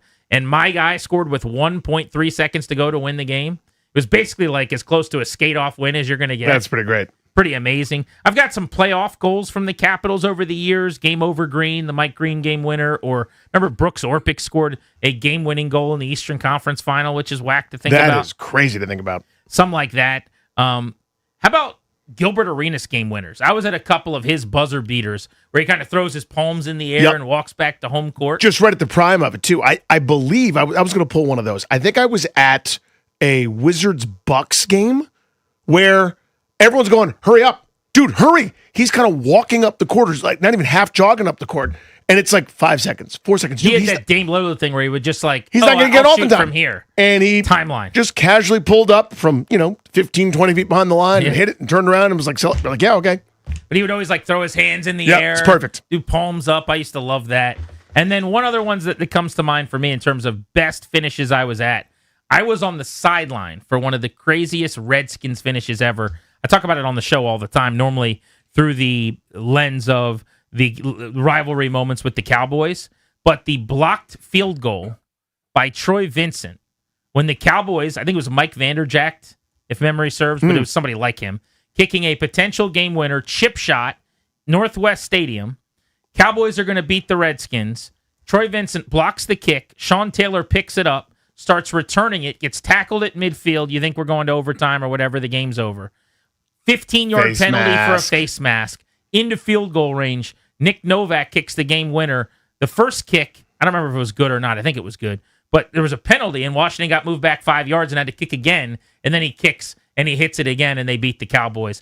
All of that sequence, kind of like the Yukon situation last night, where 7 or 8 things had to happen in that play, and they did. And I remember it that way for Redskins-Cowboys, but I was literally, the last couple minutes of a game back then, if you were, in the press box or whatever, you were allowed to go down to get interviews as players came off the field. A lot of these rules have changed. But I was watching from the sideline as all that was happening. Well, that ain't bad. I actually got a Redskins one for you. It's actually an early date with my wife, believe it or not. One of the last games I went to, what do you know about a Santana Moss 3-touchdown game against the Jacksonville Jaguars, including a play in overtime where I'm going, no, yes! He threw it, Mark Brunell, and this pass took an hour to get there. There were 7 defenders converging. It had arc on it. It slowed down. It checked its watch. The ball somehow got through to Santana Moss, who breaks free, runs to the end zone. Touchdown, game winner, walk-off. We were in the building together that day. AJ just tweeted me. I'm at Grant H. Paulson. Danny's at Funny Danny if you want to hop in. He says, I have to chime in. First game ever at Nats Park. Zim walk-off homer. Pretty epic. Oh, that ain't bad. That was 2008. Your boy was there for that. It was a very cold night. They were playing the Atlanta Braves. And it was opening day for Major League Baseball, like the equivalent of Sunday Night Baseball. Yep. And I think it was the night that kicked it off. But Nats Park had opened. There was nothing in the Navy Yard still. Just a bunch of plans of restaurants. Just some ideas. So this is 18 years ago, which dates me a little bit. I was doing a broadcast for MLB Network Radio where I was going all over the ballpark to these different areas, and we were doing live shots from those. And Zim hits the walk-off home run to beat the Braves to kick off Nats Park's history. This is how it sounded on ESPN. Belted. Deep left center. The ball game is over. Ryan Zimmerman has delivered the happy ending for the Nationals in the first game in their beautiful new ballpark. Ryan Zimmerman with a game-ending home run. We need to apologize to everybody.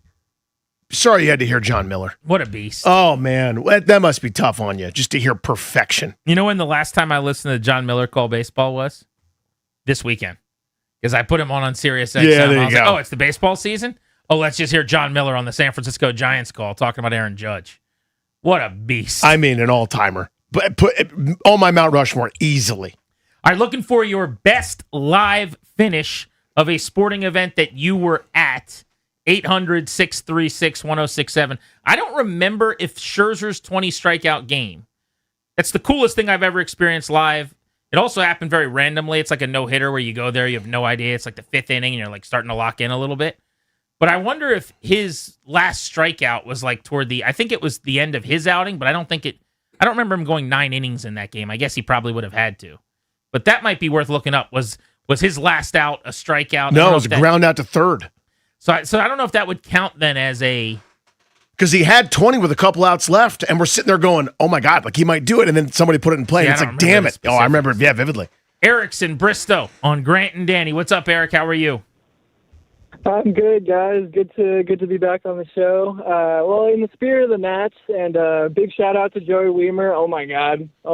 You mean the National League MVP? Are you talking the greatest living hitter, Joey Wiemer? Oh yeah. Yeah. He's. I love me some Wiemer, boys. All right. Anyway, in the spirit of the Nats, I remember a lot of years ago. I was a little guy. I'm 22 now. But I was at the Nats game watching Jordan Zimmerman on the mound with my dad, and as most dads are, they like to score the game. My dad's scoring the game. Halfway through the game, he goes, "Hey, there's Jordan Zimmerman. He's having himself a game today." And then the game keeps going on. He's still got the no-hitter going, and the game ends. And my dad jumps up out of his seat. He yells, "It's a no-hitter!" And people in our section, I guess they hadn't noticed. And then like right after he said that, the whole crowd erupted. And it was magical. A magical feeling at a baseball field at a young age. Well, on top of that, Eric, That's thanks great. for the call. The catch is why it was an amazing ending. Yep. It was the Souza diving catch, which was one of the catches of the year, regardless of what was on the line. I mean, that was a double. Christian Yelich drills the ball to left center field. That's down. Bummer. You lose the no-no. Lose everything. Nope. I respect Eric for being a big Wiemer guy, by the way. Of course he is. Who isn't? Who doesn't love Joey Wiemer? We're huge Wiemer guys. Let's go to Isaac in Richmond on Grant and Danny. Isaac, how are you? I'm doing fantastic. Hey, buddy. Mine was the exact same arena as last night, as George Mason then took down Yukon, and I guess it was called the Verizon Center then, I think, before Capital One. But being at that game to go to the Final Four with a local team was wild, because on the way home, everybody driving home from the arena is waving to everybody on the orange line heading back to Fairfax. So the celebration for the Final Four happened, an hour after the game was over. 86-84 final. I know Yukon had a shot at the end that didn't go in, because I remember watching that. Mason must have hit the game winner on the previous possession.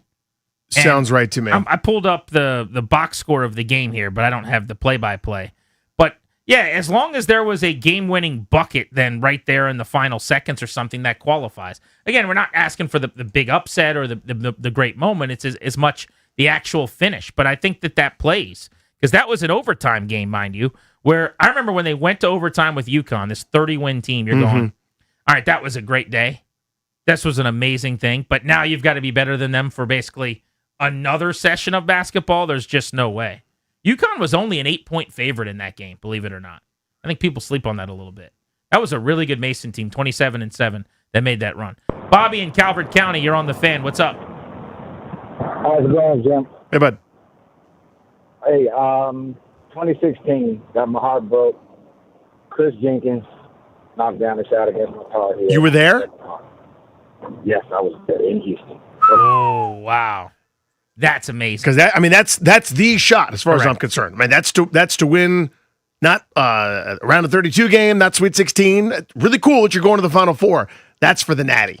DiVincenzo, DeJenkins, buckets, championship. I'm surprised nobody said this one, but I'll throw it out there just because I don't see anybody on hold saying it. The Hail Mary game in Landover, Maryland. A couple of people on Twitter said that they were there. Hail Jaden throwing to a pile of hands and bodies, and then the deflection right into the waiting arms of Noah Brown. Hard to beat that. Justin says, Hail Mary game, Commanders versus Bears, easily the best in my life. Jeremy says, Orpik game-winning goal. Game 2 of the Stanley Cup Finals, same game as the save. Yeah, he had a game winner in the Stanley Cup as well. That was on the road. We were there in Vegas for that. That's how you have to win Stanley Cups, by the way. Nathan Walker, Brooks Orpik has to have multiple goals. Dudes that get DFA'd the next month have to have like 9. It's crazy. Go to Mark in Leesburg on the Fan. Mark, best finish of a sports match that you were at? Oh, probably the happiest I've ever been as a Wizards fan. Game 6 versus the Celtics, John Wall. I know it was 3.5 left, but him getting up on the scorer's table afterwards, that was a moment as a Wizards fan. Appreciate you, buddy. The scorer's table, which has since been saluted with his bobblehead standing on the scorer's table, is the apex moment of Wizards fans that weren't around for the 70s championship teams when they were the Bullets. And by the way, you got to be really old to remember the 78 Bullets title team. You just do.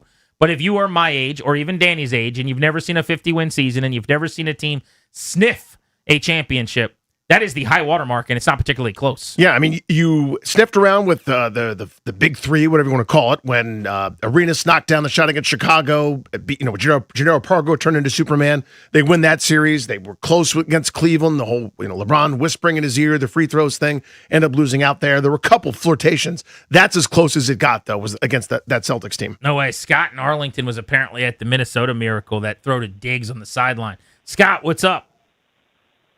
Hey, this was tough to beat. I mean, NFC divisional playoff, U.S. Bank Stadium. It was my wife's birthday weekend. I had to fly back to see her so I wouldn't be in the doghouse. But it was electric. Case Keenum to Steph Diggs. Nobody saw it coming. The DB comes cracking down, completely whiffs, and it's game over. I mean, it was electric. Was that year one? It had to be close to the beginning of that stadium, too. Which we, you know what? I don't remember if it was year one. I mean, I've been living out here 20 plus years. I'm a Minnesota guy, so I flew back for the game. That was the only reason I was there. Wow. Flew back the next morning. I don't think I slept a wink the entire night. Yeah, I can't imagine how you could. We were there this year, and the reason I ask is it's the best football stadium I've ever been in. I loved everything about it. Same architects as the people they're going to build the Taj Mahal, beautiful, immaculate stadium here. But that was year two, Dara says, of that stadium. Just think about how new and clean and amazing everything was while you're there for that playoff game, and then that happens, which is just a legendary NFL moment. That's one that like 60,000 people that weren't there say they were at. Right, you claim to be. There were probably 60K there, whatever the stadium holds, 70,000, whatever, but 140,000 people say they were at that game. Paul's in Arlington. What's up, Paul? Hey, guys. This isn't exactly a walk-off, but in many ways it was the biggest moment in that sport's history. It's when Soto hit the liner down the right field line against Josh Hader. They were behind in the eighth inning, 2 out, 2 strikes, from 3-1 to 4-3, winning the wild card game in 2019 on their way to the championship. Yeah, the hit that had eluded them in the playoffs for their entire existence, right? And I think that plays because it actually was very quick from there to the end of the game, too, as he said. It's the bottom of the eighth, 2 outs, 2 strikes. He gets the hit. He runs into the out on the base paths. It was terrible base running, which is kind of a theme around these parts for a while. Yes. But doesn't matter. They scored the runs. He was the hero. He's like celebrating as he's rounding second, like, who cares if I get thrown out? Luckily, Hudson comes on minutes later, throws his glove in the air because we're headed on to the... It's a pretty deep fly ball, by the way, that Robles caught on the warning track. You sleep on the fact Lorenzo Cain was on first, worked a single, and I'm going, if that goes over Robles' head and tie this thing, I'll lose it. And, of course, Robles catches it, flips his hat in the air, ball game. That's a really, really good one, though. Sean in D.C.'s got another Ryan Zimmerman moment. Makes sense, Mr. Walkoff. What's up, Sean? Guys, 2006, Father's Day, Nets are playing the Yankees, 45,000 people in RFK. Ryan Zimmerman hits a walk-off 2-run home run, bottom of the ninth. Off Chin Ming Wong? Win it. Yes, that was the game. Yeah, that was it. To win it 3-2. It's a great moment. And I remember, because it was Father's Day, obviously there's people like you that were there, but the rest of us sitting at home with dad or, around the family or whatever, pretty neat. Let's go to Patrick in Springfield on the Fan. Our guys were in Capital One Arena last night for Yukon Duke. We're asking you what the best finish of a game you've ever seen live is. 1988, beautiful sunny fall day, Notre Dame Stadium, Catholics versus the Convicts, Jimmy Johnson, Lou Holtz, Alan Rawson knocks down the 2-point conversion at the end of the game to win 31-30. There's also just the element of that game and what it meant. I mean, if the game you were at finishes the way that one did, it qualifies. Also, there's documentaries about it on every streaming service. If you're at a game where there's just a documentary made about that game that people are watching, it's probably a big one. That one is a good answer for sure. Nice feedback, though, and I just think it was worth doing today because if you were there, you're going to be telling people about it for the rest of your life. So cool. G&D on the Fan, what Dan Quinn had to say about one particular commander who he thinks is going to break out in a big, big way this season on the Fan next.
This update is brought to you by Melwood. Baseball, the Nationals take on the Phillies for the first of three in Philadelphia tonight. 6:40 first pitch. Can hear the game right here on the Fan. Foster Griffin set to make his first appearance in Major League Baseball since 2022. He'll make his Nats debut tonight. He's pitched the last 3 years in Japan. Taijuan Walker gets the start for the Phillies. 6:40 right here on the Fan. Nats on deck getting underway at 6:10. The Nationals winning 2 of 3 in Chicago to open their season. College basketball, the Final Four is set. Illinois will take on Yukon on Saturday. Michigan will take on Arizona. NBA, the Wizards set to take on the Lakers tonight in LA. 10 o'clock tip-off. You can hear that game on Bloomberg 99.1. Donate your unwanted vehicle to Melwood and support people with disabilities in your local community. We can pick up as soon as tomorrow. Visit melwood.org or call 1-877-MELWOOD. From the Crop Metcalf 5-Star Sports Desk, I'm Toby Altizer on the Fan.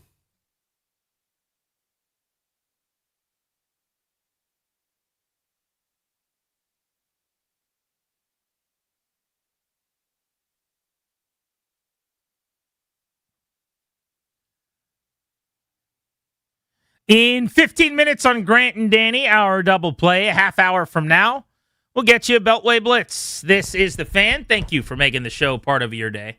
I got a text from Barry's for Luga based on our topic we were doing. He obviously has the built-in advantage of sports media. Yeah, I wonder what his Rolodex would look like for those. His list is pretty incredible. So he rattled a bunch off, and then I said, it'd be fun to actually pick the one I most had a time machine for. Game 7, 2016 World Series, Cubs over the Tribe in 11. Okay. Diggs from Keenum, Minnesota Miracle. Albert Pujols off Brad Lidge, 06 NLCS. Oh. That was a great one. Freddie Freeman walk-off Grand Slam, 24 World Series. Stuart Sink over Tom Watson, 09 British Open in a playoff. 2010 Olympic hockey, Sidney Crosby in overtime, Canadian soil beating the U.S. 2026 Olympic hockey, Jack Hughes over Canada in overtime. And then Zim on Father's Day 06, Zim to open Nats Park in 08 among his headliners. I think the one I'd most like to be at, call me Mr. Recency, Jack Hughes for Team USA. I'd like to be in the building for Jack Hughes, tickling the twine right there. That wouldn't be too shabby. Winning a gold medal for Good the United for you, States Barry. of America. Front row seat for some pretty cool history right there. That's awesome. Yeah, that's a good gig. What a finish at Capital One Arena last night. All of our college hoops conversation on the Fan today presented by Bud Light, easy to drink, easy to enjoy. All right, I promised you would get to Dan Quinn and some of the things he had to say with the media today. Let's hear from him on the tight end room, the addition of Chig Okonkwo, and also name-checking Lawrence Cager as someone to keep an eye on. Let's probably first start with Chig and the addition of him to go. And so I love the speed, first and foremost, because some people have time speed and then demonstrated game speed, and I felt that with Chig. And so you see it on deep over routes and ones that build up speed on a play action game. Ben's strength, I really feel like, is still him in the move, in the backfield, from the line of scrimmage, off the line, and he can really run and get to the edge. John obviously is one of the best inline guys we go, and Yankoff is somebody that we felt like has really worked hard in dual role. And so I'm looking forward to see what Yank can do, because he's a guy that's there. And the other player that we haven't talked about, but all of us have high hopes for, is Cager. He's got uniqueness to him, man. And so if there's one player, he said, Dan, who are you really looking to see what's going to take place in the spring and in this training camp? I see this guy putting in an incredible amount of work right now. And I'm interested to see where that goes with Cager. I think there's a real value there for third down, and it's one of Zach's superpowers. And so when that didn't take place, that's a harder person to replace, knows when to sit down, when to go. And so Cager's also one that we don't talk about a lot outside the building, but I thought it's worthy of bringing him up. I actually am glad that he went as deep as he did on the tight end room, because I have felt for a little while like they thought as long as they could get a guy in free agency, this would be one of their best position groups. And I really believe they think that. With Okonkwo now, who they paid. That's your headliner now, I think they got him at a discount at $9 million a year. I think he's a better player than that. But then Bates is your blocker, and Sinnott in whatever role Blau kind of carves out for him. Colson Yankoff, who can play special teams, is an exceptional athlete. And this dude, Lawrence Cager, caught 13 balls for the Giants a couple years ago in a touchdown in the league. He is huge. He's 6'5". He's not particularly thick. He's probably 235 or so pounds. Not built like a tight end per se, but I do think if you got him out in space in the slot or something, he's huge. And kind of like that likely school of tight ending, like longer, like leaner. that. Yeah, like he's like standing on 2 feet, rarely asked to do much in the in line, not ever hand in the dirt kind of guy. But Danny, in training camp last year, they loved this dude, and he made a lot of plays. Like athletically, you kept going, "Who's that guy?" Who's that dude? It's Cager. So I do think they like him, whether he plays this season or not. There's a lot of guys in front of him, but I don't expect them to be looking to do anything else at tight end. And I would also say, well, they're not going to say this. Let's close the book on Ertz. No disrespect here, but you've gotten seriously, younger. everyone got something. You've gotten faster. Let's give Benson Sinnott a chance. Let's see what Colson Yankoff is. If you really think Lawrence Cager could be a guy on third down running a choice route, let's figure it out. So if you're not going to maximize at wide receiver, which I don't think that's going to be the plan, this is as good an area to do it as any. You're all of a sudden, with the addition of Okonkwo, now pretty good at tight end, honestly. And I think that could be a part of the design. I think it's part of the matchup advantage, potentially, right? Where if you go nickel, you go small, you go dime, you've got bigger players that can knock guys into next week. If you want to play base against them, Okonkwo and Sinnott and Yankoff and maybe Cager, it sounds like, could run by some bigger players. I like that idea. I mean, to me, if you're not going to go spend $25 million at the top of the market for a wide receiver that may not give you $25 million production, you could do a lot worse than this. This is Okonkwo, you said, for sub 10, and a bunch of bargain guys, including a guy that's a draft pick of yours that may not blossom into what we want, but is now part of a decent room. I'm okay with it. Well, think about it this way. John Bates, they kept around in free agency at $7 million per year. $7 million per year for John Bates. Chig Okonkwo is barely getting $9 million a year. So it's a very different position. One guy is basically like a tackle who is dominant in the running game. The other is a weapon in the passing game. But less than $2 million a year difference for Okonkwo, who I think could catch 60, 65 balls or something like that, depending on how Blau uses them. Lawrence Cager's not going to be active unless someone else isn't, injury, what have you. But I just think they liked the room, wanted to play that cut. How about running back, where they still have Bill as their first and second down option? They signed Rachaad White, averaged 50 catches per year the last 4 years, solid in pass pro. They brought in Jerome Ford, who was at his best a few years ago, has not been nearly as good the last couple of seasons, barely touched the ball last year. I think he's kind of a bubble player on the roster. But Quinn talked about White and Ford joining Ja'Cory Krosky, Merritt, and Jeremy McNichols, who they brought back. Adding Rashad Jerome into the mix of what goes going against with White, he's a fantastic pass catcher coming out of the backfield. Like the screen game, the ability to create when he gets outside, and I thought he was always so smooth, when you saw him get out to the edges. So for him to have a chance to come and be a part of it, that excited me. Anthony Lynn was one that really had been on forward, had watched it, and I trust Anthony's opinions on all things running back and lots of other stuff, but that one for sure. So I'm excited to see where they go. Rachaad White, pass catcher, get ready to see him targeted a bunch. I think that's going to be a significant development this year with Blau calling plays, is the usage of backs out of the backfield in space. I didn't think they did enough of it with Cliff. 100% agree. Certainly not with Bill. I'd like to see him used in that area as well. I've been saying this, and I still feel this way. Nothing they've done precludes you from Jeremiah Love at 7 if the board falls that way. White's only under contract for a year. Ford may or may not make the team, under contract for a year. Bill was a 7th-round pick last year, and if you were to draft Love, could still be someone who could get in where he fits in. McNichols, especially with Rachaad White here, is a little bit redundant and is a bubble guy himself. But they're in a place there, like in a lot of positions, where just because you added some quantity, you don't have to draft anybody. You don't have to bring anybody else in. If you had a game this week and White, Ford, Bill, and McNichols were all on your roster, you're in good shape. I'd feel pretty good about it. Yeah, your point about using the running backs, it is my number one gripe with the Kingsbury system, is that there just wasn't enough of that for me. Once Austin Eckler went down, it should have been more Bill, more early downs, and the likes. They sort of do this traditional third down thing. I'm hoping that Blau utilizes both the tight end spots, some early down stuff with some creativity there, and that running back position. You got a couple of guys that can really do it. All right, I teased this, so I want to pay this off, but we'll do it as soon as we come back ahead of the double play. Dan Quinn was on a show on ESPN and was asked, give us one name of a player who people don't talk about who could have a big year for you. And he actually answered it with a legitimate thought. And you're like, wow, really? Okay, could this guy be something in 2026? We'll tell you who he said and what he said as soon as we return on The Fan.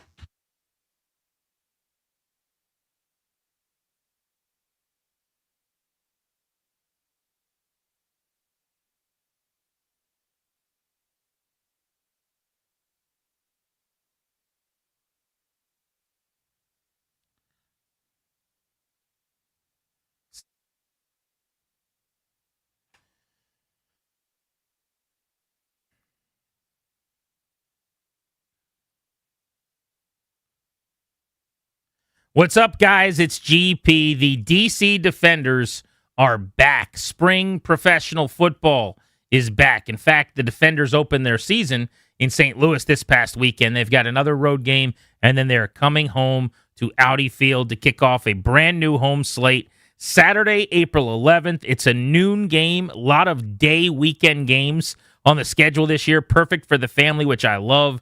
We've got season tickets. I take my kids, family, friends from the neighborhood come with us. We have a really, really good time. Celebrate the 2025 UFL champions returning. Home opener again is April 11th at noon. Wale, a DC legend, will be performing at halftime, which is pretty cool. Tickets are available now at ufldefenders.com. That's ufldefenders.com. If you haven't been to Audi, it gets rowdy. Best atmosphere. The beer snake is fun. Show up, be loud, and be a part of this growing experience in the city. I got to tell you guys that if you are a DC Defenders fan and you go out there, you're going to hang with us. We're going to be there pregame, postgame, kicking it. It is a good time. UFL 2025 champions running it back. Wale at halftime. Why wouldn't you? You go on the 11th.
Our double play in just a moment on Grant and Danny. Josh Harris just met with the media at the league meetings in Phoenix. Answered a bunch of questions about the new stadium, free agency, Jaden Daniels, the coaching staff.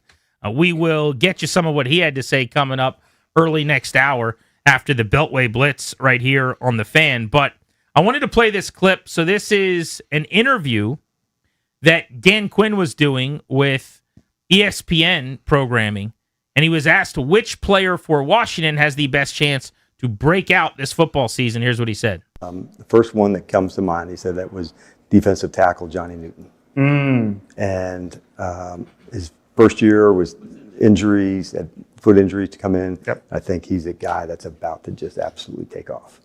What is it about him that you've seen? As a defensive tackle, man, is he quick. And so beating somebody to the spot. So I think his ability as an interior rusher, I think he'll be somebody that you'll say, okay, I remember talking to Dan back in, March or April, whatever it was, and said this guy, turned into be a heavy hitter. Johnny Newton last year, if you just look at the numbers, made a pretty big leap from 2 sacks as a rookie to 5 sacks last season. 4 of them came in one game on Christmas Day against the Dallas Cowboys. So the spanning of the entire year, like his tackle totals were down, TFLs were down, hits on the quarterback were basically the same. And if you take the one Dallas game out of the equation, he had a worse year in his second year. But what I love about Newton being projected as this breakout player is it tells you that possibly Dan Quinn really likes how they're going to use him in this defense. Because that's what I want. That's the indicator there. With Durante Jones, where you're stacking the line with more guys than they can block, means more one-on-ones theoretically. The quickness on the interior can help. He's the type of guy they've had a bunch of in Minnesota over the years where it's like that, if you think about like the Vikings, a lot of times it's been Dalvin Tomlinson or Harrison Phillips, these gigantic, big, smart car run stuffers. But the get up the field pass rushers is almost like 5 techs and a 34. Maybe Johnny Newton can do some of that. You don't ask him to play the run as much. Do you think he's just saying a name and giving a guy some love? Do you think they're trying to build, trade value? Or do you actually think and buy that he's super high on Newton? Because after that Christmas Day game, I could see them going into the offseason feeling like there's a ton of untapped potential there. So at first I saw that and thought, oh my God, scheme fit, this works perfect. This must be what they're thinking of, what they're talking about. And then I went back and looked and I was like, they had ample opportunity to play him at any point last year. And they were guys like Eddie Goldman were out snapping him and, other cast-off vets for $8. Could it have been a worse scheme situation for him? Entirely possible. He also shouldn't be on the field necessarily on obvious running downs at this point. I think we know that. I think we do too. So, but then you wonder, well, how can you break out then? If you're now a 50% or less sub package guy, are we sure he's breaking out? I don't know. If you got 15 hits on the quarterback and 7.5 sacks as a D tackle, then I suppose it works. That would be how. Yeah, it just feels like I don't know. I tempered my expectations a little bit. I'm hopeful. I'm not a huge believer in the player, but maybe with the scheme fit, that might be the thing that unlocks it. You guys are doing double play. We do it every day just after 3:45. What's going on in our lives? Nothing to do with sports.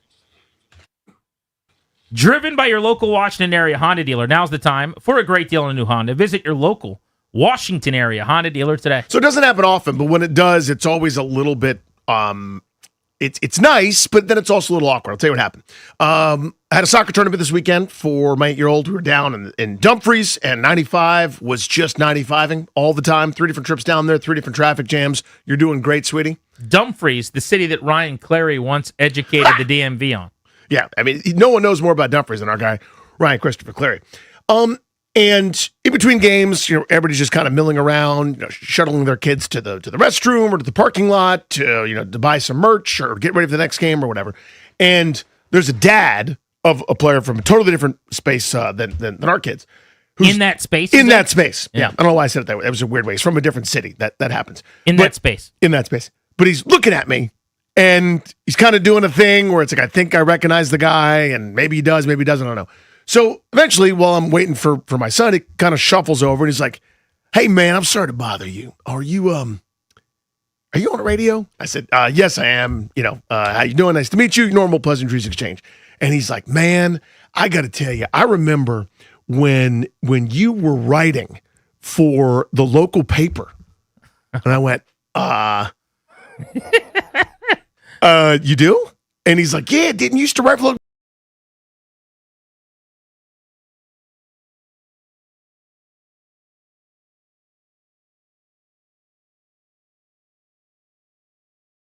that. Okay, anyway, enjoy your show. You guys are still on middays? Well, we were for a long time. Again, forgivable. We've been doing afternoons here for a few years and such and such. And he said, oh, okay, yeah. Goes, your partner, what's that guy's name?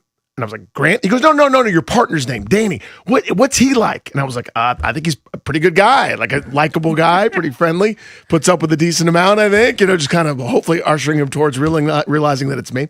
And he was like, well, anyway, I just think it's so cool. I know you do your baseball show on Sirius XM, and I don't have Sirius XM anymore, but I used to be a subscriber, and things have changed for us. And he goes into a story.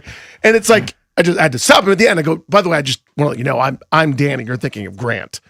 And he went, no. Oh, and he was so apologetic and he felt bad. And I was like, no, just listen. It's an honor to be nominated. It's nice that anybody thinks they kind of have any kind of familiarity with us at all. But it was also very humbling and awkward. That's very funny. Yeah. It is time for my double play. Took my kid to a baseball game. Guy comes up to me, goes, I saw you do stand-up comedy a couple years ago. That's right. You were great. Headlining in Bethesda? That host of yours. Well, what's that? He likes the Capitals. Right? What's the guy's name? Anyway, so here's my double play. Netflix, I'm on to you. I see your ass, Netflix, okay? I see you. Another price hike from Netflix, people. Who? I get it. The world is a-changing. I saw a graphic today. Somewhere, a graphic, that's such an old person term. I saw one of them here, graphics. It's a computer picture. So I saw something online today that said, if you basically wanted to have the same life that your parents gave you growing up, and they made $100,000, in today's world, you'd have to make like $326,000 or something like that. So good luck buying your homes, young people. Good luck getting your cars paid off, all that stuff. It stinks. I get it. But in 2011, Netflix Premium costs $7.99 a month. 3 years later, $8.99. 1 year later, $9.99. 2 years later, $10.99. 2 years later, $12.99. 2020 pandemic, when we're all sitting at home, don't have much of a choice. And they knew it. They look over their left shoulder. They look over their right shoulder. We're going to go to $14 a month. 2022, $15.49. 2025, we're up to $18 a month. And now in 2026, the year of our Lord, Netflix Premium has hit $20 per month for the first time. That is a 150% hike over 15 years. The Costco hot dog still chugging along at $1.75, if you're curious. 150% over 15 years. The other thing is, because I'll be honest, just in a vacuum, I would pay $20 a month for Netflix. A movie theater ticket costs almost that much for a one-off. And I'm watching Netflix documentaries and movies and shows most nights. The problem is when there's 9 of these that I need, and now all of a sudden, and that's not Netflix's issue. Right, that's when they get you. But it just is what it is. That's when the price gets unwieldy and terrible. But 150%, man, 15 years. And what I've noticed is, because I've got a few of these where I'm not on premium. I originally just signed up for whatever the best version was. And now a few of these apps, what they do is, unless you go to the higher level where they up the price on you, you get commercials all the time. Oh, yeah, a lot of commercials. So, like, I'm watching Peacock does this. I feel like Apple TV has started to do this. Some of these, and it's like, here's commercial. I'm watching Disney Plus during the movies, commercial. I'm like, how the hell do I get rid of this? Oh, there's another. It's like boarding a flight. We're premium gold, 2.73 star, 6, 7er. It's like, I thought I was platinum gold, bronze star, whatever the hell. Oh, there's 9 groups ahead of me still. You know what I'm saying? Yeah, that's right. So like, you don't get to board first. That's what they've done. I'm group 1. I'm like, I'm getting on the plane first. They called 9 people before group 1. So there's a running little tug of war at the Hooray household. My wife took over Netflix specifically for this reason. She knows that if I was in charge of it, I would be doing the commercial version. I would be doing the cheap one because I'm too cheap. I would get commercial versions of Disney Plus. I've canceled Paramount Plus. I've been trying to cancel Peacock ever since I couldn't get the NFL game. Whatever. I will do the cheap one. But she knows that I would do that. So she took over all the passwords and all the different things, and she handles Netflix so that I can't cheap out on it. Because we have the premium one. Whatever it costs, we're going to keep paying it. Sure. And it eats at me. You also should. I mean, if you're paying, I don't know, 16, you might as well pay 20 to not have the commercial. Where does it stop? They're going to do it again. Well, you are extremely cheap, and Yes. I advocate for your wife to run that programming. She's got it. But I keep doing this. Every time I see a commercial on one of these things, I go, nope. Going back to the settings, and they got me. But these things are just too expensive. And Netflix, I see you, man. Every year or two, You're going up a dollar or two every year? Someone's got to pay Matt Damon and Ben Affleck for their movies. Someone's got to pay for. I mean, it's an arms race where all the content's coming from. I mean, Amazon Studios just has the movie theater saving Ryan Gosling Goes to Space movie. That's like a smash hit that everyone's going, but like the production costs are not going down, right? This is where these are the studios. That's Eric Fair, but Apple TV is like $12.99 a month for premium or whatever. I guess that makes sense because like Apple is not on the Netflix level. Nobody really is. Nobody is. They've got live programming and now they're adding their sports. So beat me up, Scotty. Yeah, you got me right where you want me. Grant and Danny on the Fan. Beltway Blitz is next.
Update is brought to you by Coach Wooten's basketball camp. Early registration discounts available. Learn more at CoachWooten.com. The Final Four is set. Illinois going to take on Yukon, and then Michigan will take on Arizona on Saturday. NBA action tonight. The Wizards taking on the Lakers in L.A. 10 o'clock tip-off. Can hear that game on Bloomberg 99.1. Hockey over the weekend.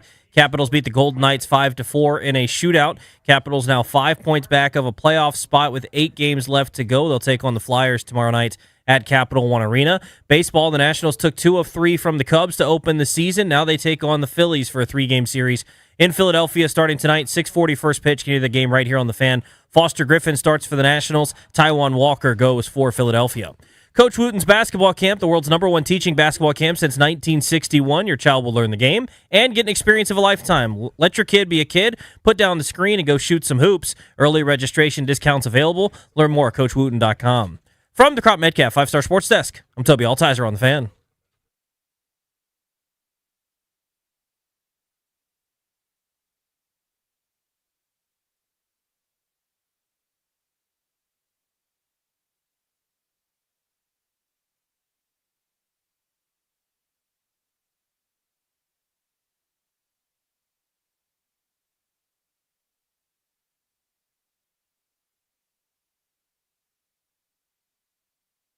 What are you doing to protect your family's assets? That's what the law firm Kandori and Murad would like to know. They sponsor this program.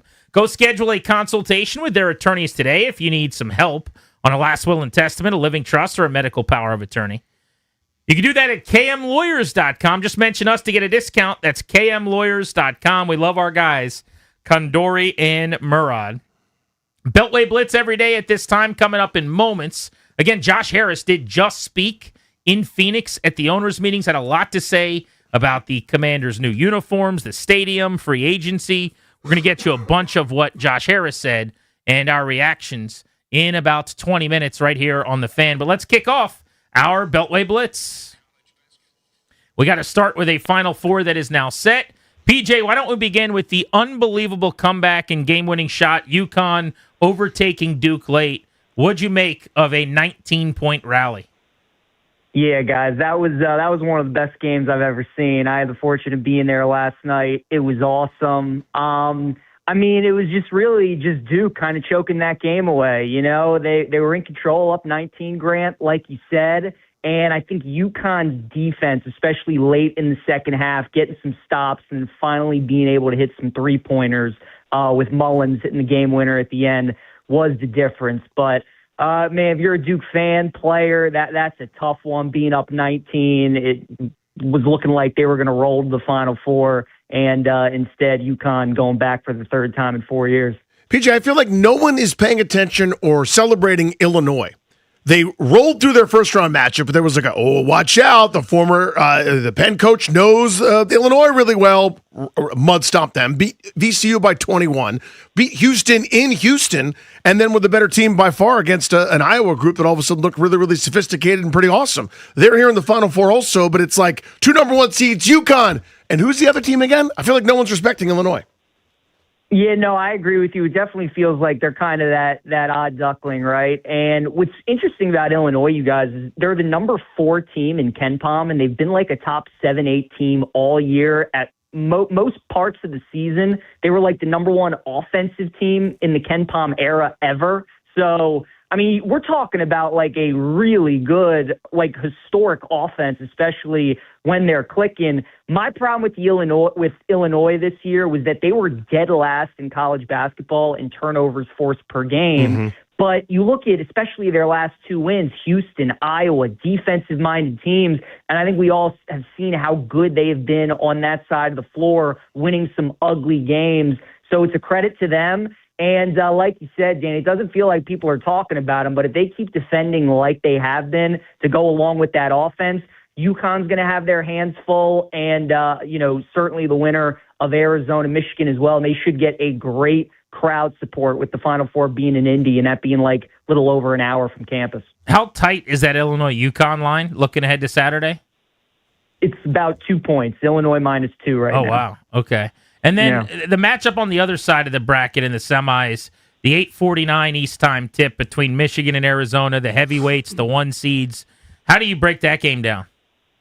Man, this game is going to be. I haven't been this excited, I think, for a Final Four game since we got Duke and UNC in Coach K's final year.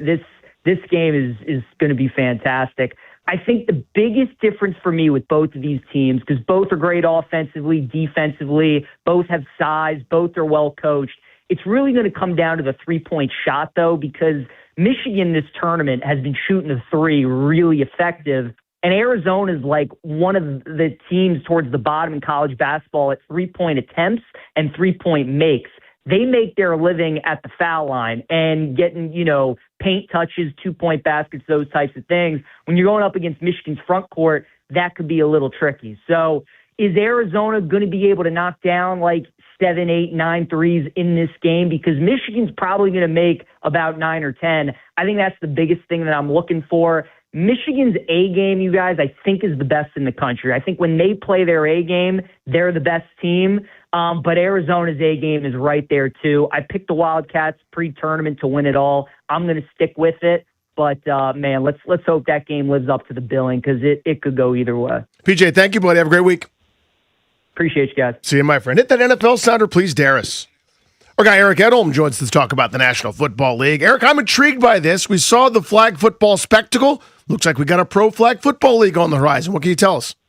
Yeah, no, it's certainly exciting. I mean, I think you could see probably about 8 to 10 years ago, the league really kind of leaned into the flag football thing. Obviously, it was probably a time that was met with some security or safety questions, I should say, about the regular game, and some people wanting to choose one versus the other, and other people trying to do both sports. But I think they understood that the value of flag football and the growth potential of the sport. So, we've got it in the Olympics. Obviously, I think that's going to be a natural kind of build up to the hype there. And yeah, I'll be fascinated to see if it takes off. I think what we learned in that recent game was that it's kind of a different sport from football, right? They're different translatable skills, but they're also ones that, these guys who've been doing it for a long time have that maybe other guys in the NFL don't or haven't yet learned. So I'm fascinated to see how much growth there is with this.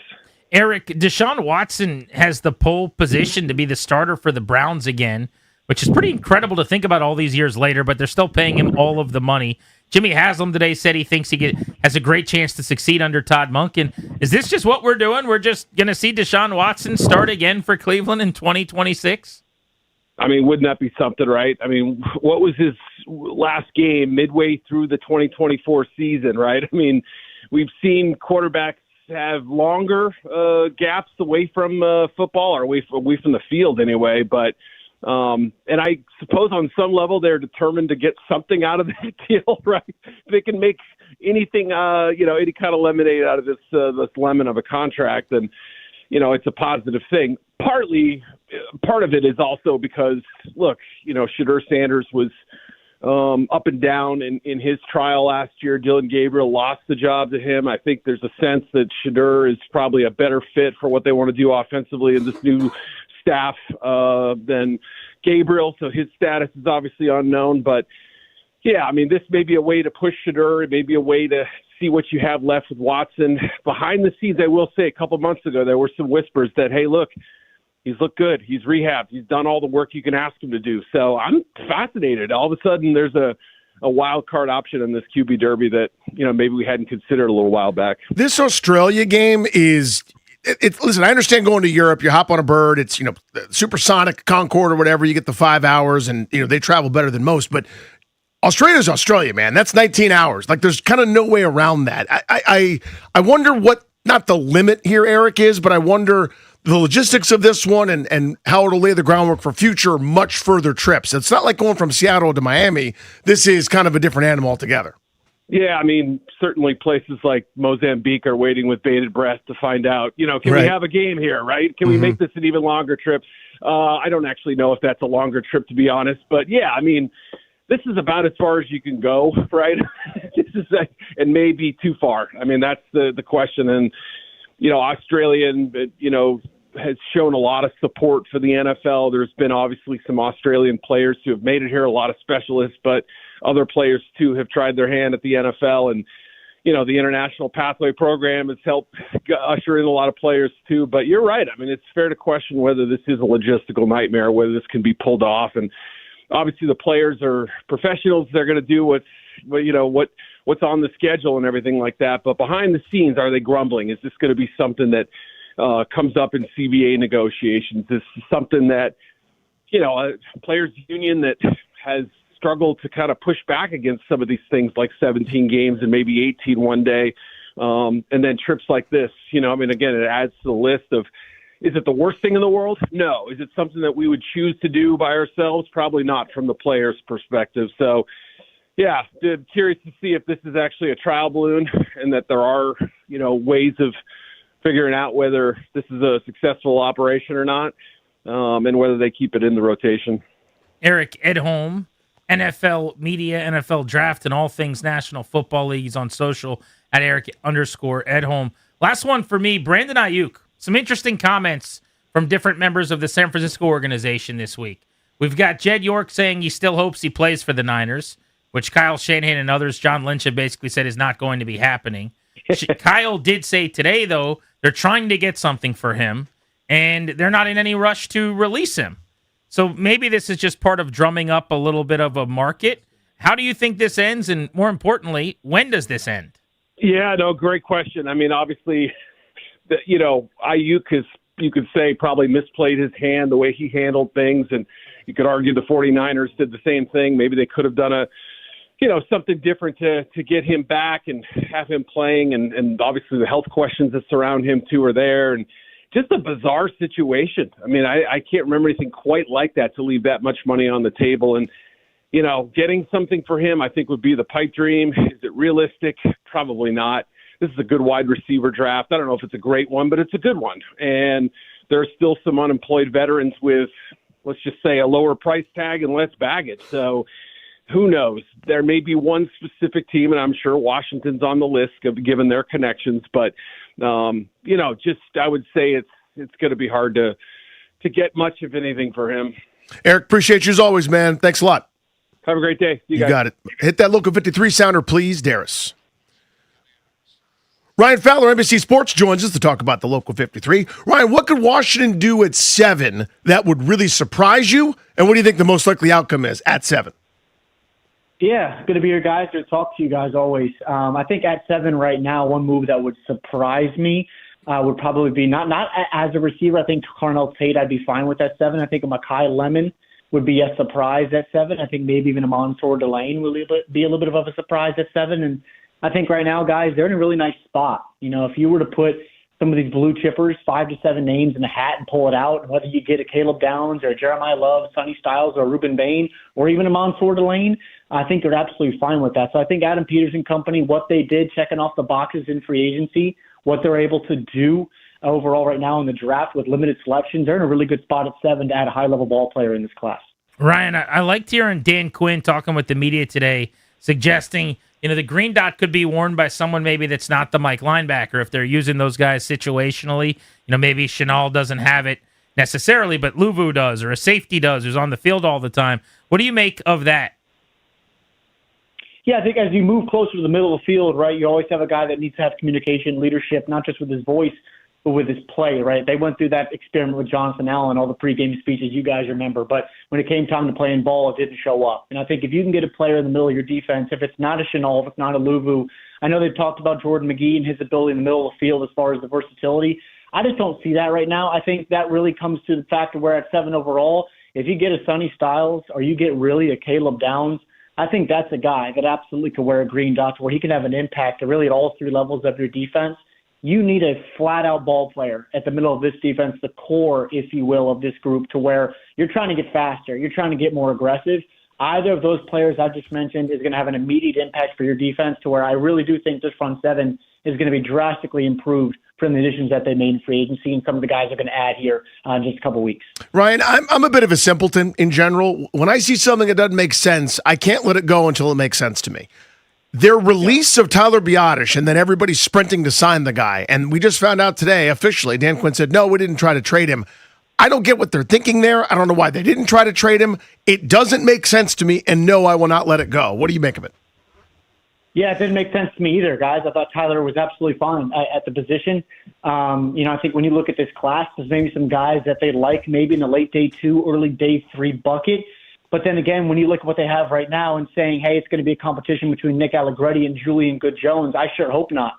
If you want to do what you want to do as far as have athleticism in the interior of your offensive line to what you've added in the past with guys like Tunsil, Connerly, and Cosme at right guard, and really have an all-encompassing group that's going to be athletic to allow you to run outside zone and be creative in your blocking surfaces, that's not Nick Allegretti, and that sure as heck isn't Julian Good-Jones. So it was the most surprising move for me at the Commanders this offseason, really one of the more surprising moves of any team, really, in this offseason. So they better have a plan, because I think ultimately you still have a young quarterback that needs a guy up front, specifically when you're under center, to have that relationship, what you want to do both in the ground game and the passing game. And it was a surprising move to me as well. Ryan, what is still on your to-do list, maybe some priorities between now and the start of training camp for you if you're Washington? Yeah, I think you got to add some more ball players on the outside, guys. I mean, it's been year after year. We talked about getting help for Terry McLaurin. Now, it's nice when you have Jaden Daniels and elevating players around him with what he did 2 years ago with Yami Brown and Alameda Zacchaeus. But you can go back to the days of drafting Antonio Gandy Golden and Kelvin Harmon trying to get help for Terry McLaurin, and that didn't work. You need some more guys in the perimeter. And if you do draft a guy like Jeremiah Love at 7 and teams want to stack the box and you can force teams to play man-to-man on the outside, they're just going to bracket 17, force other people to separate. Right now, no one scares anybody if you have Jalen Lane, Luke McCaffrey, Treylon Burks. So I think a focus, if they don't go there at 7, what if they trade back and maybe go into the teens and grab a guy? I think that's okay. But I think if I'm the Commanders right now, a focus that they absolutely have to hit on in this class is a contributing potential wide receiver 2 or wide receiver 3 to not only help out Terry McLaurin, but to help out Jaden Daniels. Ryan, appreciate it as always, man. Thank you so much. As always. Thanks, good. Thanks, see you, bud. You got it. Very good. Ryan Fowler, appreciate him and all of our guests on the Beltway Blitz here on Grant and Danny. Josh Harris talking about the new stadium, free agency, the new uniforms. Let's get into what he had to say next on The Fan.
What's up, guys? G&D for our pals at Window Nation. The pros at Window Nation can help you get new, energy-efficient windows at a great price. I got them in my home, and I've lived in now for a handful of years. I got that first utility bill during the summertime, and it was costing me a fortune to try to keep the house cool. I said, no. We got Window Nation. My bills have been lowered precipitously. I think the first couple months we were paying almost 50% less, and that trend has kind of continued. Window Nation's windows pay for themselves, GP. I love Window Nation. I know you do too. Yeah, multiple homes over many years for both of us working with Window Nation. Right now, the more you buy, the more savings you could get, up to 50% off all window styles. Be sure to ask about Window Nation's financing options, including $0 down, 0% for 60 months. Pretty amazing. 5 years. Replace your older builder-grade windows with custom-built high-quality windows from our friends at Window Nation. And hurry, they got a sale going on, and it ends soon. So don't wait to put an end to your window problem. Schedule a fast, free estimate now at windownation.com or 866-90Nation.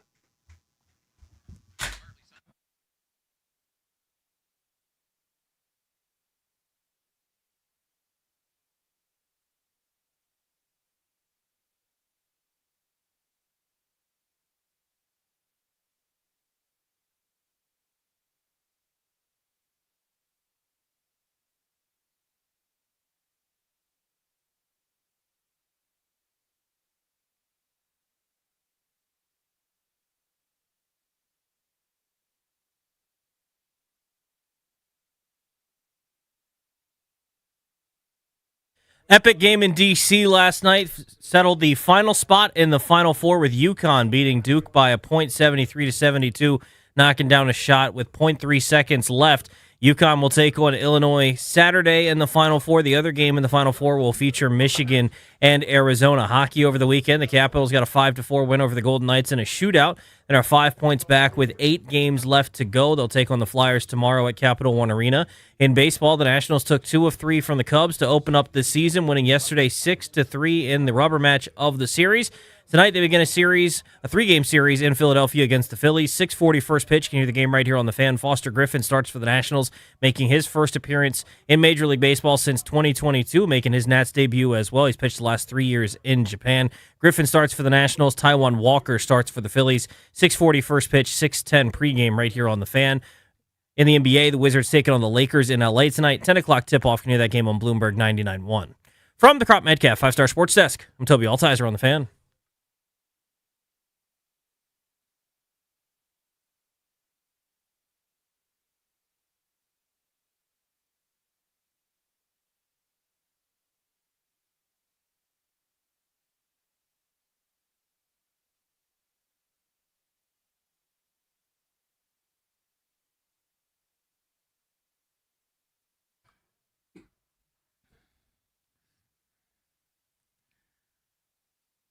With Danny, I'm Grant. Welcome back. This is The Fan.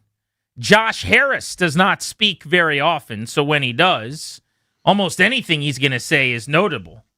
I want to go through the specifics of what he had to say today at the league meetings out in Phoenix, Arizona. We've got some audio we'll play for you on a couple of these things as well. But just going through the tweets of several of the reporters that are there, Ben Standig, Substack Standig, of course, our own JP Finley from NBC and others. And I'm looking at some of JP's comments now. So let's start with Josh Harris saying the new RFK Stadium is on schedule and, in fact, in a good place. He said that essentially his favorite part of every single week is when he gets to start diving into the plans on the stadium.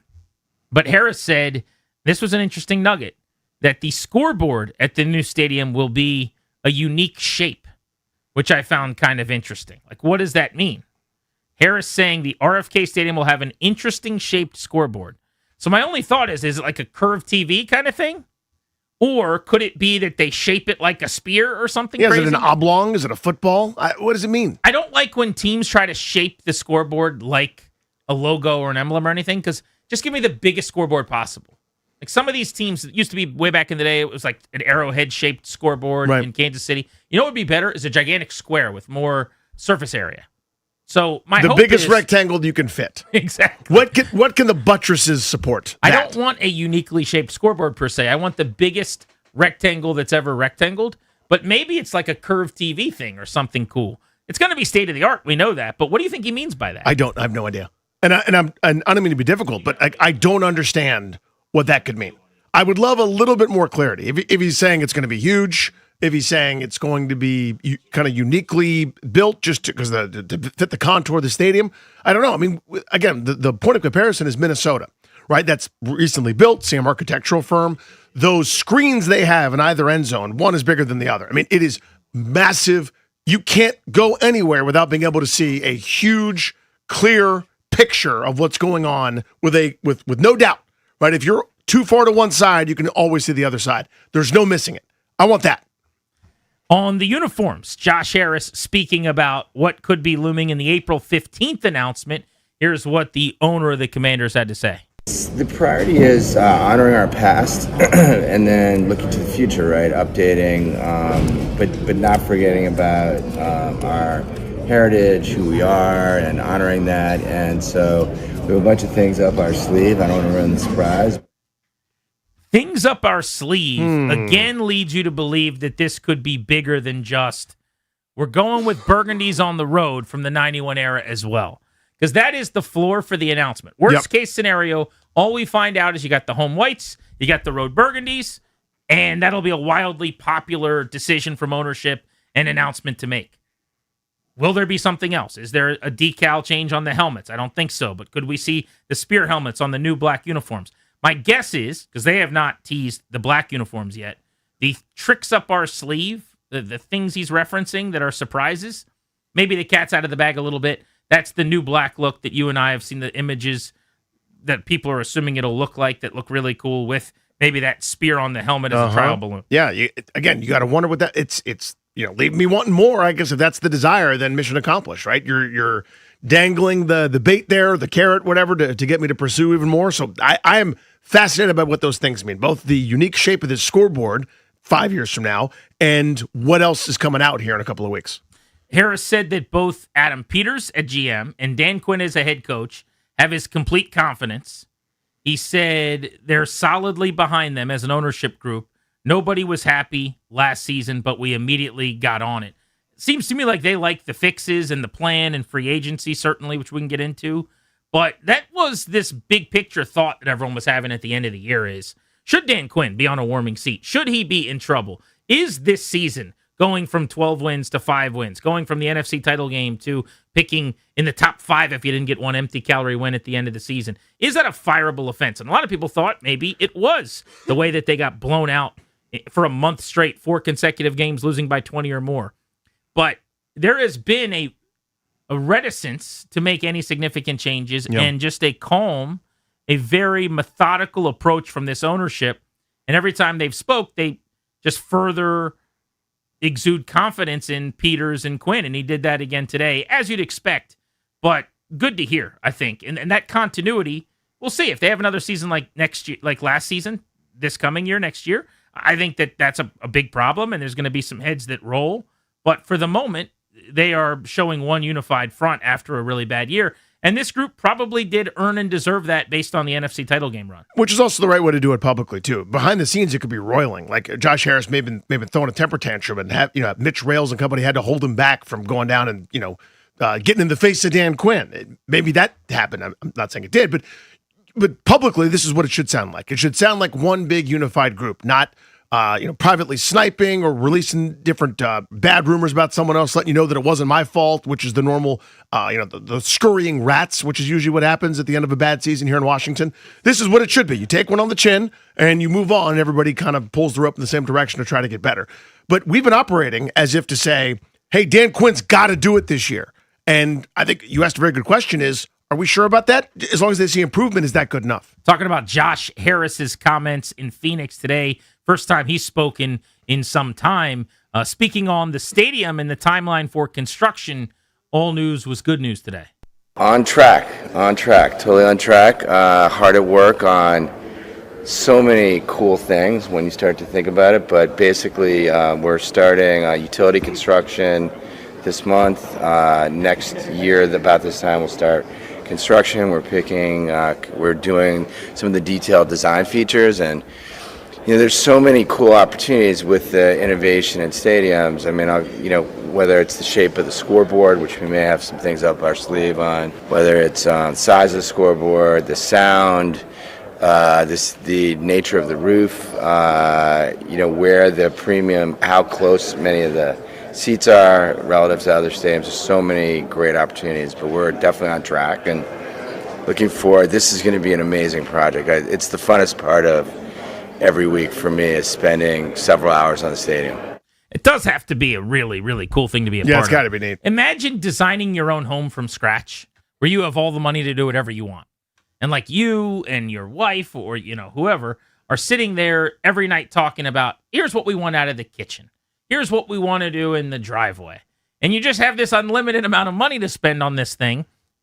That's kind of what he's doing, but with an NFL stadium. Yeah. That would be pretty damn fun. And they're going to try to go outside the box and be creative. They want the compliments come year one when ESPN and NBC and Fox and CBS crews are coming through there for the first time. Like you and I raved about the Viking Stadium. Yep. And that thing is now 10, 12, it's almost whatever 10 years it is, old, right? Yeah. Years old. They want that. And they're going to have a chance to do something that's never been done before. Indeed. And the location of it, the backdrop, because again, you head straight east from the Capitol building and there it is. Like those aerial shots are priceless, right there on the river, that, just the land and how precious that is. Then you could build something pretty immaculate there that's state of the art. Again, 10 years is a long time when it comes to building stuff. I mean, the things that they can do now, they couldn't do 10, 20 years ago. It's pretty transformative. Yeah, you don't even know what tech's going to be around. Exactly. Some of the stuff that you start building next year is going to be surpassed by the time the thing even opens in 2030 in its field to an extent, which is crazy to think about the pace with which we're advancing here technologically. Another thing that I think should be brought up is that he was asked about naming rights, and it's just so early. But he did exactly what he should do, which is kick the can down the road a little ways. He basically said, we're 4 years away from even talking about naming rights, trying to sell those, trying to get a company. Because again, as you just said, you have no idea what's going to happen with these companies. I mean, the Nats have sold the equivalent of what their President's Club was, a couple of times over. And next thing you know, they've got all kinds of issues with the name, and it's been a year or what have you. And so he's saying, we're not going to do naming rights right now or worry about it. But you know why the question comes up? People like the idea of some version of RFK Stadium. They want the stadium to be named like the old stadium was. You might have to work in, just for an unbelievable amount of money, a sponsorship as well. So maybe it's, eventually Five Guys Field at RFK Stadium or, whatever, your local Ben's Chili Bowl Stadium at RFK. But they're nowhere near starting to have those conversations. And I don't expect them to say anything else, but I thought that was just a good strategy to go, hey, guys, come back to me in 4 years on that one. Yeah, seriously. There's a shovel hasn't touched the ground yet. We don't know what we're going to name it. Yeah, so please and thank you. I'm going to paraphrase a little bit, but Harris said something to the effect of, Jaden Daniels is a grown-up. He's a grown man. He can do what he wants. When it came to him playing in the flag football tournament, he was asked about that. But the quote JP tweeted out here is, when he lined up in flag football, I'm not going to say I wasn't nervous. He's our guy. We have a lot of faith in him. You don't think those guys weren't all biting their fingernails down to their, the base of their fingers? I mean, give me a break. They got tens of millions of dollars invested in this player, and the entire health of their organization in the short term and in the long term right now, it surrounds this one player and his ability to post and be great. Because if he's on the field, he's going to be special and unique and a game changer and a Pro Bowler and be one of the really good quarterbacks in the league, it would appear. But if he's not around, all of a sudden you're back in the bucket, see last year, of trying to get quarterback production from somebody else. So can you imagine what Adam Peters or Josh Harris was thinking while they watched? Again, he was asked about it today, and he said, yeah, I'm not going to tell you I wasn't nervous. No kidding. Yeah, no joke there, right? I mean, me, just pudgy fan at home. I'm freaking out every second is on the field. You got no money in this thing, just your heart. Yeah, just the future of the franchise that I care about. That's the future of the franchise that he owns. Like, that's the savior. Sorry. If he goes down, you're starting over again. You know what I mean? And nobody wants to be back in the abyss. Like, you were granted a gift, and that gift was out playing flag football for nothing. They are not in a rush to leave the Ashburn facility. It doesn't even sound like there's planning right now to have a practice facility outside of Ashburn. It says all eyes are on the stadium. found that interesting. They have dumped a lot of money into that facility, obviously. And he also pledged today, I don't know if that's the right word, vowed today, to spend another $25 million on Northwest Stadium and the park out in Ashburn, whatever they're calling Redskins Park now, the Commanders Park. Those two, I don't know how they'll divvy up the percentages, but $25 million between the two spots, because as he put it, this is not our long-term stadium anymore, but we've got to make it as livable as possible for the fans that are coming in there. They just had a packed house this weekend. I don't know if you saw for the international soccer match. France and Colombia, I think, played? Yeah. It was absolutely just wall to wall out there this weekend. Indeed. Yeah, we had some of my son's teammates' parents they were saying, hey, can someone give our kid a ride home because we got to zip up. We're trying to get to that game, dealing with a bunch of traffic coming from Dumfries. So I can only imagine. But yeah, it was pandemonium there. I love that part. Not that they're bragging about that, but it's good they're letting people know, right? Whereas more is being charged and it's still expensive to do anything and everything there, at least some of the money's going back. It doesn't feel like a cash grab, whereas it always felt that way with Snyder. If there was any investment, it was always then passed directly onto you, and it was just marginal. It always felt like they were reaching into your pockets.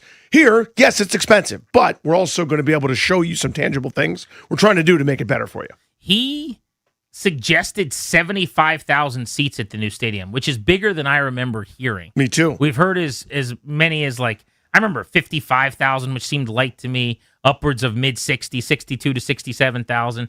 He talked about 75,000, which is bigger than some of the plans have been, but also bigger than some of the newer stadiums often are at this point, because everyone's trying to get a little bit smaller. But if you're going to host the NCAA tournament or the Final Four or the national championship game or WrestleMania or whatever, there is a sweet spot here where it's easy to say you want a little bit of a smaller venue for some supply and demand reasons, and so that there is a fight to get in there a little bit.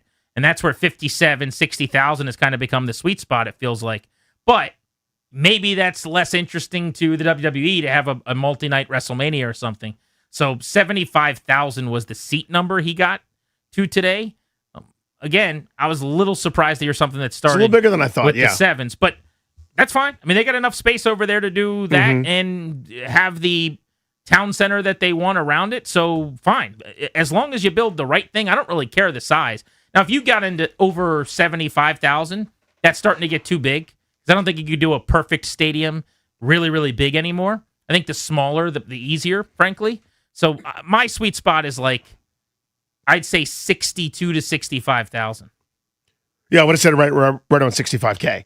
But maybe it's one of those, it's convertible. That's something I've been wondering about in terms of sophisticated building stuff. It's out of my pay grade. I have no idea how they would do it. But meaning normally capacity could be X, but in order to get the WrestleMania, you can add on somewhere or bring something in that you don't need maybe the whole field space. You could have portable something or other where it would be a tunnel and then you could assemble extra seats or some other kind of way to make it go up to have a 75K capacity. But for football games on weekends, it's 65. I wondered something about that. He's Danny. I'm Grant. This is The Fan. Let's get to the ABS challenge system in baseball. Balls and strikes being challenged at a pretty high rate over these first several days of the season. Do we like the challenge system or not? Next on Grant and Danny.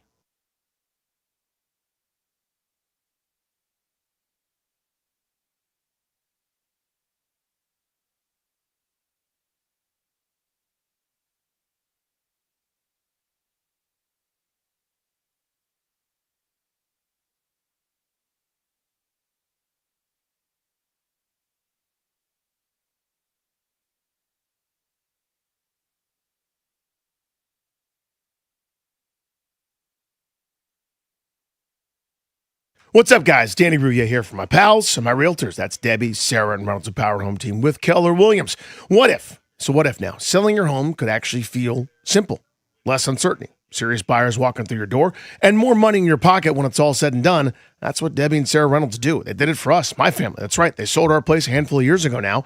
We got way over asking price for it. We had no idea what we were doing. We had no clue. Do we need a new fridge? Do we need to replace the floors? What do we do with the drapes and the windows? And how do we fix this and that? What do we need to do? What do we not need to do? They took care of everything. The average home sold by Reynolds and Power Home Team sells 3 times faster than homes listed with typical real estate agents. That means fewer days keeping your house perfectly clean, fewer last-minute showings, and less disruption in your daily routine. And even better, I experienced this, by the way. Their sellers net 4.27% more on the final sale price. That can mean over $30,000 more at closing. How much can that help you? Only you can know. Debbie, Sarah, Reynolds and Power Home Team. Call them now to find out more about their excellent service. 844-654-SOLD. That's 844-654-SOLD, or go to debbieasthebuyers.com.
With Danny, I'm Grant. This is The Fan.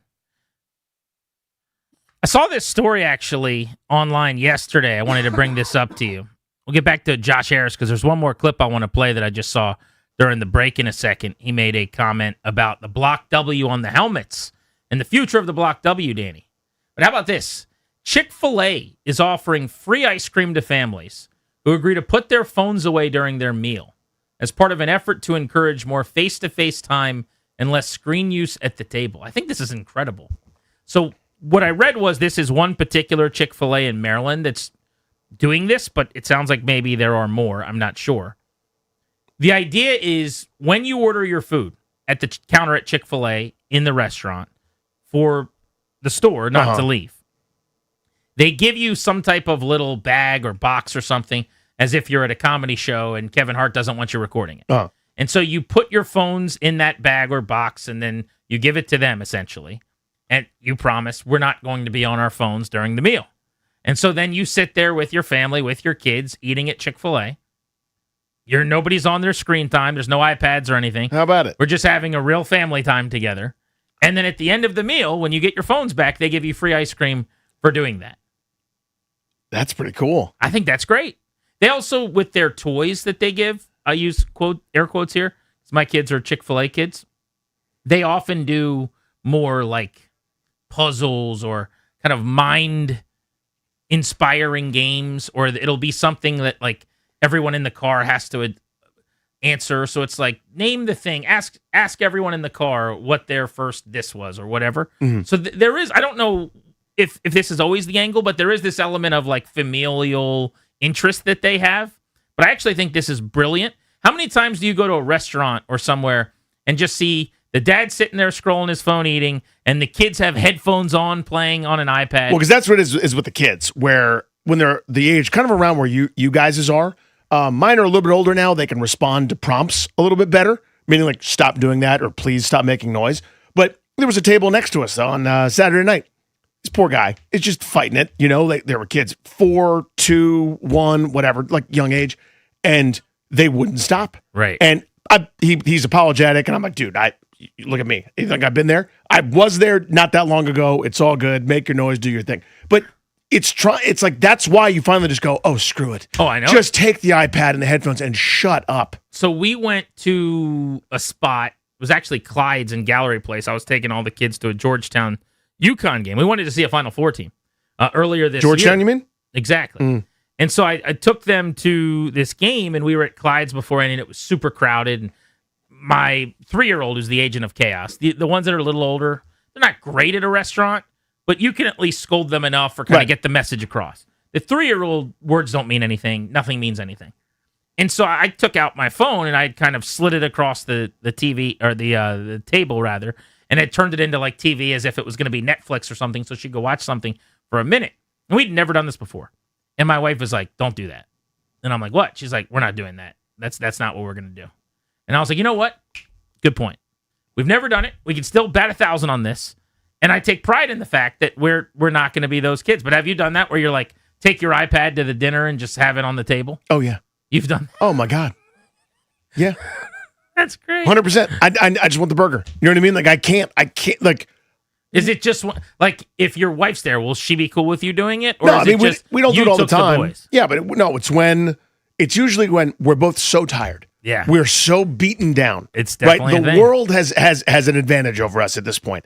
And no one even has the wherewithal to cook dinner. You've lost. Yeah, we have lost. And it's not like you're winning now.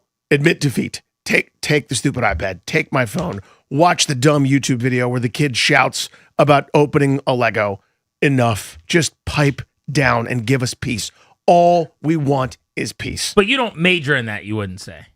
No, not anymore. But even when they were super young, was that like a normal thing? Like, we're at the restaurant, they get their iPads on the table? So it depends. If we were there early enough where the only other people in there were parents like us, then that's fine. It's all, Heath Ledger lighting the money on fire. It's all chaos. But when it's like a little bit later, watch the place burn. And all we're doing is disrupting and bothering people, you don't have a right to do that. Like, correct. Stop disrupting and bothering people. So, yeah. Yeah, that was kind of my thought, which was like being loud and starting to get unruly, and we're still eating. I'd love to just take her out of here, but the food isn't here or whatever. Mhm. What am I going to do? I mean, I've done that suitcase, that scoop and score. Oh, just take the kid outside, and I'm going to hug you until you stop. Here we go. But tell me that's not a great idea from Chick-fil-A. It's awesome.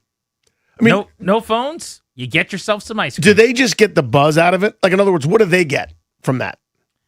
Is it just people are talking about it, so now you're more likely to go?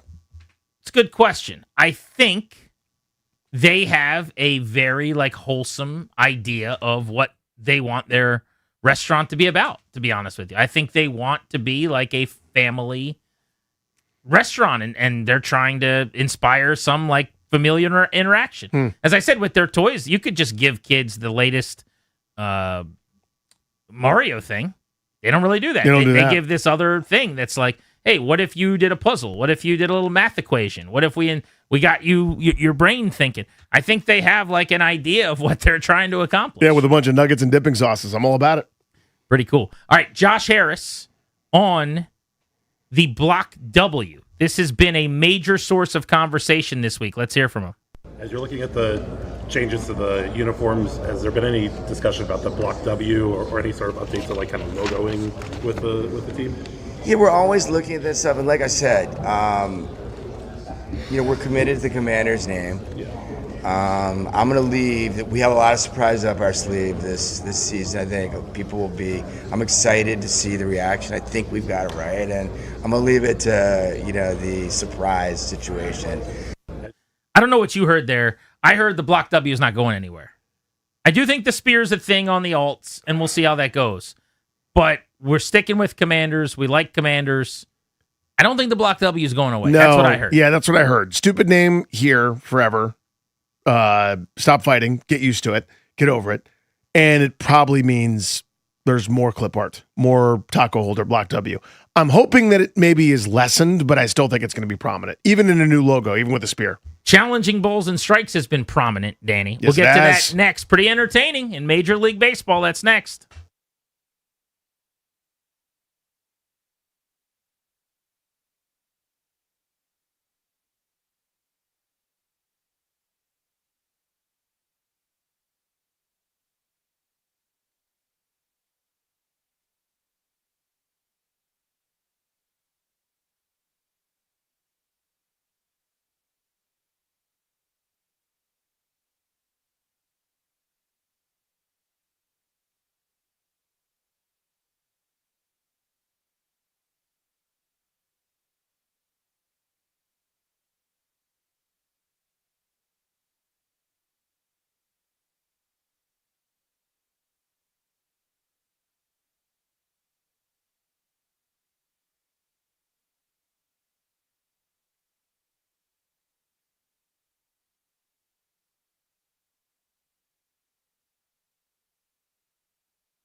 Basketball, the Final Four is set. Yukon beating Duke in a thriller at Capital One Arena last night to advance to the Final Four. They have the final team in. They'll take on Illinois on Saturday. The other matchup in the Final Four will be Michigan and Arizona.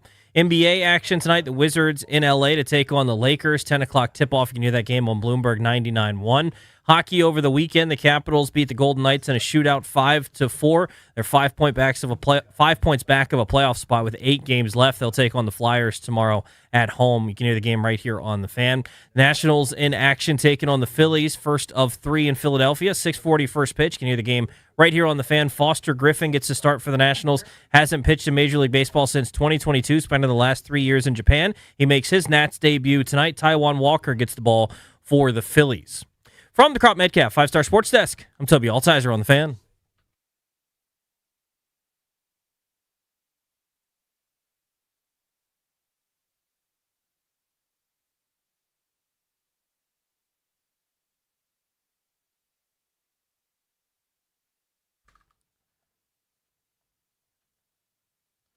We'll take you up to 6:10 tonight on the Fan. Nats baseball after that. Charlie Slows, Dave Jagler on the call of the Nationals in Philadelphia to take on the Phillies. 6:40 first pitch this evening on your flagship home for the Nats. We're brought to you today and every day by the law firm Condori and Murad.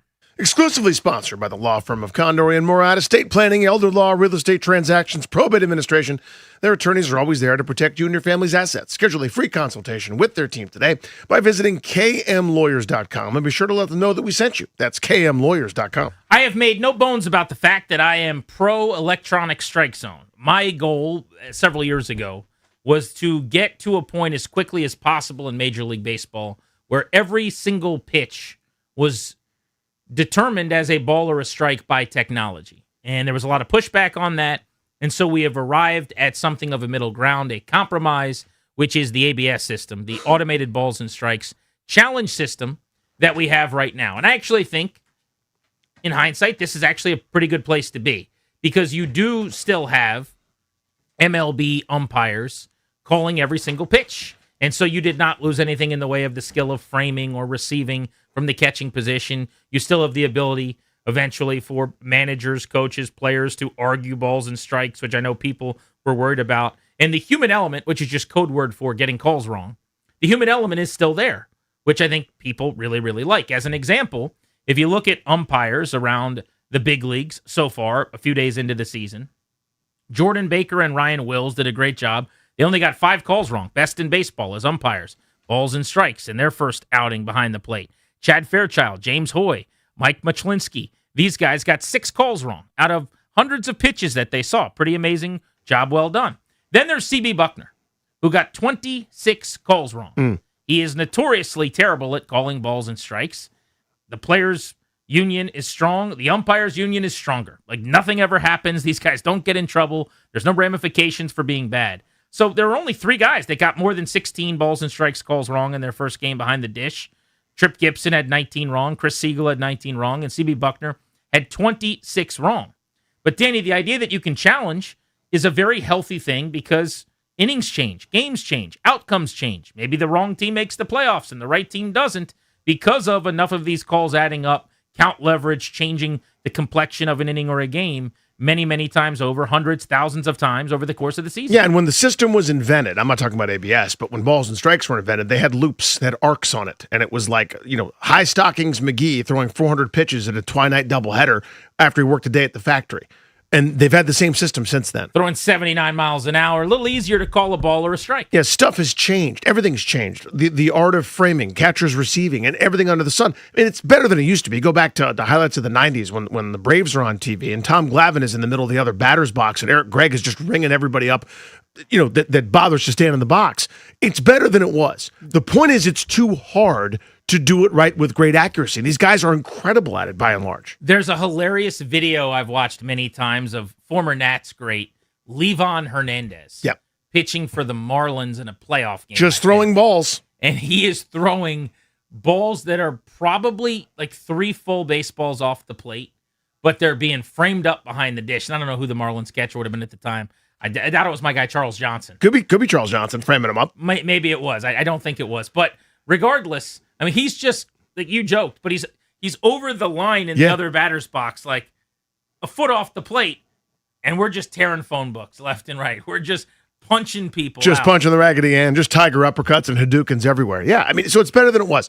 But the thing that I've always wanted, not necessarily a better zone or greater accuracy or one thing or another, I have always wanted one word, and that word is accountability. Yeah. And there never has been any for umpires, and now they must face it. Every time Angel Hernandez went into a ballpark, he thought they're wrong and I'm right. Every time, pick your bat ump. They're all yelling at me, but they don't know and I know. I won't look at anything. I won't get better. I don't have to have any reason to improve. Well, and players, now they do. It's the worst kept secret, too. Like, I'm not trying to beat up on CB Buckner because I think he's very good at a very hard thing to do. But he's probably the worst among the big league umpires, certainly has been early this season. But the book on him is that he's not particularly good. You talk to enough players, you do a poll, who are the guys that you think are going to miss the most calls? And it's just kind of known. It's like saying which players can't field the ball very well, or which guys are going to strike out a lot. These are the umpires that aren't that good at it. The difference is they never get sent down. They don't have to be Dylan Cruz going to Rochester because they're not hitting spin, right? And so in this case, I'm excited about being able to challenge calls. And one of the things that I have made the case is going to be very cool. I don't remember if you... I don't know if you remember this, but like a couple years ago, for the first time I'd ever seen the ABS system, challenge system, I want to say I was at, maybe it was the fall league or a futures game, minor league game or something. But I remember coming back and saying, I am so in on this because of the visual nature of it. It will add to the ballpark experience infinitely. Because, as you guys now have seen on television, or maybe at the ballpark if you were at Camden Yards or a game this weekend somewhere, when a call is challenged, within seconds they put the strike zone box up on the big screen, and then they show the ball coming in, and you see whether it clipped the strike zone or it didn't. And in real time, the umpire goes, "No, call was wrong. We're overturning it. It was a strike." And it all takes 10 to 12 seconds. So this idea that it's slowing down the game, I don't care about that. I don't think that's correct. I don't think it's true. It is well worth it for 10 to 12 seconds of entertainment. It's not like we're all just standing around doing nothing. We're watching something. We've got a little movie to watch while we sit around, basically. And then there's also just the crowd part of this, where in an empty ballpark on a getaway day at Nats Park in May, maybe it's not the coolest thing in the world. A couple people will react. But when it's a packed park, when you're in September of a playoff push, when it's opening day at Fenway Park, when it's Great American Ballpark, as we'll play here in Cincinnati, and you've got a cool back and forth. Just listen to this. It is electric. So let me set the scene here. CB Buckner's behind the plate. You may remember that name. He missed 26 calls, apparently, according to Codify's MLB umps in their first outing. 26 that were incorrect. So eventually the teams run out of challenges. They can't challenge all of his pitches. But you only get 2 of these. So anytime you're right, you just keep it, and you get to keep going. So you could challenge 75 times if you're right every time. But as soon as you're wrong twice, they're gone. It's the way it works. Well, Eugenio Suarez is at the plate in a big spot in a 2-run game. Buckner rings him up on a pitch that, to CB Buckner's credit, was 0.3 inches off the plate. But that's another amazing thing I found about these hitters. How well do they know this zone? Oh, yeah. They're challenging 0.2, 0.3, 0.4, half of an inch, and you're going, they're so confident. I see Randy Arozarena taking off his shin guards, taking off his wrist guards. He's throwing them down to the the bat boy, and he's halfway down to first base while the screen is now showing that the ball missed by 0.1 inch or whatever. And you're like, how the heck was he so confident in that? But these guys know their strike zone. So Suarez challenges and wins. He's not rung up. He gets to stay there. Next pitch, called strike again. And this one is nowhere close. It was so clear to me, and I think this is going to happen. Yep. CB Buckner just decided after you just showed me up and challenged me, this next one's a strike. Well, guess what? I got another challenge. Yeah, I still got one in my pocket there, bro. I'm challenging again, and he looked like a fool again. But listen to the crowd reaction here and tell me this is not entertaining or good for the game. Got him looking, challenge, immediate tap of the helmet. The Reds runners all hold. Batter's challenging the pitch. ABS powered by T-Mobile. That's out of the zone. The AB continues. Come on. That's great. So that's the first one. ABS could be a lot of fun, Lark. amazing how minuscule the misses are, but these guys just know it. Great feel for that strike zone. It was called strike 3, end of inning. Next pitch. Now the 2-2. Called strike 3, tap the helmet again. He says it's off the plate away. Batter's challenging the pitch. Here we go.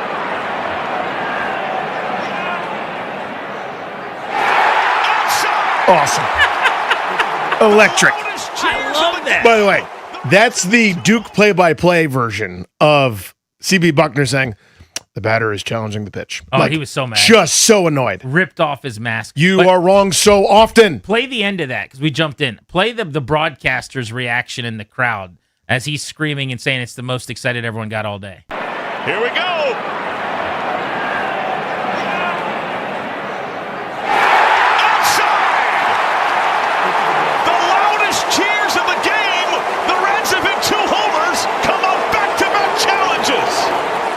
I love it. So I want to open up the phones on this. What do you guys think so far? 800-636-1067. If you were pro the challenge system, how do you feel about it? You've now seen it in action. If you were anti it, what do you think so far? 800-636-1067. Here is the one complaint I have seen that I think has some merit. Now, this is not enough to throw the whole thing out because all it is just a fun, entertaining, good system, and we're getting calls right. But the challenge where by like 0.001 of a baseball, either you're right or you're wrong. And the idea being that like James Wood, let's say, challenges that it's a ball. And the ball comes across and they zoom in, zoom. And I mean, like one of the laces crossed the strike zone at some point. That's ruled a strike. Well, people say that's not a strike, that's a ball. By definition, that's not correct. I mean, just the smallest part of the ball has to be in the strike zone. Teeny tiny lace. Like if you take out a pair of scissors, you cut it, and then there's now like a free lace that's kind of whirling around in the wind. Frayed one, yeah. If that gets into the strike zone, it's now a strike in theory, right? So I think people have gotten a little annoyed by that, as well as this element of, like on the first of the two pitches challenged there by Eugenio Suarez, it was by 0.3 inches in the strike zone. It was called a ball, and I'm going, oh, you challenged, that was good. CB Buckner got it wrong, and people are going, how wrong was he really? Well, he was 0.3 inches wrong. It's a binary thing. It's a strike or a ball. I'm cool with it, but people are saying, in the same way, they're like, do we love when you overslide second? This is the example, and you hold the glove on, and now he's out, and we can challenge that. And anytime you involve replay, yes, everything becomes to the millisecond, to the quarter of an inch. But I'm okay with that to get the exact or close to it results. There's a trade-off. And that trade-off is worth it to me. You just said it. A guy's been safe for 130 years. Now he's out because there's a brief second as he's sliding in. The foot, as he's popping up in the slide, it comes off the base. The guy holds the tag. You can slow it down to a milliframe. Even though he beat the play, even though it was obvious, now he's out. That's different. I don't love that. That's not great. I'm willing to pay that price to get the calls right. Again, the word is accountability. I'm willing to do the 0.0001 inch where it's a ball in order to prevent that 4 baseballs outside, ring a guy up and change a season. And besides, type moment. 0.001 inch is not that small anyway, because an inch is big. I mean, 0.001 is small by any standard. But that's fair, but you know what I mean. So per MLB Network today, this is going into action today. I found this interesting. Batters challenging were 26 for 57 so far. So that is about a 46% win rate, meaning they've gotten more wrong than they've gotten right. Catchers challenging, should not surprise you, by far the best, 40 of 63. They've got a little less skin in the game than the hitter who's striking out, right? They also have the best view. Them and the umpire are sitting right there, and they always know. 63% of the time, they've been right. A little lower than I'd expect. I think as we go, that number's going to get higher, by the way. It's going to be 80% of challenges because you're not going to want to burn them. I still see some dumb challenges, like Nasim Nunez, who's my guy, by the way. Love Nasim. Don't have a bad word to say about him. He challenged yesterday, and the entire ball was in the strike zone. like it looked like a middle fastball or whatever the pitch was. And he challenged, and I thought, what is he thinking? Don't do that. Did he not see?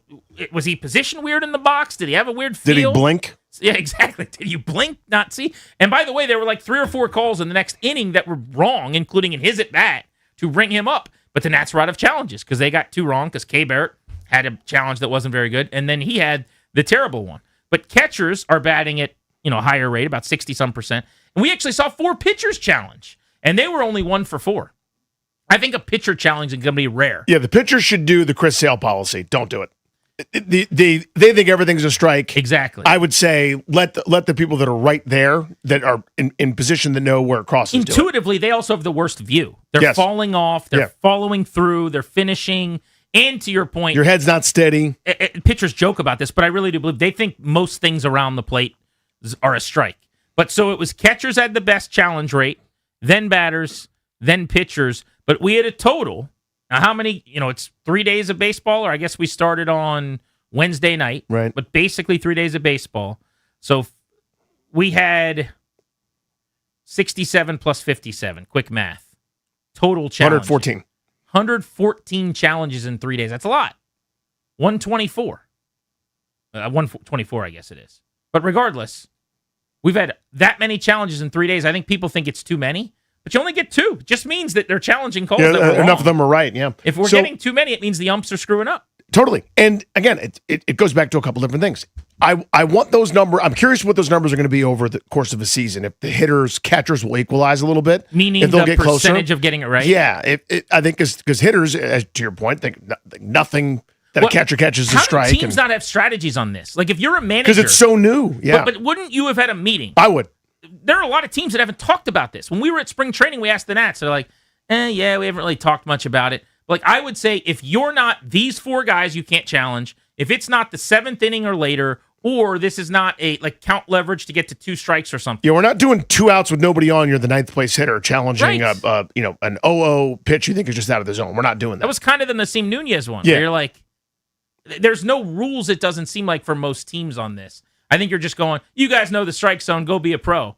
I would have more rules on this. Yeah, I'd be a lot tighter about it. We're not squandering them. Now, you think of the Eugenio Suarez situation, not to get too into the weeds, that's a bases loaded, great opportunity to score type thing. Absolutely, that's when you use them, right? But you're not, again, you're 2 out, nobody on, you're the bottom of the order guy. We're not doing it then. We're not burning one in the 2nd or 3rd inning as such. If it's bases loaded and you're James Wood, almost regardless of the situation, that makes a little bit more sense to me. I would say the one issue that I have is, like you guys were talking about, where there's that small margin. Major League Baseball put out an article before the season. I think The Athletic had reported on it as well. There is a margin of error around 1/6 of an inch. So anything inside of that, to me, is getting a little bit like, okay, we're relitigating something that probably doesn't need to be relitigated. And the tough part is when you have an umpire that has called a decent game or something like that, but then he misses a pitch by 0.002 inches or something like that. Like, see, idiot, and those sorts of things. Like, it is kind of tough to get a guy called out by something that, even by Major League Baseball standards, they're telling you, we may or may not be correct on this one inside 1/6 of an inch. Within the margin. But I don't think, in other words, the 0.3 inch one for CB Buckner, I don't think anyone's looking at that and going like, God, he's terrible. Because it's pretty obvious, that's right there. It's close. It's the one right after that. And I've never had a problem with that pitch my whole life. Exactly. Right? By the way, if that pitch is called a strike or a ball, it's kind of a 50-50 thing. The problem is it changes during the game. I think if it was always consistent, we wouldn't even need the challenge system. Mm-hmm. But the system needs to be in place for the pitch after that. That was so obviously a ball in real time, when I think the human emotion is now taken over. You're annoyed. It's a 2nd straight challenge. You don't look great in front of all these people. By the way, he missed, again, 26 calls in the game. And so, that one is the reason for this whole process. But yeah, I think, as I said, that's the one argument I've heard where I kind of tip my cap and say, I agree with you. There is these very, very close calls that'll change. I don't have a problem with it because the tech is still the tech, and it's saying that it was within the strike zone. There's a very tiny, as you said, 1/2 of an inch margin of error or whatever. But the juice is worth the squeeze, I think, for most people. Yeah, for me, even though I'm still not necessarily the biggest fan of it, I do prefer this to the completely automated, although watching it and seeing the public humiliation that some of these guys have to go through, it almost makes you think maybe you should just go fully automated. But that's Danny's favorite part. You don't like that part. No. The humiliation. So, of it. and here's why, Tobes. All the years of Marty Foster, walking down the line with his hands out, trying to challenge people to a fight. All the John Hirschbecks, all the name that guy that loves to run people. The umpire that can't be criticized, can't hear a word. Yesterday. And influences games to such a high degree, and they never have to answer for it. Nunez struck out a couple pitches after that challenge, and he was like clearly dejected and kind of very visibly upset, right? The home plate umpire stared him down the entire way back to the dugout. Like, got out of his crouch, kind of jerked his neck over toward him. You can watch it back, and just stares at him as if he's ready to rip off his mask if Nassim does anything. Like, that attitude is why I have no empathy for it. Yeah, I mean, definitely. And obviously, Danny's played at a higher level than we have, so he's experienced it from a personal level of dealing with, umpires more than we have. So I can understand it from that perspective. It's just, to me, if you're getting rid of the egregious one, and this is the extent that you have to go to, I can understand it. I'm still not necessarily the biggest fan of it. Look, I'm old school. I'm not even like, I still don't lose my mind over the pitch clock. I'm not like in love with that, but I understand the benefit and what it does for the game. You've got to acknowledge the game's better for the pitch clock. I acknowledge that it's better. I'm still not like I'm not going to advocate for it, but I understand what it does for the game. And so for me, WBC, where Perdomo gets rung up or whatever it was at a pitch that's not even close, that can't happen. So at least giving me the opportunity to say, hey, that pitch is now going to be called a ball versus, hey, that one that's like .02 off the plate now gets called a strike, I can live with that. And there's I know no what you're other way. cooking There's there, no buffer, really. It's not like you could go, that's a margin of error pitch, we're not going to change it. Like, once it goes to the screen and we see what we see, you can't take it back. So I wouldn't even have a problem with like a margin of error pitch not changing, but you can't do that. So there's not really a better way forward here other than changing it around. QuesTech could crawled so that this could run, right? Years ago. And the umpires, I had a buddy who worked for Major League Baseball helping, quantify the QuesTech data, which was they were measuring these things in certain ballparks and giving feedback to the umpires. It was private, right? That stuff didn't come out, wasn't public, but the umpires hated that much. Hey, clean up your zone. Fix your zone. Try to do better. Here's a way to improve it. And they hated it, kicking and screaming. So it reminds me kind of college sports where college coaches now are bitching and moaning about the new era. It's like, you guys had it so good for so long. Sorry the pendulum swung. Not much sympathy for me. Yeah, I can't get too sympathetic. I think there are plenty of umpires that won't be bothered or don't actually get offended that you could challenge calls because they go, I'm really good at this. It's really hard to do. We're going to miss a few. And if you want to challenge when that happens to get it right, good. Let's get them all right. I think those umpires with that attitude are also probably the umpires that miss the fewest calls. You know, a guy like... You mean the good ones? Yeah, like C.B. Buckner or somebody, I'll bet, is pretty annoyed by the challenge system. Well, chicken or the egg, like he's going to get challenged a whole lot, I would say. If you guys have a thought, you can hop in 800-636-1067. The San Francisco 49ers had some things to say about Brandon Ayuk today that are of note for Commanders fans. You better hear these next on The Fan.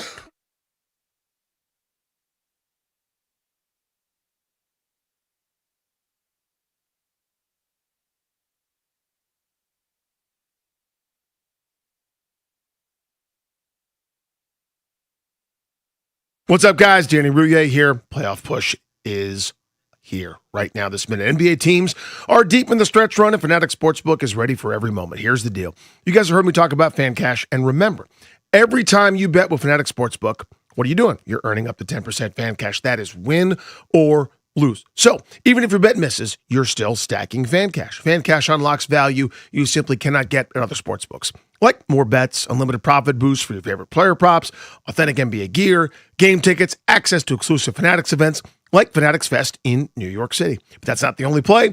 The good times roll on with Fanatics Fair Play. I love this. Injury protection policy that turns losses into wins. So if you love player props, your legs are protected across the entire first half of every game if an injury takes place.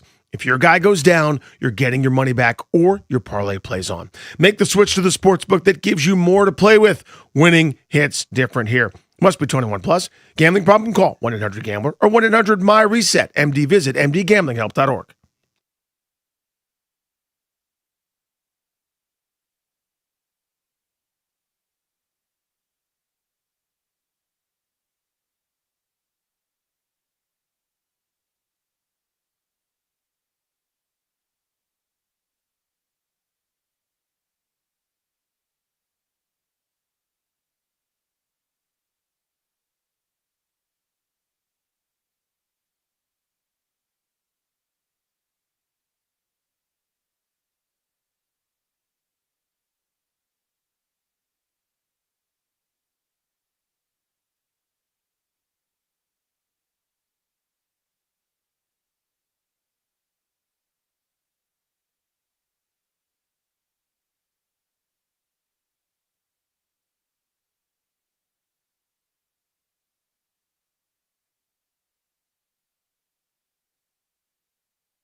In the NFL, they have announced their Super Bowl site for Super Bowl in 2029, and it'll be in Vegas, which was largely speculated but now is confirmed. In the NBA, the Wizards taking on the Lakers in LA tonight, 10 o'clock tip-off. Can hear that game on Bloomberg 99.1. Last night, the Final Four was settled as Yukon beat Duke by a point, 73-72 at Capital One Arena. They'll take on Illinois in the Final Four on Saturday. The other matchup will feature Michigan and Arizona hockey. Capitals beat the Golden Knights 5-4 in a shootout over the weekend. They're now 5 points back with 8 games left to play of a playoff spot. The Caps will take on the Flyers tomorrow at Capital One Arena.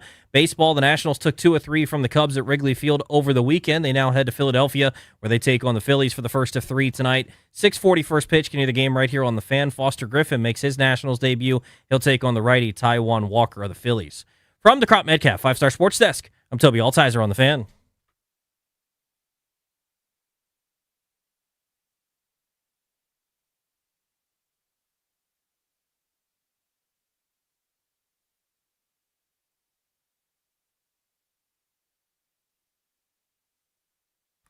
Adam Peters is speaking with the media in Phoenix. Some quotes trickling out. We'll get you the best of Peters coming up in just a few minutes on Grant and Danny. Speaking of AP, his old stomping grounds, San Francisco, home of the 49ers, and his old colleague Kyle Shanahan speaking today.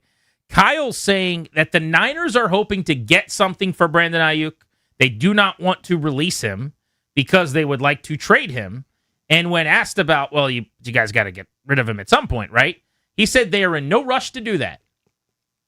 We'll just keep on waiting as long as we need to. In fact, the owner today of the San Francisco 49ers, Jed York, came out and said, I'd like him to play for us. Now, make no mistake about it. Brandon Ayuk is not playing for San Francisco this year, but they have a strategy going. They're going to pretend, yeah.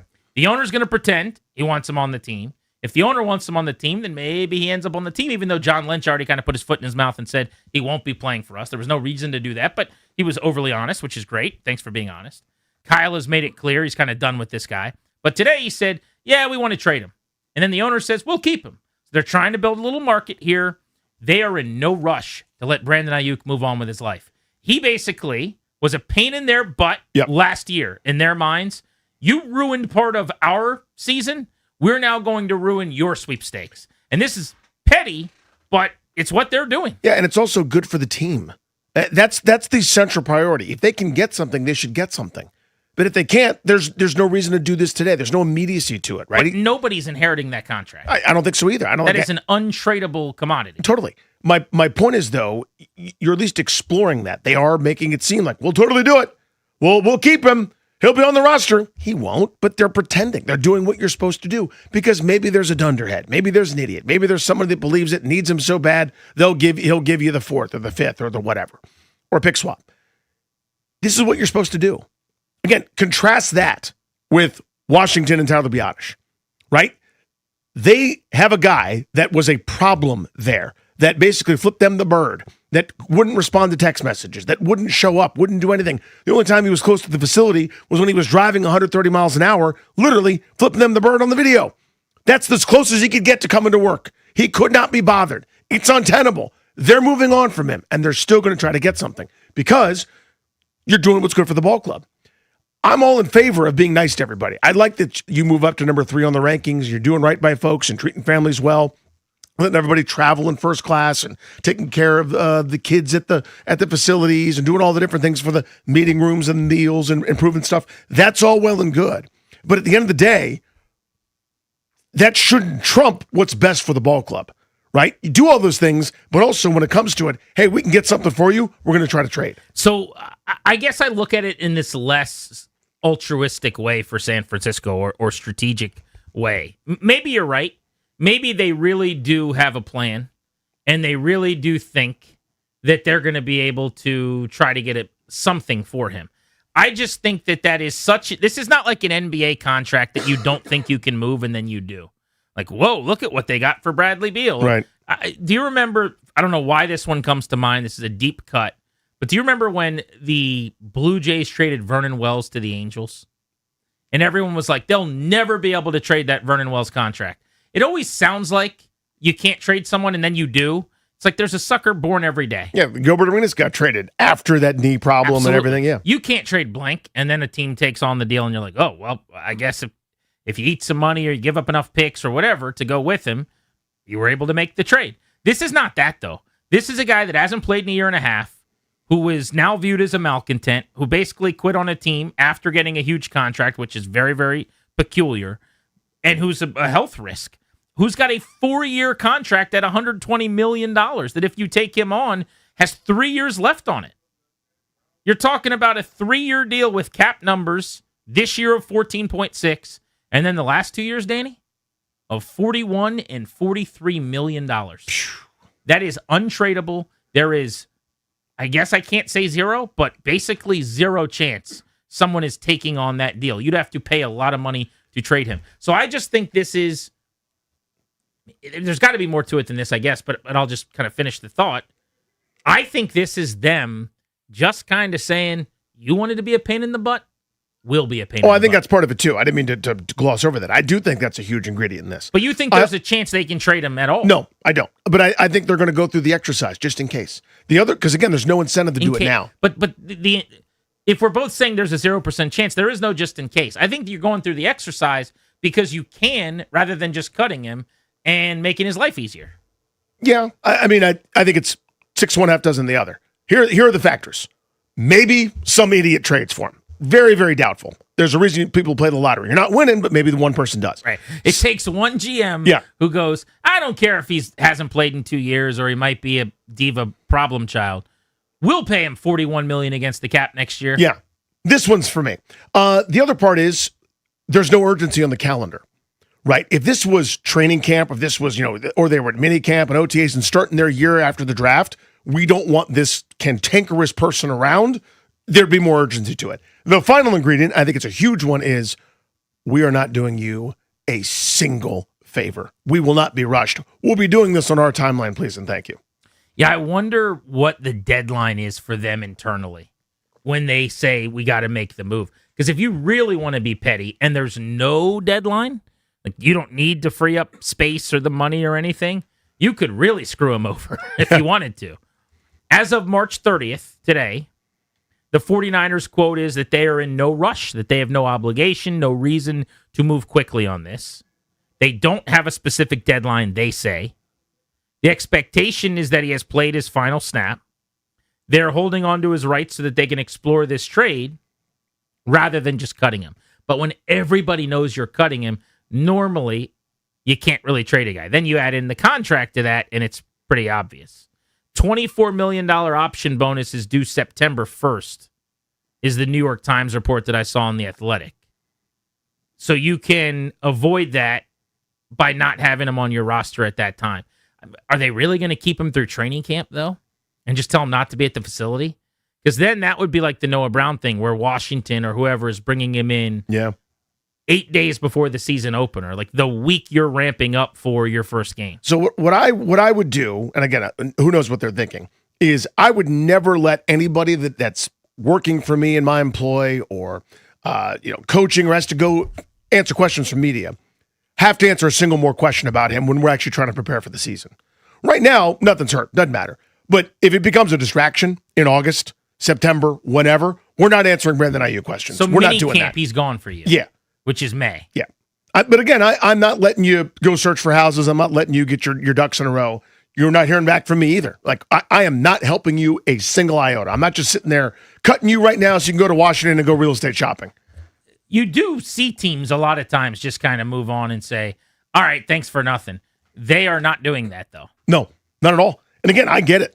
After how that all went down, there's I don't want to be here anymore. A lot of people have not wanted to be places after signing a deal. That has happened. It'll happen again. Whatever that was, you earned this. Like, this is the comeback.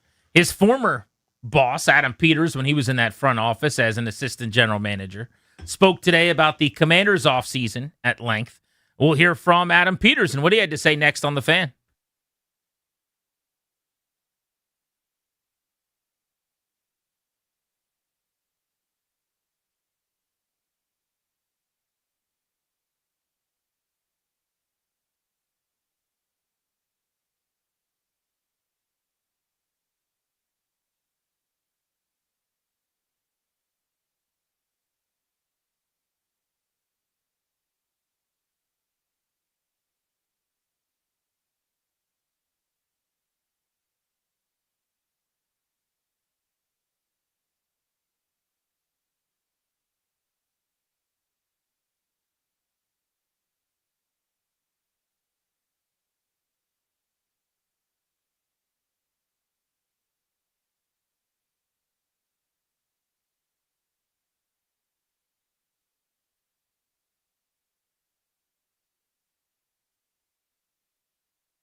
Taking you up to 6:10. That's when pregame ahead of Nats baseball comes your way. They're in Philly tonight. What if the Nats beat the Phils to start this series and they're 3-1 to begin the season? Be kind of a show. That'd be fun. I'd be into that. Took 2 out of 3 at Wrigley Field against the Cubs. We see Foster Griffin pitch tonight for the first time in his Nats career. He has only ever pitched out of the bullpen very limitedly, and it was literally a total of like 7 times before he went to Japan, where he's been the last few years overseas. Former 28th overall pick who we saw pitch in spring training. Good dude, though. We had a nice conversation with him. Great combo. He throws all of the pitches, which is generally indicative of maybe not having overpowering stuff as a lefty. He has like 8 different pitches he'll throw over the course of a start. Not even a joke. He's going to mix and match. He's like,